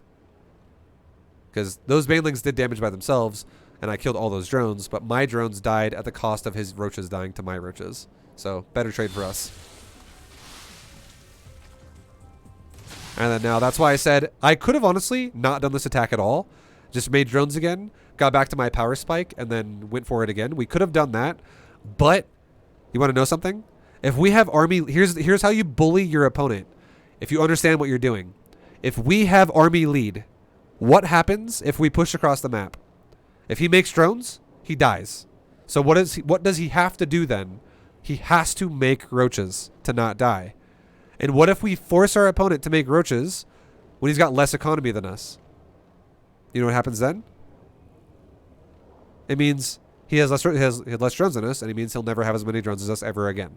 Because he can't make drones, because we force him to make roaches. And if we force him to make roaches, and we're making drones behind it, does it make sense for us to throw our roaches away? Get coins at rally.io. Yo, SpaceX, thank you for the $21 worth of Vibecoin purchase, man. Much love. Enjoy your Vibecoin. Thank you. It doesn't make any sense for us to throw our roaches away and try to win an army versus army fight right now. It makes no fucking sense because we're making drones. It would make a lot of sense for us to even do something, for instance, like run right here in the doorway, and then as soon as we get here, turn around. Be like, cool. Like, just check and see, did he make roaches or drones? And if he made roaches, turn around. Because we guaranteed we have more drones than he does then. And if we have more drones than he does, we're going to make roaches faster than he can make roaches, and we're going to overpower him over time. So it makes no fucking sense to take a fight here and lose all my roaches while he's making roaches. Because what if we actually push our roaches too far and we lose all of our roaches while we're making drones, and then suddenly he has a tipping point where he pushes us and we just don't have enough roaches to stop him, and he snowballs our fucking base to death. That could happen. Because if he actually gets on top of my hatcheries and I don't have enough roaches to get him off of it, I lose my production, and it doesn't matter how much money I have there, I die. So attacking his army right now is fucking stupid. So what we do is we go, okay, there's not a lot of roaches here. I could back up. I'm already on top of the hatchery. How about we just quickly kill the hatchery in like 2 auto attacks? And then the hatchery dies, and now we run away. Easy peasy. And now look at the roach count, right? Roach count is going to be somewhat close. He's 32, or I'm 32, he's 21. Look at the drone count. He's 55, I'm 62. The only reason why this drone count's actually closer than it should be is because he actually should have more roaches than drones right now. Like, he should actually have like probably 5 less drones and probably 5 more roaches. But he actually made drones after I killed his drones and killed his army, which is why it was so easy to kill his fucking hatchery here. So, but we still play it safe. We back up because it doesn't make sense to take a fight here, even though we honestly would have won the game if he makes drones like he did. But in the heat of the moment, people make mistakes all the fucking time with their judgment calls. So we back up, and this is a guaranteed judgment call that's going to give us a lead. And then now we're just going to take a better fight overall. And now we're going to have more income, in turn, more roaches being produced every minute. And now the supply is going to turn in our favor big time. Big time advantage for us. We're going to max out. He's going to have a lot lower supply than us. And now we'll talk. And we're also going to pop some overlords on the way over there because we're still waiting to max out. It's all good. Wherever I see overlords, we can kill them. 4 biles is how many it takes to kill an overlord. And then finally we get over here and we're going to attack. And someone in the chat said this, and this is something that I always think is fucking hilarious, right? Someone says, why do pro gamers do it then, Vibe? With the stutter stepping, with the staggering of biles. Just because someone who is good does a rapid fired bile in this situation doesn't mean that it is correct. That mindset, like, I want you guys to also start thinking about a mindset where you can think for yourself as well and be like, what does make sense? What does make sense? And now let me explain why it doesn't make any fucking sense to rapid fire your biles in this position. So, the benefits of rapid firing bile in this position are you can micro your army for all of 1 second, you can rapid fire your biles out, and then you can macro in the meantime. That is probably the best advantage you're going to get there. Okay? Because it gives you less time to have to control your units and more time to macro to make sure you're macroing properly. Okay, so you can do more other things. But again, it's not that it's in this position we're in now, it's not that hard to macro it. It's totally fine. We're hitting 5 SR shift 1, 5 SR shift 1, and we're trying to micro army in the meantime. Now, what's going to happen? What's the other thing that would happen potentially if we're gambling and we're like, well, I'll throw out 10 biles at once? What if he stands in 10 biles at once? Oh, fuck, that's a lot of damage all of a sudden. That's super nice. That's a lot of damage. That's a fuckload of damage. But no one in their right fucking mind is going to stand in 10 biles. Like, if someone is, like, is it going to happen sometimes? Maybe. It might happen. But it makes no fucking sense because most of the time it won't happen. Okay? It won't happen. So, what happens, though, if we throw out biles at our opponent? What does he do? He runs away. And what happens while he runs away? All of our roaches and our ravagers attack him. We get a free auto attack while he runs away. And why does that happen? Because we're not moving and he is. And if he's running away from biles to get out of AoE damage, we are shooting him while he's running away. We're getting, it doesn't mean every unit I have shoots. No. It just means units that are within range shoot. So sometimes, what if my army's like 40 units? Sometimes 10 units might shoot. Sometimes 15 units might shoot. Sometimes 20 units might shoot. It's definitely going to be a decent amount because we're having a concave versus a concave already. But it won't necessarily mean 100% of my army shoots every time. But think about this. Think about this. If one bile is 60 damage and 3 roach auto attacks are 20 damage each. 3 auto attacks of a roach are the same as 1 bile. And if we can get our opponent to move away from us every time we bile him and he runs around a lot, you know what that means? We fucking shoot him a lot of free times and those add up to damage of biles.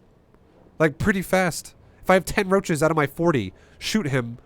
Or like my 10 roaches out of my 30 with 10 ravagers as well. I shoot 2 biles and he runs away and only 10 of my roaches shoot. Maybe 1 ravager shoots. That's like fucking 3 shots per bile. That's like 11 shots. That's almost the equivalent of 4 bile damages worth of damage. Now granted it's not AoE like a bile is. So a bile could theoretically get even more damage than that if it AoEs. But just straight up making contact with a unit, it's doing comparable damage to a bile. Okay? And here's the thing. If I go bile, bile, bile. Like I literally do 1 bile like every second. Bile, bile, bile, bile, bile. There's 2 things that happens for us. Number 1, our bile never goes on cooldown. And why does it never go on cooldown? Why, how come that makes any sense? Because it's a 7-second cooldown. And if we have 7 or more ravagers, it means you can divide whatever number of ravagers you have into 7. So if I have 10 ravagers, let's say, and I have 7-second cooldown, I can shoot a bile every 0.7 seconds, and I could never have a cooldown. Bile, bile, bile, bile, bile, bile, bile. Like, never fucking ends. And that means my opponent is going to have to fucking move constantly. Like, oh my god, bile, bile, bile, bile. There's biles every second. I literally, if I stand still at one point in time ever, I'm going to get hit by a fucking bile. Granted, it's not as much damage as 7 bile or 10 biles at once, but it is still good damage. And here's the crazy thing as well. Did you know that it only takes 3 biles to kill a roach? Almost 2 biles kill a roach because a roach only lives with 25 hit points after 2 biles. Barely anything. It's like it has less hit points than a zergling. 2 biles almost kills a roach. 3 definitely kills it. 2 biles kills a ravager. Like it might live with 1 hit point because of the regen, but yeah. The point I'm trying to make here is you don't need to have 10 biles on 1 roach to kill a roach. 3 biles kills a roach in one spot. So if someone ever rapid fires in one spot all at once, like literally one location, that person does not fucking have a clue what they're doing. Because it's every bile over 3 is overkill. It's a waste of your fucking time. The only way it makes more sense then is if you time them out. So it's not like 10-10. It's like like 1-1-1-1-1. So movement is now move speed is a factor there, where roaches could go in and out of the bile and get hit or not get hit, and then get hit again and not get hit again because they're paced differently with different time. So it doesn't make any fucking sense to stack biles over 3. It takes 4 biles to kill an overlord. 3. Okay, guys. Oh my god. Do the math. Please do the math. Anyone who's like, you said 3, no, you said 4. 60 is the amount of damage of a bile. Don't believe me? Look at it right there. 60. 60 damage on a bile, right? It's 60. Twitch chat, it fucking kills me sometimes. 60 damage to kill to do on a bile. Now we can multiply that, right? The armor does not apply to bile. How many times do you need it? 60 to add up to beat 145. 60, 120, 180. 3. The Overlord has 200 hit points, guys. 60, 120, 180, 240. You need 4 biles. Come on. I love you guys. Sometimes you make me crazy.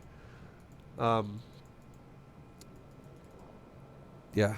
So, we don't want to make more than 3 biles on roaches because it's a waste of fucking damage otherwise. If we're going to do 400 damage into a roach or 145, does it make a difference? Nope. It dies either way, right? So all that extra damage is wasted. It'd be like, what if, it'd be like saying this. I only have 30 bullets in my mag right now, and I'm in a zombie apocalypse once again. And there's 30 zombies outside. And all it takes is 1 bullet to kill 1 zombie. So what I'm going to do is I'm going to shoot the first zombie in the head 29 times. And then I'm going to think about what I got to do with my last bullet because I don't know how to do math.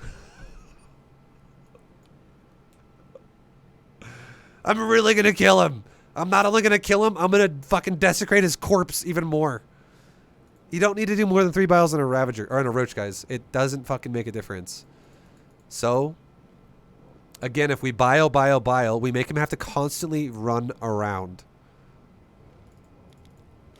So we do it. Bile. Look at this, right? We're biling right now. Bile. If he doesn't move out of this, it does amazing damage. We bile again. If he doesn't move out of that, it does amazing damage. I didn't burn all my biles to do that. Now watch what happens when the Zerg moves. Watch my auto attack and watch his auto attack when he moves. So he didn't move the first one. He ate that bile. It did a fuckload of damage. He didn't move the second one. He's starting to move on the second one, and it's going to still clip the roaches. Now watch the acid from my roaches and Ravagers going towards his roaches as he moves. I want you to look right now at how much acid comes out of my army, okay? How much auto attack is going to happen out of my army? That's 1 auto attack right there. That's like 3 or 4 auto attacks right there through the wall because they're shooting him as he runs away. That's another auto attack from a Ravager right there, coming out of that Ravager right there. That's already like 6 auto attacks because he ran away. There's another auto attack. 3 more auto attacks. No, 4. That's another one. That's another one. That's another one. That's another one. That's another one. That's another one. Do you see how many fucking auto attacks this is adding up to? Because he's running away. This is insane. The reason why pro players don't do this sometimes fucking beats me. It's a really good Ravager micro. It fucking makes no sense not to do this. Getting greedy and going 10 at once, and then he just backs up and dodges all 10. And you're like, now I'm on cooldown. I guess we'll go back to A-moving like we're fucking the Redcoats standing in a line shooting muskets at each other. It doesn't make any fucking sense. I get so much free damage when he runs away. And I got 3 more Ravager auto attacks right there. 1, 2, 3. That's one right. That line right there is 1. That's another one right there. That's another one right there. That's another Roach auto attack right there. There's so much free damage going on here for me. Get coins at rally.io. And then what happens when he goes back into the fight again? Yo, thank you very much for the rally coin, dude. Much love. Thank you. What happens when he stops and comes back? Do I do nothing? No. That bile missed because he moved out of it. But now look. He moves again, right? Now he's predicting I'm going to shoot biles at him. That's fine. But look, auto attack, auto attack, auto attack. A couple auto attacks on these roaches. Now watch, it's not over yet. Free auto attack again. And okay, now he stopped him. He stopped him. He moved me again. It's fine. So there wasn't a big trade there. It's all good. But now we're going to bile him all over again. Bile. Bile. Now he's running away. Look at all these free units that attack him. We'll slow it down. All these free units that start attacking while he runs away again. Look at that whole fucking front line just went. The whole front line just got free auto attacks. That is right there like 200 damage of Roach and Ravager attack. That is a lot of fucking damage. And then we're going to do it again. Bile, bile, bile. And if he doesn't move, he eats bile. If he does move, he eats auto attack. We force him. It's like you're fucked if you do, you're fucked if you don't kind of a mentality. It makes it so hard for people to beat you when you have Roach Ravager and they have just Roaches. The only way they beat this is if they have a superior number and they just ram your fucking face in and they're like, fuck it, I'm just going to stutter step into your army and hopefully win. It makes it so hard to micro against this.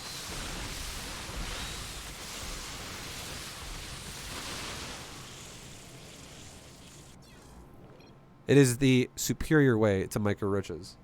And anybody, you know what? You want to know something? Anybody that says it's not in a Ravager Roach situation, again, there's other, like I said before, I just said there's one situation where it still might not work if they just have more than you and they run you over with superior number. That is a possibility. But if let's just say hypothetically, you both had the same amount of Roach Ravager, and one of you was the stagger Roach Ravager player, and one of you was the all-in Roach Ravager player, where you just shoot all your shots every time with rapid fire. You want to know what that is again? The Roach Ravager player that shoots all their shots at once is this guy. Hey, it landed, or hey, it missed. He's a fucking coin flipper. Being a coin flipper is not something to be proud of. Because it's so easy to go, oh, all your Ravager shots are all at once. I back up, then I go forward, and now you can't shoot me with Ravagers again for another 6 seconds because you rapid fired all of your fucking shots on a 7-second cooldown, and 1 second after you shot it, I pulled back, it landed. So really, it's more like 5 seconds because it takes like 2 shots for it to go up and then down. So yeah, it's like 5 seconds. 5 seconds now of time where I can now bully him going 1, 1, 1, 1, 1, 1.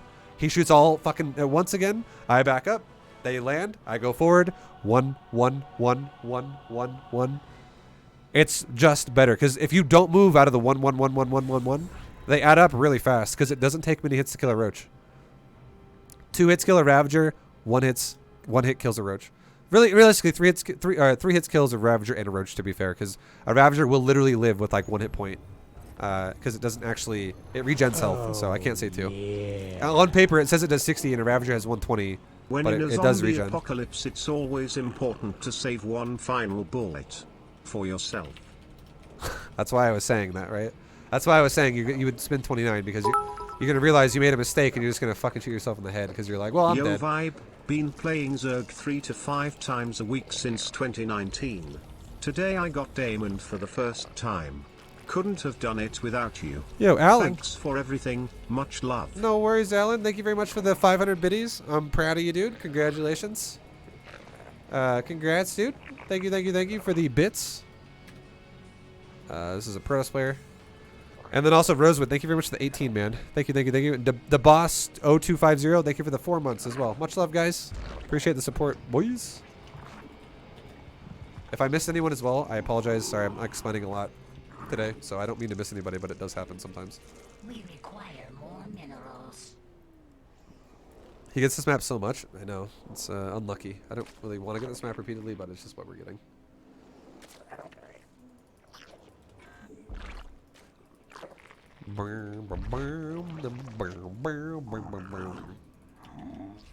And again, just know, at the end of the guys, just know this, okay? At the end of the day, you can honestly take all my information, and I encourage you to think for yourself. And if you agree with what I'm saying, and I've proven my points in a valid manner, use my points. But if you look at me at the end of the day and you go, Vibe, I still don't agree with you, you don't have to do what I Get say. coins at rally.io. You do not have to do what I'm telling you to do. It's really up to you, right? I actually want you to use your brain to make up your own mind. I don't want you to just hear information and go, oh, I'm just going to copy that now. Yo, Ethereum, thank you for the 1,000 Get coins again. at rally.io. Jesus Christ, Ethereum. My God, bro. You're nuts. Thank you for buying another $1,000 worth of Vibu coin. And then another rally user bought some Vibu coin. It was like 20 coin right there. I didn't see what it was. I'm sorry. But thank you very much as well. If your name displayed, I apologize for not reading it. Thank you guys. Imbibe your coin from rally.io. Oh, Ether dude. Thank you for the dono. Appreciate the 100, man. The honey drop. Here, check this out, guys. I'm going to teach you a cool trick right there. Oh, yeah. I'm going to teach you a trick right there. We'll talk about it in the replay. We will talk about that in the replay. What just happened right there was very interesting. Okay, he's got a Stargate. He's also got a Stalker. So here's another tip. If my opponent makes a Stalker, guess what? I don't make Zerglings. I do not need to make Zerglings. You know what I just made? Drones. I just made drones and overlords. Vibe, can you please explain Vibecoin for the YouTube video? I've already explained it like 2 times in 2 different YouTube videos already. I don't want to keep explaining it every video. I would just say if you want to know what Vibecoin is a content creator cryptocurrency that I have based off of the rally.io website. And if you want to learn more about it, you can come to my stream and you can type in this command right there, ! Vibu coin, Vibu coin, or type in just straight up ! Coin, and it'll link you to the website with my coin, and you'll get more info there too. But yeah, I don't want to go into a full discussion about it every time that happens. But I do appreciate everyone who is into the Vibu coin. Much love, guys. Thank you for doing that. And shout out to Ethereum again for buying fuckloads of Vibu coin and also donating me a lot while you're at it. What a boss. Okay, let's go ahead and make a layer. Let's go ahead and take our gas and our main base. Keep getting our creep spread.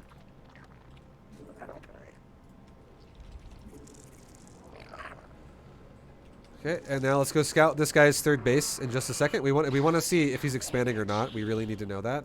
We're making extra queens as well. And why are we making extra queens? We're making extra queens because our opponent is playing Stargate build. And we don't know if he's going to go Sky Toss or what. Okay, let's make a few safety units in a second here. We made a lot of drones for this base just now. Now we're going to go ahead and make some roaches just to be extra safe. Meanwhile, we're going to take a couple lings and we're going to scout his third base. I want to know if he's taking a greedy third or not. And the answer is yes. So I don't need to make a lot of roaches. So notice how, once again, I'm not playing a coin flip style. Now I can take a fourth base, and I can know without a doubt, if my opponent attacks me, we are not going to get all in on 2 bases. So I won't die. I'm not just going to fucking fall over and die this game, because suddenly I'm like, oh, I made too many drones. Whoops. Dang it. Let's go and take all of our gases, and let's keep making drones. And why am I taking all my gases? Because I have my safety roaches. I already made 6 roaches. And I need to spend larva. So we're making drones. And it makes sense as well because he's not all-inning us. Okay, he's got voids going to my main base. Let's go ahead right now, get back there and go help my main base defend itself. And now we have a few extra queens, as you can see. We can stutter step our queens towards the void ray. Stutter, stutter, stutter, stutter, stutter, stutter, stutter, stutter. Okay, they're gone. Let's now make our hydrogen and our double evo. Saturate all my gases properly at every base. All bases, every gas. Okay, 3 more drones there. Okay, 2 drones there. Okay, 4 drones there. And we're done saturating our drones on our 3 bases. And now, because he has a third, we have a choice now. We can either saturate our 4th base, or we can Thanks make units for the now. hard work. The community appreciates it. No worries. Thank you. I would say we could either... thank you very much as well for the sub, Quavadas. Thank you, man. I would say this is a bit more of a decision based off of what happened. I could have either made drones for my 4th or made army to make sure I don't die now after I have 3 bases fully saturated. The reason why it made sense to make drones for my 4th is because of 2 reasons. Number 1, he made Void Rays and I made Queens, which already deal with Void Rays. And number 2, because he lost a Void Ray while he attacked me, so even though he made Void Rays and Queens defend Void Rays really well, he even lost a Void Ray. So his attack is even weaker if he were to go for it, and it doesn't matter. Like, we're totally fine.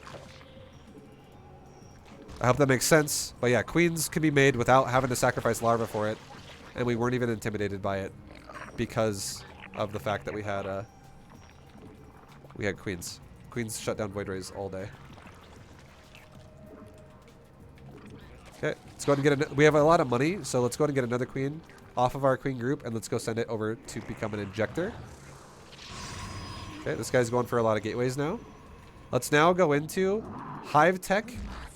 Hydra upgrades are on the way. They're now that the next upgrade's finishing up.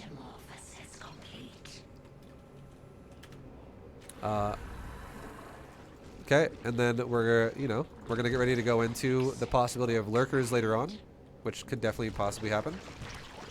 As we showed you guys earlier, lurkers are fucking still good here, even though they only hit ground. They're good at covering hydras to hit air. Mineral field depleted.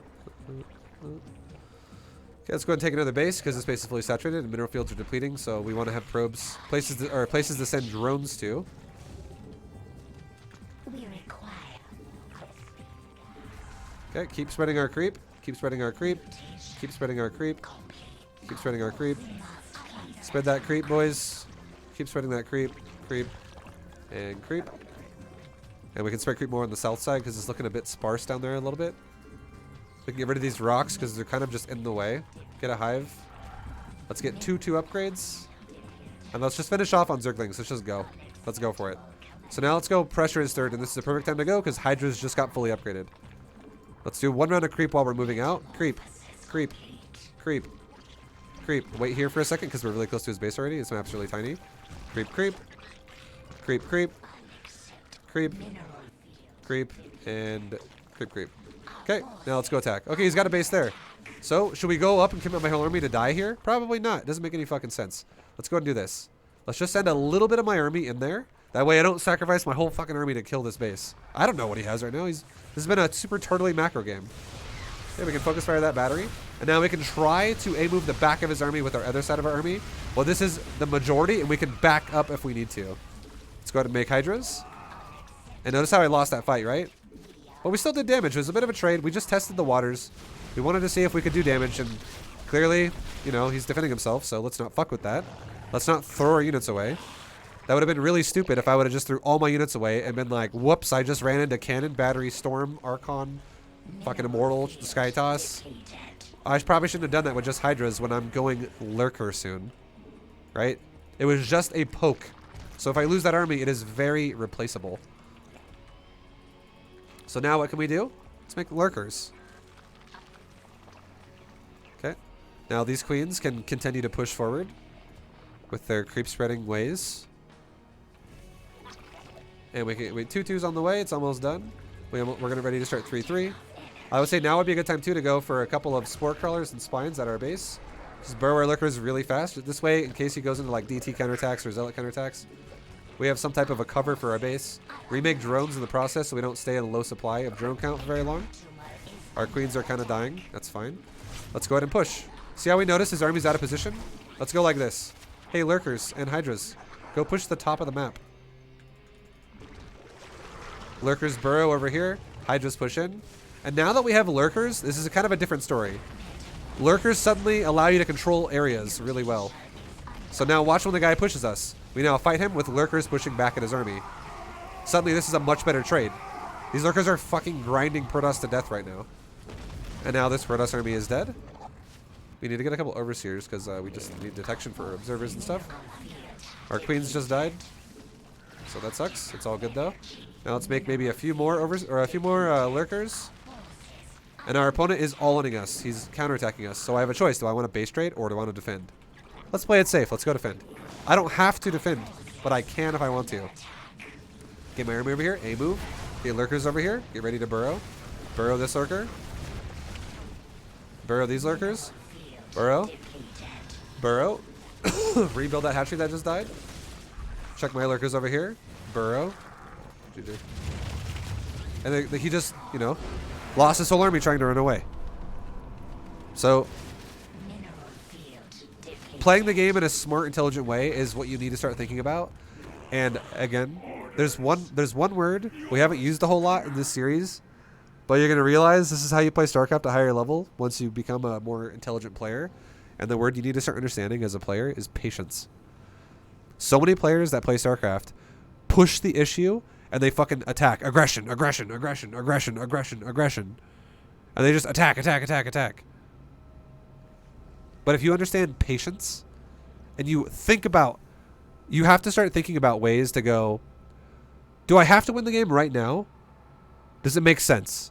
Am I all in right now? If you go, no, I'm not all in right now, why the fuck do you attack like it's an all in, right? Like first time I attacked up here when I lost those Hydras, that was a poke. That was a harassment. That was just to see what we could do. I could have not done it at all. That would have also been fine. I could have just like attacked him somewhere else and poked him somewhere else. But again, what I was trying to do is I maxed out on Ling Hydra and I had lurkers coming behind it. So it's okay if I lose some units and then I remake those units that died into lurkers. That's totally fine. Because I didn't throw away 100 supply of army. I threw away like 20 supply of army. It was very tiny. And it wasn't even throwing it away either. We didn't even just throw it away. Like if you look at what we did, look at the attack. For a second here, like watch this shit. Speed it up, go back to that point. It wasn't even a throwaway. It was a poke, and then we kind of poked the back of his army as well. Because we control his movement, right? And so this is how we do it. The first poke right here, where's my opponent? He's right here. And why is he right there? Because there's nothing forcing him to not be there. Correct? And now look what my opponent sees. My opponent sees that he's under attack. And why is he under attack? Because he has Hydras and Roaches going into his base. Okay, so what's my opponent going to do? He's going to go defend that, correct? It's just logical that he's going to now defend that base.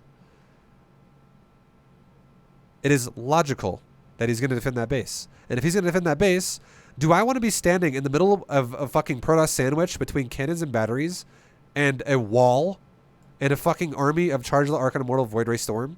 No. I don't want to fucking stand in the Protoss Oreo and I'm the cream cheese of Zerg. I don't want to be in the fucking middle of that shit. That sucks. How about I make a Zerg sandwich instead? Where I literally drag him up like this by going, hey, only some of you guys go in that base. Just some of you. Not my whole army. This is definitely not my whole army, guys.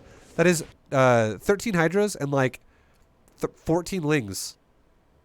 That's like 30 supply. Oh, yeah. That is very easily replaceable. By 3-month hype. Are lurkers allowing you to change the pace of the game by denying areas for your opponents? Sure. I mean, yeah. Yes. I mean, we kind of did it right here, right? We literally did it this game. Thank you for the 3-month resub. Or RY. Get RyX. coins at rally.io. Thank you, man. Yo, Ether, dude. Thank you again for 1,000 fucking Vibocoin purchase again, dude. Jesus, man. You are a fucking Vibocoin whale. You got a lot. Thank you very much, dude. Oh my god. But now we see we're pulling our opponent forward, right? I don't have lurkers yet, though. And why do I not have lurkers? Because I do have lurker tech. I'm fucking maxed out. My units are starting to die as they engage cannons. That's why there's blood over here.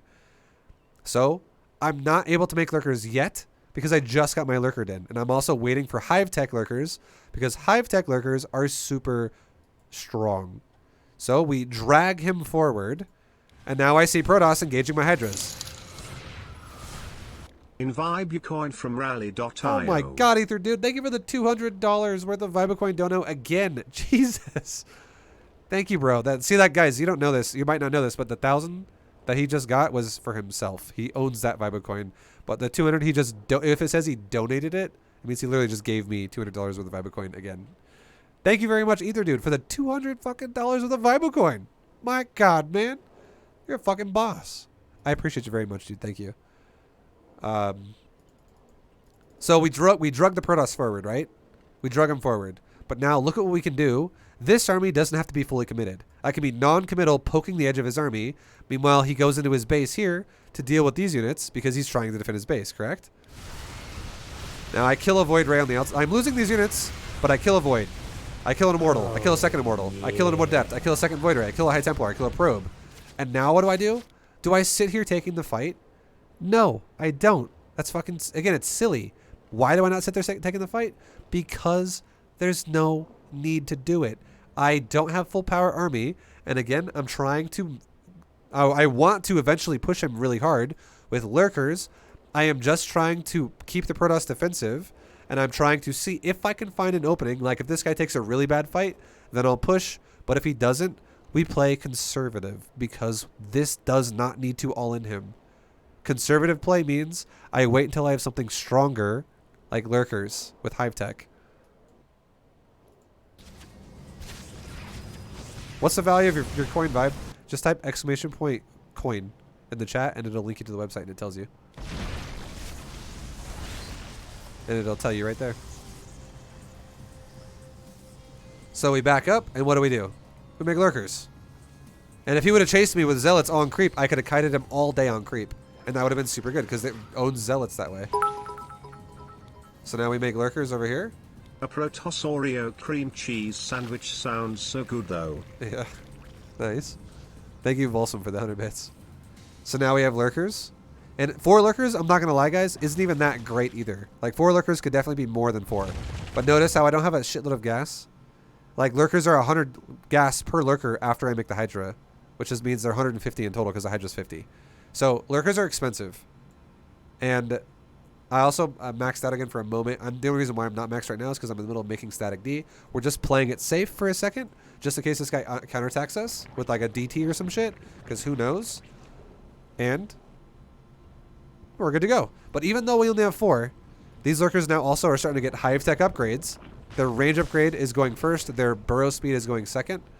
And what am I doing?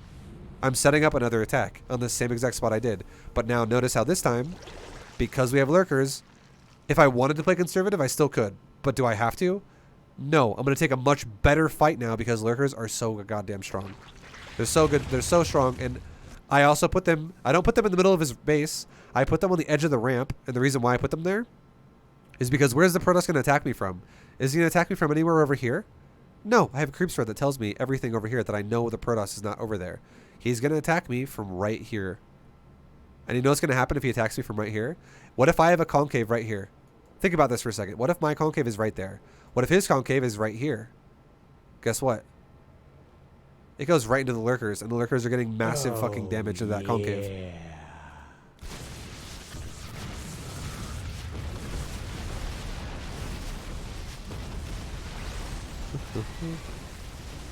So our lurkers are shooting into him now. And our lurkers are getting ridiculous damage done into his army. See how once the Archons and Immortals arrive, we start the concave starts to develop. And before the Archons and Immortals arrived, all the Zealots are just getting chewed apart by the Hydras and Lurkers anyways. Like, we just destroyed so much of that army before it even engaged. Lurkers change everything. Now you can be power with Lurker. And then he's dead. And now we could literally choose to base trade if we wanted to. But again, if we have the major advantage, we could totally turn around and defend our base, which is what we do, and it's totally fine. And now we have more lurkers coming too, because we just made a lot more. We now have like 12 lurkers in total.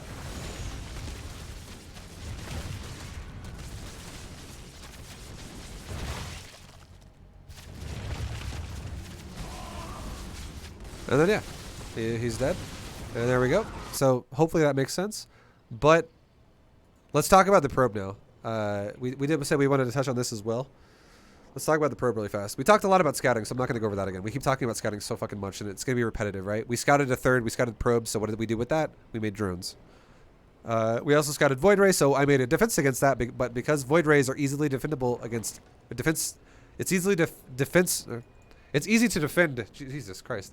It's easy to defend void rays with queens, but queens don't cost larva, so I was able to make even more drones because queens are really good and they don't cost larva. And we scouted void rays early. Now, we'll talk about the probe drone thing really fast because this is kind of relevant. So how many drone players, raise your hand, how many drone players have gotten themselves in the situation where a probe literally follows you and you can't build a third base and you're like, fuck my life. I want a third. Protoss is annoying. Not sure if you forgot, but reminding you said there was something interesting to show that happened early on. I'm doing it right now. Thank you, Oahu, for the bits, though. I appreciate you. Much love, man. Thank you, thank you, thank you. So the probe is chasing my drone, right? It's chasing my drone. And also, guys, anyone, I bet people on YouTube are probably like, is this guy serious? Is he really asking that? You gotta give him a break. I have stream delay on Twitch, so we didn't actually see that I was doing it until later. So it's all good. But well, I'll make it much love for the bits, dude. Thank you. So a lot of Zerg players find themselves in a situation where a probe will block their drone and block their fucking hatchery, and you're just like, fuck, this sucks. But I just did something right there which guaranteed that I get a hatchery. Now let's break that down and talk about what that was. Okay, it's very subtle, but it's very good. It's about something called acceleration and deceleration. So what we just did, imagine you're driving a car. Okay? Imagine that you're driving a car. And when you drive a car, think about it like this, okay? Think about this for a second. Imagine you're driving a car and you're driving like a cool, crisp, like 50 miles an hour, 40 miles an hour, 50 miles an hour, which is probably something like 70 kilometers or some shit. I don't know. I can't remember the fucking the thing, but it doesn't matter. I just did that because not everyone knows American metrics. But let's say we're just driving mediocre speed. If you don't do anything about that, and the other car behind you merges in behind you, and he's like going the same speed as you, you're never gonna have much distance between you and the car behind you. You're both gonna have, like, he's gonna be riding your ass the whole fucking time. How did I make this a difference? It's the same concept as someone is riding your ass and you pump the fucking brakes. Okay? And you want to know what happens when you pump the brakes in a car? There is reaction time from your opponent, or from the person behind you. You pump the brakes, and then you hit the gas, and what happens after you pump the brakes and then you start hitting the gas? As you start hitting the gas, they pump the brakes because they don't want to fucking rear end you. Okay? I'm not recommending you guys do this in general.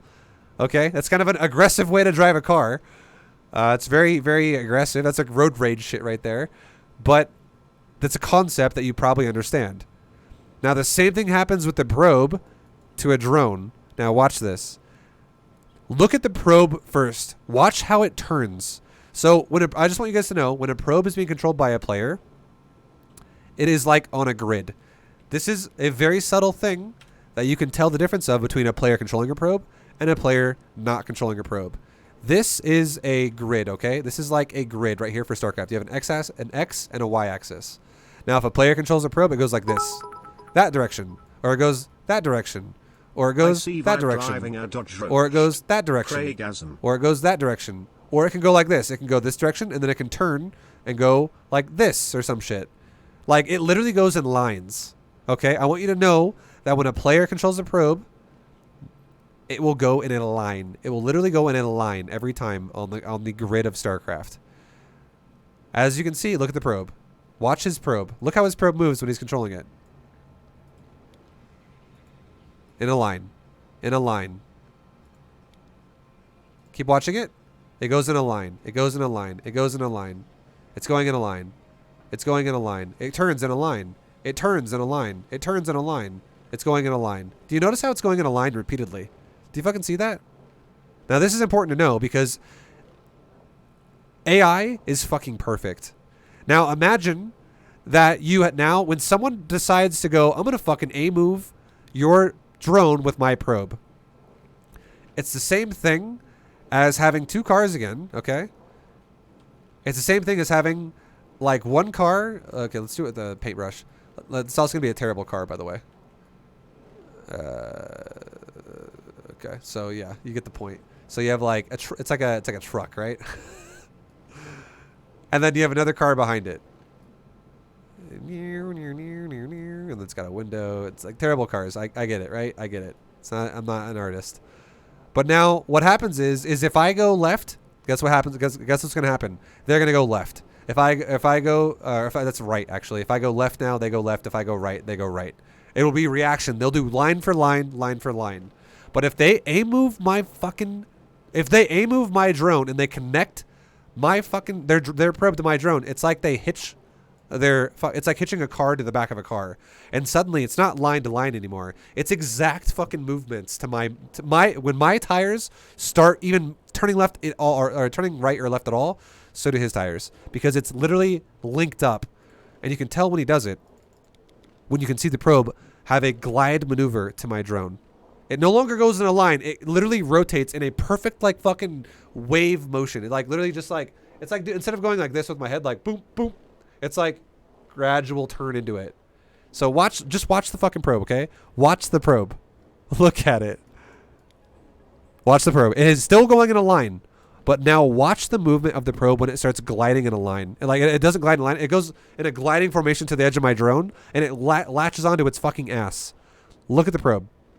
Tell me if you can notice it. Still hasn't done it yet, and now it's done it. Did you notice that? Watch this. One more time. It's very, very subtle, but it's very relative to, it's very easy to notice once you know what you're looking for. So let me point it out to you again. Really quickly. It's coming up. It's not leashed onto the drone yet. It's doing the line movement, player movement, line movement, player movement, line movement, player movement, line movement, player movement, line movement. Right now it did it. Did you notice that? Now let's back it up only like 2 seconds this time. So notice how, again, it's always going in a straight line. And now look at the fucking probe. I'm going to do it really slow again. Look at the probe do a gradual turn. Watch the probe very closely this time, and you'll see it like right here when it does a gradual turn. Do you see how it did that thing where it went, it like did a fucking, like a drift almost into my fucking drone. Like it did a very gradual turn onto my drone's ass. Do you know what that means? The only way a player could do that is if he clicked about 30 fucking times like this. Click, click, click, click, click, click, click, click, click, click. Like if you click moves like in a gradual line like that too. It's the only way that would look like that. And no one's going to fucking do that. What he just did is you just clicked my drone.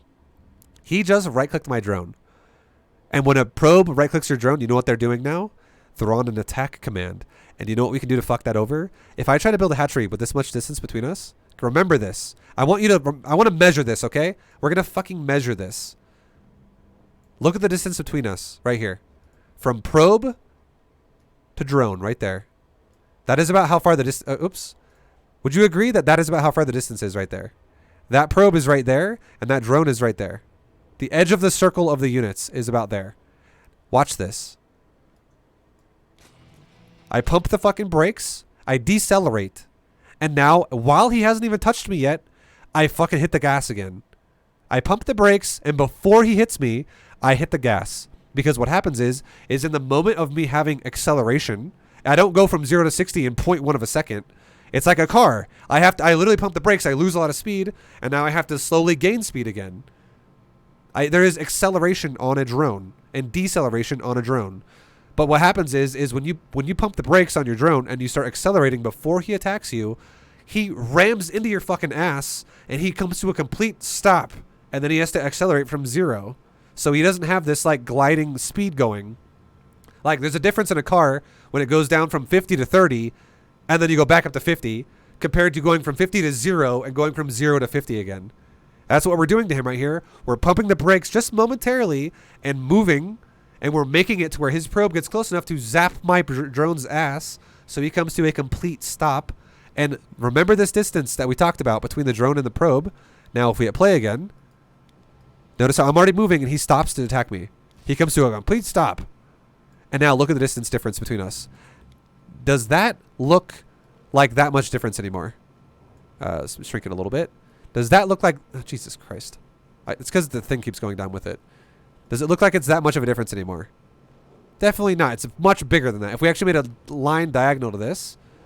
I can't turn it in the Alt-Tab as well. Kind of unfortunate. I wish I kind of could, but even if I did, it can't... it's whatever. You get the point. It's a bigger difference. It's a bigger fucking difference. That is what's happening right now. It is a bigger... it was before it was like that big. Now, it's like double that. So we pumped the brakes. He shocked our ass, and he came to a complete stop. And then we go back and build a hatchery now, and we can build it. We can build it, and he can't block me anymore.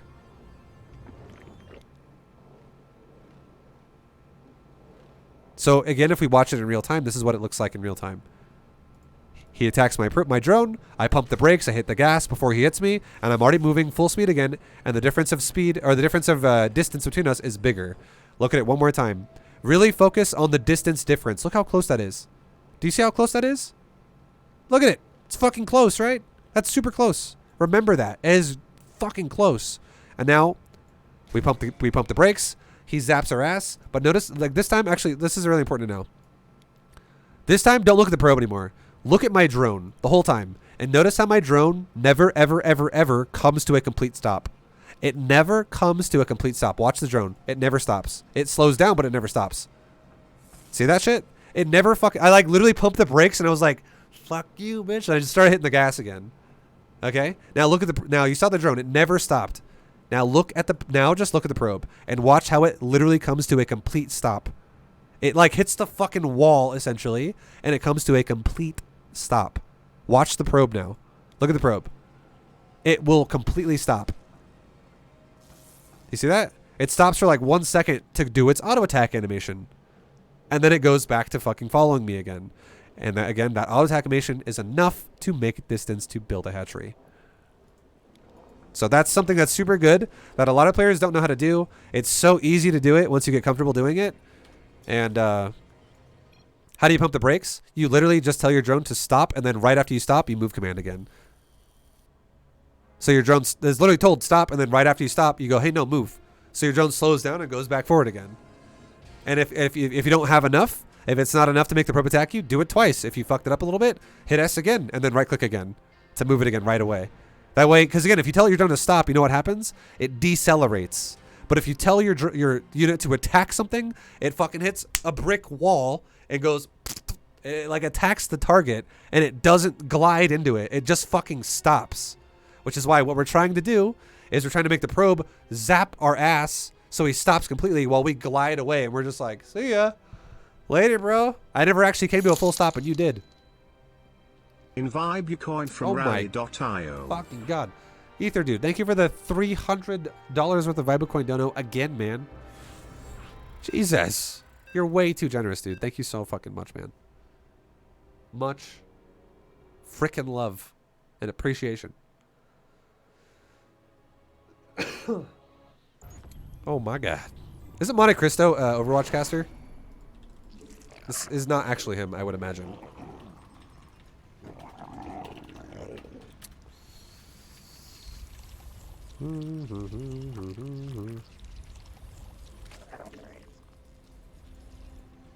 We require more minerals. I feel like that's his name. I'm trying to remember if that's exactly what his ID was. I can't remember. I think it is. But I don't think this is him, though. I doubt it. It might be, but I doubt it. Can you use that to fuck with Hellions at all? No. You only would ever use that against a worker to get your hatchery down. If you stop your drone against a Hellion, your drone's just gonna die. That'd be like saying there's a you know that scene in Jurassic Park where the T-Rex is chasing the car, the little Jeep? That'd be like saying, hey, so I know this little pump fake mechanic worked against the fucking Jerry who drives the car like a dickhead behind us yesterday. Let's try it against the fucking T-Rex that's also chasing us now. And you're like, you know, you're brake checking a fucking T-Rex and it just walks forward and like slams your car with its foot and you die. Like that's what it would be like against anything else that's not a worker in this game. You would just die.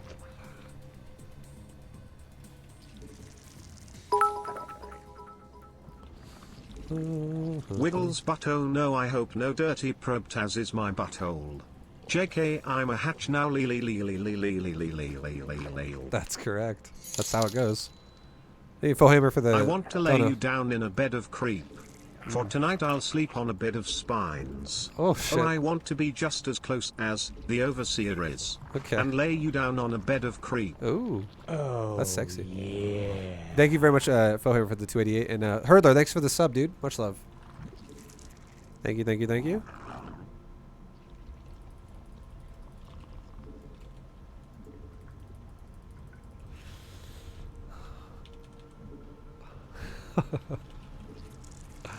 Okay, we can all in this game. Why not? Fuck it, we'll do an all in. I'll do like a roachling all in. Again, I'm trying to give you guys options, right? Get coins at my rally.io. God, Ether dude, Jesus, bro, $3,000 with a Vibe coin now. You are fucking slamming those coins out. Vibe coin to the moon, man. Thank you very much.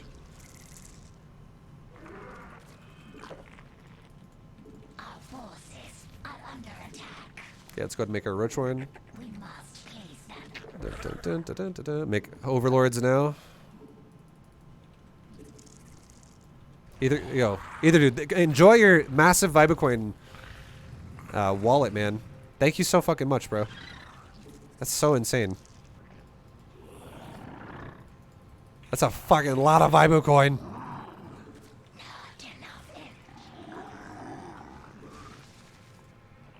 Okay, let's get ready to go take our third as well in just a second here. And let's get our drones off of the gasolas. Oh, so we can't break check these lings, right? We can't. So we'll just make a gas. It's all good. Let's go ahead and make our roaches. And now we're going to make a third queen. I do want to take my third, but I can't yet, unfortunately. It looks like he's getting really aggressive on us, so I'll have to cancel that gas and the drone will just die, unfortunately. But it is what it is. It's okay. We're going to have a bunch of roaches and lings popping out, so we'll be just fine.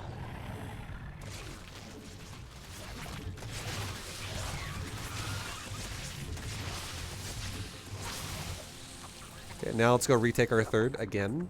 And now we're all in. We're just going to literally attack with Ling Roach.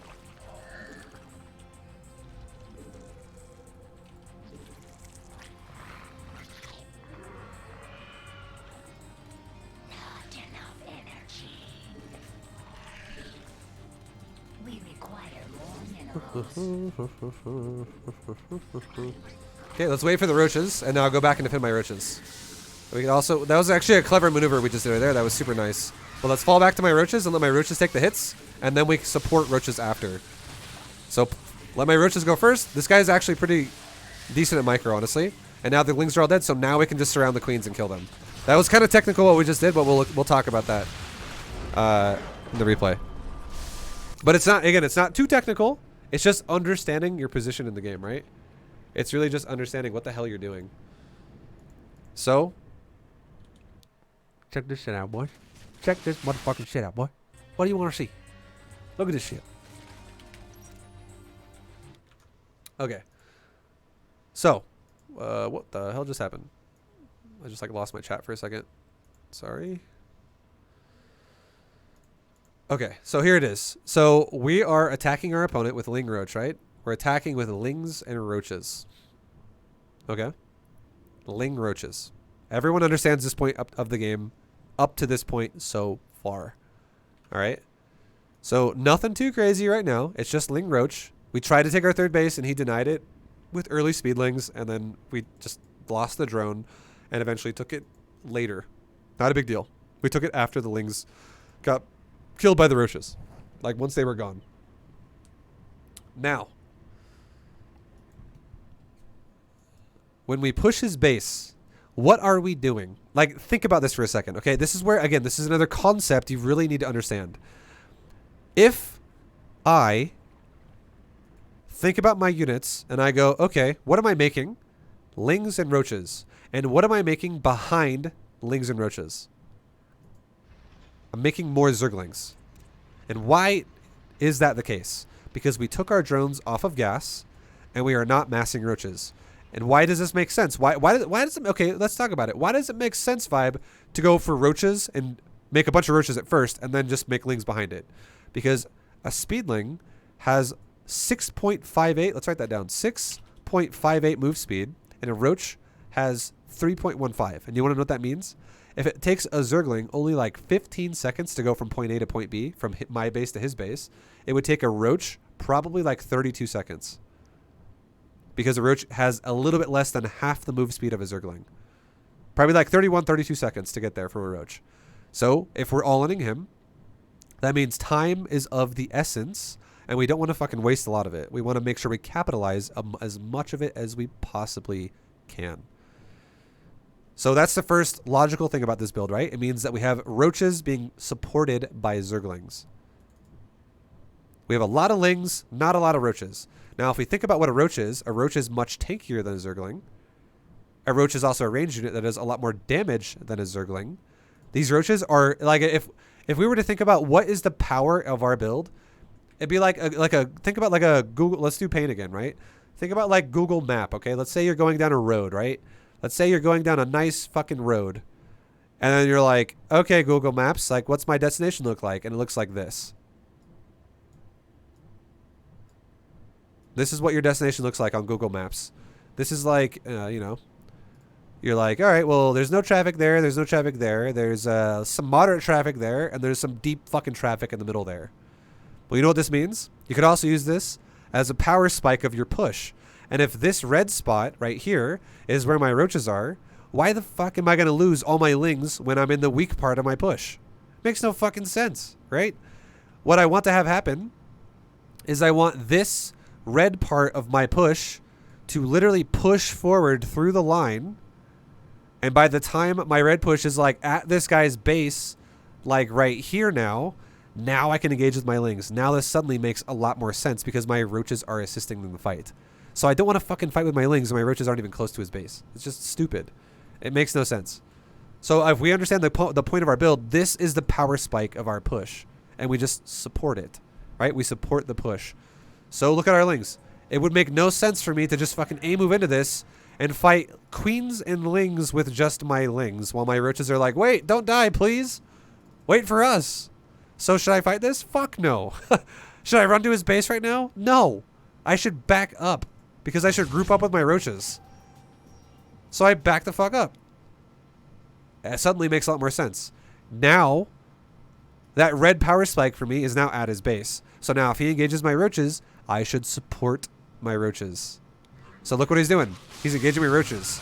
And now I was going to go support my roaches. And here's a cool trick we did, okay? This is a cool maneuver that we did.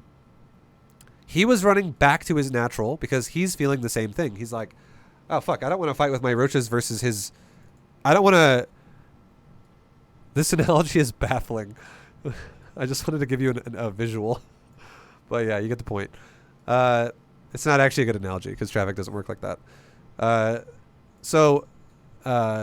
roaches... The roaches get to the base, right?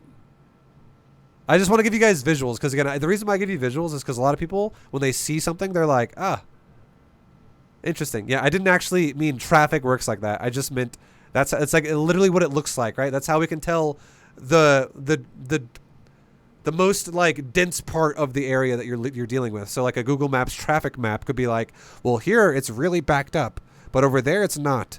It's the same thing with like the roaches. If this is where the power of the line is, we want to use that as like it's a bad analogy.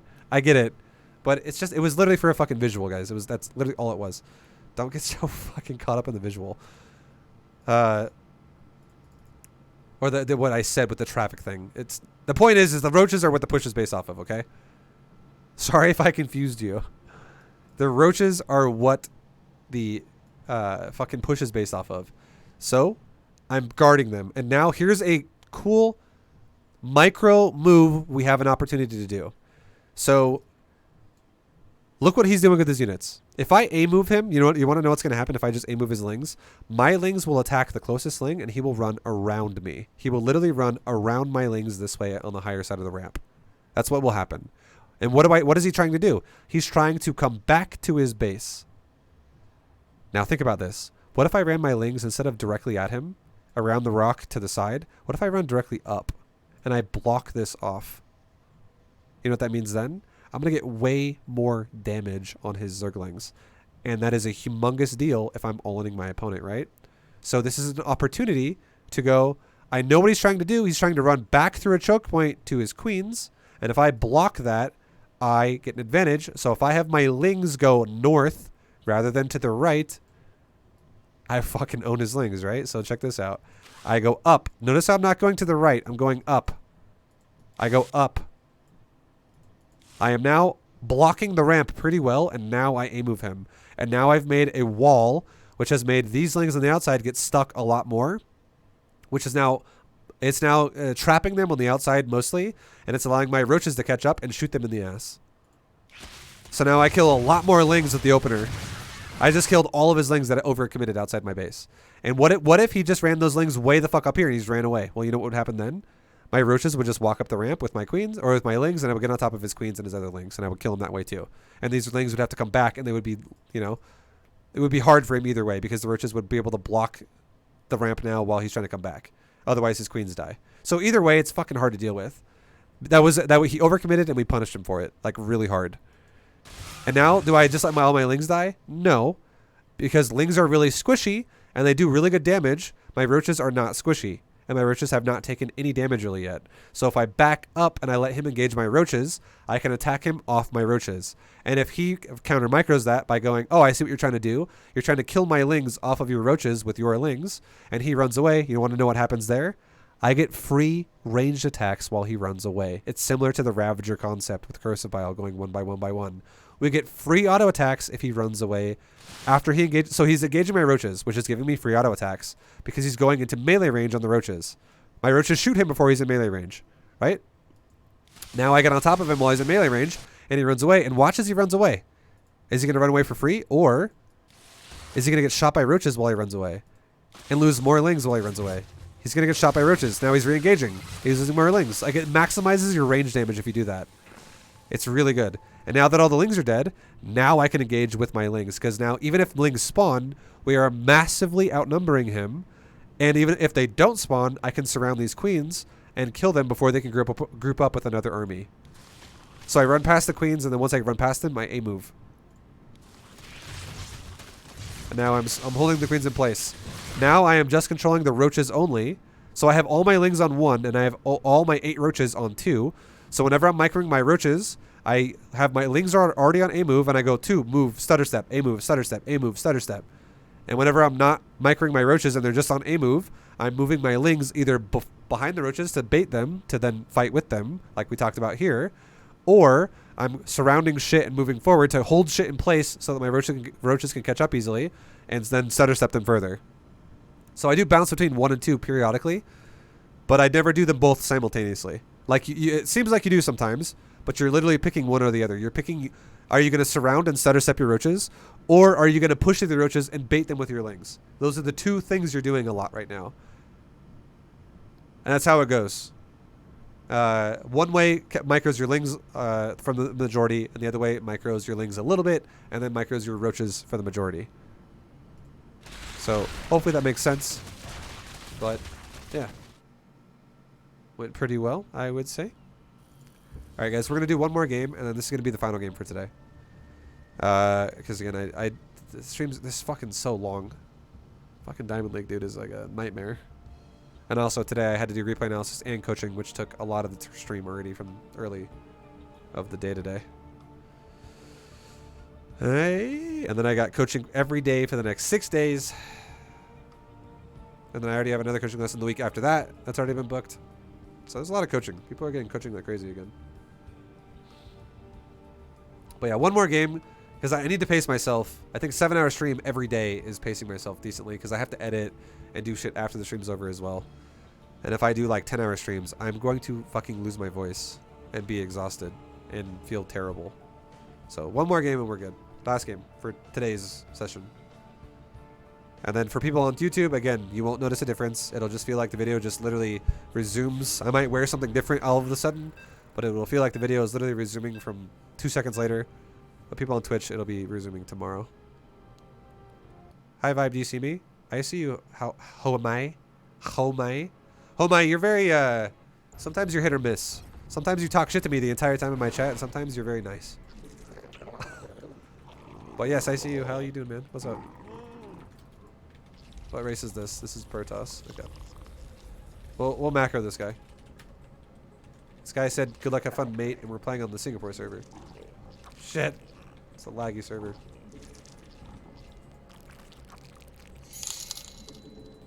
Ether dude! Vibe coin from rally.io. Thank you again for another $100 worth of Vibe coin and dono. Oh my fucking god. Thank you, man.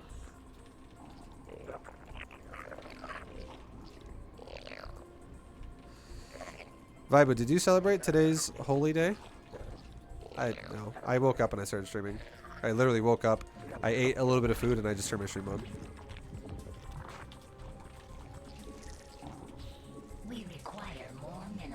Stream more, idiot. No, I'll stream tomorrow. Today I'm trying to be nice. Okay. Oh my, just let you know that if you do that too much and you, for no reason, decide to be a dickhead some days, I might just end your days in the channel at some point. I'm not gonna just fucking put up with your shit if you just want to be a dick for no reason. But today will not be that day. You're fine today. Just letting you know that I'm not your bitch, and I'm not gonna take your shit forever. So don't think that that's how this relationship works.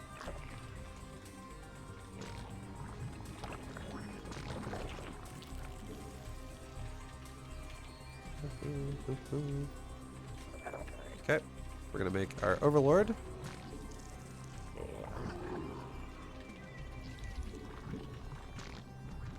Did you have a yogurt drink? No, I had Noodles and Company. I had a Penny Rosa. It was fucking delicious. Get coins at rally.io. Ether dude, thank you for another 1,000 fucking Vibo coins. Jesus. Oh my god. You're too damn good to me, bro. Boy. I was gonna say bro or boy. It came out as broy. Dude, thank you so much. I keep saying thank you.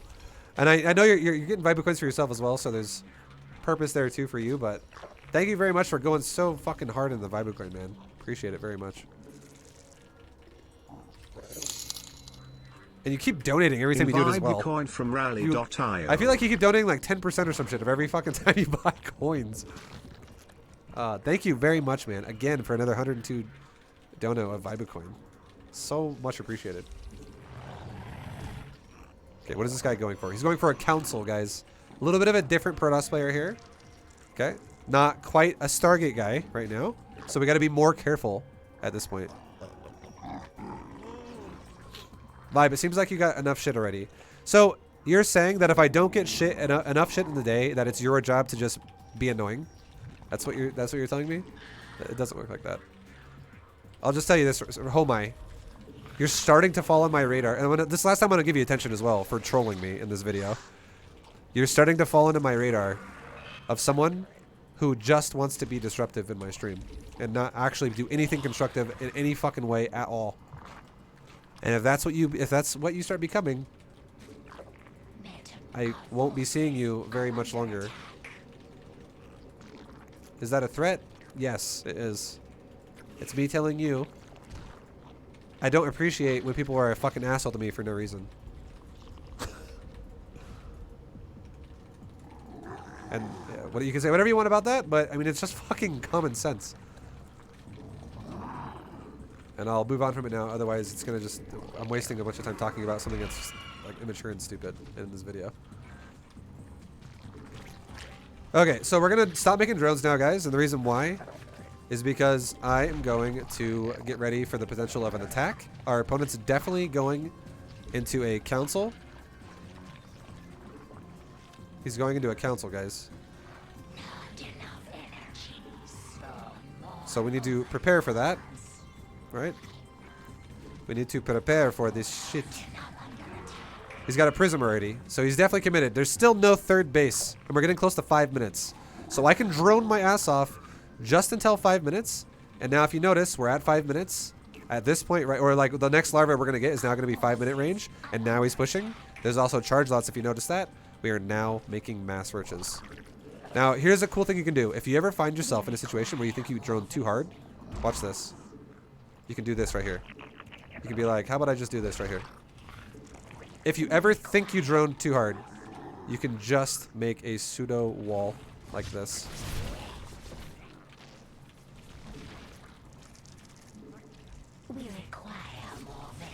And now we can start killing his units behind this. Okay, we might actually die right now just because I knew he was doing this, but I definitely went really greedy. Yeah. We'll see if we can hold this. Let's pull our drones. This is super 5 fucking years, intense. baby. 5 years. Thank you. Okay, so we're pulling drones from every direction. Drones A move, drones A move, drones A move. Roaches go attack. Queens, try and kill that fucking prism if you can. You can transfuse that queen. Transfuse that queen. Prism died. Okay, so we have a chance, right? No, we're dead. We're actually gonna die. And he's running away. I mean, he did it. Okay, so I'm getting trolled right now. I feel like, and he did this. He did this all in pretty well. Or maybe I'm not getting trolled. Maybe okay. I thought I was gonna like literally go home and just sit there now. Okay, so we're dead. I'll play one more. It's fine. So I will say this. We knew. We'll talk about things like I will say, I purposely made a lot of drones to 5 minutes, because I honestly think I was thinking that you could get away with that, but he did it. He did a pretty good job. The Immortals was a bit of a surprise. I was not expecting the Immortals to be with that attack, and we fucking died. Right? It's okay. It happens, right? So if you play a game like this, you can just play extra safe. Now let's talk about the signs that pointed to us being all in this game. Let's talk about how we knew. How did I know we were gonna get all in like that? Well, here it is. Here it is. So our first Overlord scouts his base, right? And I see his double gate, or his, or sorry, I see the, actually I didn't even know, I thought that was a double gateway. I'm not gonna lie. That changes things. I legit thought that was double gateway. He made a fucking robo first. And he made it right into my Overlord. If someone makes a robo first, it means they're gonna make Immortals, guys. So that was actually a misinterpretation from what I saw. I actually thought that was a fucking gateway. I thought he went Council first. But we still saw the Council getting chrono boosted. So that was a huge mistake not to see that. So you definitely got to check the buildings, right? Whenever your Overlord is there. I was looking for tech, and I already saw the tech, and I just kind of ignored it because I thought it was a gateway. I did not. I literally think... I'll say this. I think I was talking about that stupid troll shit at the start of this game, being like, yeah, cool, keep fucking trolling me. And I wasn't paying attention to the early game. It's okay. It happens. It happens, right? It's totally fine.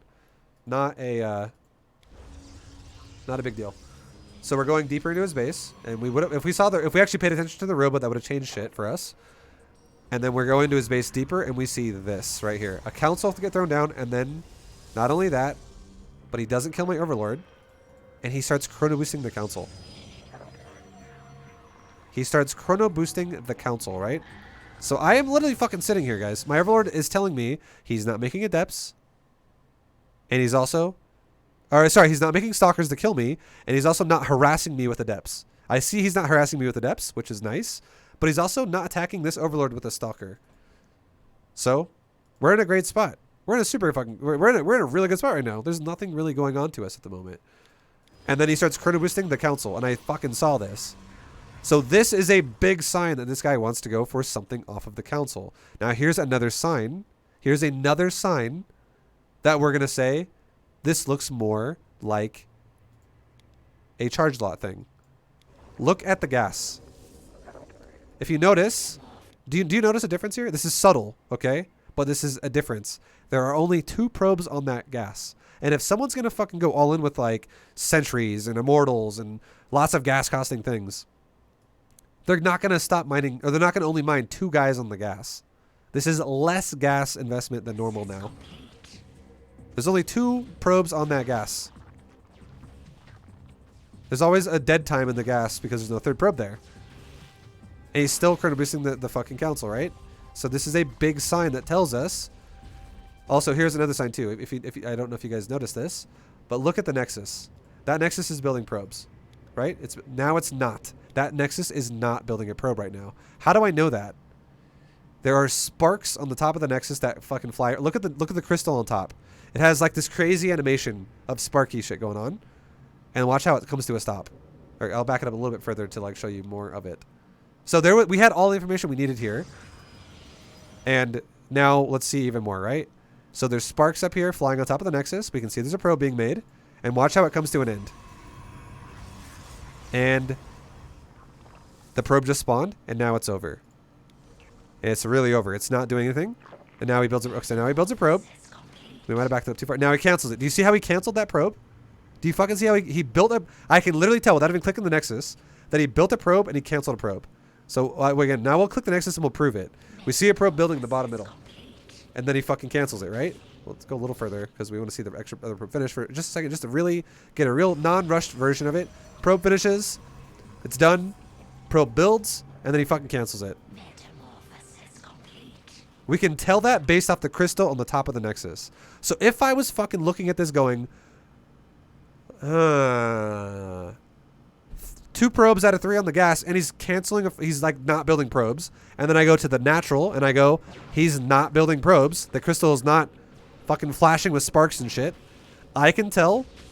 Also, we keep seeing that prism, which is another indicator that he has a robo, which means he's going to be all in. Which we should have definitely paid attention to the fact that it was first, but it's fine. It's not a big deal. But if we know he's not going to build probes and he's going to make fucking council, or he's going to chrono boost that council, we know he's all in as fuck right now, guys. And he actually did the build wrong. But okay, not necessarily. He has immortals with it, so it's not that bad. Immortals makes sense if you're going to go charge with immortal with it. Council makes sense if you're not going to get immortals and you're just going to go for the quickest charge that all in you can go for. But we were trying to go for up to 5-minute drones, and we died for it. Again, we should be making drones or roaches like right now though, because again the roach warren, the roach warren hasn't even fucking started yet. We should be making the roach warren to make roaches with right now. And the roach warren itself finishes with right now. We just made another 6 drones, and if we waited to make 6 roaches instead, we probably would have held this because we keep making more roaches again after that, and it would have been fine. But I just tried to prove a point to see if it could be super greedy. And obviously we can't against an immortal all-in. I didn't think it was an immortal all-in. It's okay. It's not a big deal. If you read the build wrong and you lose like this, again, don't beat yourself about it. Try to just understand the build and try to realize how it works. Like, for instance, now, if I was really paying attention, I would have been like, let's look at the probe count. Let's look at the gas count. Let's look at the other probe count. Let's look at stuff like this. So, yeah, we just wanted to see what was going on. And, you know, next time, if we look for it a bit more in depth, then we'll be totally fine. But don't be fooled though by the fact that we lost this game. If this was actually a traditional charge all-in, this Evo chamber wall with one little gap in the doorway to put a queen into would be fucking amazing if this was not immortal based. I did not think this was immortal based. I was not paying attention. I didn't think it was immortals. I thought it was just charge lots because I wasn't paying attention.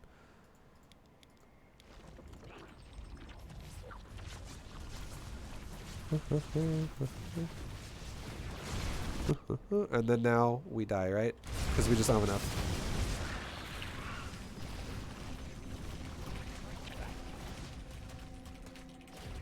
The hive cluster is under attack. Our forces are under attack.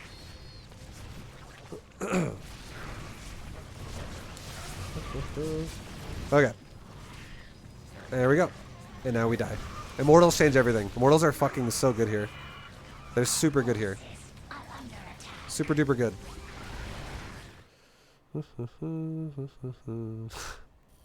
We'll do one more. Like I said, I want to play one more because that game, I don't want to end on a loss. That sucks.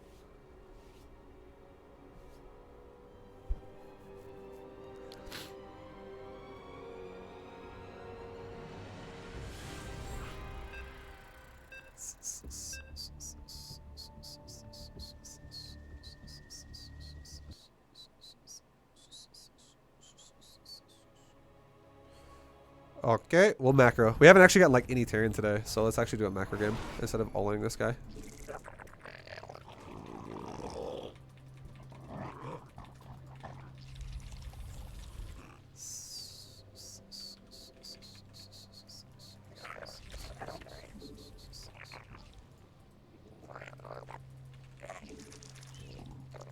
That's a great toss build, scary as Zerg. You gotta realize though, if we actually paid attention to the details and we made our roaches earlier, we would have crushed it. I kind of wish I crushed it now because this always happens whenever I lose a game. Everyone always starts doubting everything.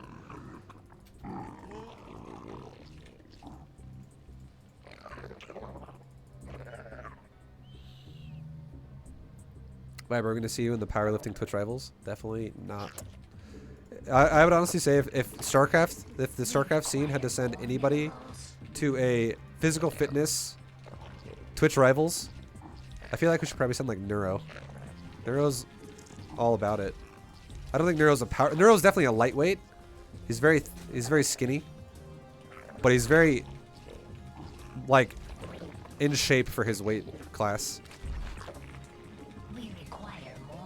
Last time I checked, or last time I heard, I think Neuro weighs like 155 to like 160, and he's actually slightly taller than me, but he's fucking, he's like very muscular. He works out a fuckload. So Neuro would be a good representative in something like that.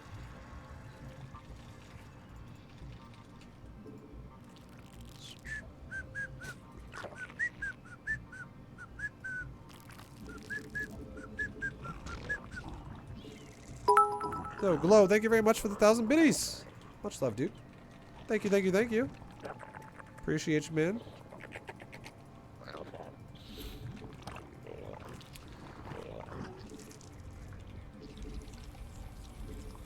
Okay, let's go ahead and take our third base right now. And get our gas going. Get 2 drones off the gas as soon as we have Zergling speed started, which we do right now. This is a command center. Is there a Marine behind it? There is a Reaper right there. Okay, there is a Marine behind it, so now we can go to the cliff. Make drones first. Even though our drone's at our third, make drones first. Drones are a priority. Larva, priority number 1. That's why I told you guys this before, right? When I was... Well, people on Twitch would see it, but the people on YouTube wouldn't. I was coaching someone earlier, and I told them the same thing. Larva is a priority number 1. Get our queen over there. Run our drone away that's dying. Just make a spore crawler out of it so we can't kill it.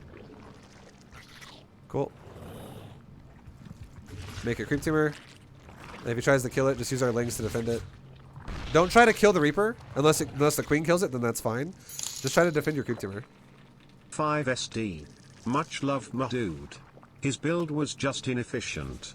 It's your macro. Yeah. Thank you, Equinox. Much love, dude. Okay, let's go ahead and send our second overlord into his base. Keep making queens. Guard my creep. Again, creep is super important here. Okay, now the Reaper's gonna die because we have speed. So we can also run a queen up to the high ground just to make sure it dies. Okay, it died. Cool beans. Cheers, Vibrant GN. In case I fall asleep, GN chat. Yo, take it easy, man. Good night. Volsum, much love, dude. Thanks for hanging out today. Have a good night, dude. Thank you, thank you. Let's take another queen to take at our third base. Let's take 2 more queens as well. And now, what's going on in this base? There's no third command center we see yet, guys. Oh, not yet, at least. Yeah. There might be one over here, but we haven't seen it yet. We see a tech lab. This is B2GM bio. changes lives. I have a new friendship since we discovered B2GM and play with a friend together. Oh, that's fucking awesome, dude. That's actually really cool to hear. I'm glad you guys are enjoying StarCraft and you're having fun together. And making friends is fucking hard sometimes when you're getting older. But yeah, that's sick, dude. I'm happy for you guys.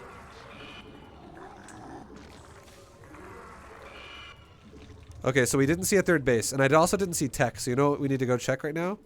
Let's check the map for anything proxied. Because it doesn't make sense that there was no tech, and there's also no third base. It's very awkward at this point for there not to be either of those things.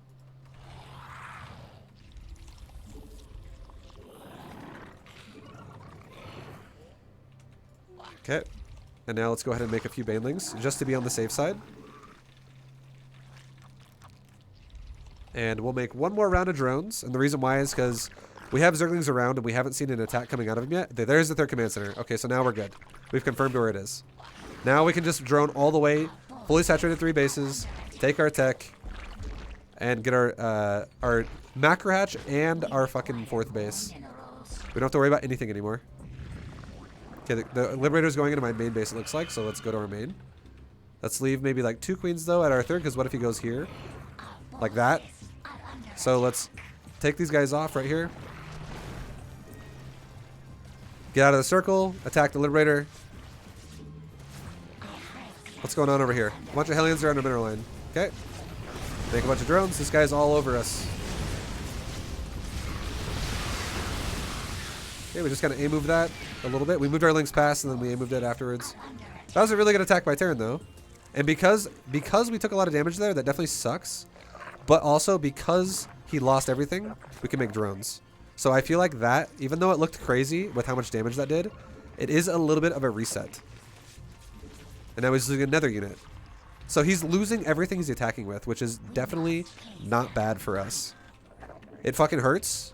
But if you just realize your situation and go, oh, he lost everything too, though, you're totally fine. There's no reason to feel like we're getting threatened here. Now let's take a queen and put it back on the main base. One of our creep queens, take it off and go to the main base. One of our creep queens, take it off and go to the 4th base. Why? Because we need the larva, because we're going a Ling style that is super greedy on the larva. So fix our economy, fix our economy, fix our economy. We just made every drone that was missing on those bases.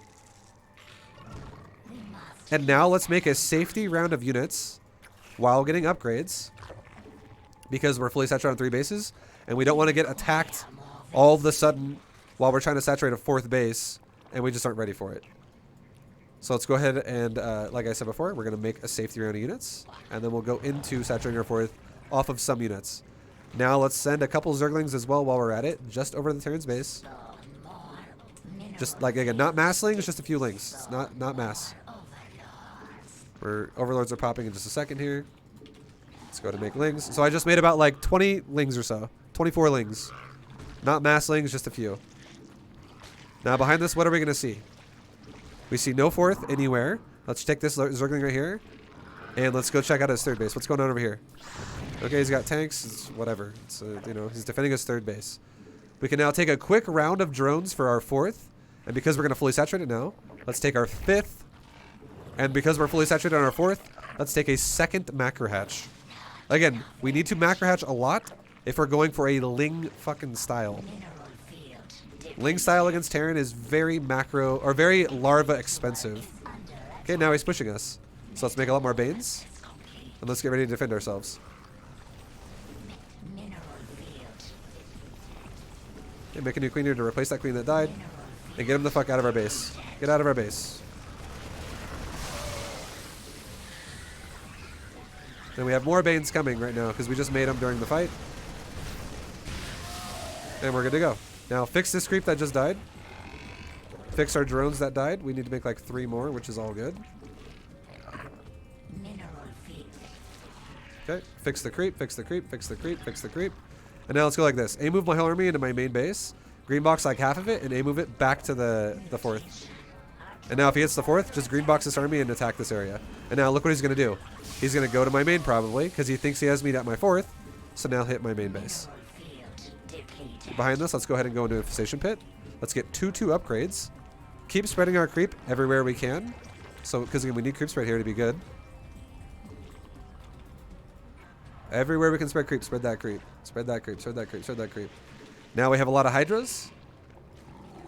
And I would say now let's take 1 more queen off of our queen group and let's have it go start injecting the main base. Look, more medevacs, right?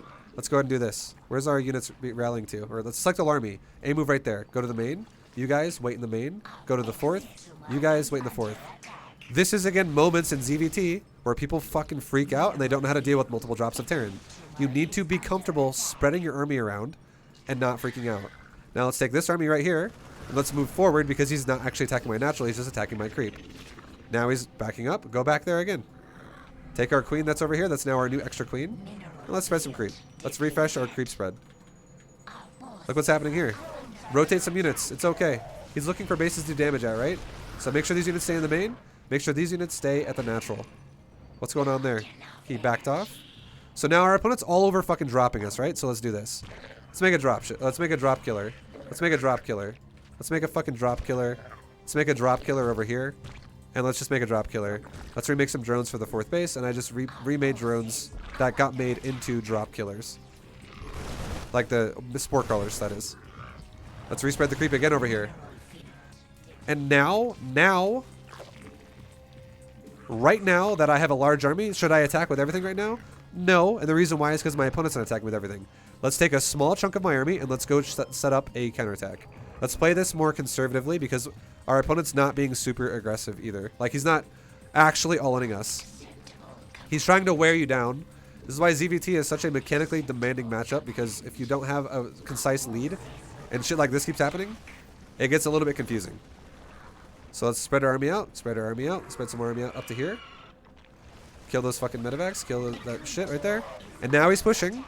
So now let's actually group our army up in this area and go fight it. And now let's A-move the Zerg army here on the top. A-move there, shift A-move there. We're taking a fight over here. Push this fight. Make some banelings while we're at it because we need some fallback banes. And now let's take a big fat fucking fight against this guy's army right now. Take a big fat fight right here.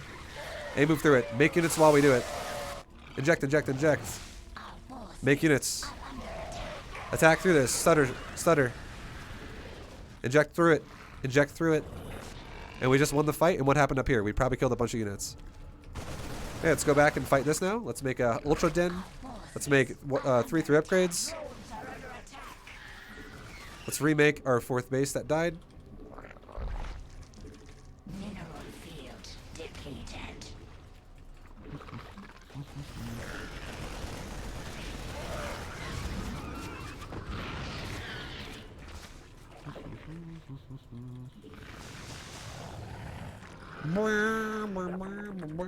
Take another base up here. Try to retake our creep again. Let's make another queen to spread creep with. And make another queen to replace it to inject with.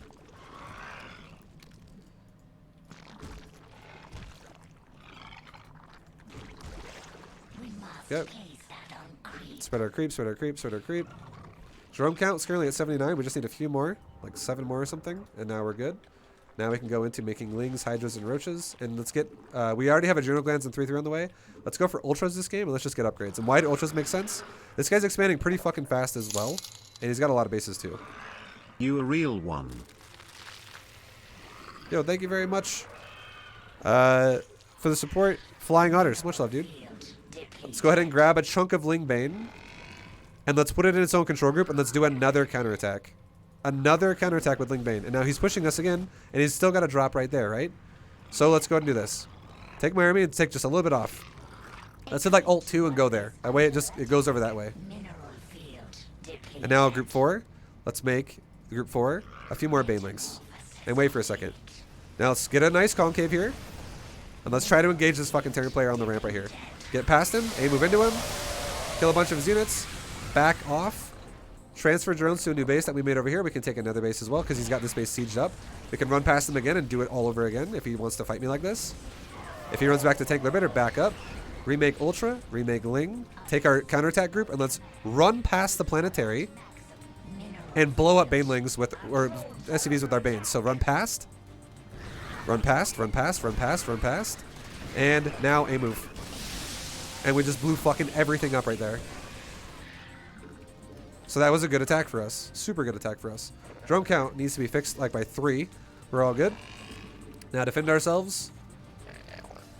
And let's do it again. Same thing again we just did a second ago. He's not really pushing anymore. Grab a bunch of Lings.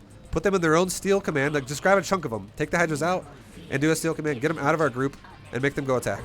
We can make this Liberator die to some Hydra. It's all good because it just flew right into us. Make a bunch of Banes. Make like 14 Banes or something like that. Or like 15, 16 Banes. Make a bunch of Banes. Have like around almost like 16, 17 Banes. Something around there. It's all good to go. Inject our bases while we have a second.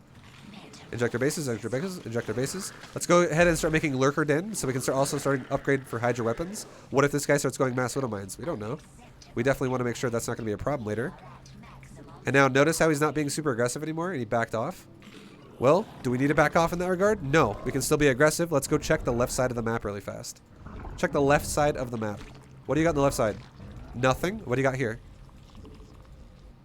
He's got an army right there. Okay, back up. We see his army. Run past his command center all over again. Back up. Get a nice positioning for ourselves. Run past the command center. Move this army back. Run past the command center. And move the fucking SCV line. And then we're good to go. Okay, now we can fight here. If he starts backing up, just pull back. And why are we going to pull back? Why would it make sense to pull back? Because we were at max, because we just lost a lot of units. Okay, now let's increase the power of this. This time, let's take 2 Ultralisks and a bunch of Lings and make them go up. And what's going to happen now is we have the intention to kill a planetary. Remember those units I left here? Move the medevac in my main base with those units right there. All these units we just made with our main army, we need to make them into a lot of them into Banelings. And notice how there's one thing that you need to get comfortable with in this situation, and it's learning how to play multiple control groups of units. This is just what fucking ZVT is. It's chaotic as fuck. Okay, so we can move this fucking medevac pile. He's now doom dropping me. Let's go ahead and this time, let's do this. Move my army in the area to control this place. Take this, go. Move my ultras, control click my banelings, and okay, it doesn't matter anymore. The other command center blew up, so it doesn't matter. But don't worry, we don't care about anything anymore. Let's make a few more ultras. Let's make more zerglings. We're moving the area. We can stutter step kill the medevacs. Medevac. What's going on over here? We got one Marine killing a fucking Ultra Cavern. Inject our bases. Inject our bases. Inject our bases. Okay, so his base up here died, right? Let's try and go further in. Let's actually wait for... Do this, though. Think about this for a second. Notice how we're also going to leave this army here? That's fine for another drop. It's all good. Use this army to distract while we push this. So don't push right away. Push with purpose, right? Notice how we countered his base a second ago with that? Now we want to push this base over here. So what am I going to do? Get ready to push. Make some banelings. And now use this and get his attention. Hey, Terran. Come here. Hey, Terran. Hey, Terran. How you doing, man? What's up, Terran? Okay, now fucking go. Because, I mean, he's got a lot of tanks there, which already proves he's got a lot of defense there. The chances of us breaking this base now are higher. He's got a lot of tanks everywhere. Jesus Christ. Okay, so if he's going for a lot of tanks, something we can do against this. If we don't break him with our army, we could always... Yeah, this is looking kind of scary, actually. It's a lot of tanks. Let's just go ahead and back up. It's okay. It's okay. It's not the end of the world. It's not the end of the world, guys. It's a lot of fucking tanks, though. Drone count needs to be fixed a little bit. Just back up, make our new units. We already made another army behind this. But we can go into Broodlords with this. We can go into more Lings with this. We could eventually get Vipers with this, but I don't want to do that. And honestly, fucking Diamond. I don't want to use Spellcasters here because it's excessive. So we'll make some Banelings for our army. Now let's... Okay, he's flying right into my Hydras with his Medevacs, which is nice. Let's go ahead and get rid of my Hydras and Ultras off of this unit group. Let's have these Lings go for a counterattack. Hey, Lings, see if he's expanding here again. Is he? Nope. Okay, kill the gases then. Drone count a little bit more. We need a few more drones. Fix our drones too, like that, for instance. Definitely don't want to have fucked up economies. Fix our creep too if we can. And notice how we're actually feeling okay to play defensive for a moment here. Now this matchup is hectic as fuck.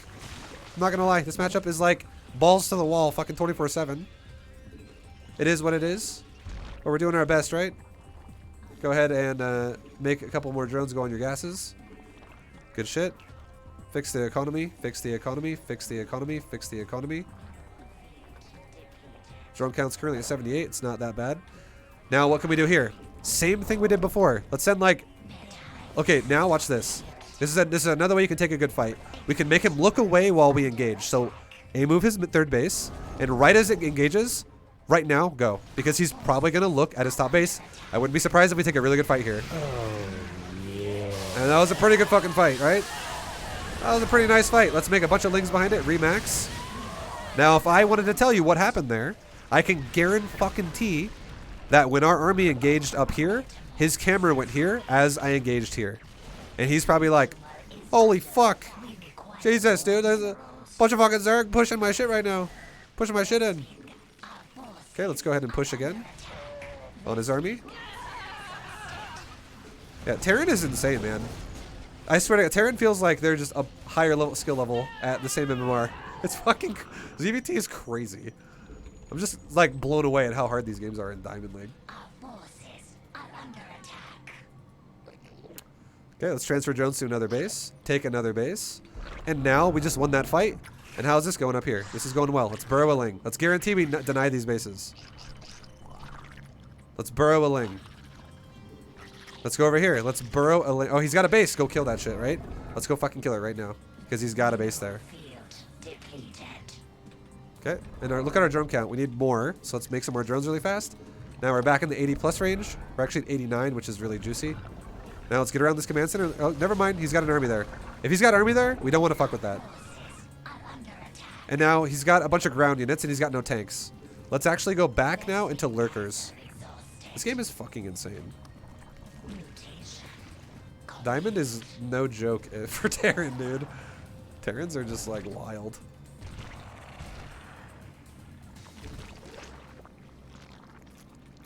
$4,000 gas vibe, come on.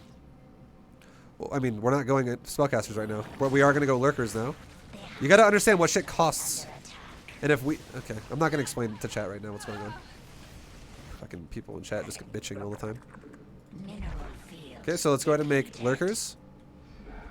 Let's wait. Just wait. Makes more sense to wait, because now we're going for lurkers, so we might as well use our lurkers. If he wants to overcommit Ghost, though, let's go the Ghost. So we got lurkers coming. Transfer drones to bottom left. It's all good. Mineral field depleted. Transfer units on better economy again. Any economy that looks fucked up, we fix every time. Fix our economy every time we fix it, fix it, fix it, fix it. Fix it, Felix. Let's take another base up here. Right now. Vibe's trying hard to not pretend it's a Smurf. I don't fucking know if this is a Smurf, dude. This is like every Terran at this MMR. It's actually insane. Terrans just like are crazy. I genuinely don't think this is a Smurf. I think this is a real fucking diamond player because Terrans are just, I don't know. The way this goes, Terrans just feel like they're harder to kill. It felt that way as well when I was on my main account when I was playing other Terrans. Okay, so now we're in a situation, right? We're in a situation where what's happening? He's pushing the middle of the map and we're pushing the middle of the map. So let's make some banelings just to be safe. He killed my bane nest actually. We can't even make banes right now. He also killed all my overseers. Okay. Make more overseers. This guy is a fucking maniac. Transfer drones to the top right. And now you see all these lings right here? These lings can now counterattack at the same time. Let's make some bane, or fuck, I can't make banes still. Jesus Christ. Let's just push with lings to his third then. If we can't make banes, just go to the base without a planetary. Or go to his natural, for instance. Okay, so go to his natural. Get his attention up here. Hey, Terran. You see me? Ah, I'm all over your base, bro. Now let's push. Now let's fucking push. Because he's going to be busy being distracted as fucking like hell over there at his main base. This makes sense to push like this. Now let's get our lurkers up in his face on this base. Bury their asses. And he's even got a base here, so lurkers can zone while the other army kills this base instead. We need to get lurker upgrades. We actually never got lurker upgrades. That's not great.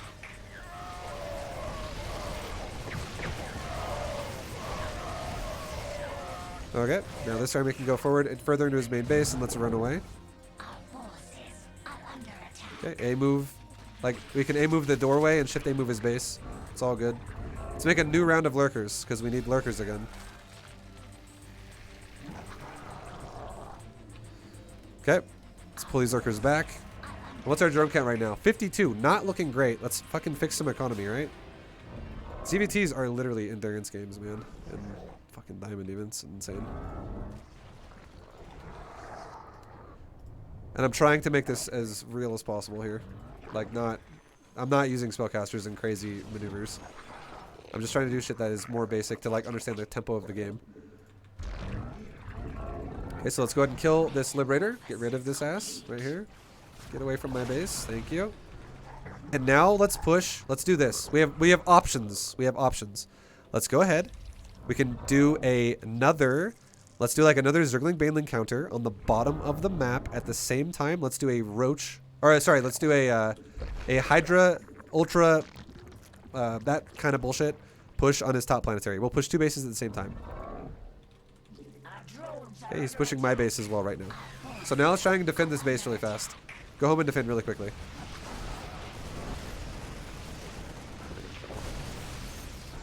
So burrow our lurkers right in his fucking face. And now he's flying deeper into our base right now. That's okay. You know what we can do? We can just go, alright, well if he's going to fly in my base, let's make some banelings over here. And let's go defend my base. We'll counterattack him with banes while we defend my base with our army. Let's remake this hatchery because it died. What's our drone count look like again? 60? Not great. Remake drones for here, this base. This base is now getting attacked by a fucking Liberator. Let's go to make a couple spores here to deal with that. Okay. Let's leave some units on the low ground, and let's put some more units on the high ground. Look at his army. He's committed everywhere. He's committed everywhere. So let's right-click our Banes and our Lings closer to the command center. We have army over here in the main base. He's flying away. We'll A move some army down here. He killed my fucking Bane nest again. Let's build another one.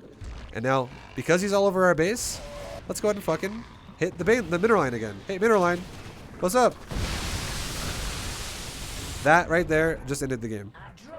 Counterattacking ends the game like... Okay, this guy is fucking literally like 300, 400 APM right now. This is fucking insane. What is Terran? Jesus Christ, dude. Terran is so insane in this fucking game right now with the way people play.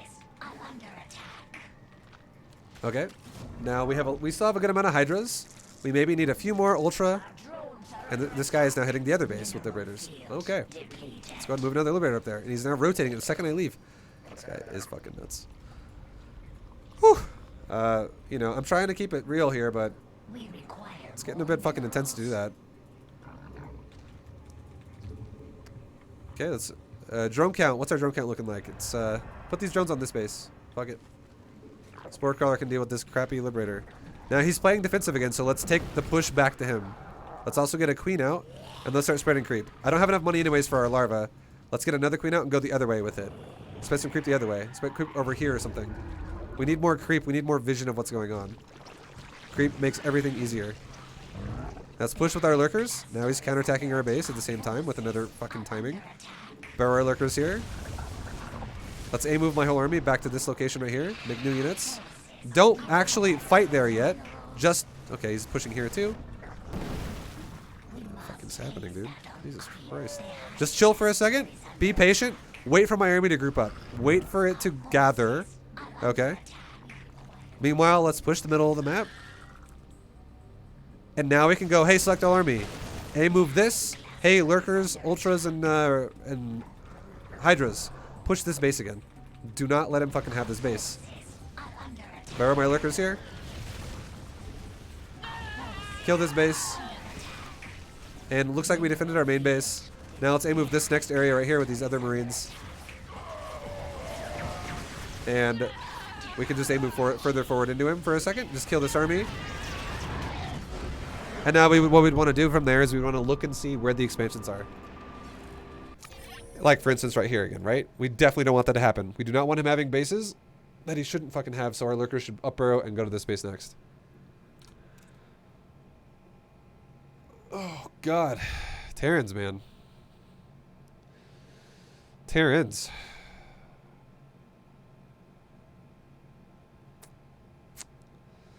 So this game was literally a fucking war of attrition. If this is a true Diamond Leaguer, I'm fucked. I'm not even kidding, man. Terrans, in general, you guys got to realize too. There is something about this game. Let me tell you something about this game. Okay, let me tell you something. Now, it's unfortunate, but this is a reality. Okay? But Terran has towards the end of balance, okay? Towards the end of balance for StarCraft 2. And the balance is mostly over now, I would say. Terran has had a few things that have gone their way buff-wise, and Zerg has had a few things that have not gone their way nerf-wise. And I'm not trying to say that, oh, well, Terran is just way better than Zerg overall. You still have a chance to win a Zerg. It's still fine. You still have a chance. But ZVT is probably going to feel, generally speaking, like I don't know. It's not even just Terran. There's other things too. Zerg. A lot of people don't like Zerg right now. I'll just fucking tell you that. Okay. There's a lot of Zerg players that don't actually play Zerg anymore, I feel like. So, I mean, Zerg is going to become a hard road for you, okay, the higher you get. And you're really probably going to start feeling it around now, like mid-diamond. You're going to probably start to really feel that fucking difficulty swing. Is it impossible? No. But it's something that's going to be hard. You're going to really, really, really have to be patient and try to understand games like this and play them out in a positive way. So, for instance, let me give you a for instance, okay? Let me give you a for instance. We'll walk you through this game a bit, and we'll talk about it. This game is 30 minutes.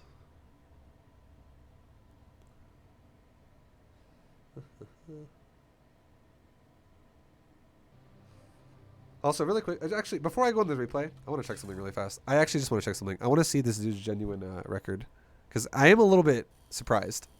3,700 MMR Terran right there, right? 3,700 MMR Terran. He's a Masters Zerg player. 5-minute game. 6-minute game.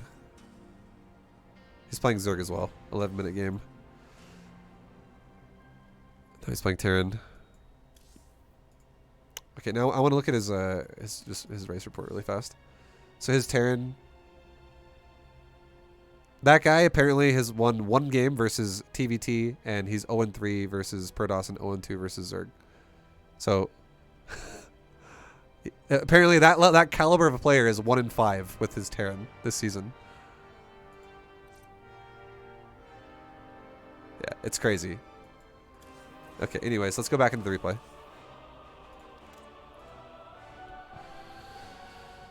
Oy, Jesus. Now, just so you know, there are more things Zerg can do. And I'm going to be applying a lot more pressure with Zerg as we get higher level. But again, for now, I'm trying to keep it a bit more simple. But fucking Terran, dude. There is no simple against Terran. This race is fucking rough. You're going to feel like you're getting attacked repeatedly all day.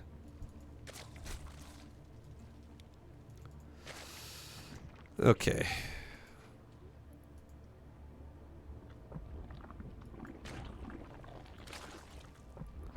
So we're getting our Zergling speed, we're getting our gas. We're doing the same build. We've already kind of talked about this build before. It's very basic, it's very standard, very repetitive. We don't have to break down the way we kind of operate it at the start of the game. The goal is to spread creep, cover our drones while we make drones.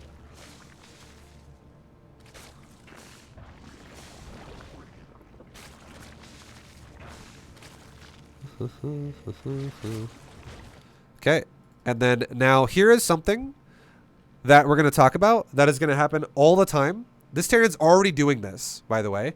This is something I honestly was not expecting to see until fucking Masters League, but this Terran is already doing this. And I'm not going to lie, over the last like 2 years of this game, Terrans have been insane at lower MMRs that I've, like for instance, let me give you an example, okay? Let me give an example as to why I actually believe this is a real Terran and not a Smurf.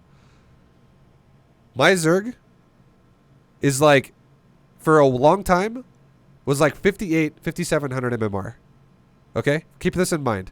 My Zerg was like 5,800 MMR. And I would play against Terrans at 5,800 MMR that were 1,000 MMR below me at the high 4K range. And they would feel like I was almost fucking playing Maru.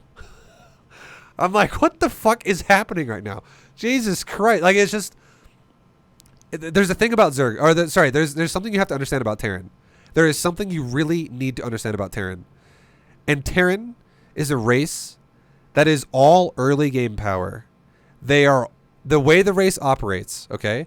Their race, the way Terrans like to play it, just the way the race is really designed, that race is going to feel like a fucking struggle at the early stage of the game. But as soon as you develop a better army than Terran does, because Zerg does scale better than Terran does. It's like Terran can scale well too, but most Terrans don't. Most Terrans literally just sit on Tank, Marine, Medevac, Marauder, Widowmine, Liberator, like all game. They never get off of that. The majority of their army is literally just fucking bio. Once you can scale past that, Terran becomes very manageable. But early game Terrans have so much goddamn power with their high racks pushes, especially when they also combine it with like tank pushes with like cliffs and shit.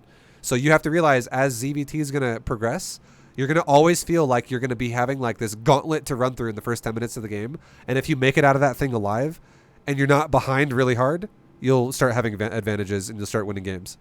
As long as you can control like a higher tech army relatively well.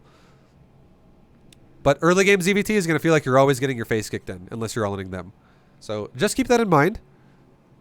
Just keep that in mind. That is actually how it will feel. I don't know, Vibe. They feel strong late game too. But the thing is as a Zerg player, if you know how to play, you genuinely have a strong... I'm not going to say Terran's bad late game. They're definitely not. And if you're behind going into the late game, it's going to feel like a nightmare. But you scale better than Terran going into late game. The only thing Terran can really do that actually scales really crazy too with you is if they have like fucking Mass Ghost Liberator or something like that, where they have like all these expensive units that are really high power and they have to then micro like crazy to make it work properly. But if the Terran all game is literally on like 50% of their army is Marines and Marauders. That is not that good of an army. Higher tech units can start beating that. It's just, yeah, Terran scales, or Terran it feels really hard to get through in the beginning of the game because Marine Marauder fucking is rough to deal with early on, especially if they micro decently. So, yeah, that's how it's going to feel. That's Zerg life against Terran.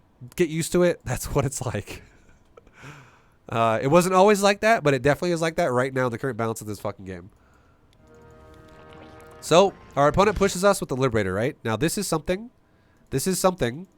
that is going to happen all the time. And again, I thought this was not going to happen until we probably hit Masters Terrans, like 4K plus Terrans. But it's already happening at fucking close to 4K, like 3,700 MMR. So, and again, the average MMR of Terran, it just feels stronger against Zerg. It just does. Because again, like I was saying before, when I was fucking like 5.8k MMR and I'm playing 4.8k Terrans, and I'm like, this guy is fucking insane. Like, he's taking me to 30-minute games here when I feel like I should be able to bitch slap someone like that in like literally 10 minutes. Terran is hard to deal with right now for Zerg. Don't get mistaken. Especially early game. Late game is manageable. Early game is you're going to feel like you're pushed against the wall unless you're all-inning them. And even then, that's not even like, oh, you're guaranteed going to win now. It's going to feel like it's the matchup that pushes your mechanics the most out of all the matchups. By far. So you cannot make mistakes against Terran or you die. Now, anyways, I'm going to stop talking about that shit and let's talk about what exactly happened here. So my Terran opponent sets up a Liberator on us, right? This is not all he's doing. So the fact that my Ling Bane are out of position is bad. I needed to be watching for this. Because I am prepared for that, but I'm not watching for that. I needed to be aware that this is going to happen 100% chance. It's very likely going to happen. People multi-prong. And while it's the same thing, right? How you distract your opponent with one thing and you really attack them with the other. So this attack overall, let's see, workers killed right now is 0. It's about to be really high for Terran. So he kills a couple drones there, or like one drone with the Liberator, but suddenly the Hellions get in my mineral line. And now, carnage ensues.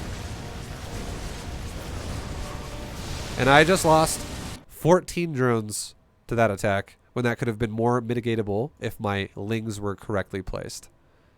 Not great. Now the drone count is actually negative for us over the Terran count. Now, to be fair, we did kill all of his units. So we even killed the Viking. We killed the Liberator already, and we're also now going to kill the Viking that flies over. So that's not great, but to be fair, like he loses everything, so it gives us a drone wave to catch back up and go back into droning again like crazy. But still, good push from Terran. Not bad from Terran as an opener. Now going further forward. At this point in the game, we need to go scout if he's got a third base, and we need to know if we can saturate our fourth or not. And we confirmed that he has a third. And we confirmed that it is also, playing defensive. It's totally fine. We can now go into some more safety units just in case he pushes, because he can make units the whole time. Like, look how he's harassing me, right? If I don't have safety units and I just make only drones, I'll die to medevacs. So we need to make some safety units once I'm saturated on 3 bases, and then I can saturate my 4th base, which is what we do. We increase our Ling count a little bit. And then he pushes the edges of our creep. He scans the crap out of it, and he starts pushing like crazy. And then overall, we have enough units to overpower him at the end of the day. And then now he's being super annoying. Now, our macro is starting to drop off a cliff here. But this is what's going to happen if you don't make macro hatches fast enough. It is what happens, right? So it's going to fix soon, but right now it's definitely having some fucking problems.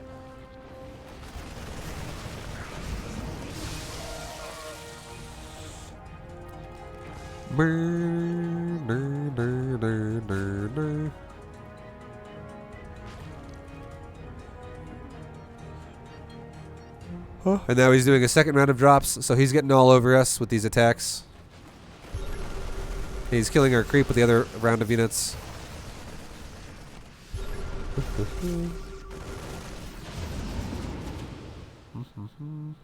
And now he's trying to go anywhere else he can, right? He's just literally bouncing medevacs all over the place. I also think it's kind of crazy that he doesn't even use control groups for units. It's fucking wild.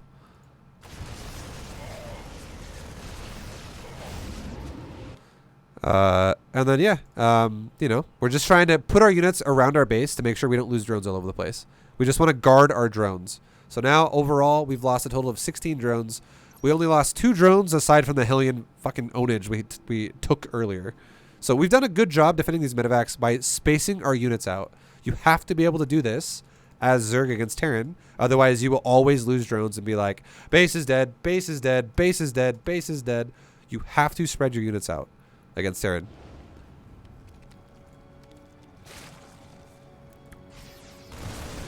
And then he pushes our creep again. We try to kill it. We try to get him off of our creep. We respread the creep, try to save it.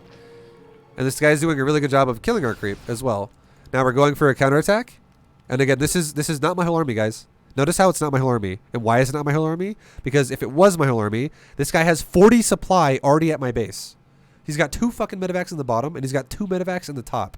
That's 40. Like if those medevacs were full, which they're not anymore, but they were at the first part, that is 10 supply per medevac. 8 marines and a medevac is 10 supply. 1 supply per marine, 2 supply per medevac.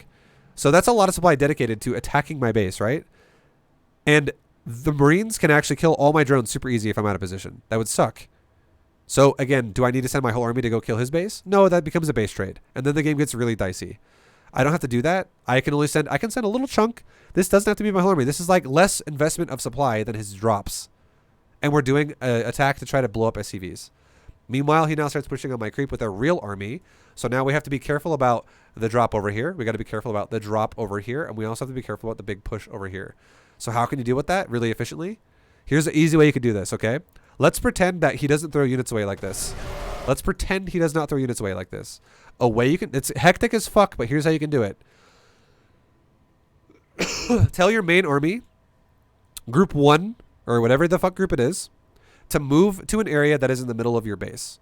Then green box a chunk of it that you think you need to deal with the medevacs.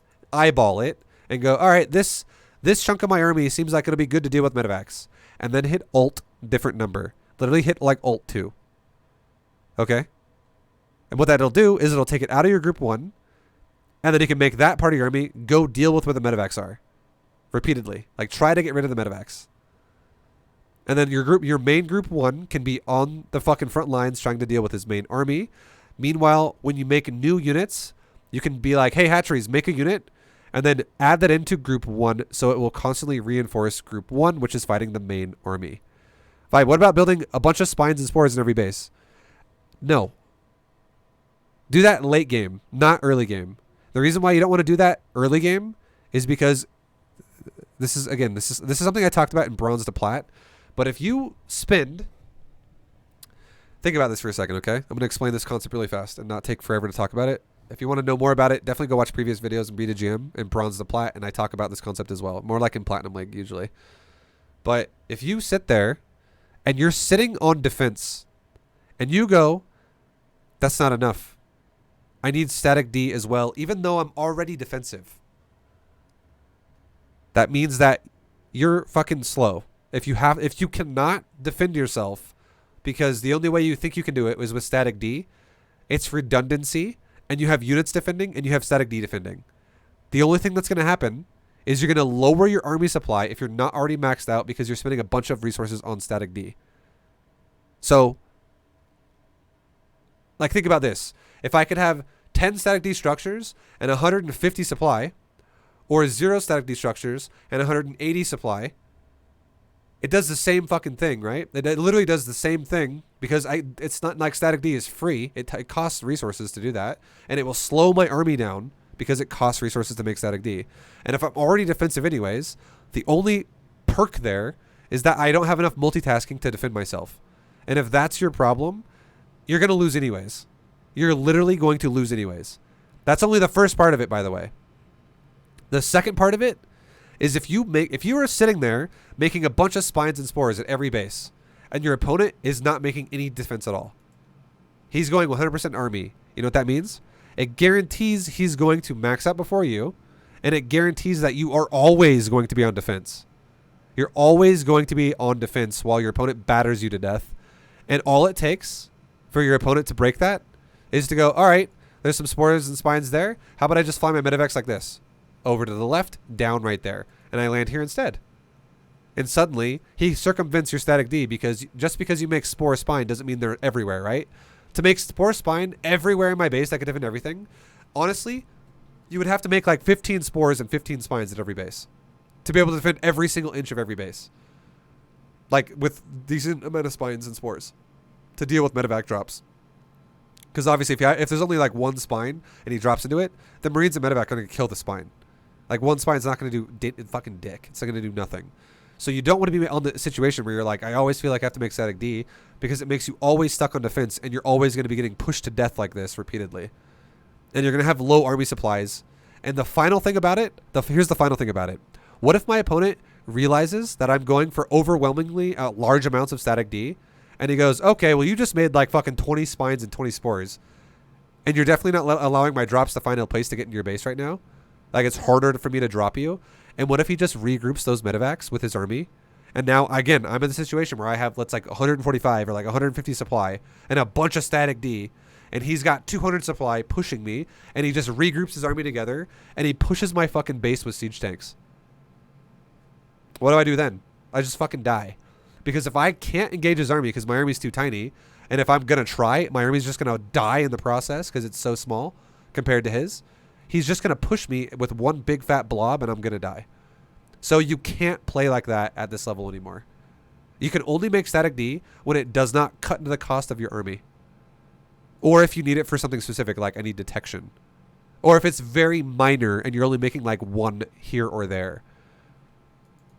Which is what we did do that, by the way. I did make one minor static D here and there to help deal with it once I was already at the point to be able to max out, because it was fucking annoying. But if I would have made a bunch of spines with it as well, I would have been on defense forever, because I would never have map control, and then I'll just slowly die. So again, we see the counterattack, right? This is the shit you need to be doing. We need to limit his fucking economy with things like this. Like, don't let Terran have infinite money. Okay, that attack was fucking garbage. I'm not gonna lie. This one, does this hit SCVs here though? Could have been better. I'm not gonna lie. If we actually macroed that and we rolled them in properly, that could have been so much better.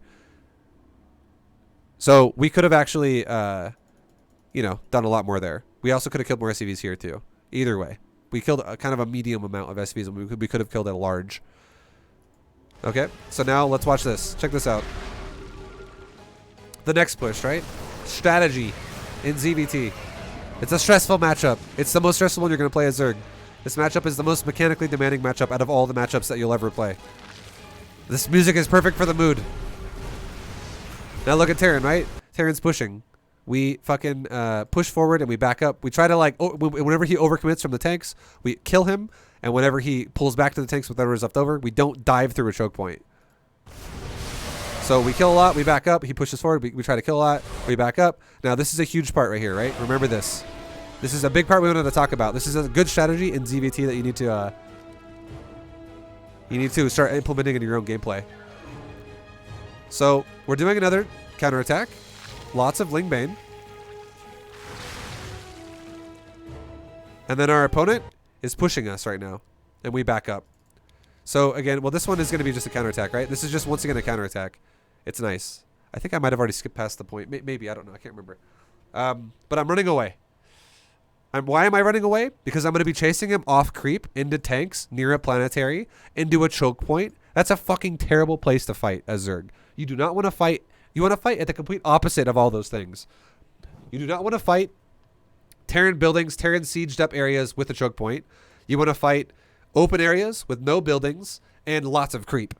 That's what you want to fight at. You want to fight in an area that's like fully covered in creep here with nothing, no tanks and nothing, if you can help it.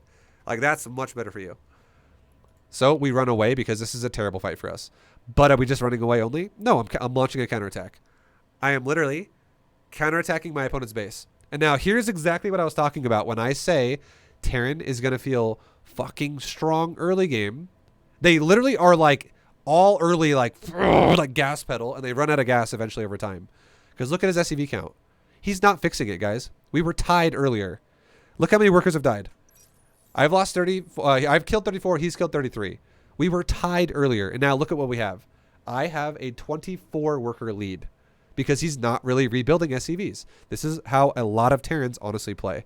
Not all Terrans. There's plenty of Terrans out there that are super fucking good and like Masters Plus, like GM and shit. But a lot of Terrans you're running into literally do this kind of shit. They're all gas pedal, no fucking brakes. They don't have any type of like reservation in their base a lot of times. They just like let themselves fall apart over time. Now look what happens here. We push the base. with banelings. We roll past. We blow up every fucking SCV. And now SCV count is currently 50, and currently SCV production is currently 0. So the Terran is starting to have a little bit of an economy problem, and the base even dies. The Terran is starting to have an economy problem. So even though throughout this point in the game I've lost more than he has overall, we are starting to actually mine more than he is at this point because he's not really fixing his economy. Like, it's starting to crumble a little by little by little. Now we pull back.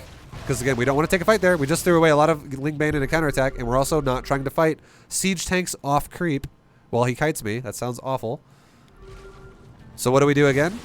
We launch another fucking counterattack. And this time we actually bring a couple ultras so that we can actually kill another planetary realistically easily.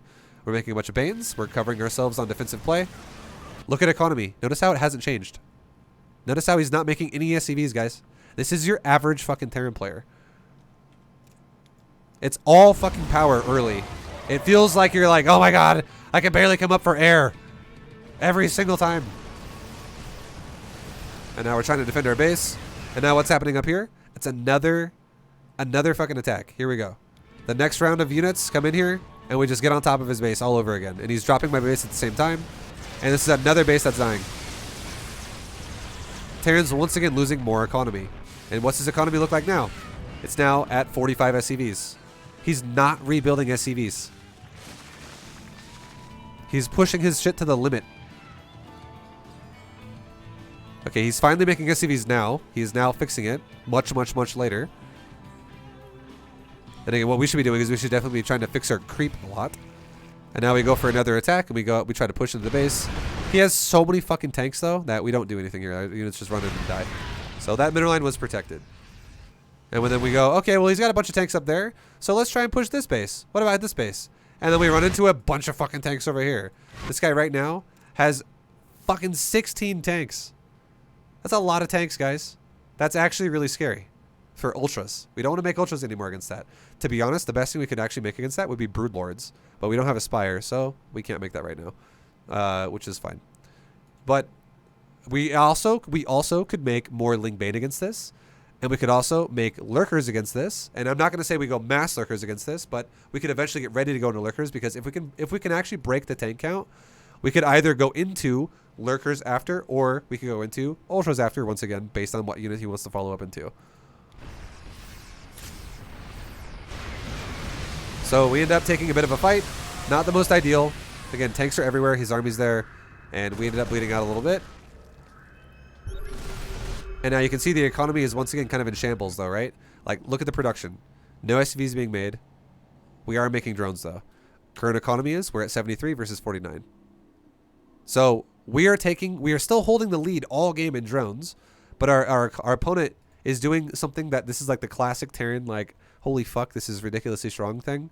I'm not trying to have Zerg bias here, but it is a little bit crazy. I've always thought this was an overpowered feature of Terran.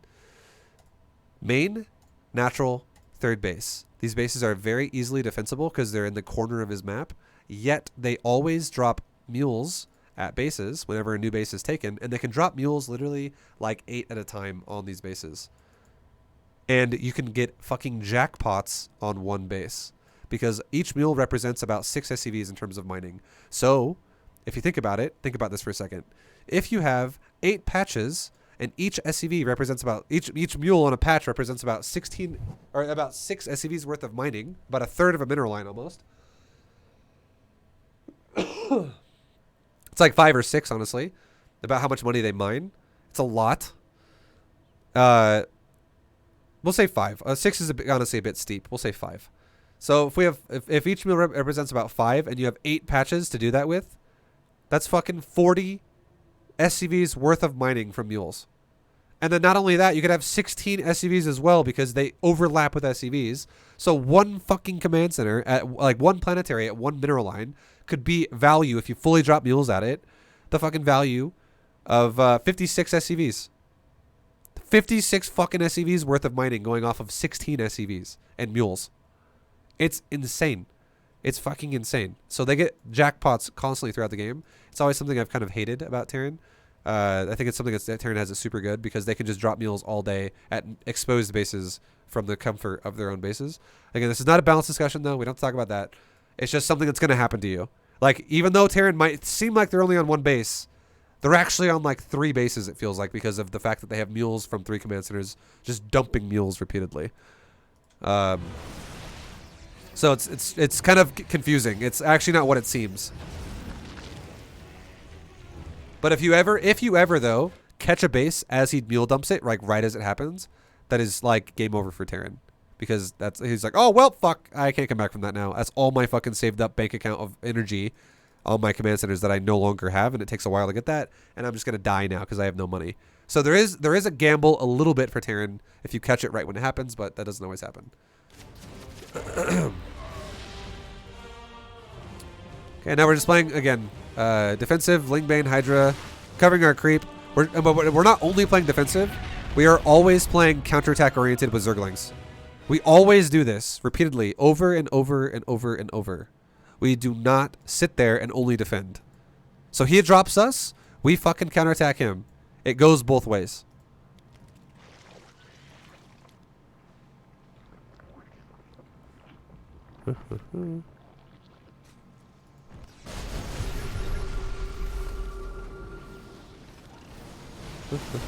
And now here's that fight I wanted to talk about. Look at Terran's camera right now. Watch Terran's camera. This is what you need to do to Terran. I guarantee he looks away from the fight. You need to do this to Terran as much as possible. And if Terran ever doesn't react even at the last second and they just don't move their units because they're worried about moving SCVs, you fucking crush Terran. Watch this fight. Watch this fucking fight, dude. So he's pushing. He's pushing, he's pushing, he's pushing. He's killing all my creep. Now, look what we do. We do not engage with our army first. We engage with our counter first. So watch Terran's camera right now. It's going to go to the fucking third. I'm looking at his camera. I'm not touching anything with my mouse. My mouse is in the middle of the screen. He's going to go to his base right now with his camera. Okay, he doesn't give a fuck about the counterattack, apparently. Okay, more Terrans will do that in the future. That is what should be happening. Is most Terrans will react to that on the minimap and go, "Oh fuck, run SCVs. Let's actually take just like 2 seconds to micro this." And if you send your army in to fight your opponent, like 2 seconds after you send your counterattack in, especially if you're on creep with your main army, you will fucking obliterate them. This is just a Terran not giving a fuck about his economy again. Which, this is, again, another sign that tells you it's not a smurf. This is just someone who doesn't give a fuck about his economy. He's fully focused on his army only. So, yeah, I mean, it looked like he should have turned away if this was a proper game. But, again, it's not a proper game, so it's fine. But that's a good strategy to implement. We're going to do that all the time against higher level Terrans and progressively through the series. It works. You're going to see it work many times. It's fucking super good. But, yeah, anyways... He, holds the line. He's actually putting Cloak Ghost in a whole position on the doorway. It's kind of nuts. Yeah, and then, but here's what happened though, right? Even though we kind of killed each other's armies, look what happened to the economy. Remember we keep talking about the economy? Look at what's in production. There's no fucking SCVs in production, guys. Do you want to know the only thing that's keeping this guy in the game? It's these fucking mules on this planetary. That's it. Like, there's obvious SCVs here, too. I'm not going to lie. There's 1 base worth of SCVs left. But it's really the mules that are allowing him to feel like it's not 29 versus 78.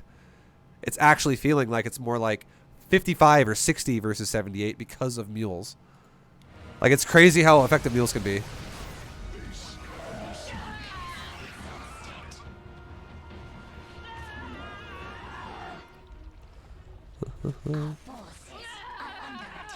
Okay, and then he kills my army on the top. It's all good. We just start burrowing lings to make sure he can't take bases. Just being super annoying.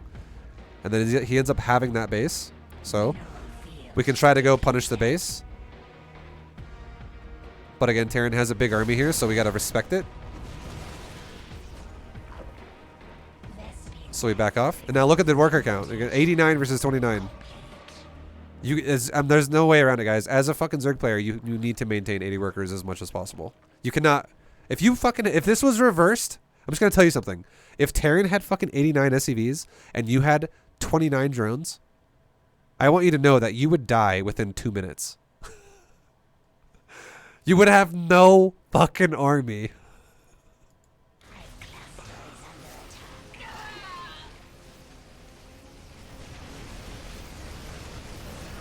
We try to run our drones. They unfortunately all die.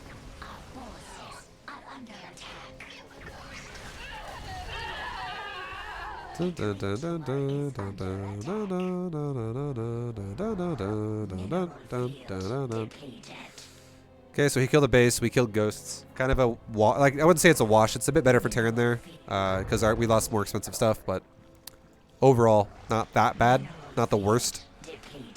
And now look what we're doing again, right? Look at what we're doing.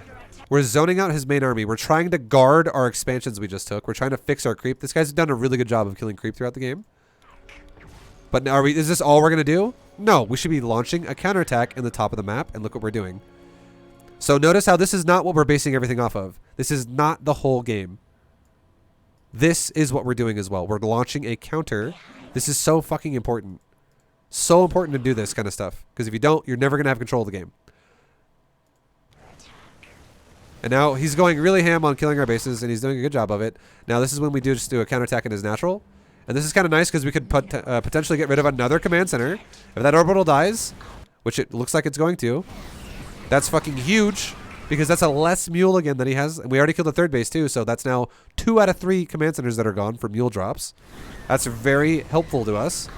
Remember how we talked about how his economy was worth like, you know, if at 29 it's worth like 55 or 60? Well, now he's actually at 44. He's actually rebuilt this time around, back up to 44. But now his economy with 1 command center mules is only worth like maybe 52 or like 55 off of 44. It's no longer like a 30 or 40 lead or jump in the direction of like economy. Now it's only like a 10, maybe 15. It's very like much more minuscule, much more minor. And the reason why is, well, you could say it's worth 6 if you drop an SCV every single time and it just one SCV dies, another goes in. It's always worth like 5 or 6. But a lot of times what Terrans do is there'll be like a lot of action, and then they'll mule dump. And then suddenly it's like a kind of a mediocre economy or a shitty economy. And then it's a godlike economy for like a minute. So yeah, it gets insane. There's like spikes of economy that are just fucking nuts. Because they overlap with SCVs. So now we're pushing the base. And we're trying to set up lurkers on him. And we're trying to zone him while we also push this base. This fight was okay. However, I mean, he has a bunch of marauders and he's sniping it with ghosts. He's doing a good job microing these armies.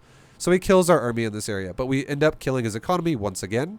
And we kind of reset Terran back down to the fucking Stone Age with his economy. And now, here's the crazy thing. He actually ran out of scan during that.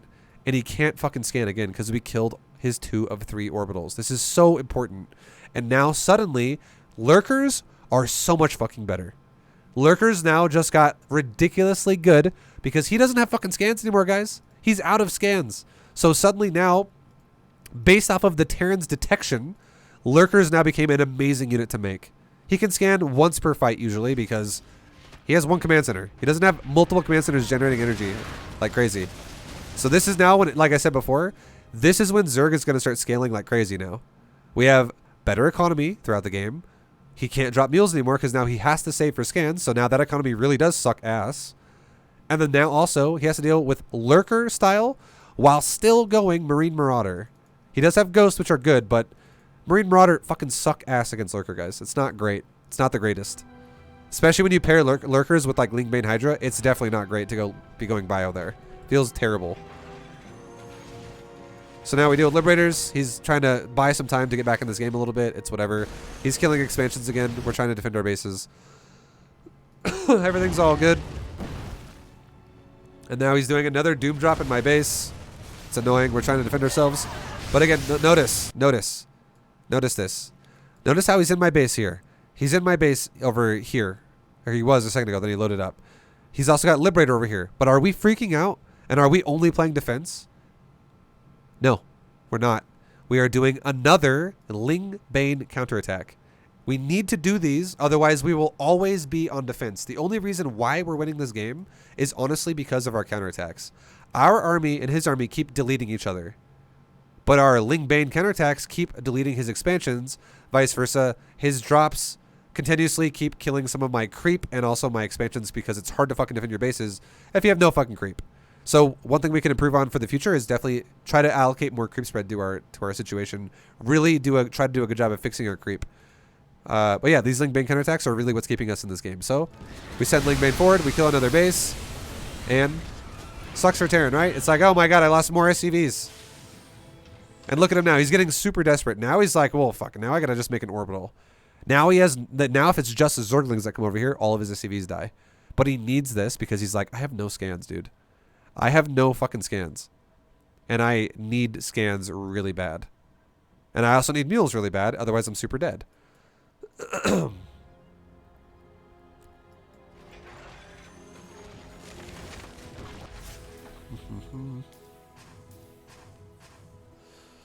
Okay. And then he pushes the base. You know, it's all good. We're just going to defend it with our Ling Bane again. And now our army is actually over here. So we decided to just switch the roles. Now we had Ling Bane defending our base because it was we were making it. And it was brand new units. And then our army was already on the map. And then he decided to drop me again. So now we're not going to just turn around and go, okay, Ling Bane once again counterattack. Main army, go home and defend. Because we're already attacking, let's just commit to it and have Ling Bane defend. Just switch the role. It's fine. So that's what we do. We go attack with our main army of Lurker, Hydra, Ultra. And if we ever have any Lings here, you know, Lings as well. But we're kind of broke, so we don't have any Lings anymore in this army. Our Lings are mostly on defense now because we just made a big wave and now they're just playing defense. It's all good. And then we can fall back now and kill his other base. And the game is now again over because every time we keep killing a fucking expansion, his SCV count drops a little bit more and a little bit more and a little bit more and a little bit more. And here's a crazy thing. You want to see something nuts? Look at the fucking units. The workers killed this game and it's going to be crazy in Terran's favor. By 9. Okay, I'm not going to lie. I'm surprised that it's that close. I thought it was going to be a little bit more insane for us. Like we were going to lose more drones than that. Like he was going to have killed, you know, fucking like 80 more than we killed. It's kind of it's what it felt like I was going to be expecting. He did a little bit of a better job remaking SCVs more than I kind of gave him credit for. He did remax those, or he did remake SCVs a lot that one time, which is not bad. But yeah, you can see as well. I've killed less workers than he has. And we have over 5 times his worker count right now, right? So it's almost 60 workers to 10. So he's definitely falling behind. I thought it was going to be more, though. It felt like I lost more drones than that throughout the game. But yeah, either way, you get the point. Hopefully this makes sense. ZVT is the most macro... I'll say it one more time. It is the most mechanically demanding matchup, honestly, in all of StarCraft, I would say. It literally is. I think ZVT is the most mechanically demanding matchup in all of StarCraft 2 because this matchup is literally non-stop gas pedal. It is the only matchup that has no fucking breaks. It's like attack, attack, attack, attack, attack, attack, attack, attack, attack, attack, attack, attack, attack. It's about how well you can deal with hectic gameplay. So you're going to have to get used to it. That is just how this matchup is played. Units lost tab, please. We're definitely going to be behind there. Not by much, though, actually, again. But... We were definitely behind early game. Like, here's the thing, right? Remember what I said earlier? Zerg is going to be behind early game. So watch this. Even though we are now, we're kind of tying it up, but we're winning the game because Terran's running out of money.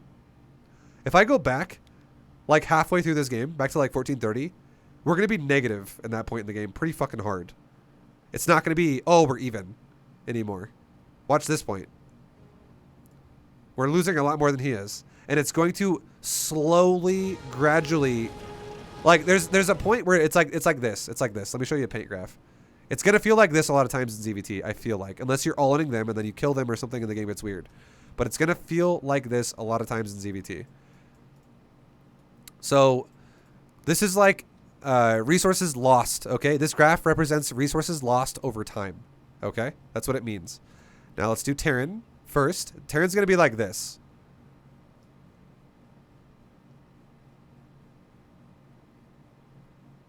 That's going to be Terran, okay? And they're just going to slowly, like, keep going up over time. This is going to this is going to be probably what it feels like for a lot of Zerg players out there in a lot of your games. We'll do red for Zerg. It's fine. This will be Zerg. Or, okay, not that extreme. It doesn't go down. It's like more like this.